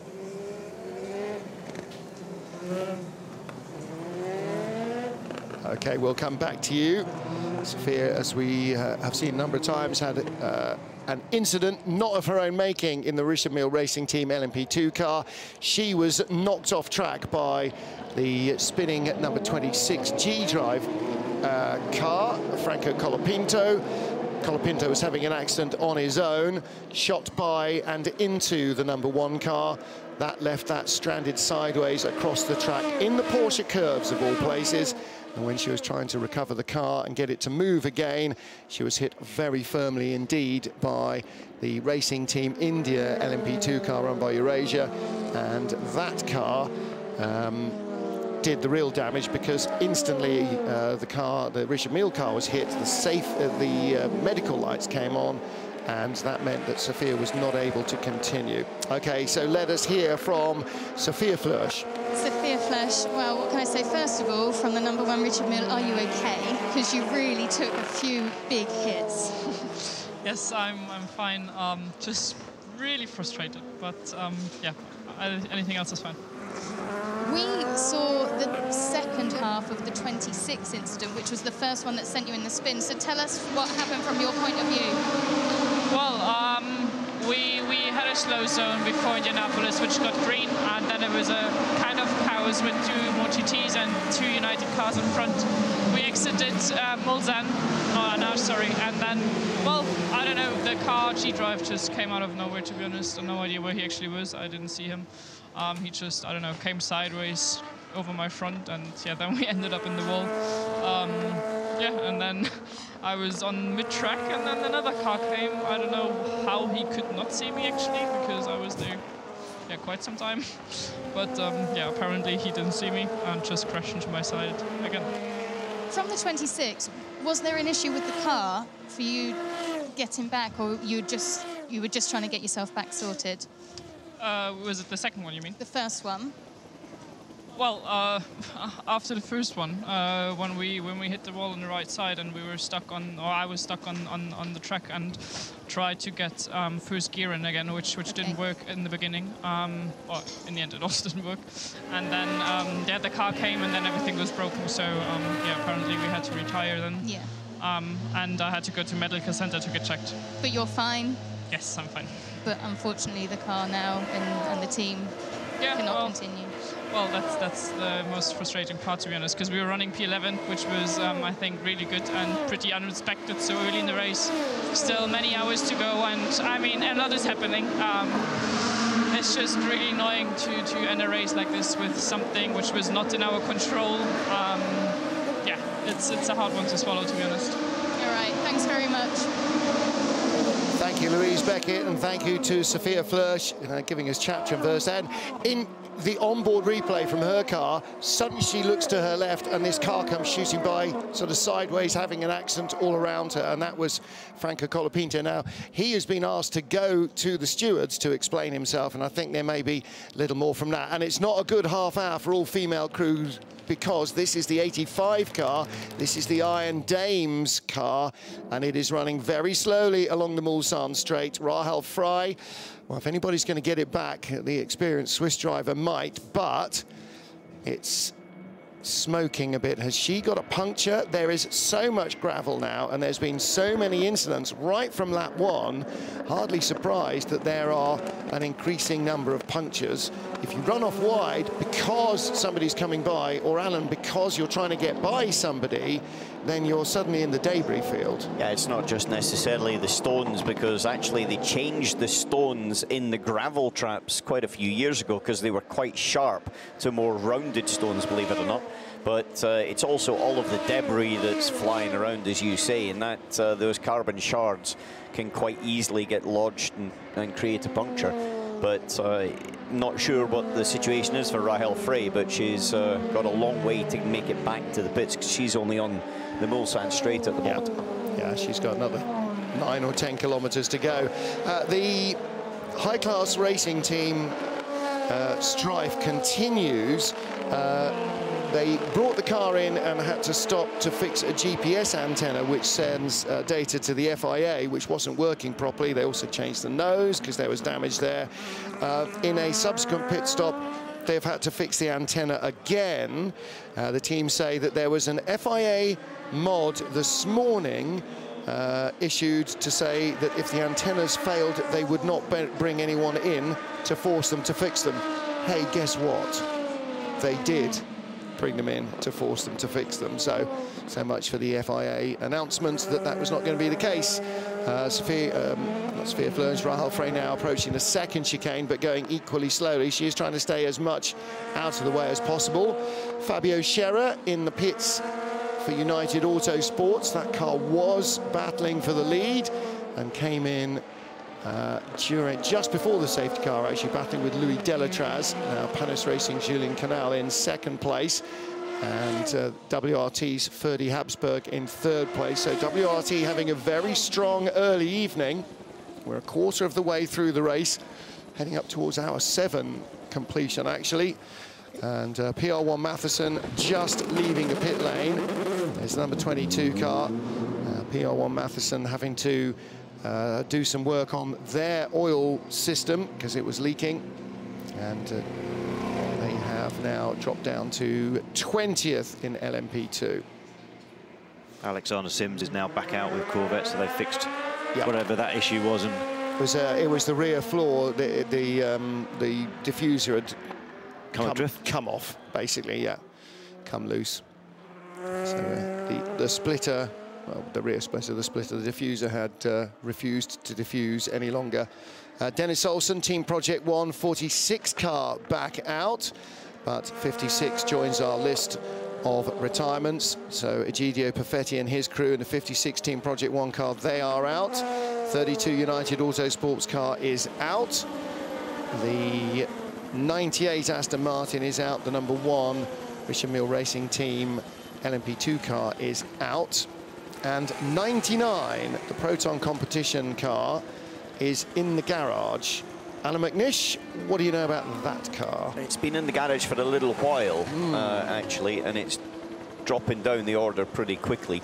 It can't drop any further. There's nothing moving behind it. Yeah, well, it can't drop any further, but it's dropped to the point of, I would say, no return. I'm questioning whether it'll actually be going back out again at the moment. Did it have any incident on track? I didn't see one, but then because we're doing shift work, you don't necessarily see everything. Yeah, but it was within the last hour. I don't think it was. It's 9 laps down. 9 laps behind the next stationary car, so it hasn't. It's over 20 behind the rest of the class, basically, isn't it? It's done 66 laps. Oh, so that's 99. I think it's probably Alexander Sims. 23 laps behind, isn't it? So yeah. Okay, so I would suggest it's not going to win the class. Shall we put it that way? Not unless there's an awful lot of carnage still to come. Mind you, there is an awful lot of carnage. 1, 2, 3, 4. Oh yes, hypercars are back up to the top 4 again. This happens sort of with pit stops, as the Glickenhaus bounces back up ahead of the LMP2 cars. At least the number 708 does. 709 is still in the hands of Ryan Briscoe, just outside the top 10. Yellow at Marshall's post 11. Where's 60. that, boys and girls? It's the first chicane. It is indeed. And car 60, the Iron Links. Whoa! Ferrari's gone off there. Seems to be back on again, though. So Iron Links have got 2 cars in strife. Yo! How did he not hit those barriers? And how did they miss him from behind? Don't know, he recovered well, though. He didn't hit anything. It's like a parallel park. Straight through the gap. Is that Ross Swift driving that, not Raffaele Giammaria? Look at the queue of cars behind here. Oh, no. Oh. 47 and 80, that's the other Iron Links car. Have they all had an issue? Too much coffee, I think. The Spin was the 60 car, wasn't it? Spin was the 60 car, Raffaele Giammaria. Yeah, 85 correct. has got a puncture. And then the Settelar car was the other one that was and 80 swinging. Just got a biff. That's Callum Eilert in 2nd place. No, 47, the Settelar got the hit, didn't it? No, that was the 80 car there, made contact with the 47 car. They were side by side. Or was it no, it wasn't the Kessel Racing car guy's car, that's in 3rd place. So Callum Eilert in the 80 Iron Links car is in 2nd place in GT Am, and he is half a second behind Alessio Rivera, so maybe it was the AF Corsa 83 car that was at the front of that queue. Crikey O'Reilly. Well, if only Harry Tincknell's manager could have told us what was going on. However, one of his good friends is going to. Louise Beckett, what's going on at 99? Well, you can hear that noise behind me, can't you? Yeah, we can, actually. Harry, is that a subtle adjustment? Yeah, well, you can probably hear the banging and boshing, but unfortunately we had a couple of suspension mounting failures on the car, and essentially the stud is stuck in the chassis, and we're trying to weld something to the end of the stud to basically wind it out with the thread to be able to put a new bolt in. So that's my untechnical explanation of it anyway, but essentially we've had a surprise suspension failure, not related to curbs or anything like that, or any known reliability issue with the car, but fortunately means we're well out of this one. But the Proton and Multimatic guys and girls are doing their best to get the car back out and get useful mileage for Vuti and for Florian and for myself, maybe for next year. Let's talk about something else, shall we? You are a busy man. You're on the Porsche for the first time. You've been at Formula E with Berlin, with Mazda in the US. You've got everything going on. You're in every category. Yeah, it's been super busy. I think I did like 60 days on the road recently. I had like 3 suitcases traveling all around the world with me. But no, it's been a really busy year. Look, at the end of the day, sports cars is very, very exciting with what we've got coming up with LNDH. I'm doing everything I can on and off the track, working as hard as I can to put my name in the frame to be in one of the top seats, and I'll do whatever it takes. And we've had great results in the Mazda this year in the States. We won the Watkins again 6 hours, the second in the championship. Super tough over there. You've got great drivers like Philippe Albuquerque and Montoya, Casneves, all those lads. So to be fighting for the championship is fantastic, and yeah, I'll do my best. All right, Thanks well, very much, Harry. Thanks, Louise. Well done, Harry. I didn't want to cut him off in his prime, but you just saw that. That was a battle for position. 3 cars. Roberto Lacourt, the Chetelaar racing car, ahead of the 72 Hub Auto Porsche of Maxime Martin.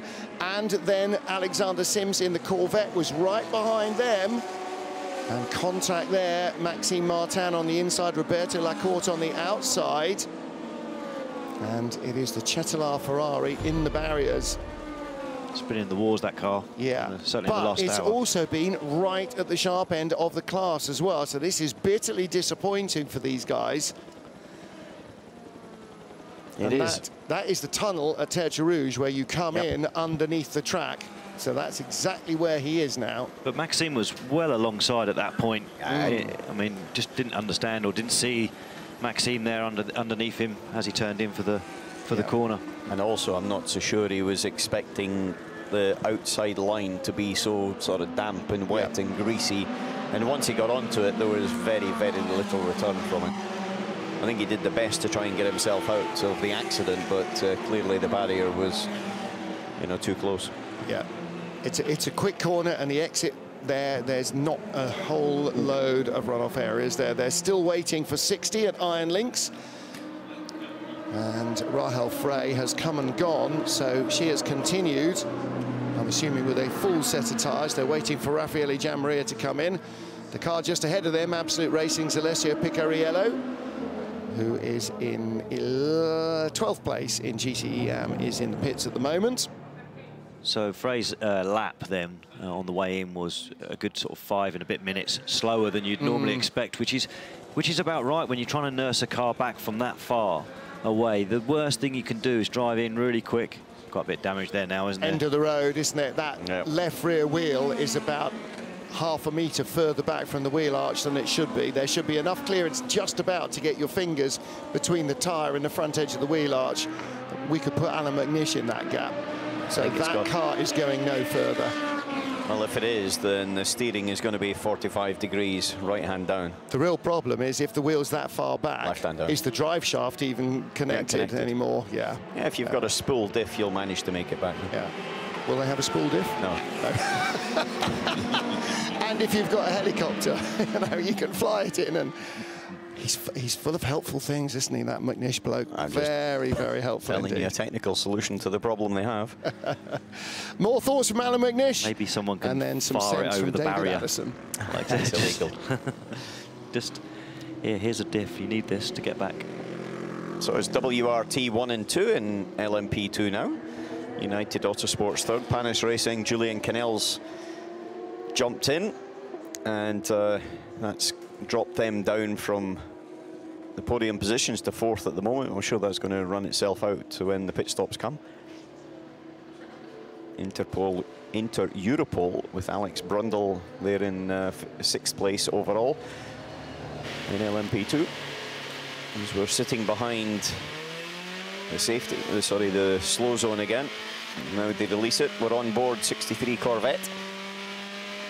And that Corvette is leading with Nicky Katzberg at the wheel. Yeah. Now that's a surprise to me as well, because, you know, when you step out the booth and go away for half an hour, it seems like the whole, you know, it's like a snow globe. Everybody shakes their different categories, and different people sort of fall from the top to the bottom and back round again.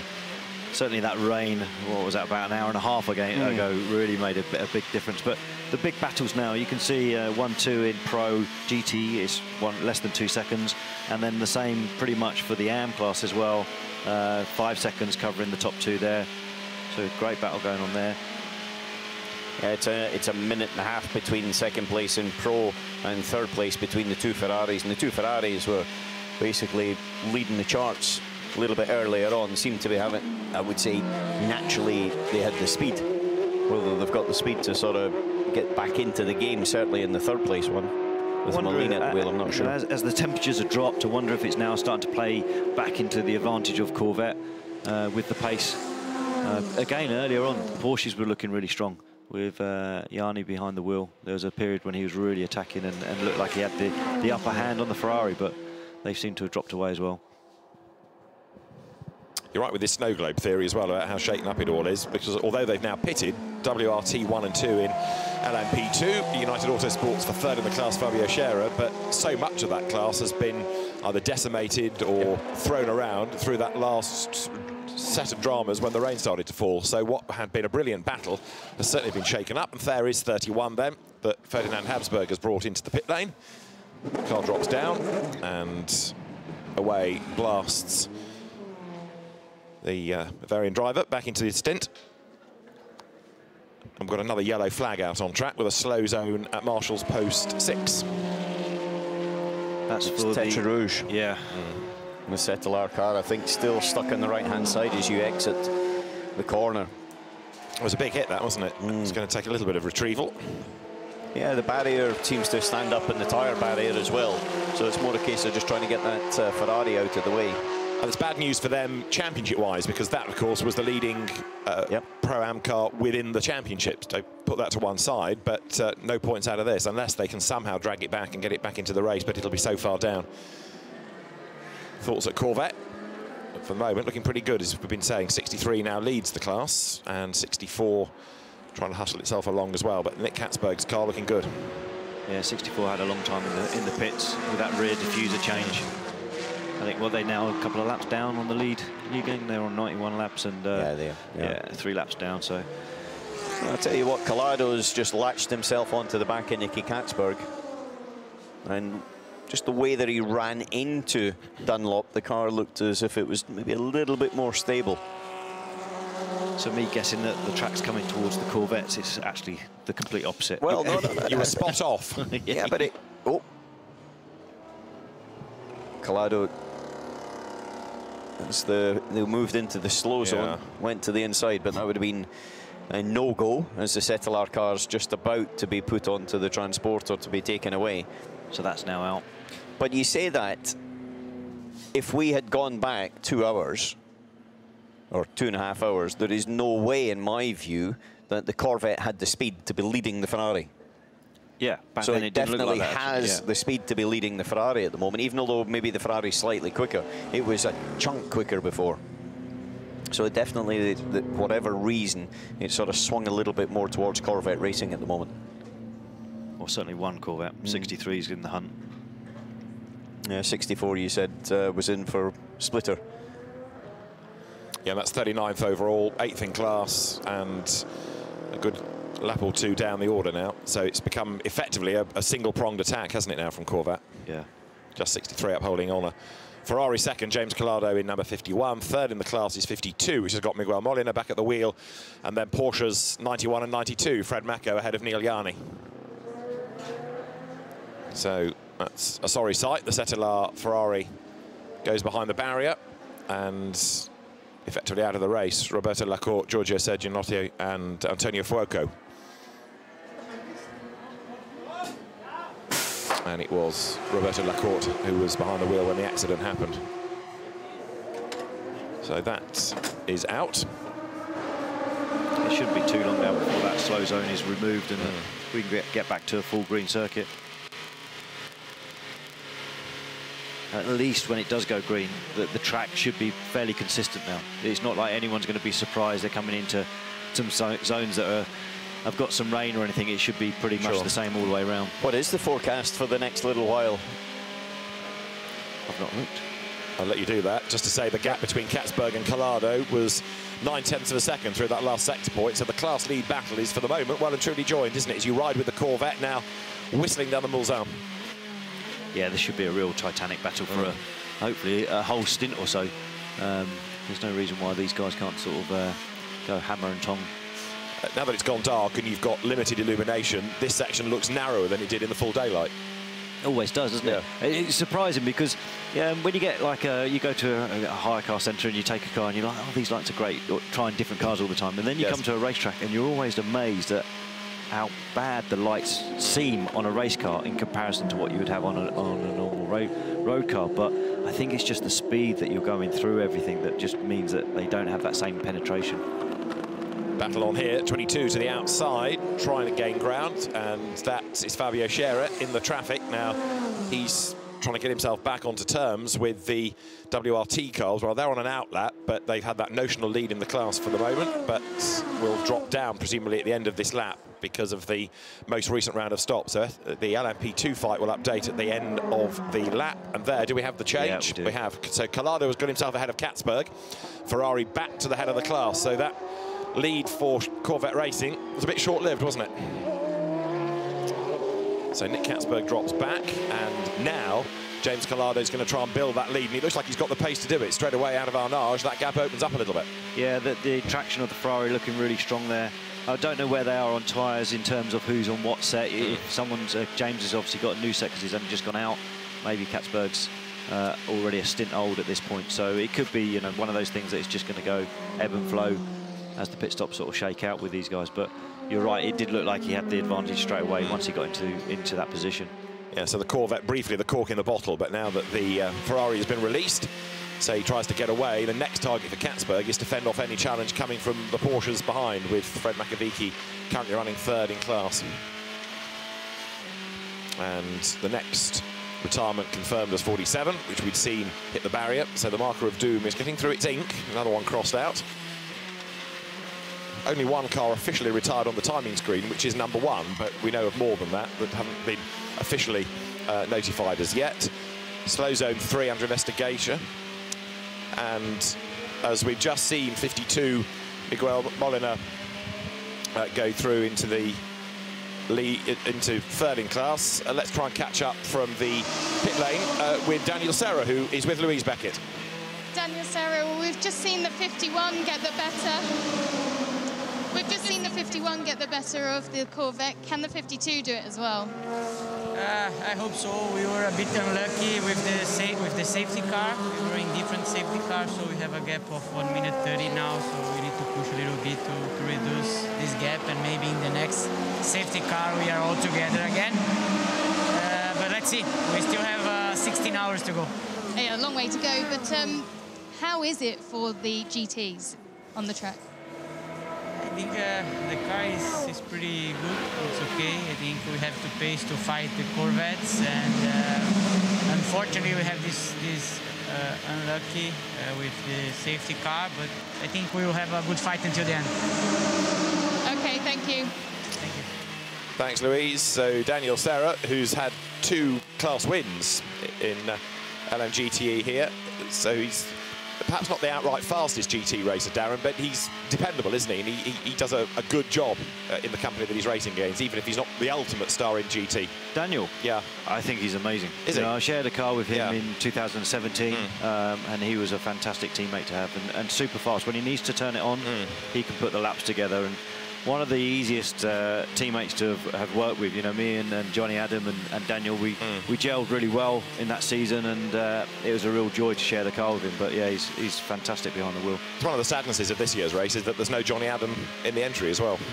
No, I mean, you know, Johnny's run here has been really successful. You know, a class win in the Pro and a class win in AM, and you know, he's. It's another Corvette demon tweak. Yeah. Doesn't work as well on Ollie Gavin, that, but yeah. I'll try it. It might need to be a bit bigger for Ollie, but yeah, I mean, Johnny's runs here at Le Mans have always been spectacular. You know, super finish to that race in 2017. Absolutely. And, you know, taking away that win from Corvette with just over a lap to go. So try to say that a bit louder. Well, now that he's out of the room, Ollie's gone. Yeah, hopefully he's listening. But you know, that win in 2017 against the Corvette. But yeah, I mean, it's a shame that Johnny hasn't been able to find a seat this year. It would be a great addition if he was.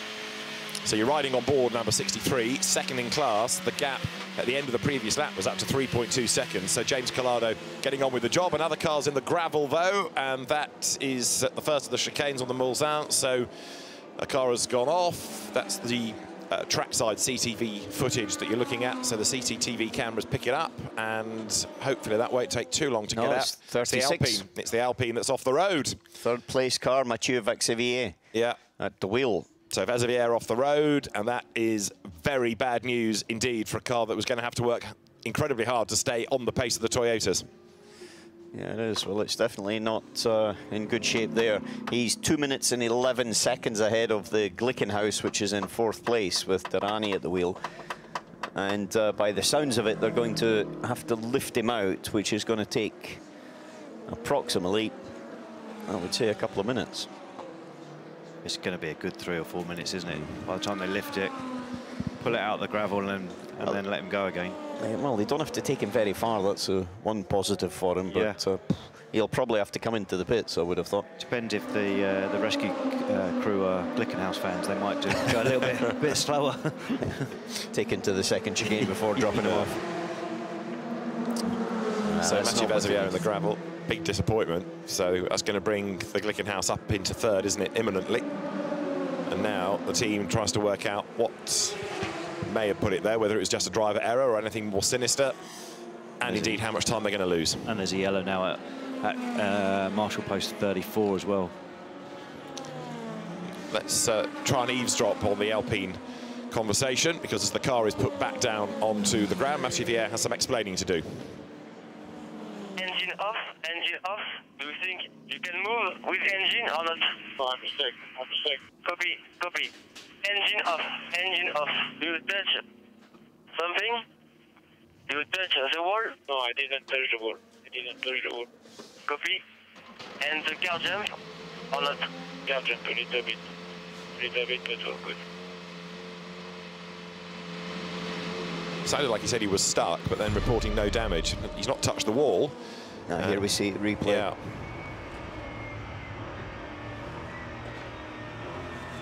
Oh, really similar to Perfetti. Yeah, but he tried to change direction to get to the racing line, but very, very late. And I think it's when he crossed the crown of the road with the left-hand side tyres, that's when he sort of lost the stability of it. But quite damp still on the, on it's the right very side. damp. You can see the spray coming off. Yeah, so the tyre temperature on the right side, well, all four, I would think, was probably dropped off. Here we are on board with him.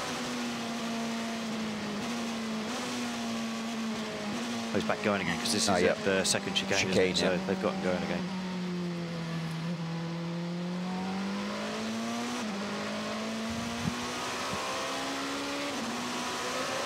So the Alpine triggers the slow zone for a moment, and that falls away. That brings Durrani up into third. It brings Louis Delatraz up into fourth place, and up into fifth now is number 31, the second of the WRT Orekas of Ferdinand Zvonimir, Maria Baldhaus, Keith Michael, Otto, Antal Barnum, Leonard von Habsburg, Lothringen, to give him his full name. It's a long name, isn't it? It is. It's not one you easily put on the side of a car, is it? But not. We'll do it once in the race. That was the once. It's slightly greedy. I didn't even get a middle name. Allows to offer you. They're really close, aren't they? Both the WRTs. Very close out on circuit right now. Yeah, Louis Delatraz has been impressive again, whether it's been in sports cars or single-seaters. And another replay here on board with the Alpine. This is actually the incident going into the first chicane, I think. Yeah. What's that, 3 GT cars in front? Yeah. 2 wheels off the road. Gets through the traffic. And around it goes. Really unlucky. Oh, just the front. Did it just touch the barrier then? If it didn't, it was mighty close, wasn't it? And it almost got through the gravel. It almost bounced out the other side, but new boots are readied.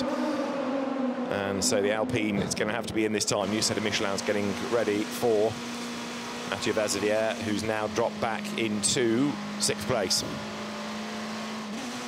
Gone back to green, slow zone removed. So Vazevière hustles on, but the time lost is significant. Comes into the pit lane inevitably, and the gravel will be dropped out of the bottom. New tyres will go on, but the car undamaged given the way that he's been attacking the second half of the lap. Yeah, and it was close to the pit stop window for that car anyway, so. Also into the pit lane has come Job van Outert in the Racing Team Netherlands car that Frits van Eerd had dropped into the gravel just as the rain came. And also Kevin Magnussen had just been in the pits. He's just gone out in 49 from High Class Racing, down in 28th overall.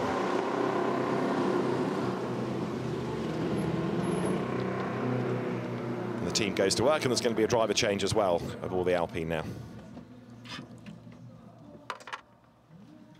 The car 30 TF Sport with their car 33, considering you know, that incident earlier on when it was in the barrier, flat tyre, had to nurse the car back. They're still on the lead lap, only 52 seconds behind the overall leader in GTE AM. So the recovery's going pretty well for that team right at this stage. So 4 mechanics, 2 tyre guns to do the tyre side of the operation. Fueling's done, driver change is done. And so when this part of the pit stop is completed, the car can be dropped down, and then the car controller makes sure that it's safe to release it. Yeah, at the same time, they should be checking in and around about the brake drum area to make sure there's no stones lodged in there or damage the cooling ducts, bringing in secondary problems. Yeah, that's where you see the good teams from the not so good, that methodical process. It's still done to a pattern rather than it being a panic. Oh, the car's been off, panic, still go through that process. Yeah, you know which are the sensitive areas of the car, and also you know which are the fragile areas. Here we see again. He went with some speed, didn't he? There it goes. Tried to correct it, but oh so close to that barrier, Darren. Yeah, he's pretty lucky there not to take off the front splitter, and suddenly that's a job where the car has to come into the garage, and another couple of minutes lost. That's a lot of spray there. Yeah. He just got past Lawrence Van Thort and off he went. No, he didn't. I don't think he touched the barrier. It certainly looked closer from the inboard, didn't it? Yeah. He did say on that pit to car radio he didn't touch the wall, but it certainly was close. Right, so that is to the pit lane, and a bit more of a fight back. Now Nicolas Lapierre at the wheel, the car rejoins 8th, and this is Lapierre hard at work. So he's got to push now for the next, what, 11, 12 laps. Yeah, he's a minute, basically 2.5 minutes behind the 3rd place car now in hypercar, which is Derani in the Glickenhaus. So yeah, they've got quite a bit of work to do. They've got the pace performance to be able to sort of catch that up over the next 16 hours. It's just a case of that they cannot afford to have any issues if the Glickenhaus has a clean run to the end. So Jose Maria Lopez leads in 7, Kazuki Nakajima 2nd in number 8, and it's Pipo Derani in 3rd, but 2 laps back in the leading Glickenhaus right now, with Louis Delatraz still clear in LMP2, and James Collado building that gap over Nick Katzberg in GTE Pro, with in AM for AF Corsa now Alessio Rivera at the wheel of 83 leading the way. Yeah, and we're just watching the battle for the lead of LMP2 with the 2 WRT cars, Delatraz and Habsburg, and just making their way through a little bit of traffic, but now they're line astern as they come up into Dunlop. And even though they're both in the same team, obviously both drivers want to lead the charge. They're both young and trying to sort of make their way as Charles Malesi is looking on with the rest of the team. I'm sure a certain amount of them are looking on with a little bit of nervous tension about this situation, but they're 1-2, which, and they're actually 1-2 and a minute ahead of the opposition, 1 minute and 4 seconds, as there's another yellow flag out, and that's at Indianapolis this time. Which is where we had the drama earlier on for Marcos Gomez Aston Martin. Yeah, it's an Amcar 55. Looks to be having some issues down there at the moment. Well, that's the Duncan Cameron, Matt Griffin, David Perel Ferrari. And is that it? It is. It's off the road. It's in 6th place overall. Well, it was. Second part of Indianapolis. Yeah. I mean, hopefully they can just drag that back to the tarmac behind and then get them going again. Duncan Cameron at the wheel. It was 6th in class, certainly. So dropping down the order now as it's got to be rescued. Let's have a look.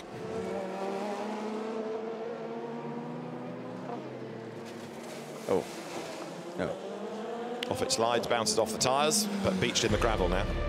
Yeah, it was not really much of an incident in the end, really, was just sort of maybe a small lock-up and then missed the apex and ran out of road. Yeah. You almost sound disappointed with that, like you're expecting more spectacular outcomes. From that viewpoint, that camera, that it looked like the CCTV type camera shot, it looked like we're going to get a dramatic entrance from the right, and it wasn't quite like. They're going to lift it with a grab. So it's going to knock them down a little bit. Someone else has just been off. Out of LMP2.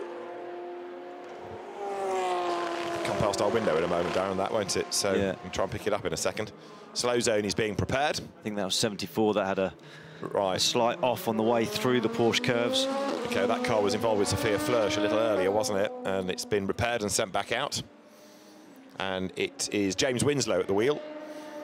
Quick, underrated British driver, James Winslow, and he's pressing on, but he's got a lot of work to do now to try and make up the lost ground. Replay here, and that's him going off. Just slightly offline as he came through the corner, out on the marbles, and lucky that there's so much sort of runoff there with the gravel now from what it used to be like through that part of the circuit. You mean when there was no runoff and there was a wall? Yeah, it was. That would have been a game over moment, wouldn't it, at that point? Yeah. Absolutely. I think it would have been a game over moment for quite a lot of people actually today if the circuit hadn't had the expansive runoff areas, and the conditions have been very, very difficult, very tricky. I've got to say that when the rain came the last time, and it was just that enough to make it wet, but it wasn't obviously clear when they were coming into the braking areas in the dark, then that's not much fun. Drivers getting themselves ready for their next stint. Arnold Robin there, and Duncan Cameron's Ferrari being hoiked out of the gravel. It looked like Matt Griffin was getting ready to jump in once that car comes back to the pit lane. He's the gun in that car, isn't he? Matt Griffin is the quicker of the three drivers, and we've talked about plug-and-play drivers. Matt's another one in a Ferrari. You just plug him in and instantly he's quick. Yeah, like solid all year long, every racetrack. Doesn't really, well, I can't remember the last time he had a mistake, you know. It happens very rarely, doesn't it? So, absolutely. And you need those sort of drivers, you know, they're ideal. If you want to have a race and, you know, being part of the race for Duncan, it's to see the checker flag and to maximise his driving time, then you need to have people that are going to get in the car, look after the car, make sure he comes around ready for your go, basically. So Matt does a great job, super fast and consistent. And David Parrell, the third driver, one of the rookies, one of the 40 rookies on the grid for this year's race. But that car, as we've been saying, while it's being pulled out of the gravel, drops down the GTE AM order as the race leaders work lap 106. And you can see the traffic here through the Porsche curves. Into the pits has just come Pipo Derani in number 708 from third place. The Glickenhaus is in. And that was a 14-lap stint for Derani. He's done 2 stints in the car, so he'll be in for one more, I would say. Olivier Pla did 3 to start in that car, then Frank Maillot did another 3, and Derani's just finished his second.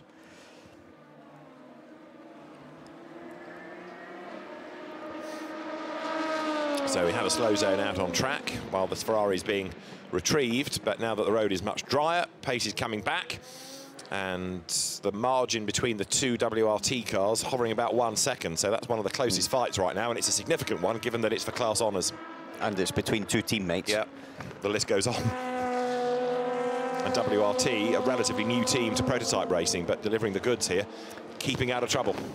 When did those swap round? I missed that. Last lap. Oh, was it? Okay. Next time, just give me a little nudge to... Thanks. Yeah, I need another shot of coffee. 4:52 last lap for Louis Delatraz and a 4:50 for Ferdi Habsburg. Which puts him into the lead of the class for the moment. And then third, Fabio Scherer for United Autosports. Still trying to play catch-up. Fourth is Junior Canal in fourth in the class. And as we're talking about WRT, let's hear from Charles Milesi, who has recently got out of the car. He's with Louise in the pits. Charles Milesi, you're looking on, watching the action. It's close between the two WRT cars. What's the team orders, if there are any? No, there is no team order for the moment. Actually, we got a bit lucky with the slow zones and safety car. The beginning of the race was a bit tricky for us with the conditions. But now, yeah, it's starting to looking good for us. But I mean, it's still like 16 hours left. So everything can happen. We've seen like 2 hours ago, we gained like 1 minute or something. So it can change at any time. It's the first Le Mans for the team, so how are you feeling? We're feeling pretty confident, like our pace is pretty good since the test day. But yeah, I mean, it's our first time and we try to do no mistakes for the moment and we'll see how it's going. Have you been in the car yet? Yeah, I've been once at 7, I think, 7 p.m. Okay, so you're going to have a late night stint, I take it. Yeah, normally 2:30, something like this. Well, all the best for that then. Thank you. Thank you. Yes, you can tell he's looking forward to that, can't you, Louise? Thanks very much. So, Charles Milesi out of the car for the moment, looking forward to his next stint, and you can see the battle still raging on. Habsburg having jumped ahead of Delatraz, but he's not getting away, especially now they've got some traffic to contend with. Yeah, now just down into Indy, then Habsburg's got to be a little bit careful on the braking here, whereas for Delatraz he'll get a clean run and be able to overtake. In fact, they'll get past both of the GT cars by the time they get down to Porsche without a problem. And then for Delatraz, he's got the issue that he's got the aero wash off the back of Habsburg's car through the high-speed section. Now, these two are now 3rd and 4th overall on the last pit stop for the Glickenhaus of Durrani. So 3rd and 4th overall, as well as being the top 2 in class, which is very impressive for WRT. But, as we keep saying, long way still to go. And that's 7.5 hours into the race, or nearly 7.5 hours into the race, and only being 2 laps down. That is super impressive, especially with, you know, with what a changing race this one has been, with so many slow zone safety cars and everything else. And for WRT, it's a great effort. Well, it has played a little bit into the favour, as Milesi said there, and especially with the slow zones. Safety cars kind of, it's difficult to make anything up at all. With the slow zones, because of the length of the circuit, if you get a slow zone that you've just passed, and then by the time you get back round, sort of 3-4 minutes later, it's cleared again, then you've actually got a clear lap, and sometimes you can gain a reasonable chunk of time there, Dannon. Yeah, especially if the competition have ended up having to do that zone twice or 3 times, and you've only had to do it 2. It makes a big difference. I can remember when it first came out, the slow zones, it seemed to me to be the fairest way of stabilising a zone and the race. But in actual fact, it's like the safety car. There's still winners and losers, and unfortunately, the only way you can get rid of it is everything go to full course yellow. Yeah. That seems to be the only technique of completely neutralising the race and keeping it fair for everyone. Yeah. Just getting a bit concerned about the last pit stop for 709 Glickenhaus that was heading towards being 4 minutes long, so it was a longer stop than some. As you look at 80, which has come in, Callum Eilert racing here for the first time and enjoying the experience as well. Oh, and a bit of nose damage there. Yeah. Or alternatively, got huge sort of little flick up there on the right-hand side for front downforce. But I think it is nose damage. He had a bit of contact, didn't he, in the chicane? Yeah, forward. So. That's right. So it might be a slightly longer stop for that car as Arnold Robin gets ready to take over in the pit lane. And the race leaders currently work lap number 108, and it's 1 minute and 20 seconds effectively between the top 2. Right, on board here with the Racing Team Netherlands entry. This is the ever spectacular Guido van der Garde at the wheel of it as he heads towards the Mulsanne, and speed building all the time. Van der Garde is currently running overall 15th, and 1.3 seconds up the road is the opposition, which is Juan Pablo Montoya for Dragon Speed.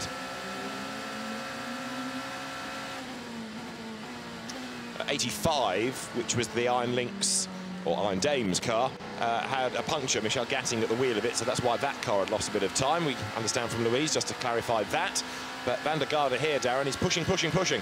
Yeah, the gap's closing. And, yeah, it must be lovely at this time of night. The track's starting to get cleaned up, and, you know, a bit more confidence in the circuit and being able to push that a little bit faster.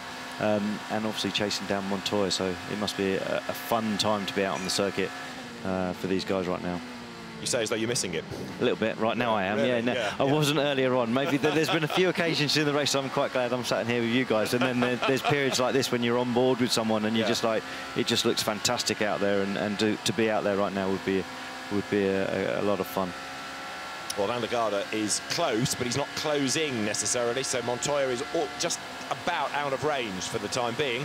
So this is for 14th and 15th overall, but 9th and 10th in class, and there is debris on track at Marshall's post 31, right-hand side of the line, the race director is telling the teams.